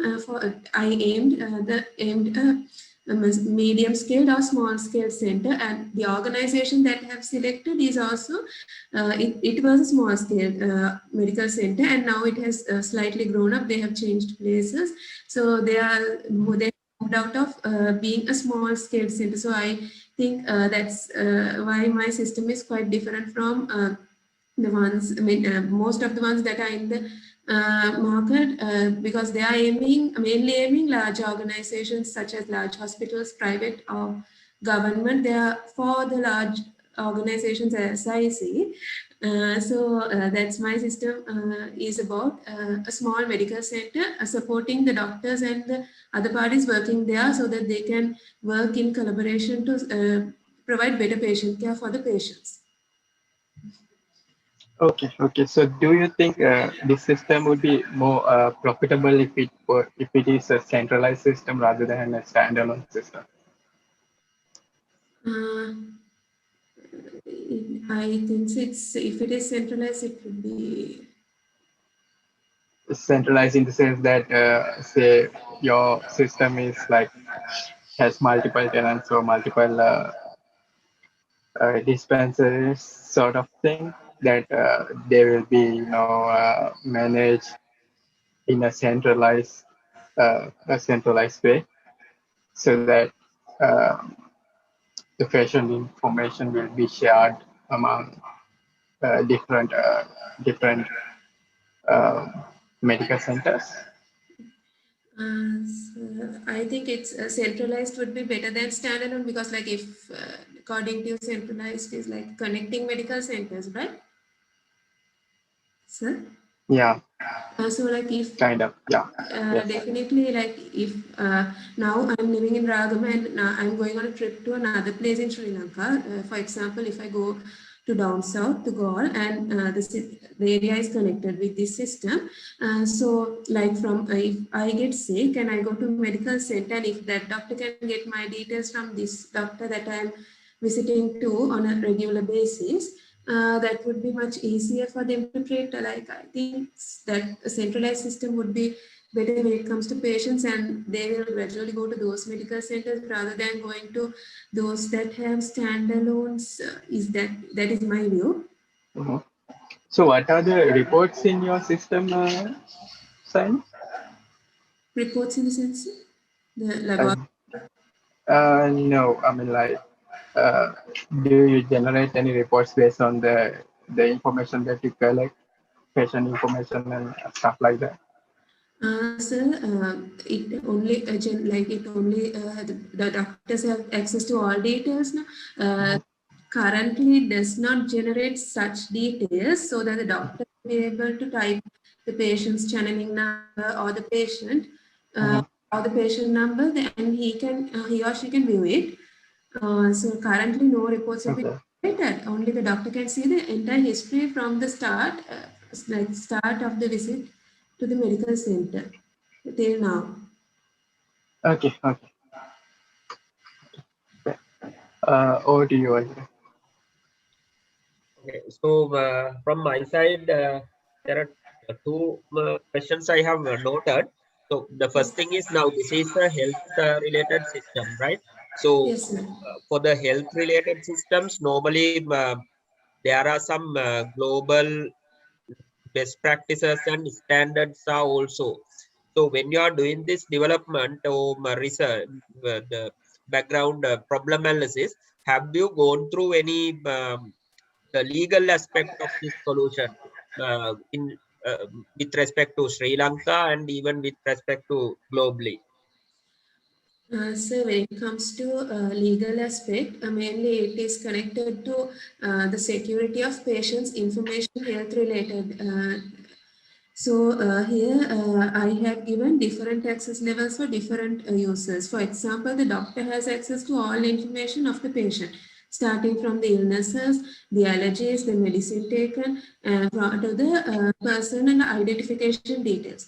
If I am a receptionist and I'm logging into the system, I don't have access to patients' health conditions, health details, the medicine taken, all laboratory details, I don't have access. I only have access to personal identification information of the patient. As a pharmacist, if I log in, still the pharmacist has access to the part where he or she has to do, that is when it relates to medicine, and for the laboratory assistants, the laboratory reports that they take. So when it comes to medicine, medical industry, this is one of the main aspects considered under the legal side, that is privacy.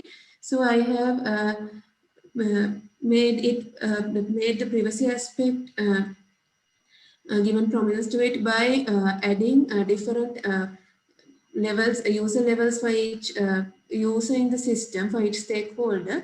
So like if they log in into the system by their email address and password, they can only access the areas that they have access to. Like the pharmacist can't access pharmacists, receptionists, and the laboratory assistants, they can't access the doctor's area. Or even if I join the patients, they can't access, if I am a patient, I can't access another patient's health condition.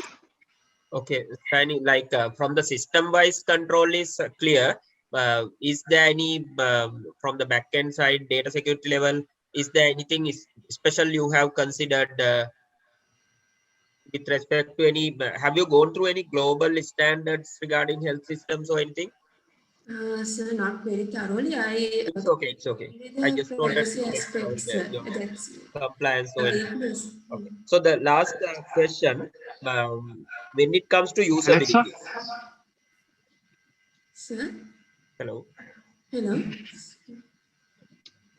Yeah. So when it comes to usability, whether doctors are ready to take this kind of a solution, because now in here your proposed solution, doctor have to log into the system and do the prescribe through the system, right? So Yes, sir. have you checked that whether doctors are ready to do it, and have you observed any feedback from doctors? Yes, sir. I contacted few around the area of this medical center. There are about 4 to 5 doctors around this area, and those who are working in the medical center itself. So, like 75%, if I can say, from those doctors, and I contacted few from the hospital which has a computerized system, and yet they have said that at the first implementation, few of them have found very difficulties, because not the very young staff Okay, clear. I think have found difficulties, but now they are very happy with the system, because it is very easy for them, and they say that it has saved their money going out for paper and the printing of letterheads. They have to print letterheads for prescriptions, and they are saving money. So and it has been very easy to save patients' details, so that they are very happy with the system. Only problem is with the typing. That typing is not very fast, not as a programmer. So all typing. okay, right. So anyway, your solution, I'm much like this because it's a practical solution. So, and it's a working solution. And as you explained, I feel like you have already started to deploying that one. So wishing you all the best to deploy it and experience the actual user feedbacks, and then it will be very helpful for your future career also, like get the real feeling of users. So good one. Thanks. Thank you very much, sir, and sorry for not having the video camera on for the presentation, for the Q&A. Okay, Samindra, thank you. Thank you very much, panelists. Again, dear panelists, it's time for you to update the marks. Could you please update the marks? I'm done. Okay. I'm also done. Okay. Okay, then we can move on to the next presentation. Now I would like to call upon Savindi Baduge to present her project titled Order Management and E-Commerce System for a Medium-Scale Shoe Business. Over to you, Savindi.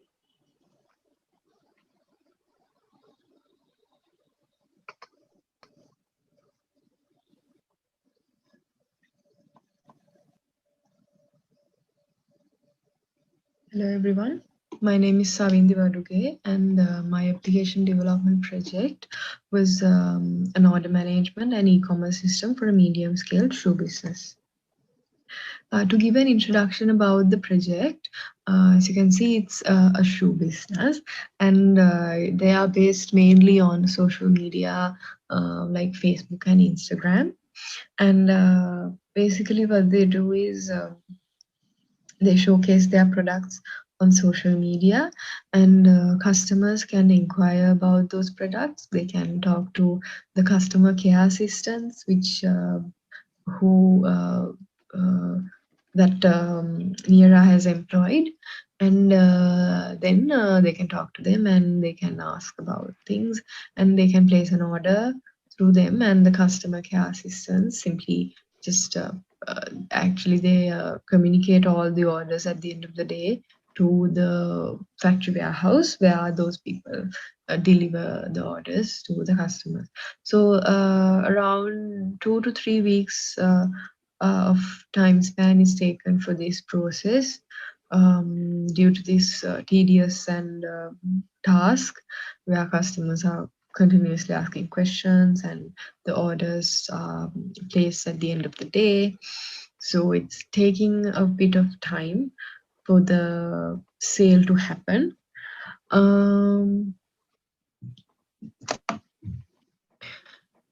So Nira currently has more than 30,000 followers and more than 10,000 followers on their Facebook account, and due to their great quality and increasing popularity due to celebrity endorsements and things like that, Nira is growing in demand, and it's making it a challenge to cater to all customer inquiries promptly, which has led to a major delay in sales and also occasional customer complaints.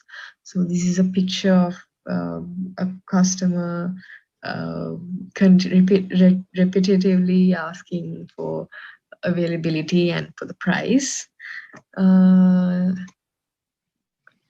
So the problem identification was done in 3 perspectives accordingly.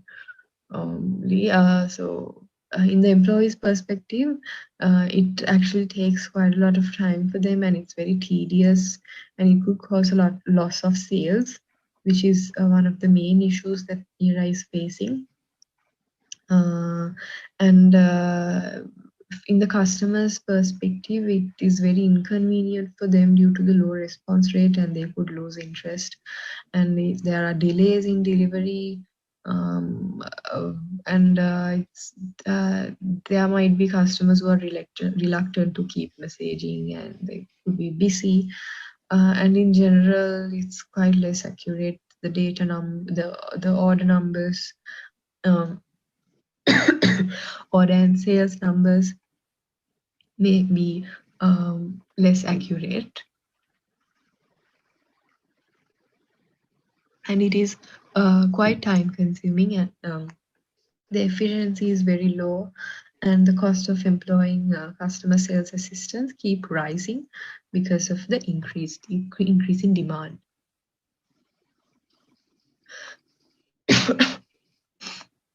sorry. So the functional and non-functional requirements are as displayed here. So in general, there should be a simple registration and login, and they should have the registered users are given the option to have a wish list where they can decide to purchase, maybe add them to the cart and purchase them later. And they should be able to add items to a shopping cart, and should be able to place online orders. Either guests or registered users should be able to use this system. And employees should be able to simply register and log in. So their main requirement was to have an order management system. So orders should be able to be managed, and user management is also included, and product management.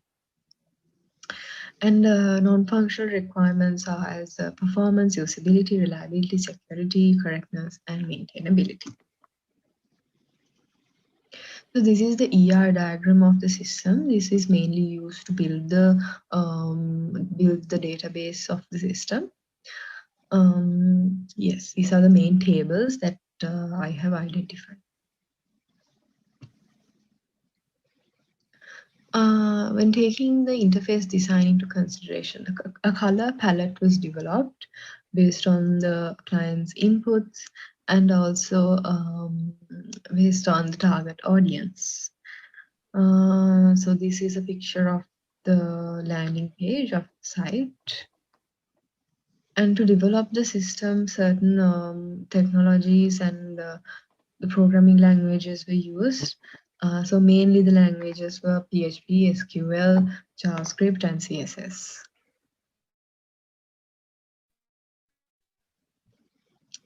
Talking about security and the user experience, when taking security into consideration, certain data validation and security methods were used.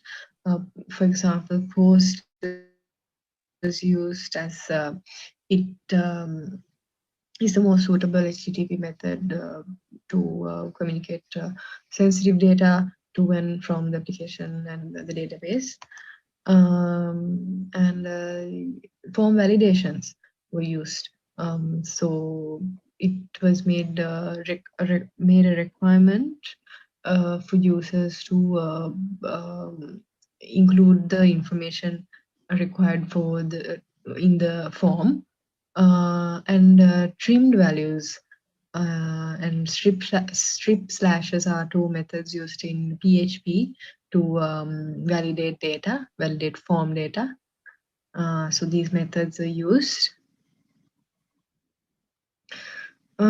And also password encryption was used to encrypt the passwords and store in the database, and also user sessions were used to temporarily store the user's data. When taking the user experience into consideration, Bootstrap is a very famous and widely used framework. So to improve the responsiveness of the website, Bootstrap was used, and also it gives a better look to the website. And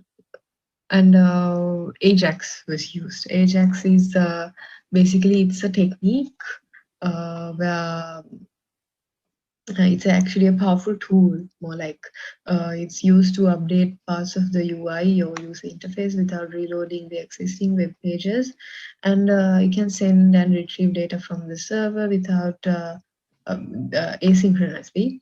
They can send and retrieve data asynchronously and update.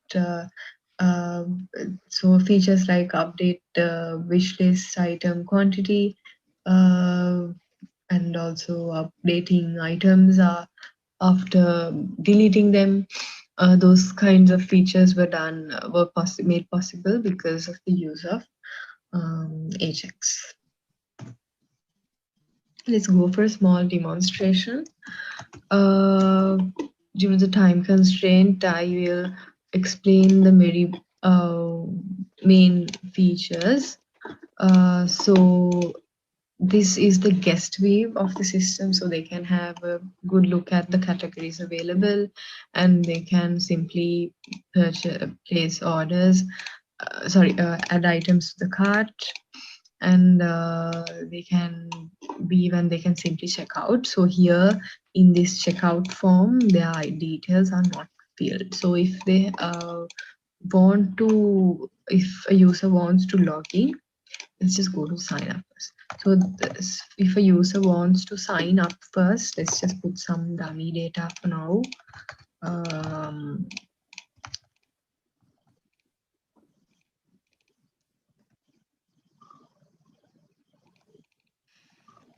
And we sign up. Oh, okay, so this username is already taken. So this is a validation that I have put here.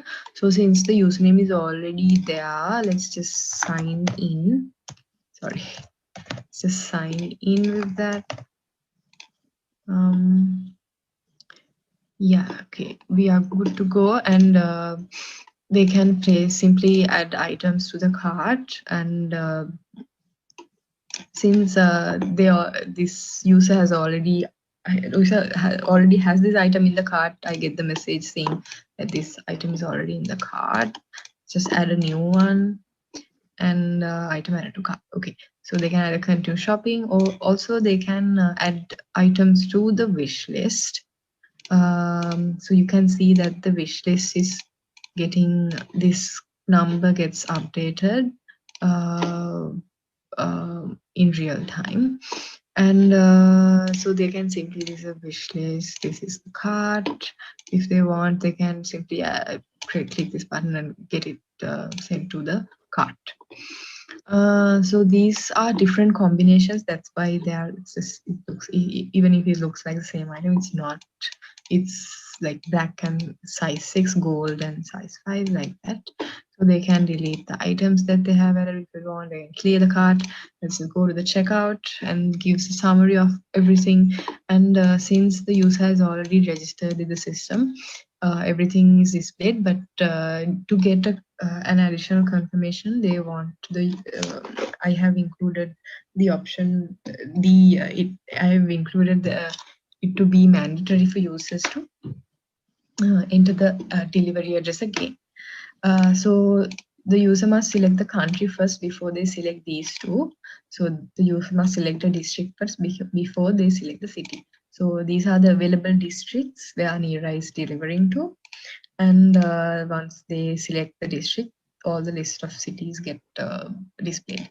And for now, only cash on delivery is available. So once you place the order, they get a unique ID where they can use as a reference number to get the updates about the order. Yes, those are the basic things about that. And the customer's view.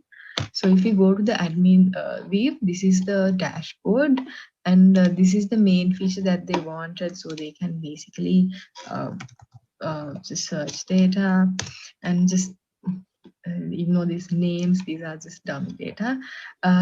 Yeah, so they can, these are the orders, and they can check what are the products under each order by clicking here, and they can get an idea about the products. And so since this is used by both customer care assistant and also the manager in the factory, they can simply update the status here. So if they have delivered the product, they can update the status here, and it gets updated automatically. And they can manage customers and users. So if they want to check what are the orders that have been put by a customer in one view, they can just go to this and they can check. Can delete if they want.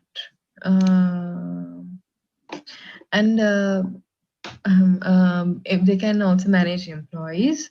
So this is a view of employees. They can also they are able to add employees, and they are able to edit employees. They are able to delete the employees. So I'm not going to go into every single feature because of the time. Yeah, so these are the products. So if they want to edit the products, they can do so here. They can add new combinations of size, color, and shoes here. they can edit it here also. And those are the products, these are the categories. So if they want to change the name of the category, they can just change it here itself. They can delete, they can add, they can do the same to the sizes also and to the colors. Yeah, so those are the important features of admin panel. So let's get back to the presentation for the final part. When talking about future improvements, we can definitely go for a mobile application, and we can have the online payment option as well. And maybe to improve the customer service, we can include a chatbot, and maybe the admin dashboard could be improved with better analytical predictions and better graphs. Yes, so those are the future improvements. Yes, so thank you for listening to this presentation.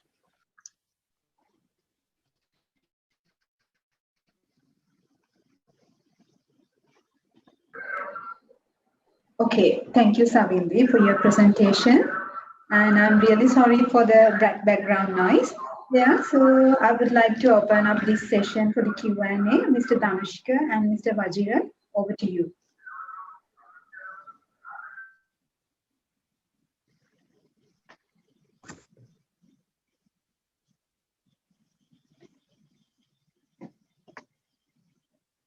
Okay, so I'll start from my side then.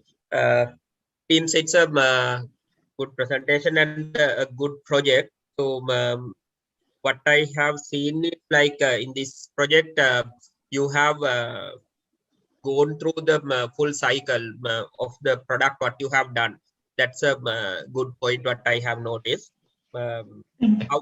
However, I just wanted to ask one thing regarding the problem analysis side, right? So this solution is purely a new shopping cart system, right? At the moment, that businesses customer base is around Facebook, right? So have you analyzed or have you thought about whether you could bring all these people from Facebook to this custom website? Or have you analyzed any other alternative solutions where you can do rather than going for a specific that kind of a custom website? Yeah, actually, like the first main requirement they had was to have this website sort of a thing, just e-commerce system.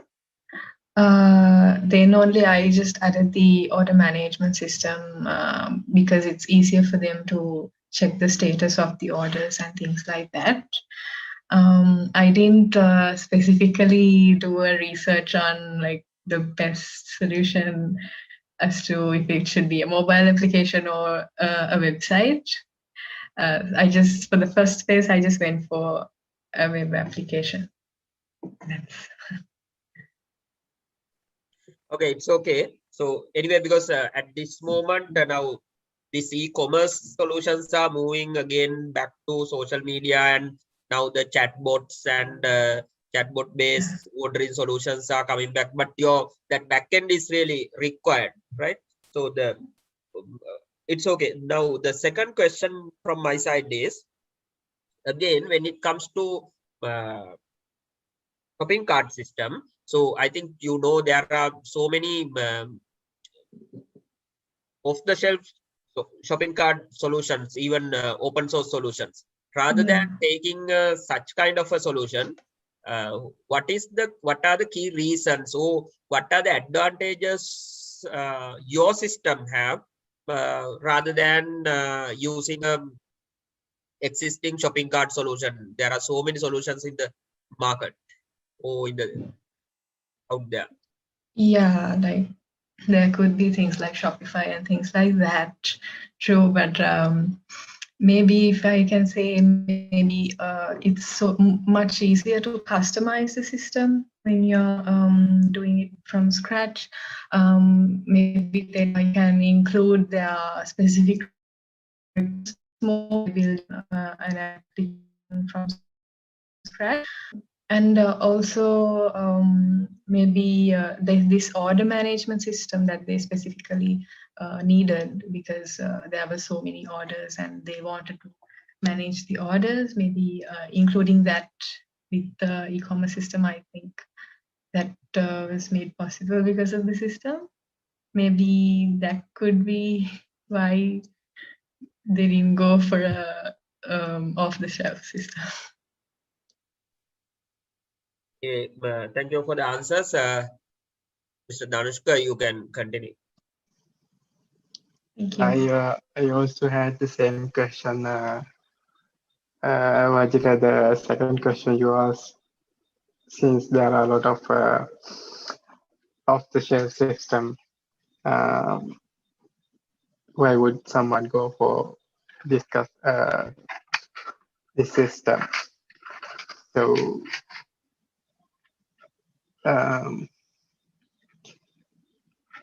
I don't know. I think you have given an answer saying that they are like using this for their order management or something like that, right? Okay. Yes. So that yeah. So that was the same question I had. Yeah, you have done quite a good implementation compared to many systems that people do for their academic things. So this is developed with PHP, right? Yeah. Okay, good. So yeah, that's it, I think. Yeah. Thank you. Thank you, Savindi. If there are no any questions, we can take few seconds and we can update our mark sheets. Dear panelists, it's time for you to update our mark sheet. Completed. Okay, thank you. Okay, Okay, then our final presenter for the day is Shashini Amasha.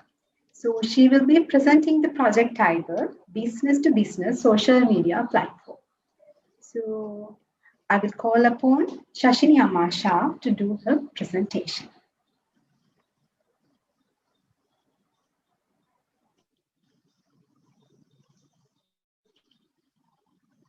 Good evening, everyone. So I'm Shashini Amasha. So I'm here to present my final project presentation. My final project is B2B social media platform. So when we talk about small businesses are the grassroots of a certain economy. So as Sri Lanka is a developing country, small businesses plays a vital role for the development of the country. And as there are many young entrepreneurs who are more convenient with digital media, digital platform for their day-to-day business work will be very important for them. So when we talk about social media platforms which are existing right now in the world, there are several social media platforms like Facebook, Instagram, YouTube, Twitter, TikTok, likewise. So basically those platforms are for individuals and to target customers as for the businesses. So when we talk about e-commerce website, there are several e-commerce websites existing, but few are mentioned in this slide. So e-commerce websites, we can do business activities, sell online, do promotions, and so on. And some of the e-commerce websites are IndiaMart, Alibaba, B2B.lk, Omentra.lk, Kapluka.lk, Wow.lk, likewise. So B2B.lk is a business-to-business e-commerce website. So my proposed system is different from e-commerce website and a typical social media platform. So my proposed system is a social media platform, but it is for small businesses to communicate with another small business. So in this platform, small business owners can sign up in their accounts and publish their business information. They can make friends, post news about the businesses, and read other posts and comment for them. So for the product functions, there are two user modules, admin module and user module. In the user module, there are few functions like create user account, login, logout to user account, publish posts, become friends with each other, view others' profiles, comment for other posts, likewise. And for the admin module, sign into admin account, log into administration account, delete post of other users, likewise. So for the non-functional requirement, there are performance requirements, security requirement, and software quality attributes. For the performance requirement, there we can get speed and ability to handle large volume of data and many number of users, likewise. And for the security requirement, we can get only authorized users can access to the system and require users a unique username and password. As for software quality attributes, ability to function without critical failures under normal conditions, backup for database are available, easy to modify features, user friendly, easy to use, likewise. So this is the use case diagram I drew. There are 2 actors and few tasks. So yes. So this is the ER diagram. So there are 5 tables in my database. So this is the high level picture of my ER diagram.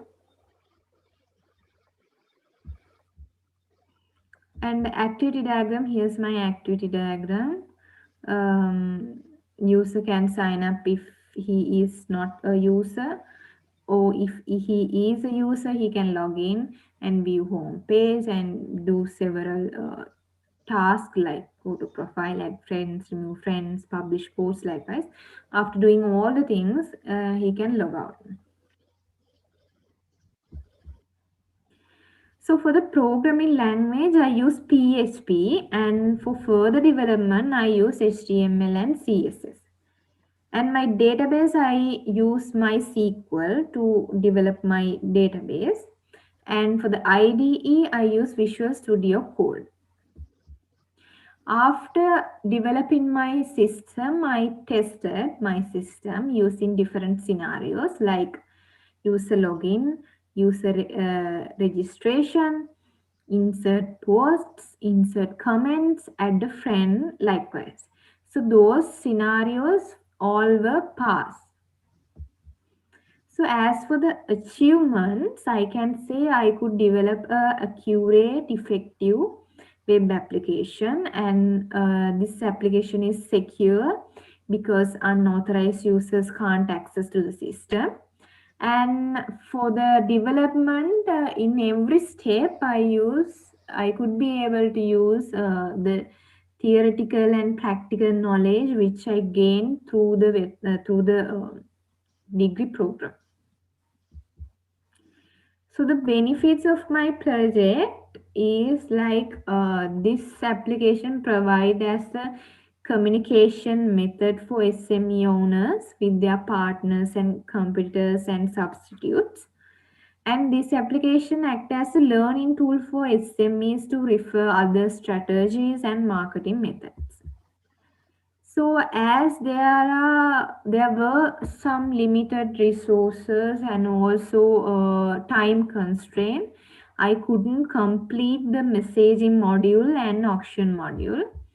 So for the enhancement, we can add action module, messaging module, and furthermore, we can add sharing the GPS location, connect to other social media platforms, likewise. So thank you for listening my presentation. So let's go to the demonstration.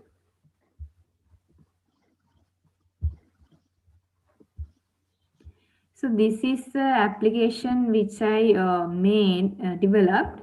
So user can sign up by filling this form, and after that user can use their username and password to log in. So this is the home page. So there are several posts that are displaying, and here we can go to the profile. So we can see that my profile, company name, my company name, and the location which it is located, and the start date and the friends count. So the post that I posted, we can see here. And also we can create a new post using this form and upload a picture. So after that, it will go to my profile and the home page, and my friends can see. And I can add friends using this function, and also I can see the list of my friends. So this is the friend that I made right now. So I can log out after doing all the things. So this is the user flow. So for the admin flow, admin can sign up and log in. So he can see all the posts that all the users have posted. He can view, and he can simply delete a post which is irrelevant or something complainant like us. He can delete the posts. So after doing that, he can log out. So this is my system. So I hope you got something from my presentation and the demo. And thank you for listening me, and have a nice day.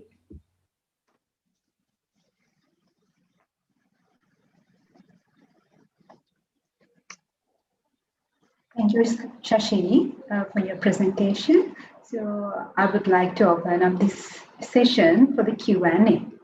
Mr. Vajira and Mr. Dhanushka, over to you.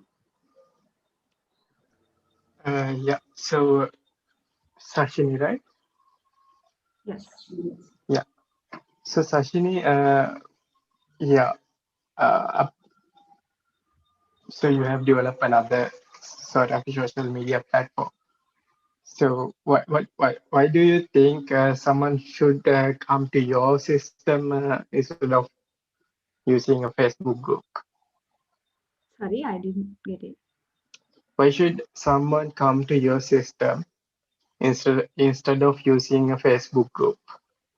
Yes, instead of using a Facebook group, we can put the notifications and put the posts using my system, and others can view the competitors' posts, or let's take if I am a shoemaker, I want some rubber. So I can simply put a post, I want a rubber. So it is like a combination of all the SMEs instead of limiting to a separate industry. It is an open SME platform. So everyone can see the other SMEs posts, and also the news about them. So instead of a group, I think this is more clear, and it act as a social media platform also. And I hope to add the messaging module, so it can be very easy to use, just like a Facebook is with the individuals and also the businesses, the Facebook consists, but this is only SMEs. So with that, I think SMEs can easy to use rather than Facebook. Okay. Yeah, over to you, Vajra. Okay, thank you. So first of all, I just wanted to clarify my small thing. Now in this platform, whether are you planning to attract customers also, or you are planning? No, it's with small business to small business. Which it is a platform only for small businesses.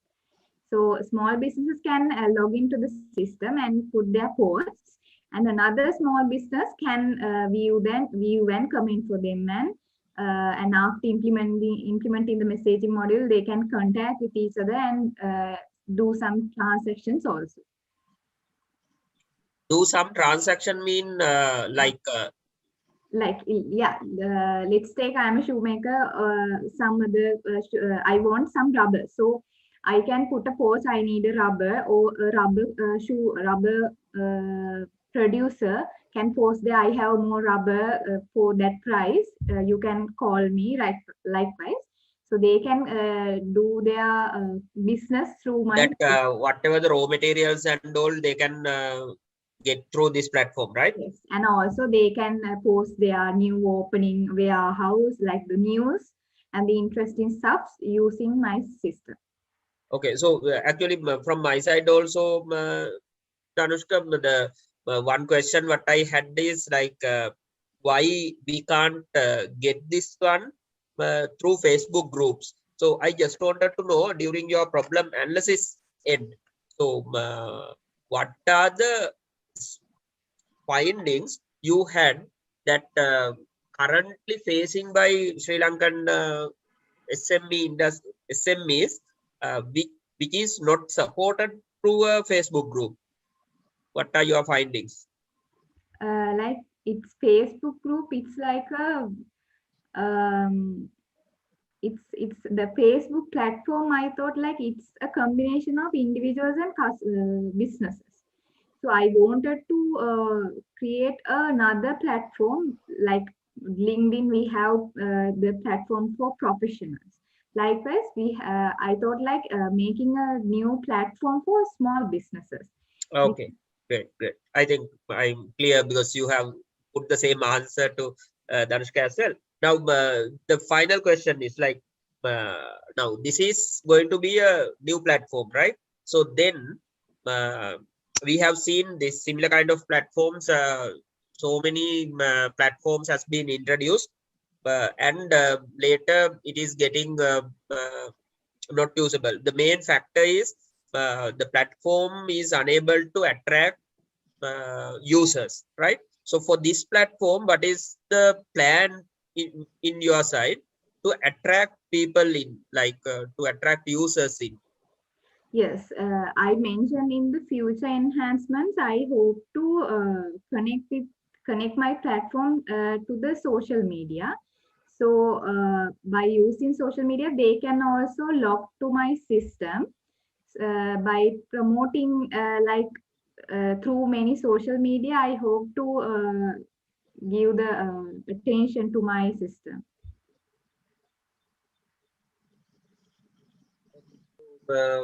I'm clear on the answers, but anyway, I told like that was my final question. This is not related to this Q&A kind of thing, but at the moment, do you have any plan to implement this for the Sri Lankan SME sector? Whether you have done any discussions with such set of organizations? Not yet. Yeah. Just giving an idea, like there is an organization like SED who are like currently building bridges between that is small size entrepreneurs. They are making groups in this divisional secretariat level kind of level. So this would be a good platform for them. There may be so many improvements, but this would be a good start for them. So anyway, all the best. Thank you.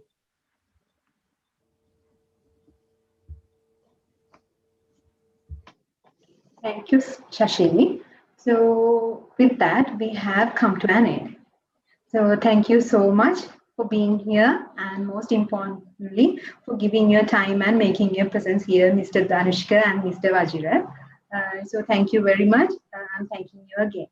So since this session is over, if you are interested, you can join another research panel. That means they are still going on. If you are interested, you can leave this meeting and rejoin for that sessions. And also, once all the parallel sessions are over, please join with the main session again, because we will be announcing winners there. Okay. And again, I would like to thank Mr. Vajira and Mr. Danushka for being here. And thank you so much, Mr. Vajira and Mr. Danushka. Thank you, everyone, presenters and guests who are there. Thank you so much and have a nice day. Hi all, good evening. I think all of you can hear me well. Yes, perfect. Okay, thank you. So I warmly welcome all the panelists, academic staff members, presenters, and other attendees to the panel 3 of project presentations. First of all, I'll introduce the distinguished panelists of the panel. Today we have Mr. Nilendra Saratchandra, Senior Software Developer at Herbalife Nutrition, Malaysia, and Mr. Vatsala Karunathilaka, Software Engineer at Virtusa. Thank you, Mr. Nilendra and Mr. Vatsala, for your valuable contribution. Before commencing the presentations, I'll announce the guidelines again. All the presenters are given 15 minutes for their presentations, but we have already collected the presentation recordings from the presenters due to possible technical interruptions that may occur during the live presentations. So first, we'll play their recorded presentations, and then we'll start the question and answering session. Each presenter will be given 5 minutes for the Q&A session. I kindly request the panelists to finish the evaluations as soon as a presentation is over, since all the mark sheets will be disabled after the presentations are over. And one small request for everyone, please stay in the breakout room until this session is over. Now I think all the guidelines are clear. Students, do you need any clarifications?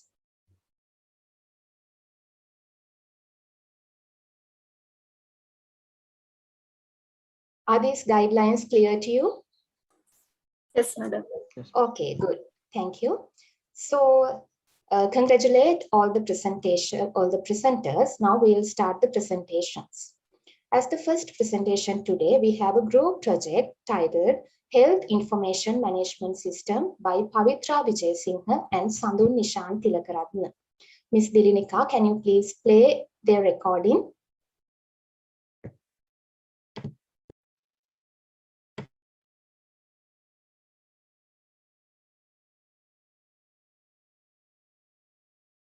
Good evening all. We are here to present our group project Health Information Management System, which called MyHIMS. I am Pavitra Vijayasinghe. Let's move on to the introduction part, and let's start with the brief overview of the organization. Here we are dealing with health information of a person. Since the health information does not exist in only one organization, the system caters whole society. Let's see what are the challenges of conventional health data management technologies. First one is misdiagnosis and missing data. 44,000 to 98,000 preventable deaths occur each year due to medical errors, and most of them are happened in order to misdiagnosis due to missing data. Second one is, so there is a need to maintain health data in a central location. Second one is accessibility, and third one is data availability. By addressing those issues, there are many health information recording systems in current, including hospital management system and health apps, which are listed in here. But by looking those current systems, still there are issues, and we came up recognizing 3 main issues. First one is health information are maintained by one party. These systems are only for a one health institute. Most of the government hospitals still use paper-based recordings. So in this project, we decided to address these issues by developing our system called MyHIMS, where we can maintain our health-related information in one database. Let's move on to the system analysis part. When we were doing system analysis, we used formal interviews and observations. We did the requirement analysis in 3 ways: business requirement, functional, and non-functional requirement. Here are the functional requirement and non-functional requirement. Under functional requirement, register individuals and doctors, manage health information such as prescription details, medical report details, and so on. Maintain checkup details and generate and view reports. Under non-functional requirement, performance, security, and software quality requirements were there. Let's move on to the system design part. In system design phase, we used 4+1 model view of architecture to model the requirement. There are 3 modules and the functions. I'm not going to list those in here. It will be covered in demo part. Let's move on to the system development. For the database development, we use MySQL server, MySQL, and for the interface development, we use VS Code. So to connect these two, we used WAM server. And we did testing and evaluation. And here is the conclusion and future works. There are, apart from the web application, here are some other main deliverables of the system: customers user guide video, doctors user guide video, and technical report. And here are some future enhancement: extend the system for pharmacies, enhancement of report generating process, developing a mobile app, generate monthly health report, add more security enhancement features, connected smart devices, and so on. Let's move on to the project demo.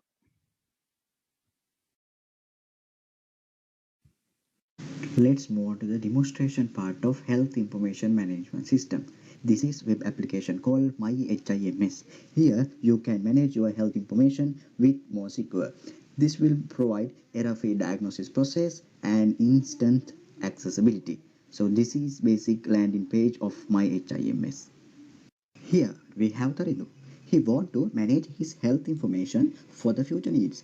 So what he can do? He can use myhims web.00webhostapp.com, and by providing these basic information, he can register for the web application.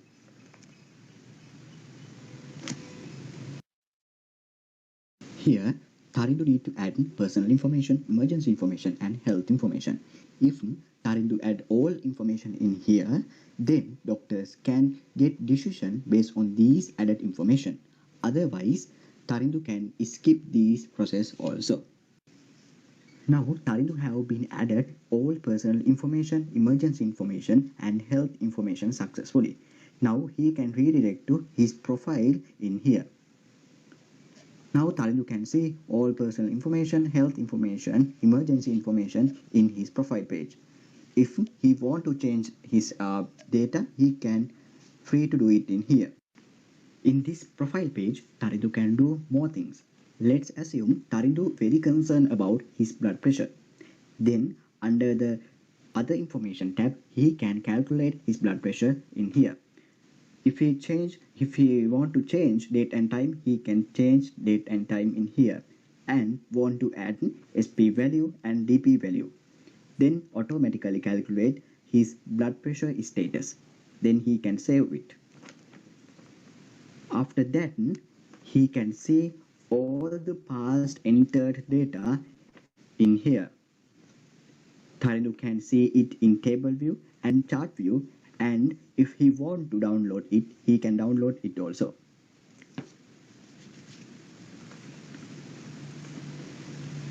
Likewise, Tarindu can maintain a lot of features in here. For example, he can maintain his BMI calculation and sugar level information also. In here, he want to add height and weight, it's automatically calculate BMI value. Then he want to add only this information, it's again calculate the sugar level automatically. Then he can see past data in table view, chart view, and if he want to download and see that feature also in here.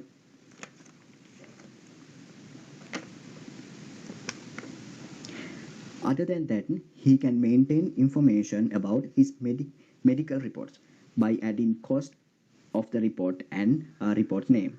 Then end of the month or year, he can see what kind of amount he spent for the reports.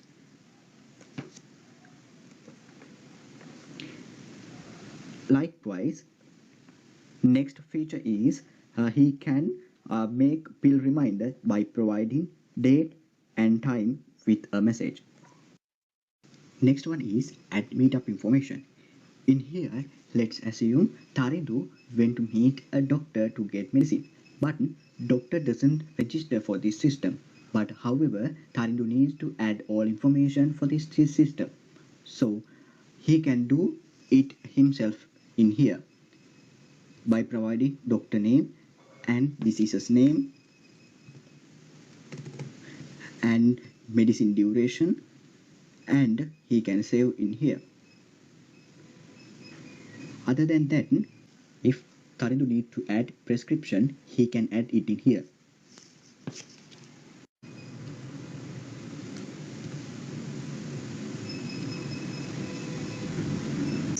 Next one is checkup information. Under the checkup information, first one is doctor records.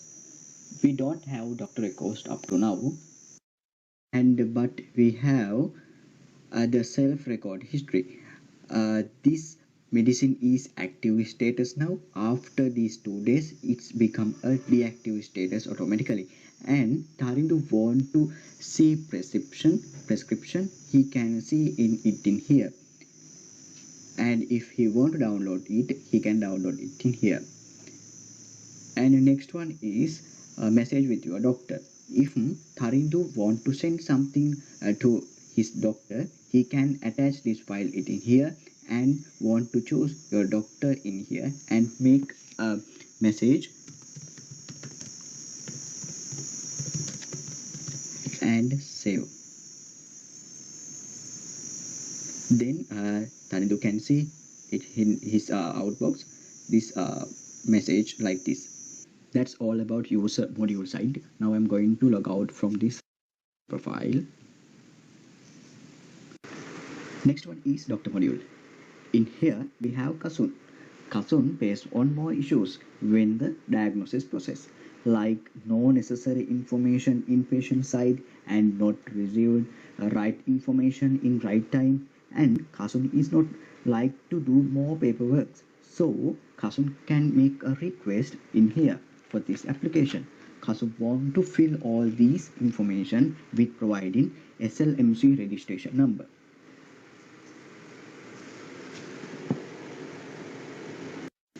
Now Kasun fill all information by providing this SLMC registration number, and he going to submit this information.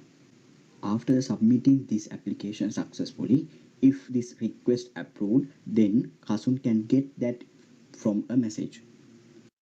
After the submitting that doctor request, then this application have person called officer. So officer can see that all request in his side, and then officer can list in here the pending list and approved list and reject list also there. So then basically, officer can see this information, and based on this doctor ID number, he can check using this website, this government website. By providing this ID number in here, officer can check all details is correct or not.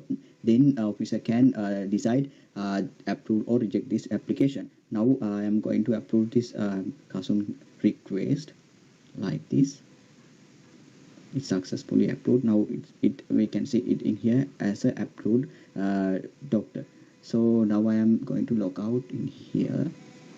After the approved that Kasun's request, then Kasun can receive a message. Now your account is activated. So then Kasun can log in here by using his credentials.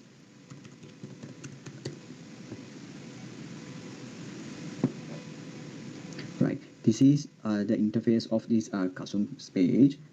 Basically here he can edit his profile again, but limited features in here. He can't edit everything in here, and he can see his information like this. And next, assume Kasun is in his medical center. Then Tarindu came to visit Dr. Kasun, and so these two people are already registered to this application. So then Kasun need to see all the information related to Tarindu. So First of all, Kasun need to put Tarindu's NIC number in here and send OTP to the Tarindu. Successfully sent that OTP, and Tarindu received that OTP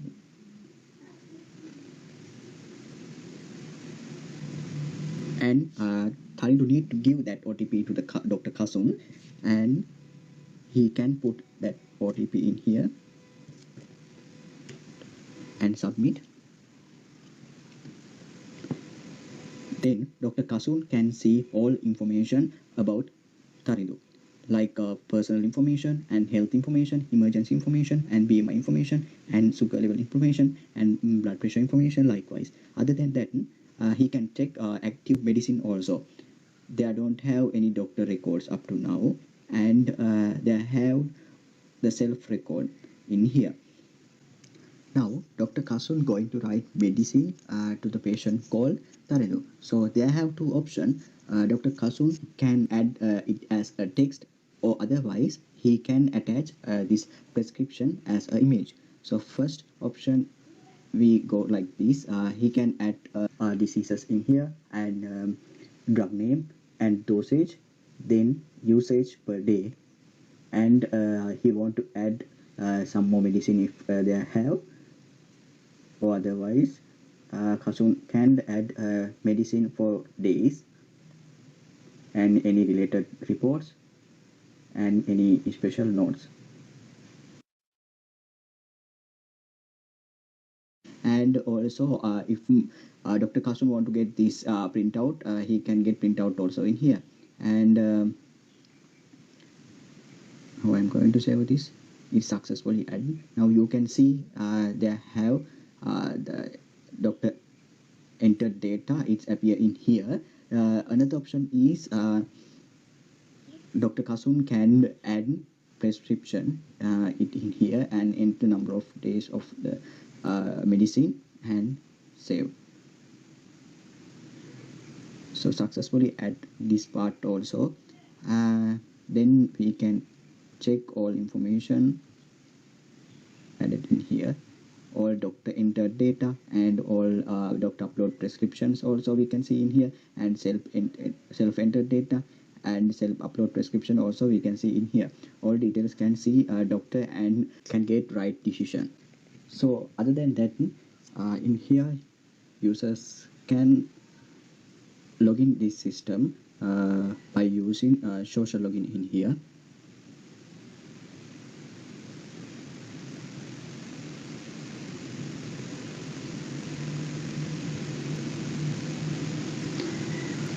In first time he or she want to give NIC number and continue. They can basically access this information page in here.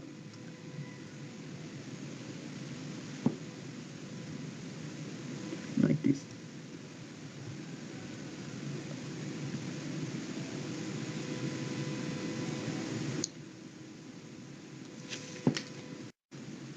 And this application is responsive for the all tablet and the mobile view also.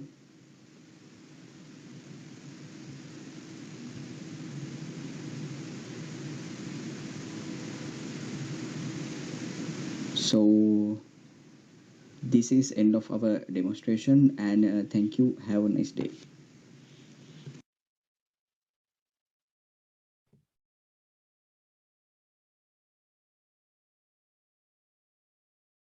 Thank you very much, Sandun and Pavitra. Now we'll start the live Q&A session. Sandun and Pavitra, are you available now? Yes, madam. Okay, good. So Mr. Nilendra and Mr. Vatsala, you can start the Q&A session. Okay, so first of all, it's a very nice presentation and very nice work you have done. So yeah, I'm very impressed with the work you have done. So I have a couple of questions actually. So what is the SMS gateway you have used for this one, for the OTP registrations? Yes, actually, we use BISSS. It's actually the Sri Lankan company. We want to add get for that API, and we want to provide our credentials with message to that API. Then that's the process of that API configuration and OTP configuration. All right. So how about the cost of the the OTP and all? It's actually there are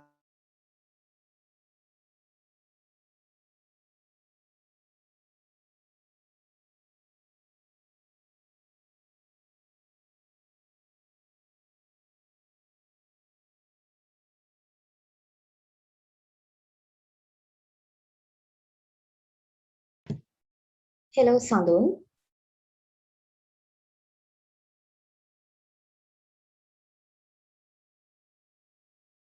If someone has an ID of a doctor, how do you from the system, how do you I know you have an officer who is validating from the website. So how do you prevent that?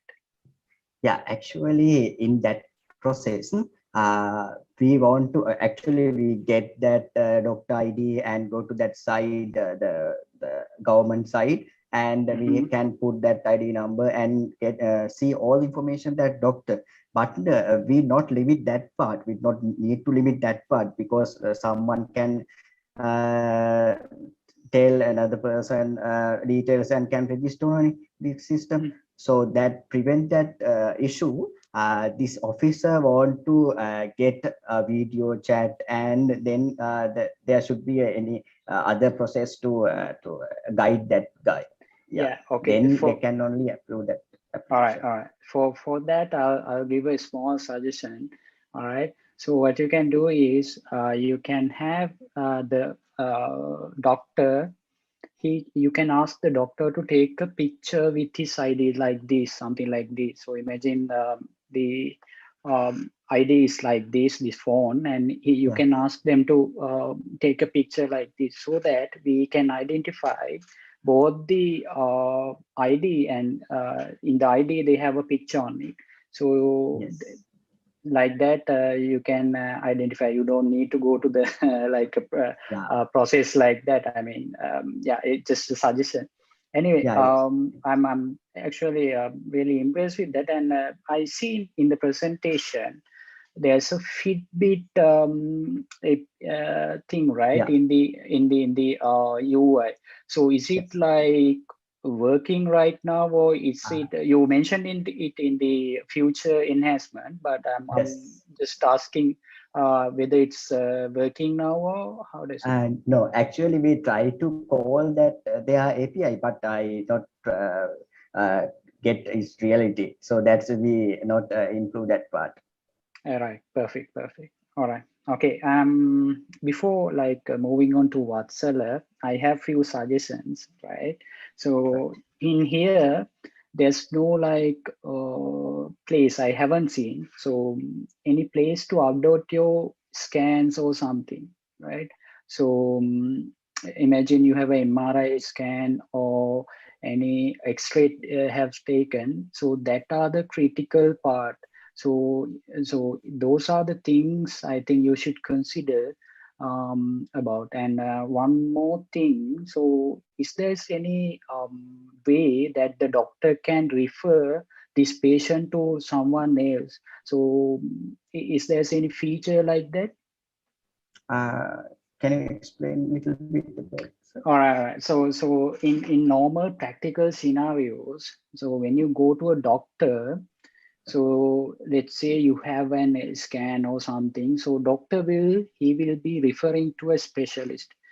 All right. So a consultant or someone like that, because of his lack of knowledge, he thinks that he will give a sheet with saying that, yeah, normally patients. So this is what we are talking about, patient who has a history. So normally in general clinics, government clinic, they have a book. So in that book, if they are referring to a doctor, they will say, doctor, these values, medical reports, they will say, doctor, these values are not good, please refer this. Likewise, they will refer another consultant doctor. So it's I think it also a point you should yeah, if the enhancement, so you should consider. And also I've seen like for insurance, you can add claims for the insurance, so that from the directly from the system, the insurance claims can be, you know, insurance companies can get this information and all, so that the user don't have to go to insurance provider likewise. So yeah, overall it's a good work. I'm really impressed with your work. So yeah, let's see. All right. Okay, Vatsal, if you have any question, can. Yeah, so actually you guys done actually really good work here. So actually I'm and Nirendra both are actually from IT department actually. So actually 10 years ago we also done the same things like you. So because I know the so two things we are facing issues when getting this kind of project and other things, because we also face those things. So and my first question is, so did you use any frameworks for this to build this app? Actually, for the development, we not use any frameworks. It is actually backend also PHP, and for the CSS we use the Bootstrap framework. Yes. Yeah. Okay. So I think the because it's good that you have experience on the framework, so you can use Code Igniter, or there are some PHP other leveler or something. There are a lot of frameworks are there, so it's good if you have exposure in. So then if you are doing something, so you guys should use those things, no? So yeah, Actually, sir, that time that time we not allowed to use any frameworks in department. That's why we not use that in framework. Okay. We'll noted about that. Okay, with Vatsal's question. So I do have another question. So do you have any patterns used in this one? Any software development patterns in the coding level?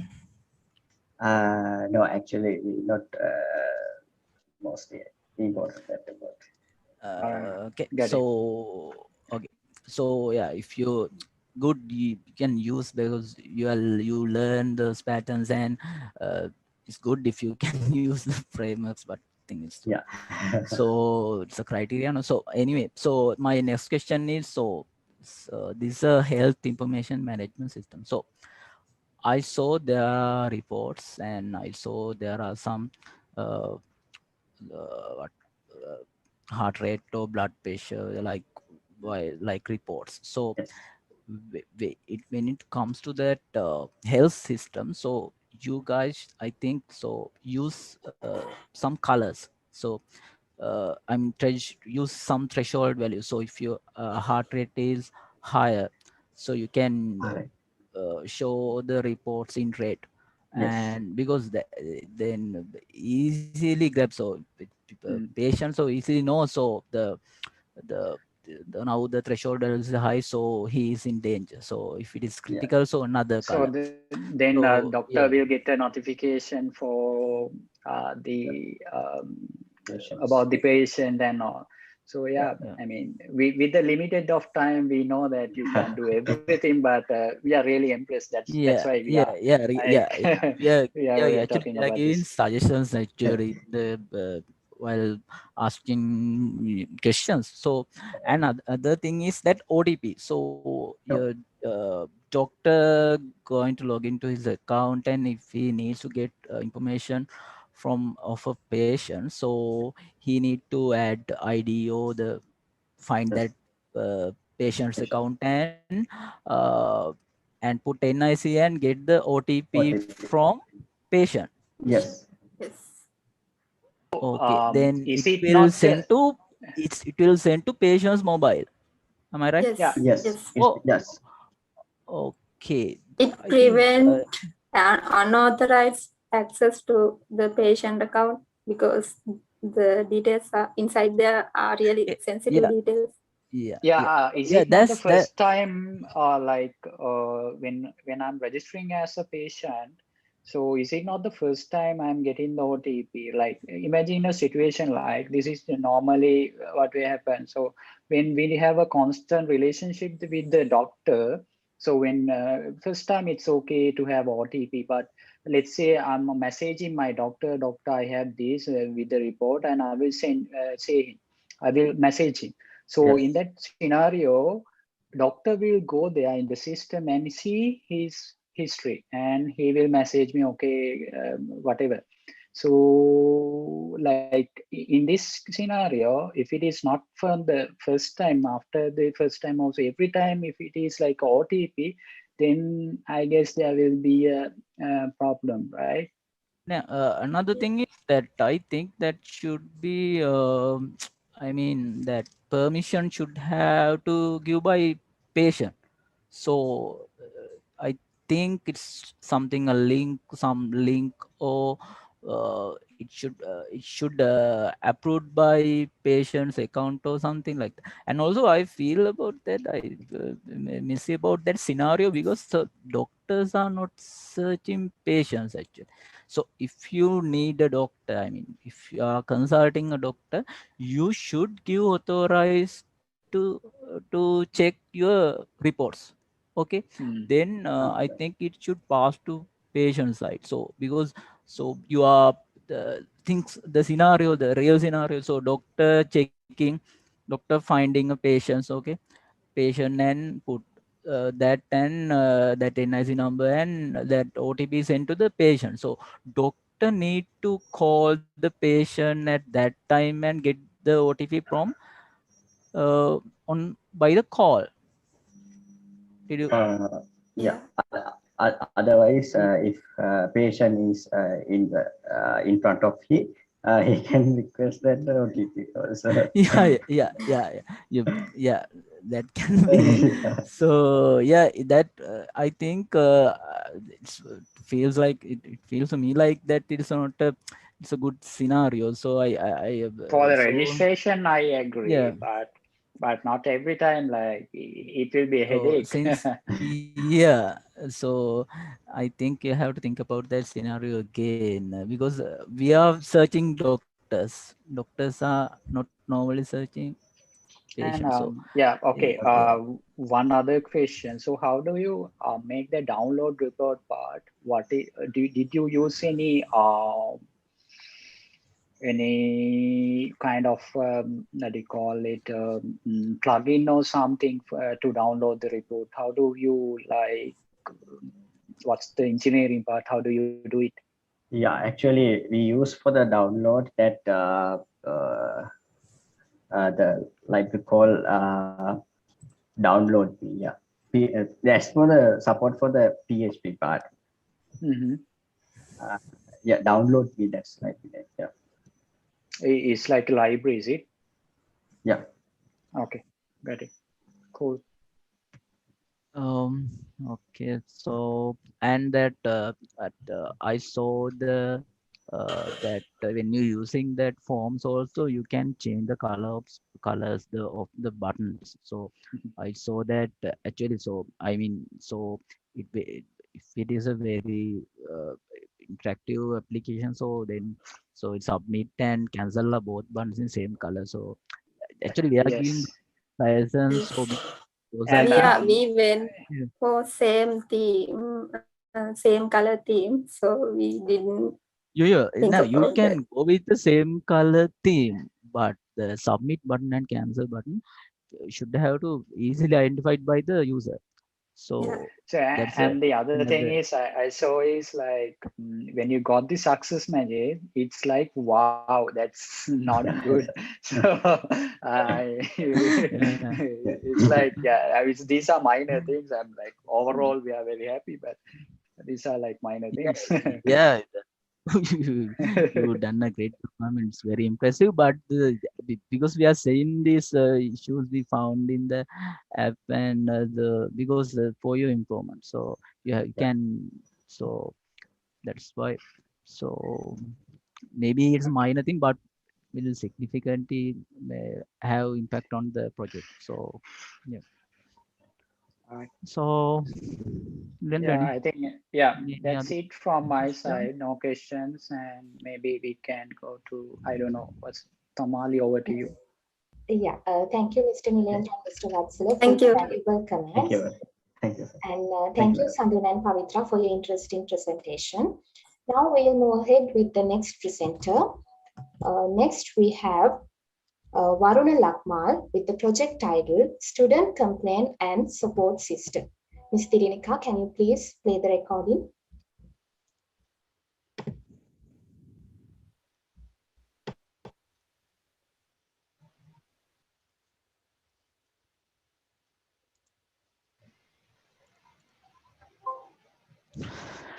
Well, the title of my project is Student Complaint and Support System.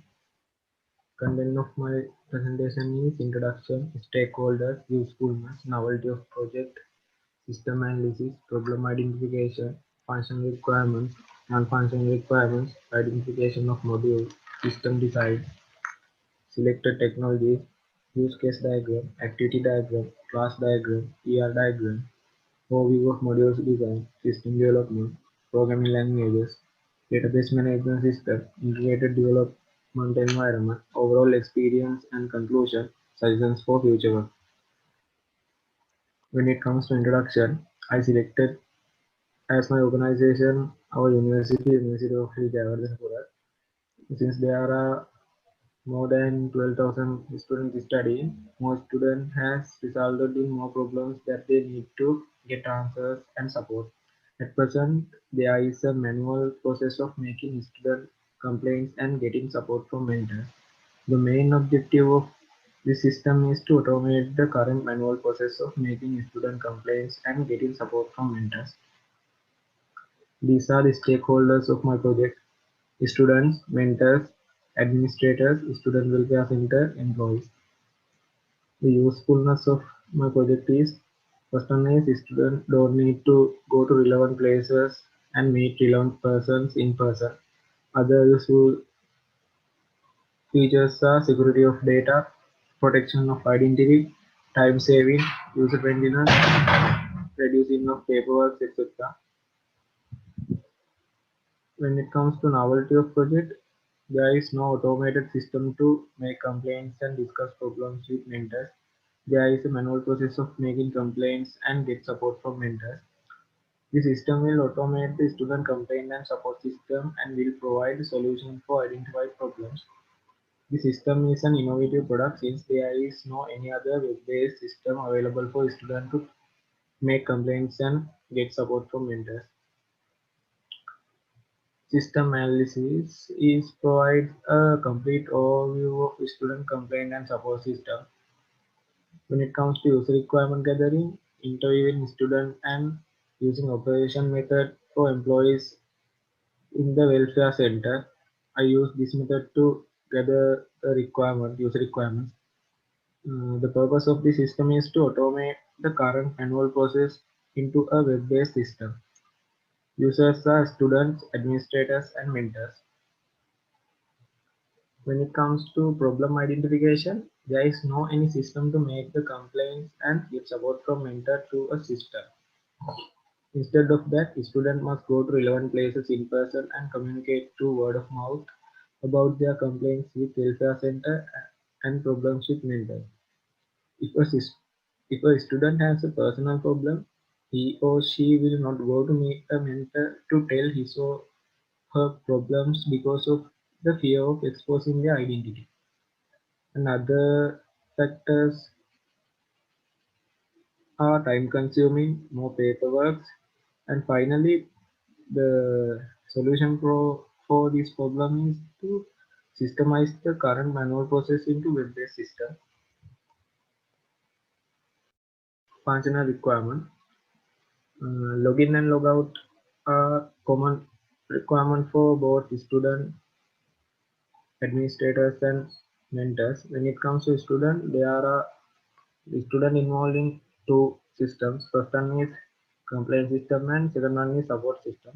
Under complaint system, student has to choose category of problem, make complaint, submit complaint, view complaint, update, delete complaint, and check progress.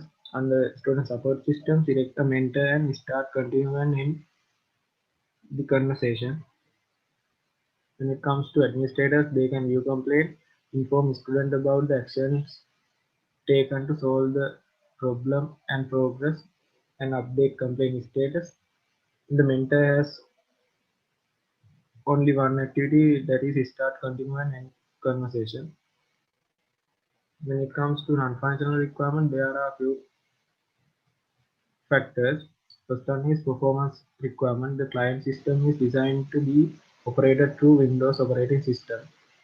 Thus, no additional system requirement exists beyond those requirements to run Windows operating system. When it comes to safety requirement, if any damage happens to the system, the data will be lost. To avoid that, I plan to use external storage device to store data from database periodically. When it comes to security requirement, the data of the system will be secured because usernames and passwords are required to access to the database. The security is not in the current process. When it comes to software quality attributes, there are three factors. First one is user friendliness. The system is easy to use and saves a lot of time of the student. Maintainability. This system will be maintained by CITS, Center of IT Services of the University. Reusability. The system will be designed in a way that allows the database to be reused regularly for any number of functions. These are the modules in my system: user management module, student complaint module, student support system module. When it comes to system design can be defined as steps of defining parts of this student complaint and support system. It is the process of describing, developing, and designing systems or software that fulfill the specific wants and requirements of a business or an organization. These are the selected technologies: HTML, CSS, Bootstrap, MySQL, PHP, JavaScript, Ajax, and jQuery. This is the use case diagram. This use case diagram shows relationship between use cases and users in which the user is involved. This is the activity diagram. This diagram explains the system from the perspective of the student. This is the class diagram. Class diagram describes the structure of a system by showing system classes, the attribute, operations, and the relationship among objects. This is CR diagram. This shows the structure of the database. The system has 9 entities. They are user, student, admin, mentor, admin complaint, chat message, login, login details, and the complaint. Overview of modules design. There are 3 modules as I mentioned earlier: user management module, student complaint system module, student support system module. Under user management module, there are create and login student account, create and login admin account, create and login to mentor account. Under student complaint system, student choose the category of problem, student submit the complaint, student view, update, delete the complaint, admin review the complaint and update the status. Finally, student support system module. Select a mentor, chat between student and mentor. When it comes to system development can be recognized as a step-by-step process of defining, designing, and implementing of a new system, software application, or new program. Programming language, database management system, integrated development environment will be discussed under system development. When it comes to programming languages, I use 3 programming languages. First one is HTML as the standard markup language for creating web page. Then PHP as the scripting language. Then SQL to access and manipulate database. When it comes to database management system, I use PHP as the administration tool for database. And also I use MySQL database to store relevant data that were gathered from the system. When it comes to IDEs, I use mainly two IDEs. First one is Adobe Dreamweaver and second one is Visual Studio Code. Overall experience and conclusion. Firstly, I had to find an organization to develop a system. Then I identified the problem in that organization.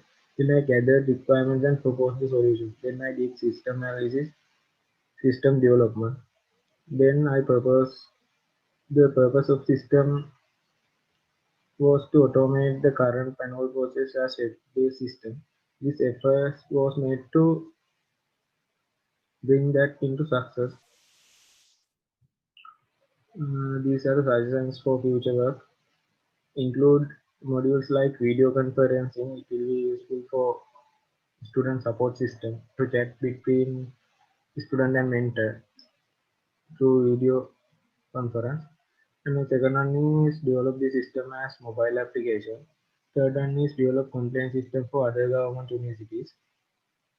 Fourth one is develop a function to receive status updates of complaints to student cell phone as SMS. Final one is develop a student support system in various types. Example, add emojis to the chat, display typing when one party is typing a message. And thank you. That is my presentation.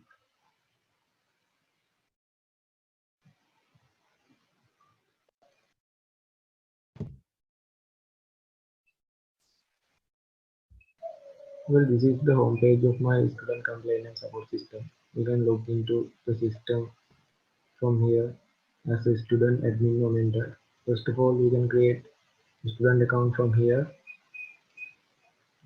admin account from here, and mentor account from here. If I log in to the system as a student,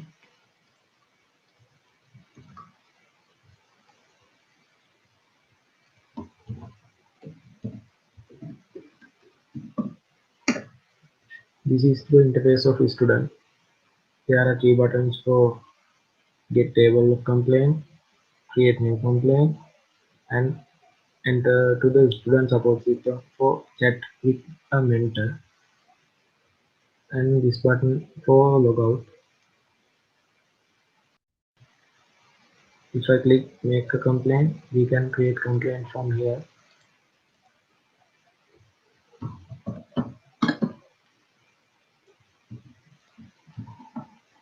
I can submit the complaint. Then the table of complaint is updated based on the details that I filled. After clicking this button, we can get the table of complaints. This is the complaint that I recently made. I can edit these details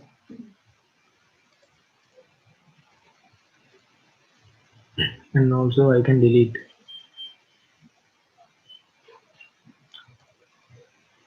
Then there is a button for the student support system. I will explain this later. We can register. I will explain it later. Then I log out, and then I will log into the system using admin account.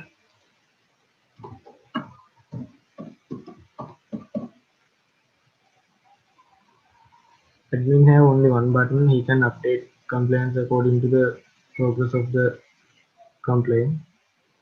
Those are the previously submitted complaints. He can edit these complaint status based on pending or completed. And also he can delete the complaint. He can update its complaint by adding comments, what actions taken for the complaint, and etc. And also he can delete the complaint. Those are the activities that admin can do for the system. Then if I log into the system through Mentor account,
this is the home page of the Mentor. Mentor can log into the system by giving his username and password.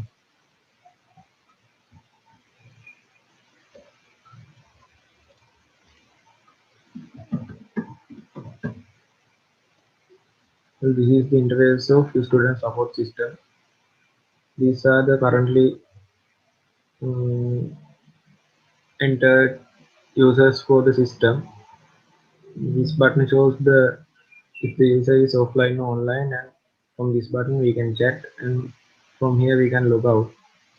And I will log from the another account, and you can see what will happen.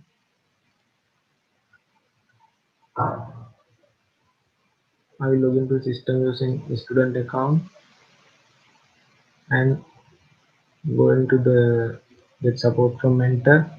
Then we can, if we didn't register yet, we can register by here by entering username and password. I already registered, so I log into the system.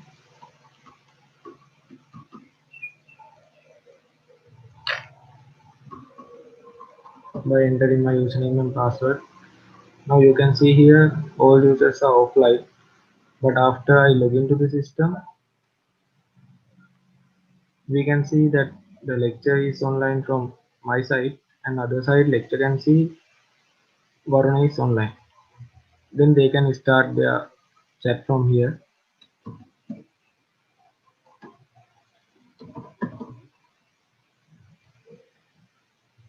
Then the message will appear on the top. Then the other side, we can see there is one message from lecture to Varuna. He can start chat. There is the message that I sent using lecture account. Then they can chat using this platform for solve their problem. After they can log out.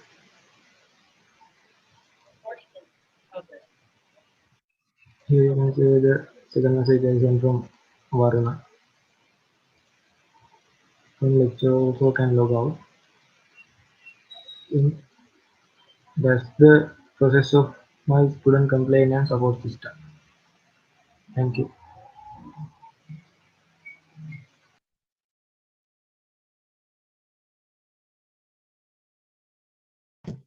Thank you, Varuna. Now we'll start the Q&A session.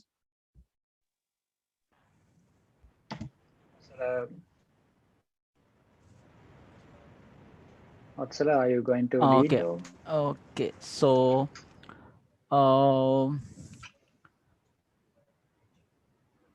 Okay. All right, Vatsala. I have few questions. First one is, so you have mentioned that in your slide, I saw somewhere there's only we can use Windows in the system. Can you go to? Do you have the presentation, or how do you?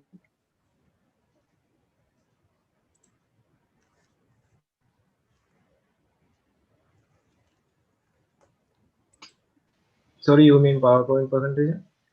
Yes, your point in the in your PowerPoint presentation, there was a point that saying that you can use only Windows in the requirements section, as I guess. So why is it like? Is it because like is there any system requirement? No, actually, the thing is, I am working on Windows and I don't have any experience in other systems. So that's why I mentioned that. Okay. All right. For that, I should say that because these are open source technologies, PHP and MySQL, and also it will work on any platform. So that I need to correct that. So that's why I asked that. So anyway, so and I saw that in your demo there was like the error handling part was not that good. So maybe you should have you know more careful of these things, because it's a presentation, right? So you need to have if you're getting an error, so 3 times I think you got that error. So next time, please go through with it. So and for the complaint thing, so you have mentioned that user can delete, a student can delete the complaint. Yes. So an admin can also delete a complaint. So is there any scenario you can delete? So imagine a situation like I'm the admin, I can delete any complaint. So there's no record of it. So it might be a difficult scenario, right? For the the student does not know that there was a complaint and it is now deleted. Do you have any preventive mechanism to do this, or any condition should be met before deleting this, or it just you can go straight forward, you can delete it, is it? No, actually, I don't think about that.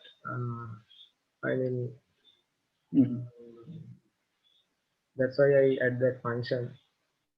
All right.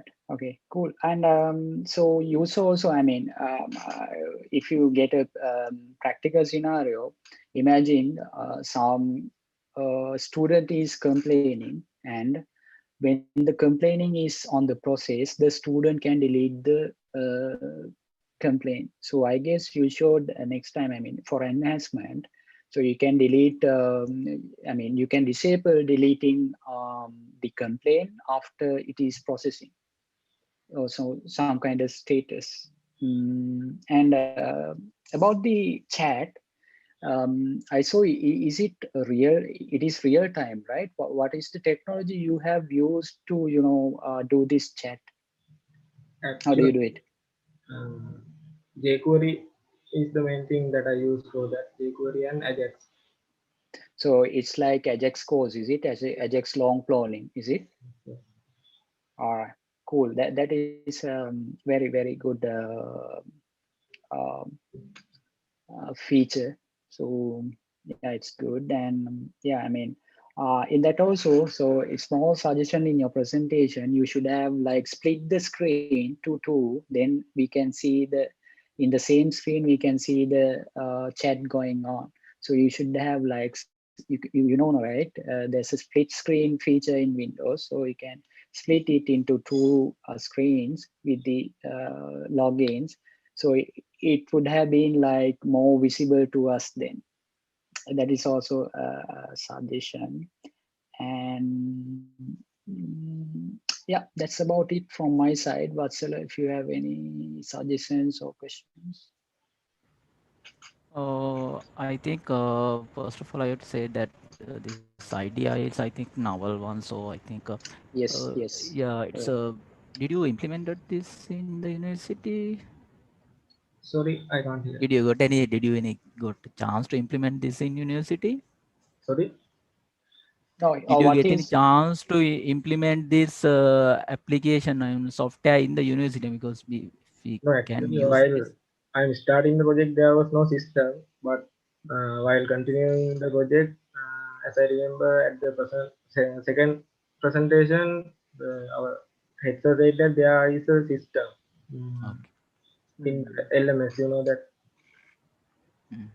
Okay, then okay, then you don't have to do that.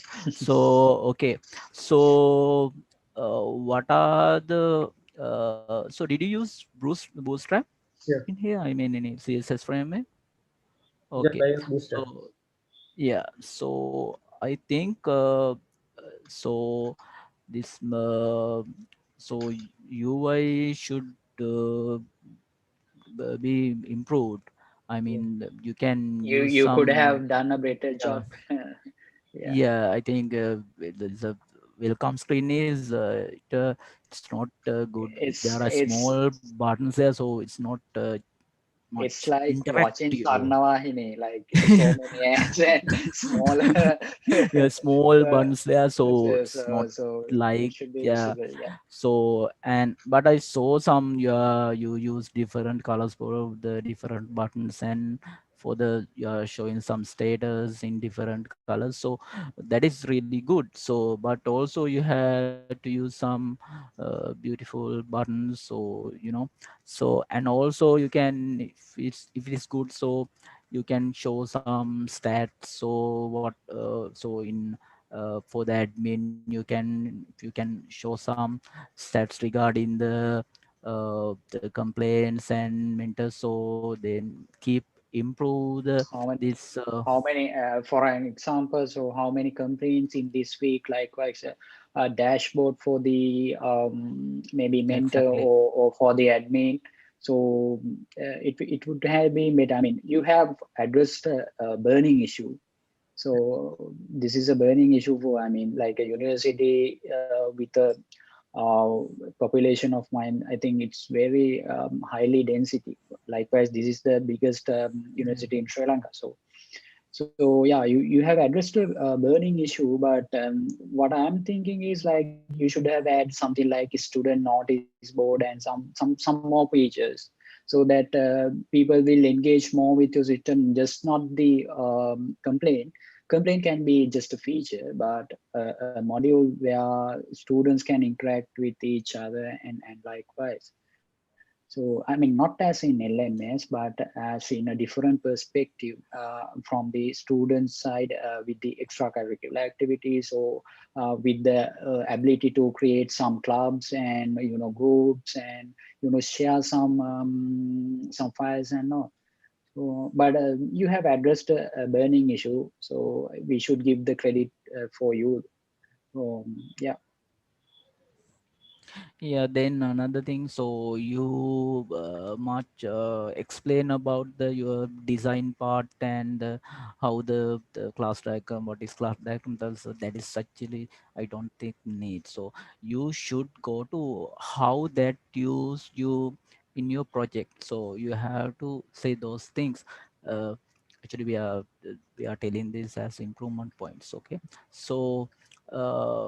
And you have to go with the your project. Okay, so you have to emphasize the what you done in project. So I think you didn't much explain your project features. I think you have to highlight the chat feature. I think that's a very advanced feature in your application.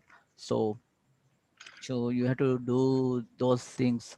So because your app is, I think there are some functionality issues handling and some security issues, but I think app is good. It's a functionality also good, but uh, you have to uh, improve that. You have to show that in your UI. So and because it's not only about functionality, so it should be interactive, and users users who are engaging also, they also need to uh, need attractive app. So you have to think on those issues. So especially in UI, and uh, then some other things as well. You should have a audit history. so you can identify what are the delete records and what are those things. So something like that. So, and there are some yeah, the measure that improvement, that what are the in progress and what are the successful, I mean, to get all the so if think as an admin have, so admin in dashboard, so he can show all the details like Nilendra said. So then you can add some dashboard like that, so you can see what your app is can do. Okay, so so I think you can take those as improvement points. Okay, Nilendra, any issues? Yeah, not from my side. So I'm really happy that you have taken into consideration a scenario like this. So yeah, it's good. So I think I'm good from my side. Tamali, over to you. Thank you, Vishnu and Vatsala. Welcome. Welcome. Yes, thank you, panelists, and thank you, Varuna. Next, we have a group project titled Student Performance Management System by Darshika Potueva and Sandhani Pramodya. Ms. Dirinika, can you please share the screen?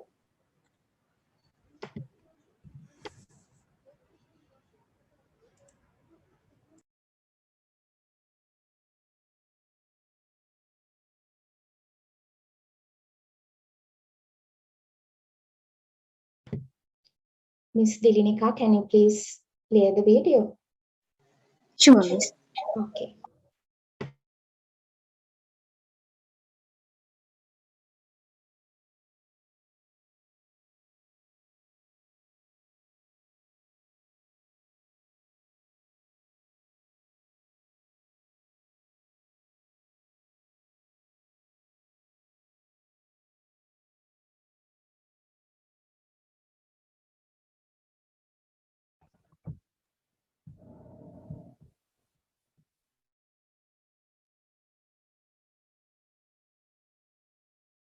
Good evening, everyone. We are Sandhani Pramodya and Darshika Potueva. This is the content we will be discussing. We are presenting a student performance management system. The system we propose intends to overcome most of the inefficiency and inconvenience inherent to conventional student performance record systems. So, this project will assist to maintain overall student performance related records. Taking a look at the organization, we have put a school named Royal International School located in Kurunegala. This school consisting of 2,700 students and 214 teachers under 4 sections.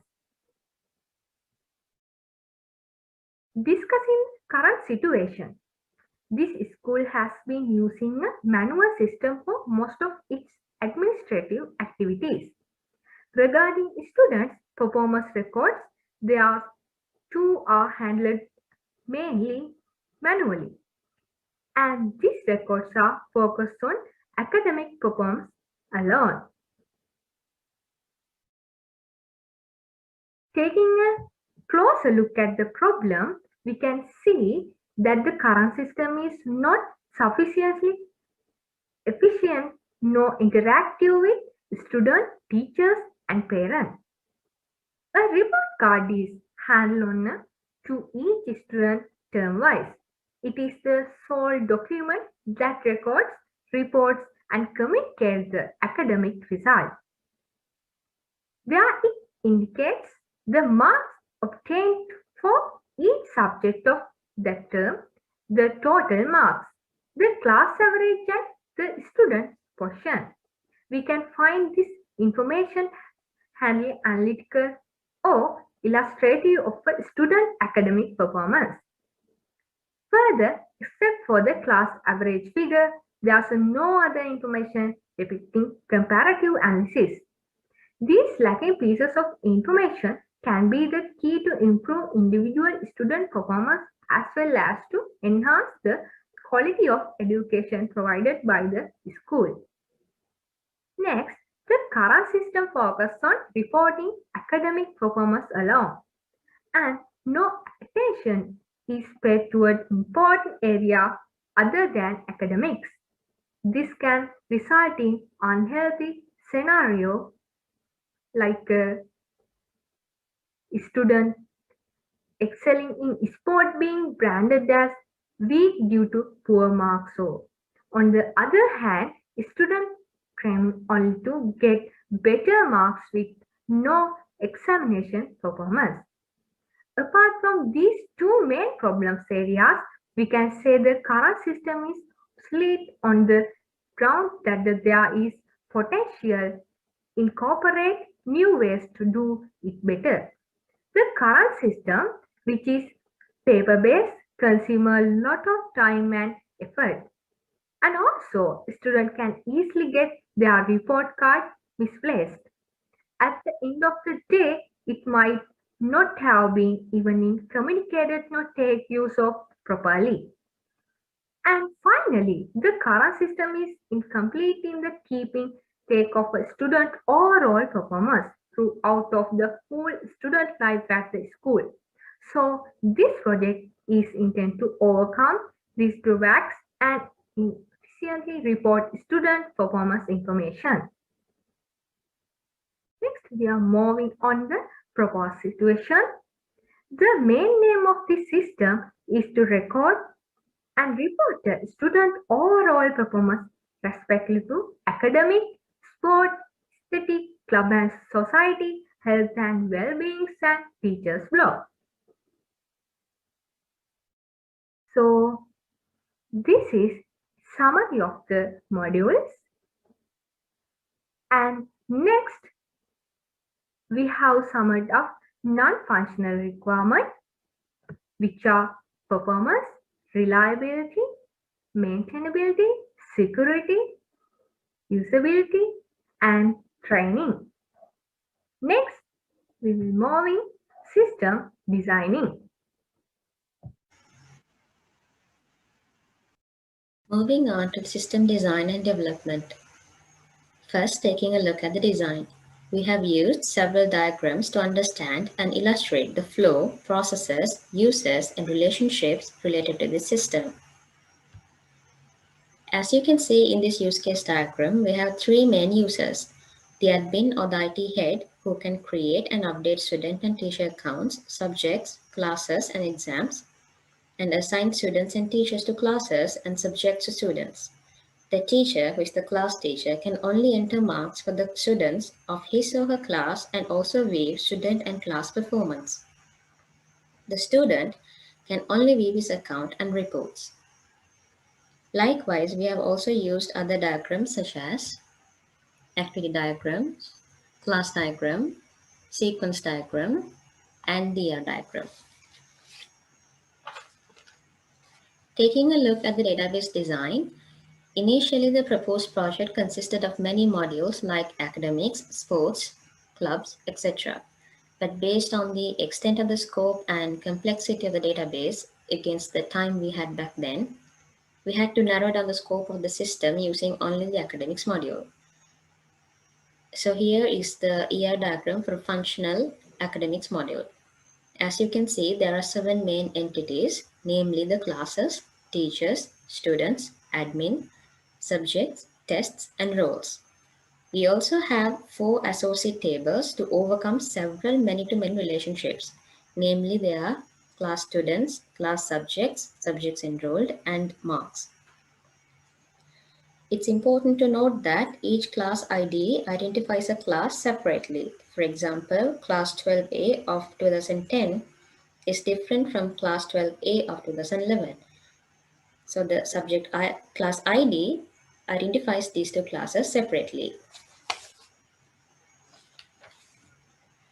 Likewise, each test ID identifies one particular test separately, so that 15.first.t.sub1 means 2015 first term test accounting and 15.feb.m.sub2 means 2015 February monthly test economics.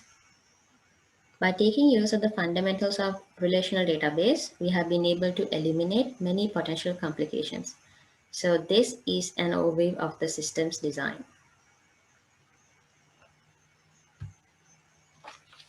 Taking a look at the system development, we have used Adobe Dreamweaver as the IDE to develop the system from scratch, and HTML, CSS, JavaScript, and PHP to develop the code. And next we have used SQL as the database management system. And this is run on the local server of WAN.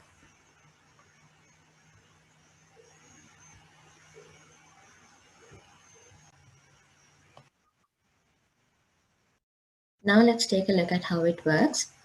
So this is the home page of the system. And we have already entered some test data in order to see the output at the end. We have also prepared the usernames and passwords for 3 users, 1 admin, 1 teacher, and 1 student. First, we'll see the admin's login.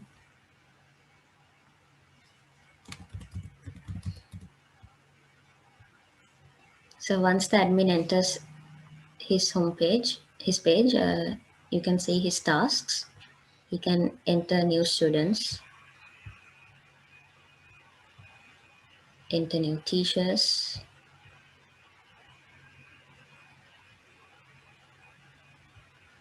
update the roles table,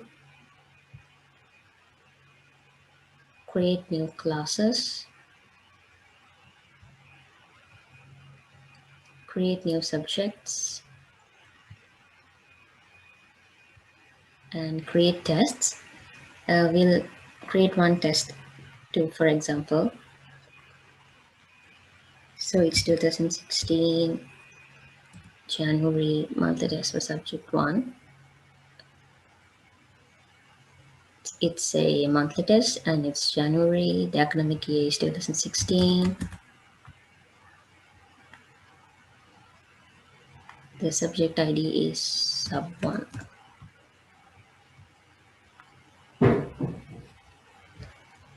So once this data is entered, you can see that it's created.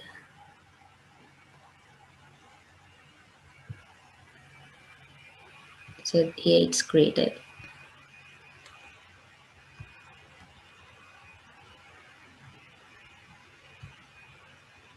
Likewise, let's check out the teacher's login.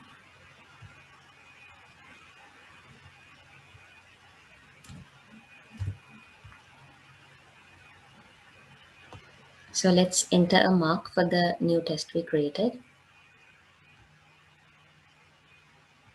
We can give the same test ID. For student, we have student 1 created. Let's give 90 marks. Submit, and that data is entered.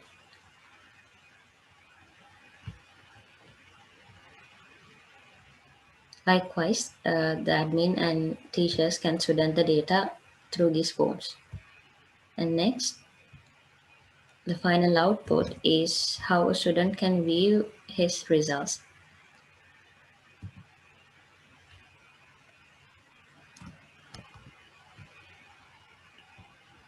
Once he goes to his performance information tab, he can check out his academics results. These are just the front-end interface figures we have created for the other modules, but this is the one we are going to go.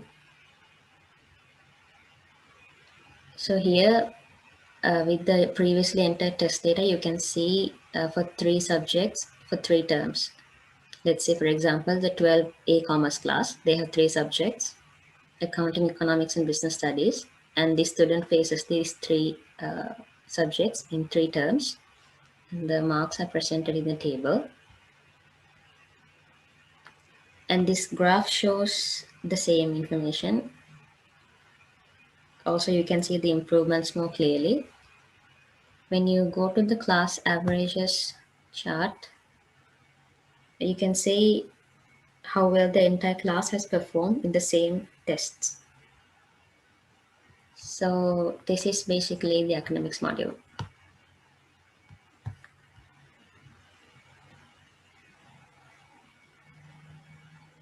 So finally, we would like to say, as future enhancements, all other modules can be incorporated to reach the best of this project in order to reap the benefits, all benefits of this project. Thank you.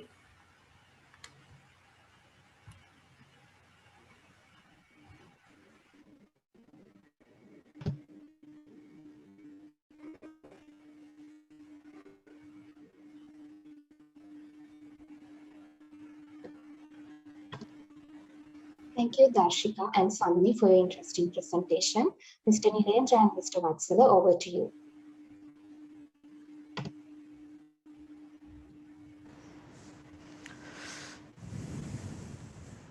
Okay, Vatsala, you go ahead. Okay, thank you. So Sandhini, so did you use any libraries libraries or framework in this application?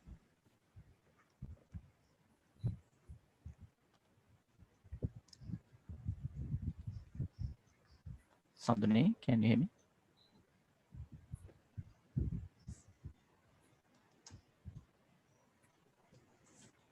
Sandhini and Darshika, are you there? We can't hear you.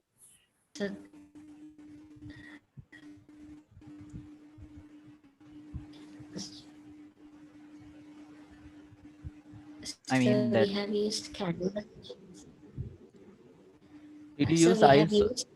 We have used Canvas.js to create the graphs. Okay. Yeah, I saw that. Did you use chart.js? I saw that in, yeah. Okay, so when it comes to requirement, I saw there we have student role and academic role and admin role. Am I right?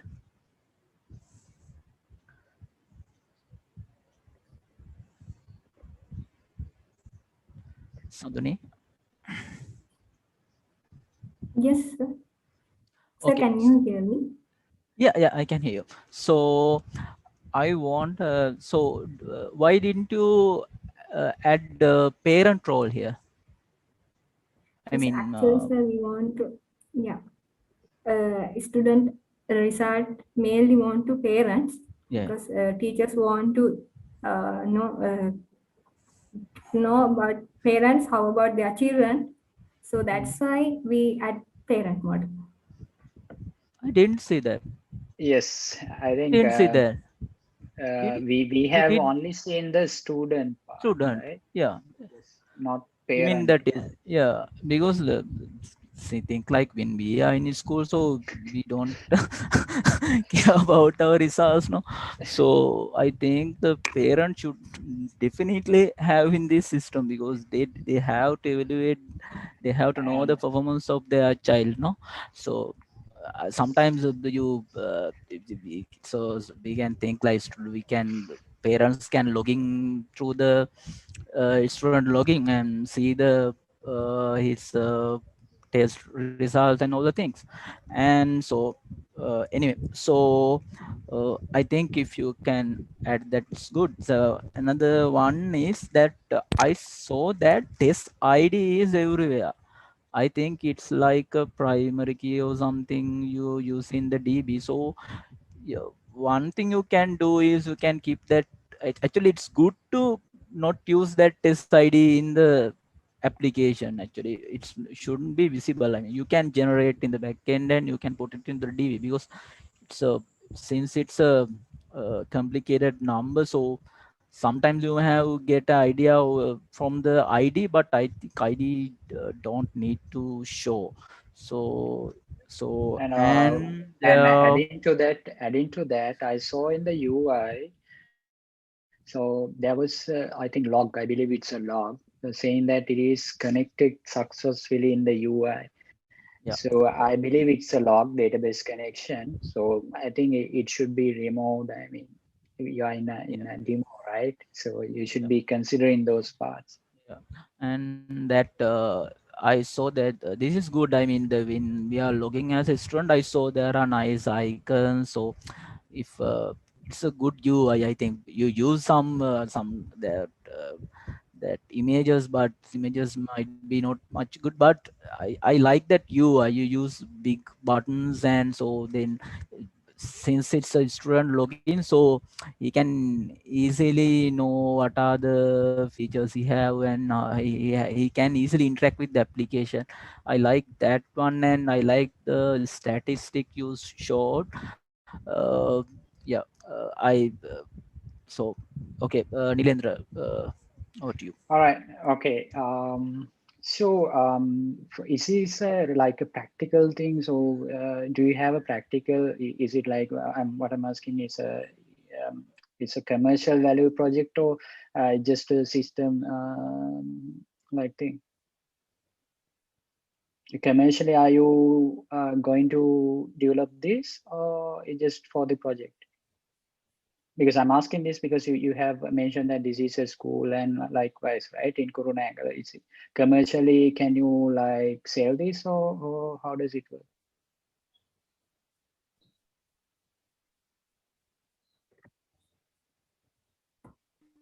I think we can't hear Sandhini. Or Actually, sir,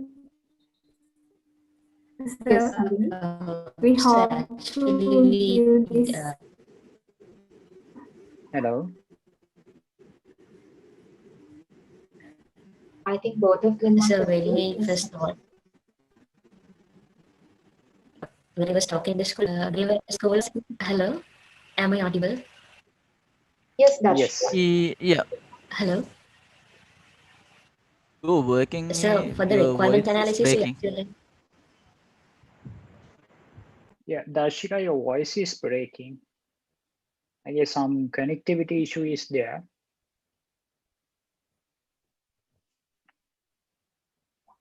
Sandhini, are you there? Yes, madam. We hope to that project due to Royal International School because that is their requirements, sir. Yeah, I mean, And we what I'm built asking that is like, project. are you going to commercially develop this, or like for the school, are you commercially going to develop this? Is it, or just a pilot project?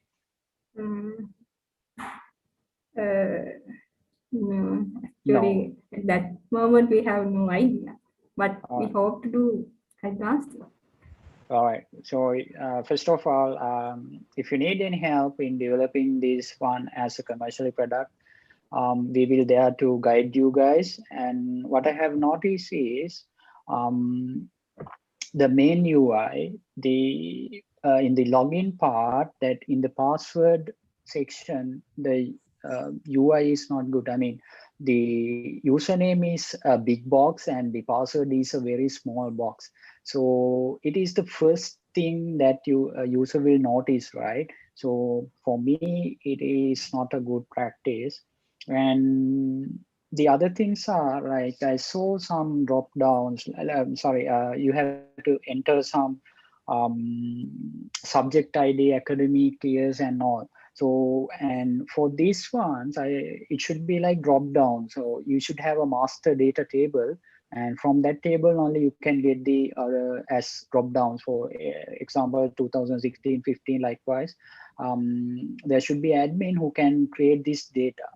So, and one other thing is I have noticed is there should be that when the user log into the system, in the dashboard, I think student, so should be a dashboard where this is like for your system, in your system, that user, the student has to go there like 3 clicks and get the dashboard. I mean, the the charts and all. So it should be like in the dashboard. You can straight away in the main page you can give like all the information. So yeah, from my side, those are the things. So yeah.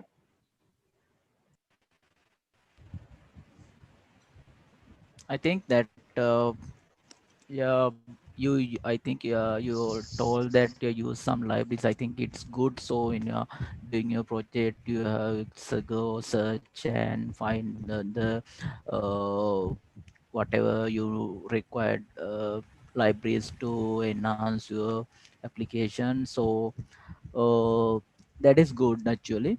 And the UI side, there are some inconsistency there. So I also, there's a buttons are also not in the same line, and yeah, you have to I mean, improve those things. Yeah. yeah, I mean, in a system, the main part is the UI. I mean, that's what where you see, right? So the user will impress and all. So I mean, for me, and I mean, overall, it's the first thing. So you should consider. I mean, UI should be very, very good. So yeah, I mean, and I saw one other thing. I saw that when a record is added, that you have showed in a white background, there's only one log. Yes, a record is successfully, and user have to go back and select. So that is not a good user experience. You should have, I mean, you should Go have back. considered alert, JavaScript alert or something like that. I mean, at least that. So yeah, it should be Yeah, you like have corrected. so redirect to some current Yes, page or another because page. otherwise, yes, otherwise user will not know like what am I doing? Is it the error? I mean, how where should I go? Likewise, user will be like in a road. I mean, endless road. So it should be corrected as I see. So yeah, and yeah, and I'm happy with that you have mentioned about the blogs, and you will be creating a blog for teachers and notice board, like, and if you can cater for the students, like for the students like first grade students and second grade students, a place where teachers can type their homework, and the parents can see that dash, I mean, the notice board, something like that. It would be a good feature too. So yeah, if you are, I mean, if you are developing this in a commercial product, please let us know. We will help to develop this in a good way. Yeah, you can add a notification bar or something, so then you can easily track down those what are the latest what are the tests I have, what are the likewise you can get what are the what we as a user perspective or admin perspective, so you can maintain a notification bar. Okay, think And yeah, one more thing. So did you face any challenges? What are the challenges you have faced developing this? Is there any changes, or it's like a easy thing?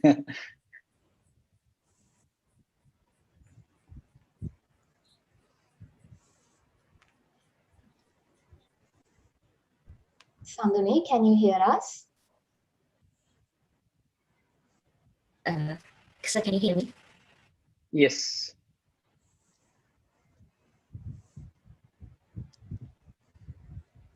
I think Darshika is having some connection issue, right? Yeah. Sandhuni, what about you? Is it a piece of cake, or is it like?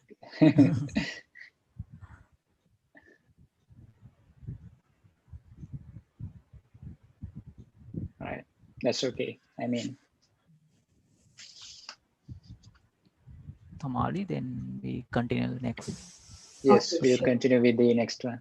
Yes. As the next presenter, we have the project titled Web Application for Second-Hand Products by Pramodini Jakode. But actually, at the moment, she is presenting her research in a parallel session. So first, we'll play the recorded video. Meanwhile, I'll try to contact her. Ms. Tirinika, can you please play the recording?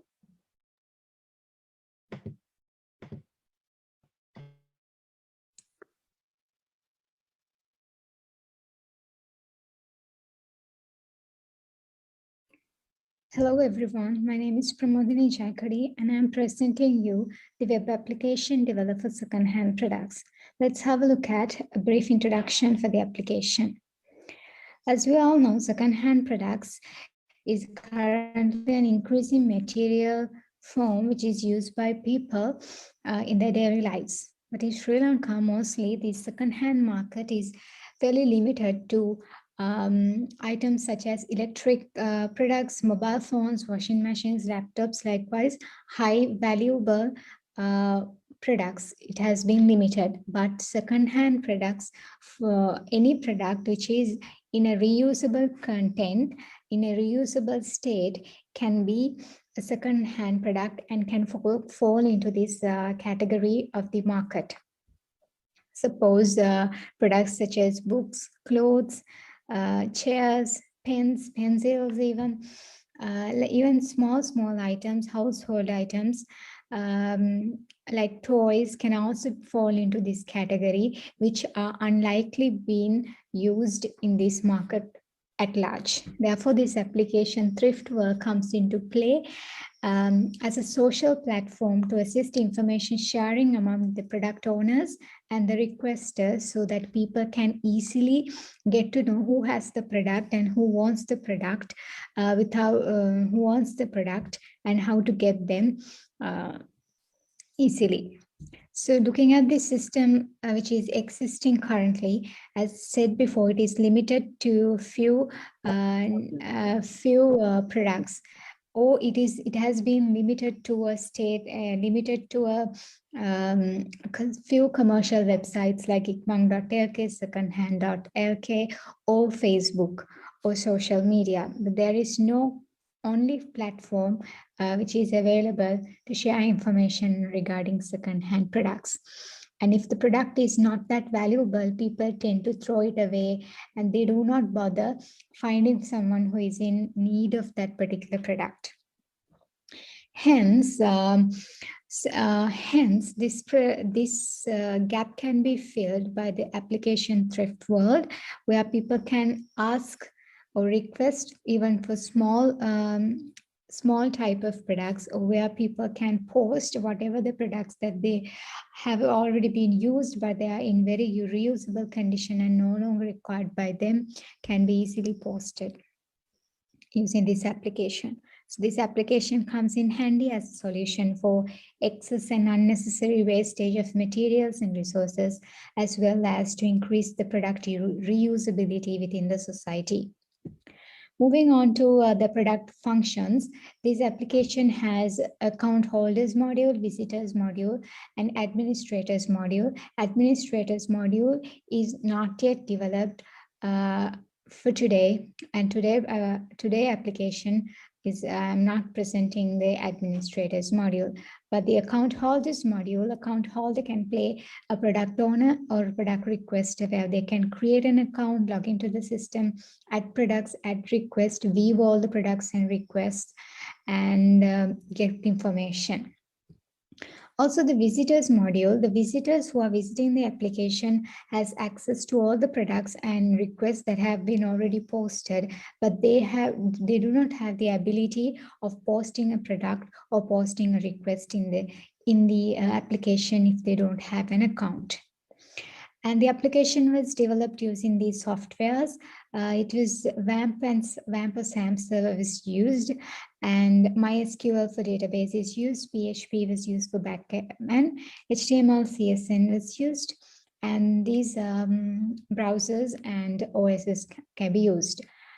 For hardware requirements, you need internet connection, a touch screen or machine screen, and a processor and a memory. So the system developed using Bootstrap and MySQL as database. IDE uses Adobe Dreamweaver, and the server is WAMP server today using SAMP server. So these are the applications interfaces. You have the home screen, product screen, request screen, which I will be further shown in my application demo. Moving on to the achievements and benefits of this application. So the So by developing this web application, we can list that people can get a common medium just for second-hand products of almost all the categories in a very convenient way to convey the availability and the needy of products in advance in a timely manner, rather than posting in a commercial website or finding someone to donate them via word of mouth. Simultaneously, one main advantage of this application is it has a separate section for the requester who wish to post a request for a product, so that anyone visiting the application can view and respond to that product request. So the products will be gone to the right people in the right time with this application. Talking about the limitations of the application, the business perspective of this application is limited, and it's focused more on the social impact and increasing communities' reusability.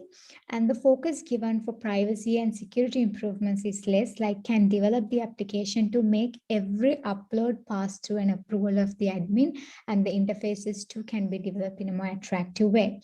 Also, the final application presenting today, as mentioned earlier, the administrative part and the user's ability to edit and delete whatever they post, which can be added to the future enhancements. Talking about the main future enhancements for this application, apart from the things that mentioned earlier, can add a small chat room to talk with the admin and the account holder to create and in between account holders to create a small second-hand community, and for the privacy security aspects and validations can be improved. All right, now let's have a look at a demo of my application.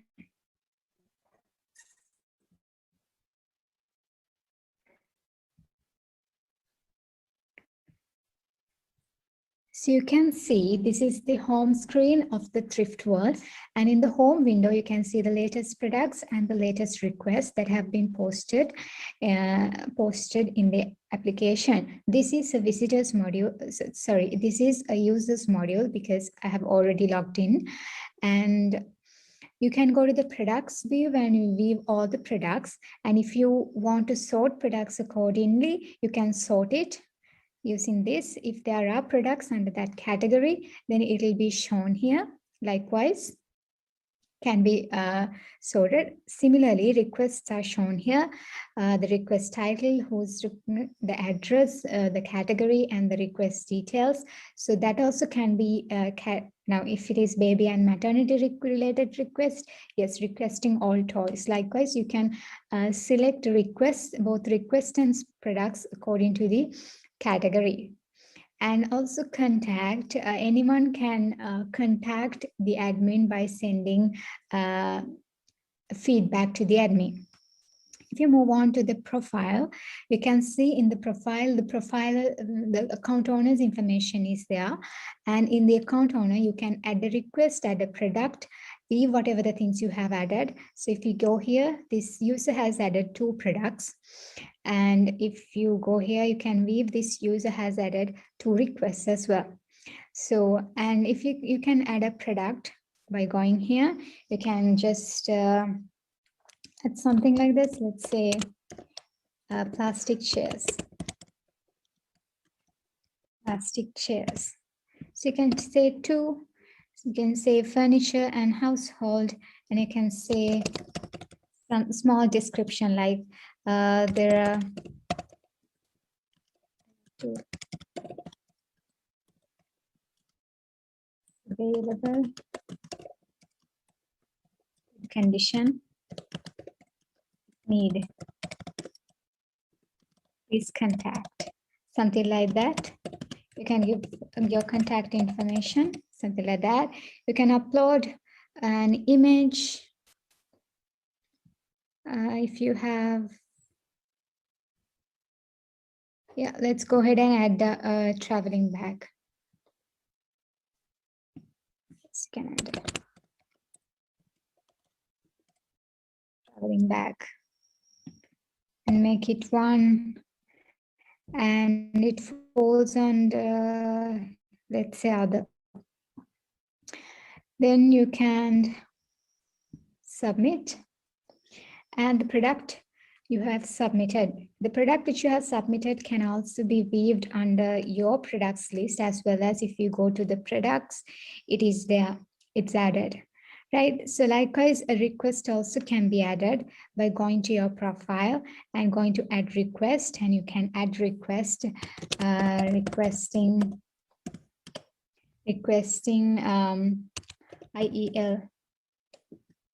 IELTS books or something like that. IELTS books. So you can give a, go ahead and give a contact number and your address and select category, description.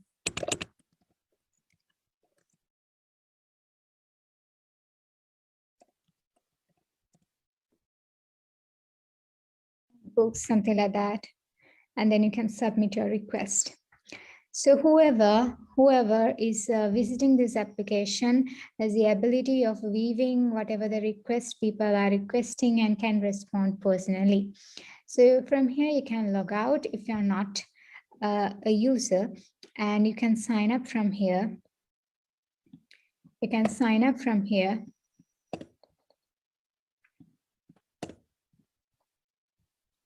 Can go ahead and give a name.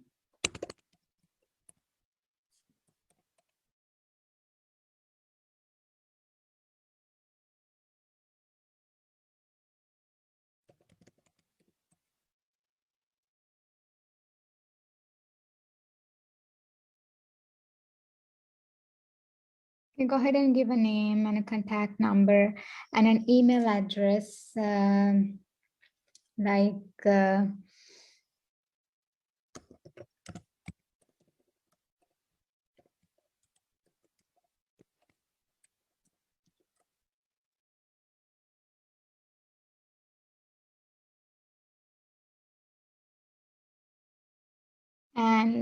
to create the account. Likewise, you can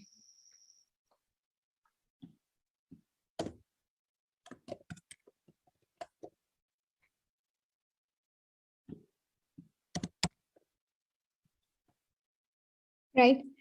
So likewise, you can, create your own account and you can view these information. So that's basically the application where you can move around and see secondhand products and secondhand requests, and you can even add requests and provide requests. You can add requests and provide for the requests and products. So that's mainly the main functionalities of the Thrift World application that has been developed up to now. Thank you so much.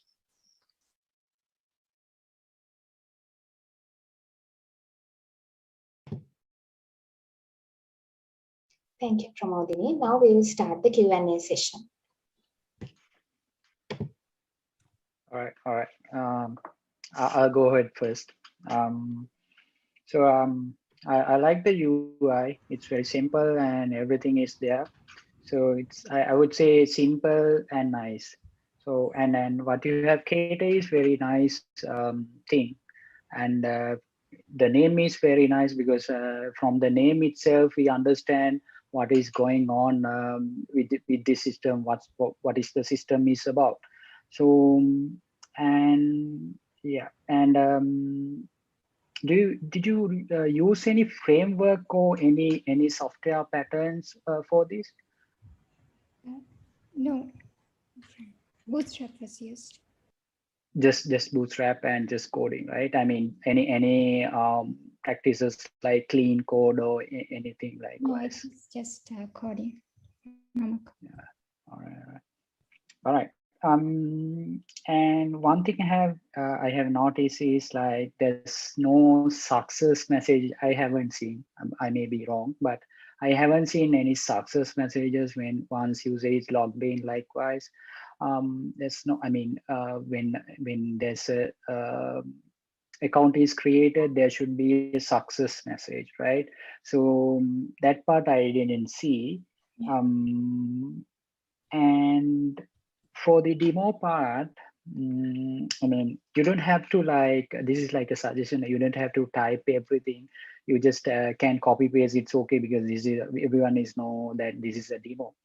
So can I know how do you get this idea? Is there any particular reason? I mean, this is some idea you want get, right? Somebody just won't get it, right?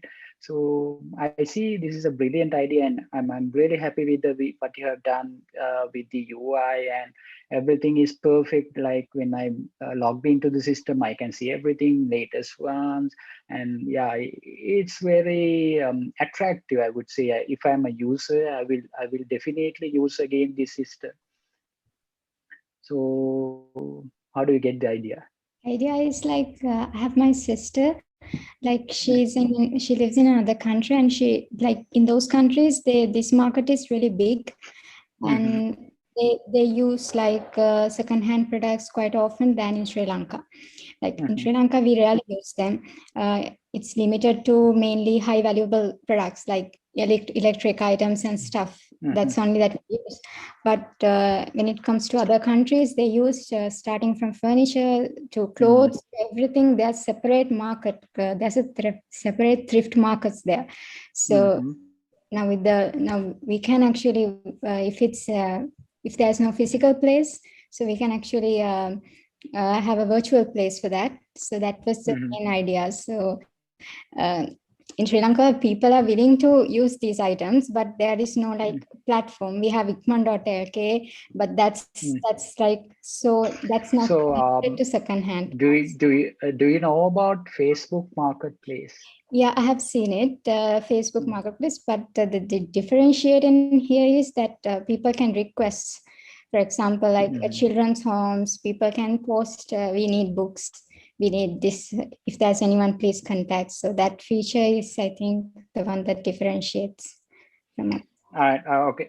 The way I see it, like this, I mean, why this is not selling in Facebook Marketplaces? These are like mostly disposable ones, right?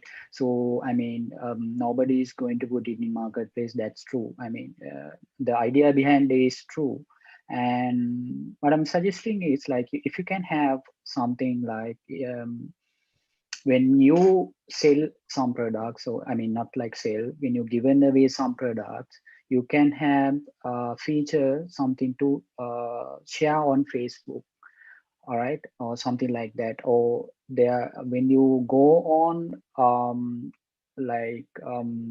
do we call it, giving away things, there will be a particular score that you will get, and it will be representing in your profile, so that you can share it in Facebook, so that you do something good, and there's a value for you, so that your profile will be highlighted, and likewise something like that. So yeah, overall the idea, I mean, the idea is good, and the executing the idea is good.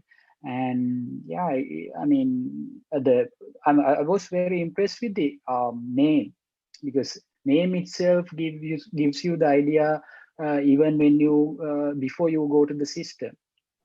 So yeah, yeah, let's see. And yeah, that's it. And one thing, I think there were no validations in the inputs, so that was missing. So I noticed that if you, I mean, for the phone validation, it should be like required likewise. So there should be validations.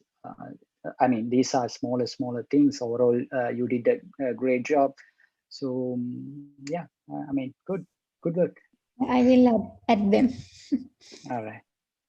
Okay, what's up? Okay. Okay, so actually this was as a commercial idea, actually this was great actually.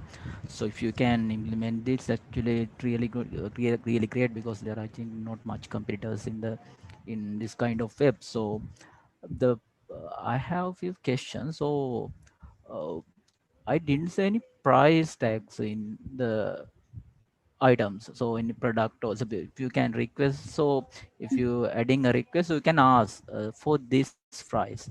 So then it it will easy to understand what which kind of quality he is asking.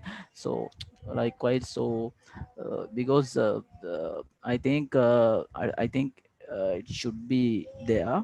And also if you can put the quality type or something, I don't, it may be specific to the product category.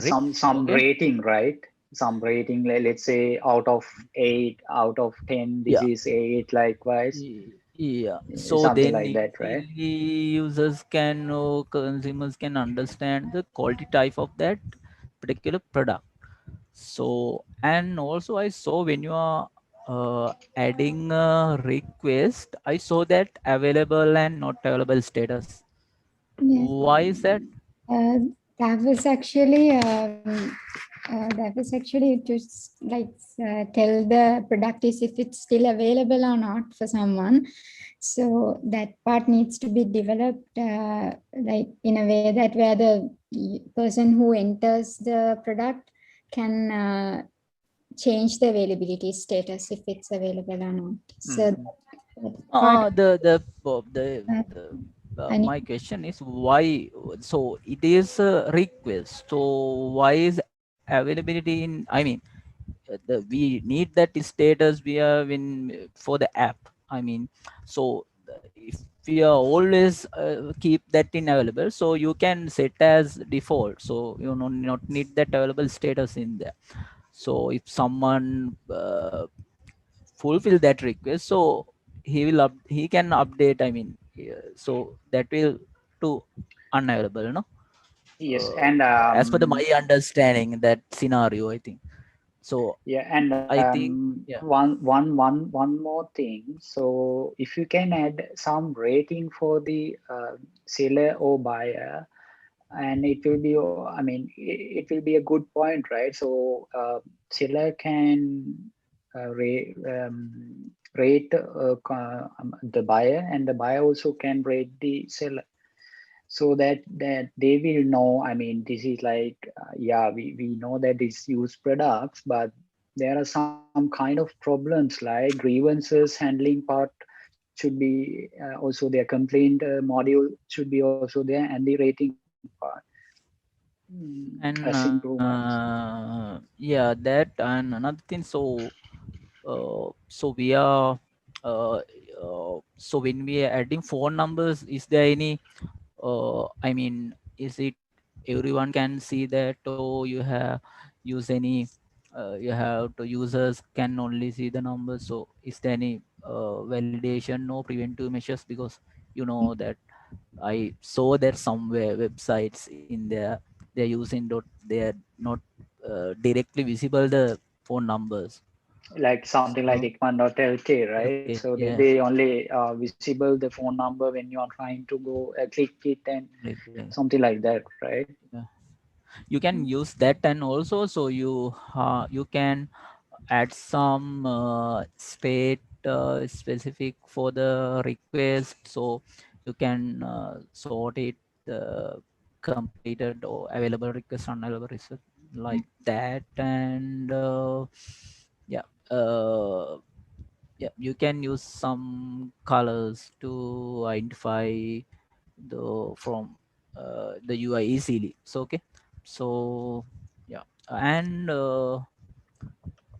I think there's no payment module in here, no? It's because this is like charity products, right, Prabodhini?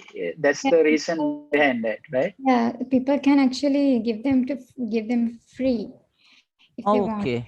Yes, Like, that's why the name just, suggests that thrift.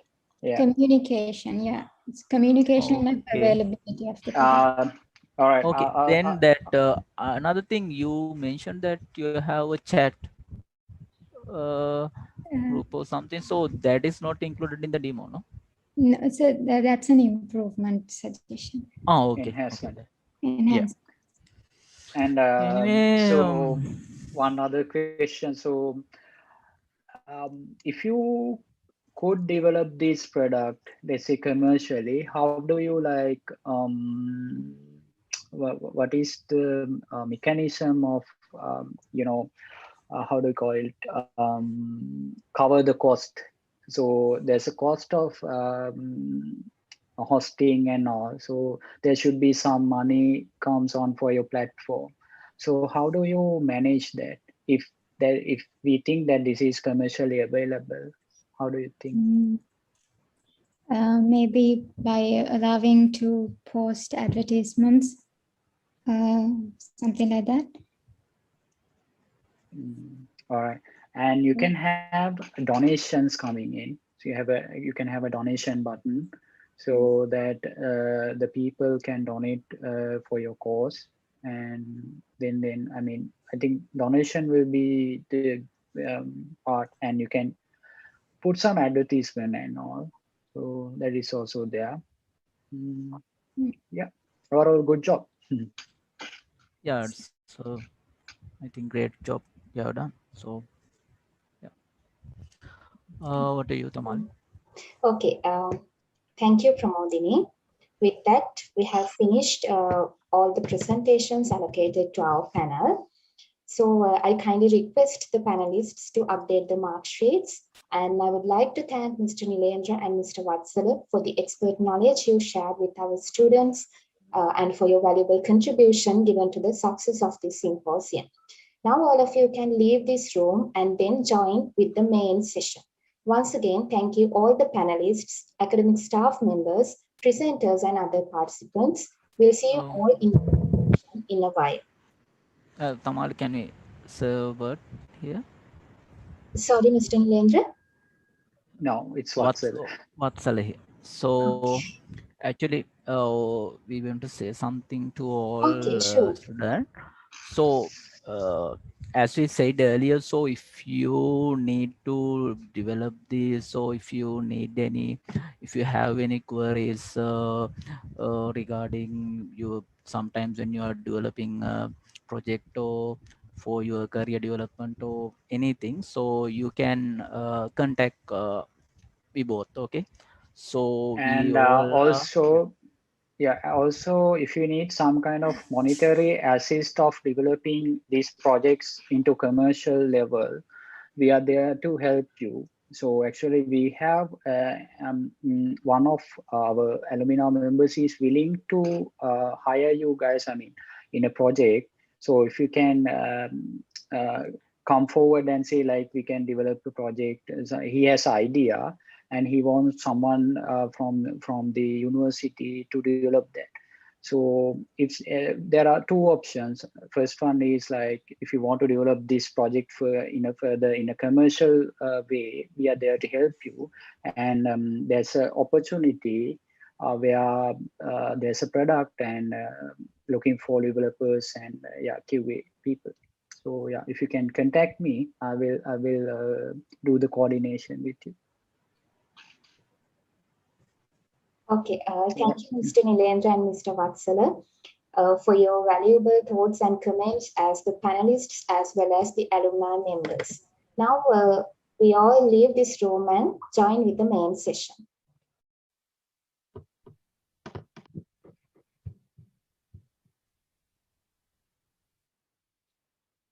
Okay, welcome back, ladies and gentlemen. I hope everyone has taken part in a very fruitful evening where a lot of valuable insights have been created, have been exchanged, and I'm pretty sure a symposium, the opportunity to take part in this particular symposium, quite rewarding as well.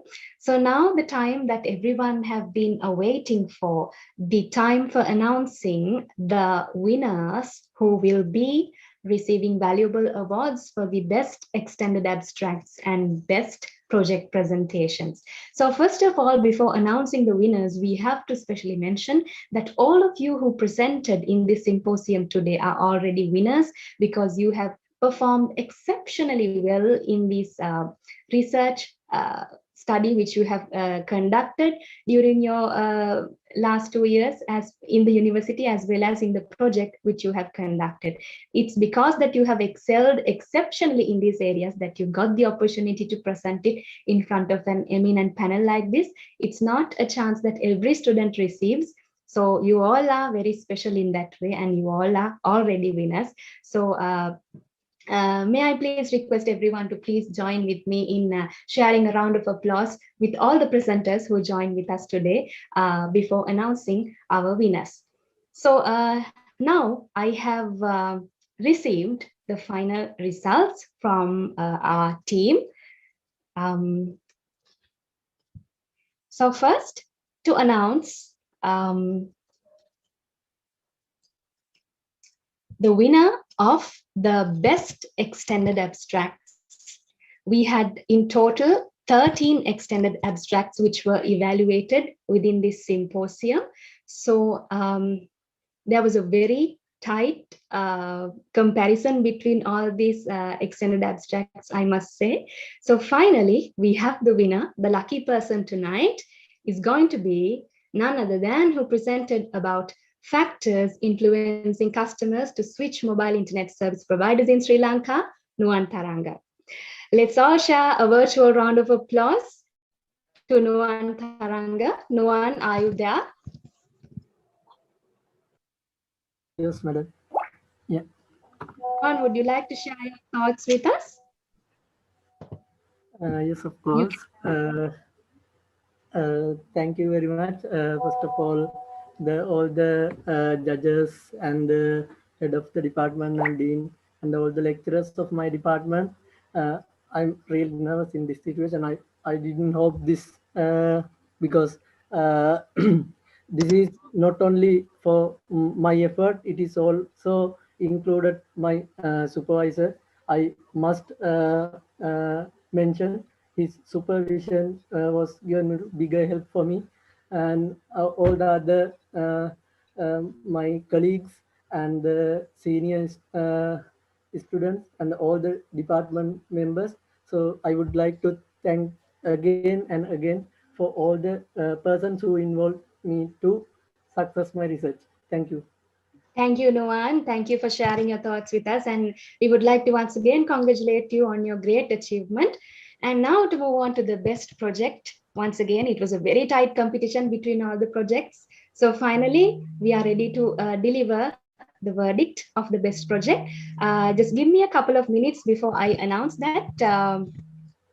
Please kindly bear with us until we finalize the results. In a couple of minutes, I'll soon be back with the best project presentation.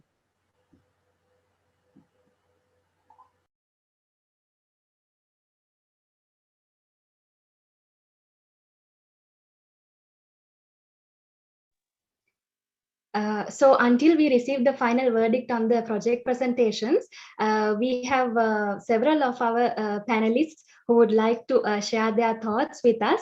I would like to open the session to our reviewers, the panelists who join with us today. What comment do you have to give to our students in general? What sort of insights would you like to share with them? I would like to open the session to all our panelists.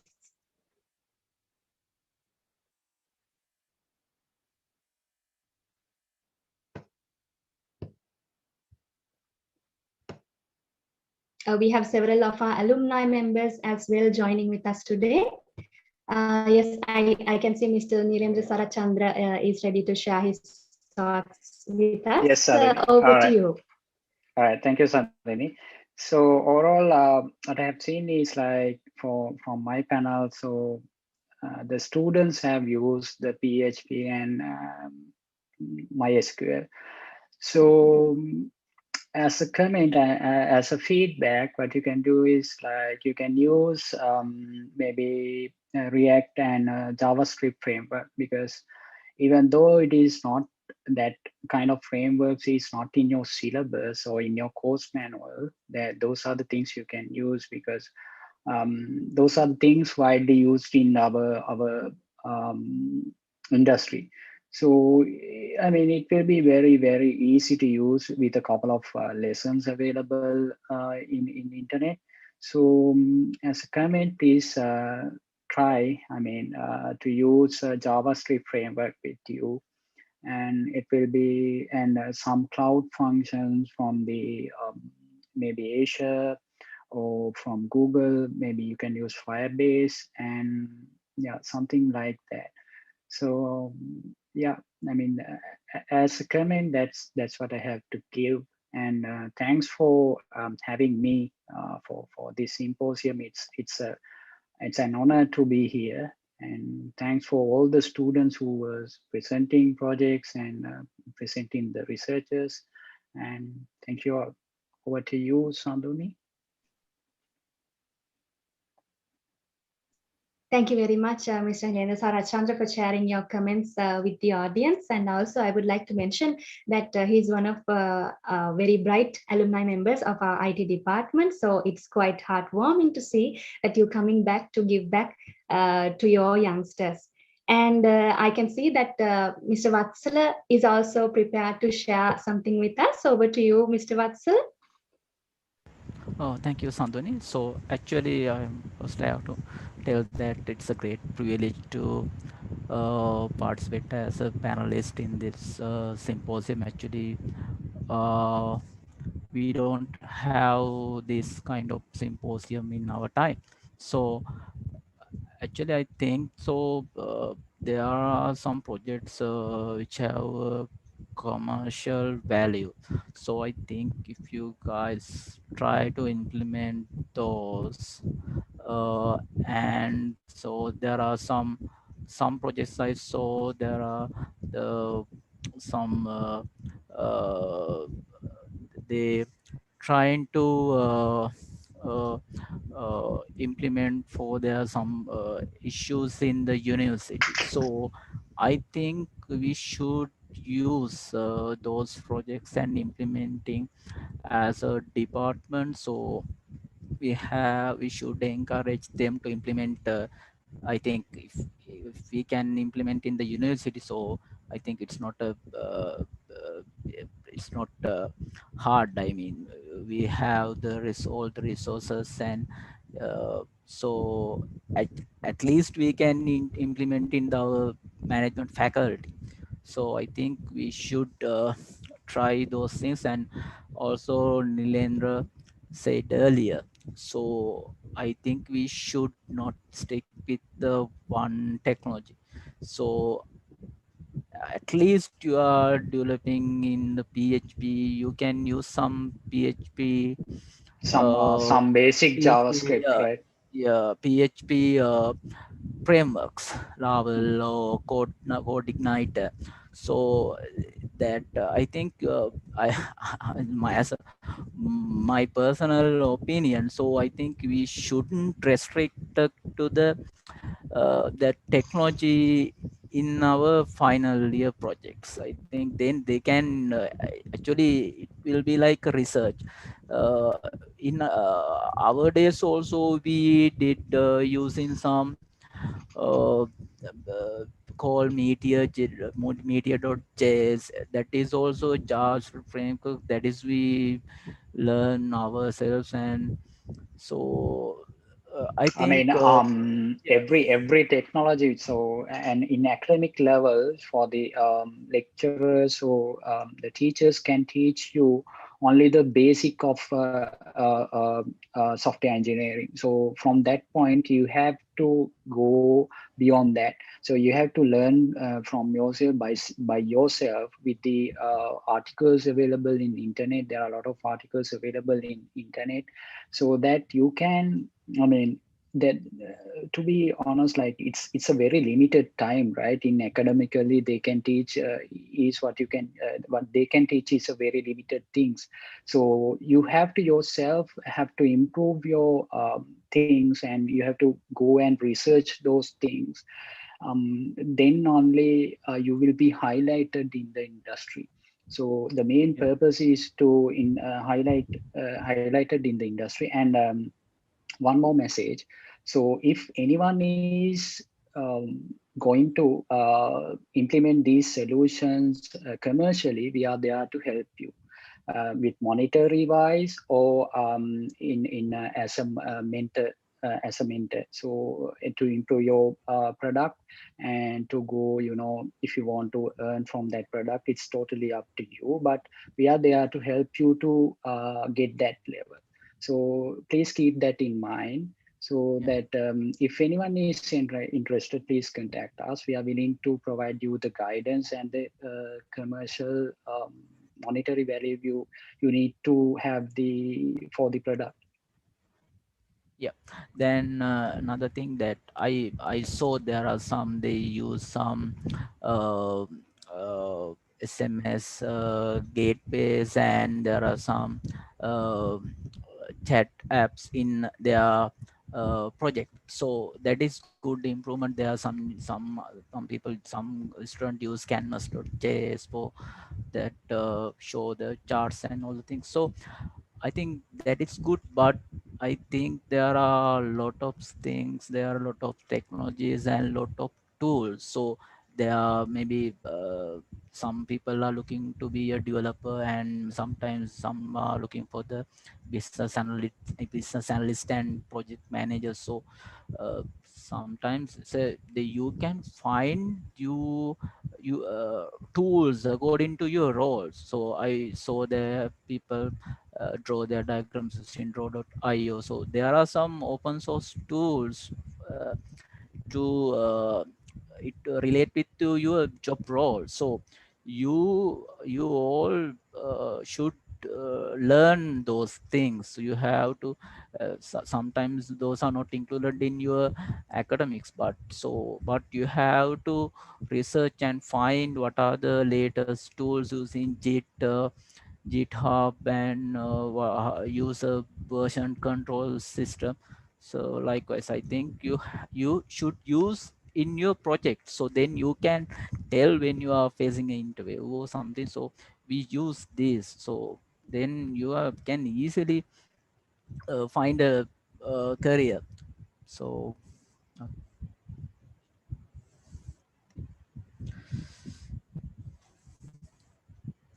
Yeah, I think Sandhani? something. Yes, Yeah, thank you very Sandhani. much, Yeah. Mr. Vatsala and Mr. Liandra Sarachandra for joining with us today once again. So that is from the aspect of project developments, application project developments. We also have a very expert person when it comes to researchers in this panel today, Professor Sudat Tamarasena from the Department of Decision Sciences of the Faculty of Management Studies and Commerce. Sir, can you hear us? Are you still with us? Yes, Sandhani. Yes, we would also like to give the students the opportunity of listening to you, because you are a very brilliant person in this area. So would you like to share some thoughts regarding these researchers with our students, sir? Yes, Sandhani, actually, I'm really happy about that the student performance. We evaluate only that student abstracts only. But however, that the student they selected very interesting and timely, valuable topics, and I think they should think about somewhat more doing the research, especially they need to collect the literature, that latest one, and also that analysis part, better to consider about the correct population and sample size, and use that important, correct tools to analyze.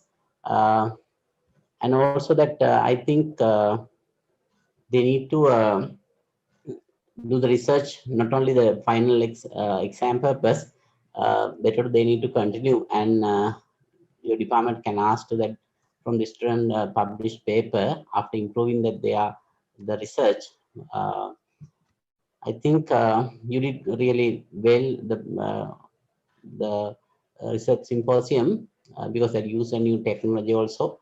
I'm sure that is a good experience for all of us. Thank you, all of you. I wish you all the best. Thank you very much, sir, once again, for your commitment to this task. Actually, we should mention from the beginning itself, you were very prompt in responding, as well as helped us to keep the agenda online. So thank you very much, Sudat sir, once again, and have a great night, sir. So now we are ready to announce the winner for the best project presentations. Now, like I told you earlier, it was a very tight competition for the project presentations. So we were actually, once evaluating the marks, we were actually able to find out two exceptionally outstanding projects who deserve the first place tonight. So therefore, we would like to announce that the award for the best project is a shared award, which will be shared among two projects. And a valuable cash prize and a valuable medal, which we will be presenting to you based on the situation of the country. Hopefully, we get to meet you again soon. So we will present those things to you at that point. And also, finally, now to deliver the verdict. So the best project presentations, the award goes to two projects, like I mentioned. One project is online seat reservation system for train passengers, done by Poshani Sivaruban and Chatri Dilrukshi. And the second best project award goes to Health Information Management System, done by Pavitra Vijayasinghe and Sandun Tilakaratna. Shall we share a virtual round of applause, everyone, with Poshani, Chaturi, Sandun, and Pavitra. Well done. It's a well-deserved win to all of you. So we would like to open the session to share your thoughts with us, if anyone is willing to. Yes. Hi, madam. Yes, Good for sure. evening. Good evening. Good evening, team and audience. So thank you for this opportunity. Actually, I'm happy that we got this award. We did a great problem analysis, and I also wish to thank my co-partner, Chaturi, who helped me in doing the project, and not just Chaturi. I also wish to thank the lecturers and also my co-friends who helped me to do a good analysis and develop this project in a better way. So thank you to our lecturer who gave us a good mentoring and helped us throughout the project to make it a success and to bring it to this stage. So thank you, everyone. And last but not least, I wish to thank the organizing committee of Symposium, BISSS Symposium, who gave us this opportunity to do the presentation and to score marks. Thank you. Thank you, everyone. Thanks, Poshini. Would Sandun or your partner would like to go ahead? Yeah, actually, I want to thank my first of all my supervisor, Dr. Amita Padukage sir, and the co-supervisor Ali sir. So they actually give the lot of things to we encourage always to do this project. And other than that, I want to give thanks for our head of the department. Dr. Mahesa and this organizing teams to give this opportunity to us, and thank you everyone. Thank you, Sandun. Once again, congratulations to the both teams winning. You will be receiving a very valuable award in near future. Before we wind up the session, I would like to make a kind request to our audience today. We would like to keep a memory of this event. May I kindly request everyone to, if possible, turn on your video so that we could take a snapshot for future reference and as a memory of this event. We can finish it in a very short time, and our technical team, please let me know when we are done with it.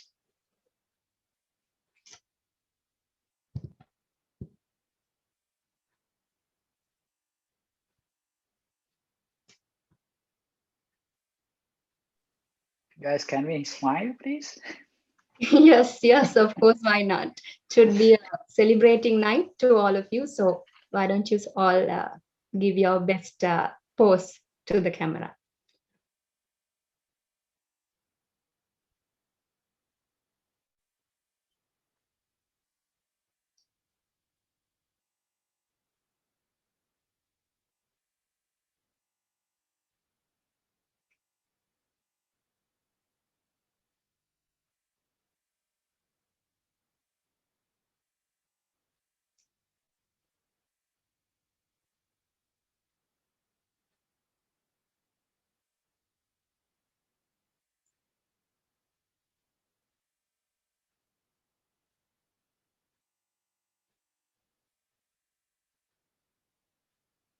Right. I have just received the message that the photograph has been taken. Once again, thank you very much, everyone, for cooperating. So before we wind up, I would like to invite another very important person who worked a lot behind the screens to success of this project. This is none other than the co-secretary 21, Ms. Tamari Darshika. Over to you. Thank you, Ms. Sandhini. Good evening, all. Most distinguished keynote speaker of the day, Dr. Dinesh Hamangoda, Honorable Guest of Honor, Dean of the Faculty of Management Studies and Commerce, University of Sri Jayawardanapura, Professor P.D. Nimal, Honorable Head of the Department of Information Technology, Dr. Mahesh Fernando, all honored panelists, members of the Department of IT, members of the Faculty of Management Studies and Commerce, presenters, and beloved students. On behalf of the organizing committee, it is my privilege to propose the vote of thanks on this occasion. My heart fills with lots of gratitude and respect to all who have helped us in making this event such a resounding success. I would like to take a minute and thank all of them. First of all, I would like to express sincere thanks to Dr. Dinesh Hamangoda for gracing the event, putting aside your important work and sharing with us your findings and opinions today. His explanation of his academic success, a guarantee of your professional and career success, was imperative for making this event meaningful. We were all inspired by your great words. I would like to propose hearty vote of thanks to our guest of honor, Professor P.D. Nimal, for gracing today's event. Thank you, sir, for your very interesting and thought-provoking address. A big thank you to the head of the department, Dr. Mahesh Fernando, for his moral encouragement and support. Your guidance made this event very interesting, sir. Our thankfulness should definitely be given for the AHEAD project and the ODS director. If not for its financial aid, events of this nature would be far from being realized. Also, I would like to express my gratitude towards all the panel members who have pre-evaluated the research and projects, and to those who have participated for today's evaluation process. Without the contribution of your time, expert knowledge, and effort, we would not be able to make through this event. Next, I would like to thank all the project and research supervisors who have dedicated their time and effort to make the extended abstracts and project reports outstanding. Dear participants, an event like this cannot happen overnight. The wheels start rolling weeks ago. It requires planning and a bird's eye for details. We have been fortunate enough to be backed by a team of high motivation and dedication. Thank you very much, the members of the organizing committee, which includes the members of the Department of IT.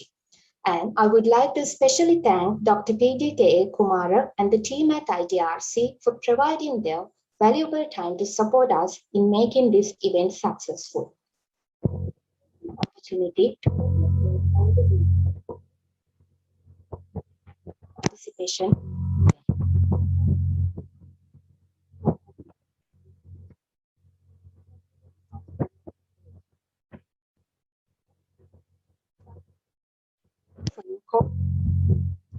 Have a good one. Thank you very much, Ms. Tamani. That was the co-secretary of Business Information Systems Students Symposium 2021, ladies and gentlemen. So with that, we have come to the point of conclusion of the second symposium conducted by the Department of Information Technology for its students for showcasing extended abstracts and project presentations. And also, before we wind up, we would like to give a special shout out to a few of our alumni members who have contributed in sponsoring for this cash prize, which our winners will be awarded with tonight. So it was with the help of a few of our alumni members that we are sharing this gift with you. So thank you very much to you as well. And once again, until we meet again with a similar symposium in the next year. Once also congratulating to all the winners and all the presenters who presented today. Thank you very much to all the academic members who have taken part in this event from the Department of IT, as well as from the Faculty of Management Studies and Commerce, as well as to all the external reviewers who extended immense cooperation all throughout. So thank you very much once again, ladies and gentlemen. Stay safe until we meet again. Have a great night.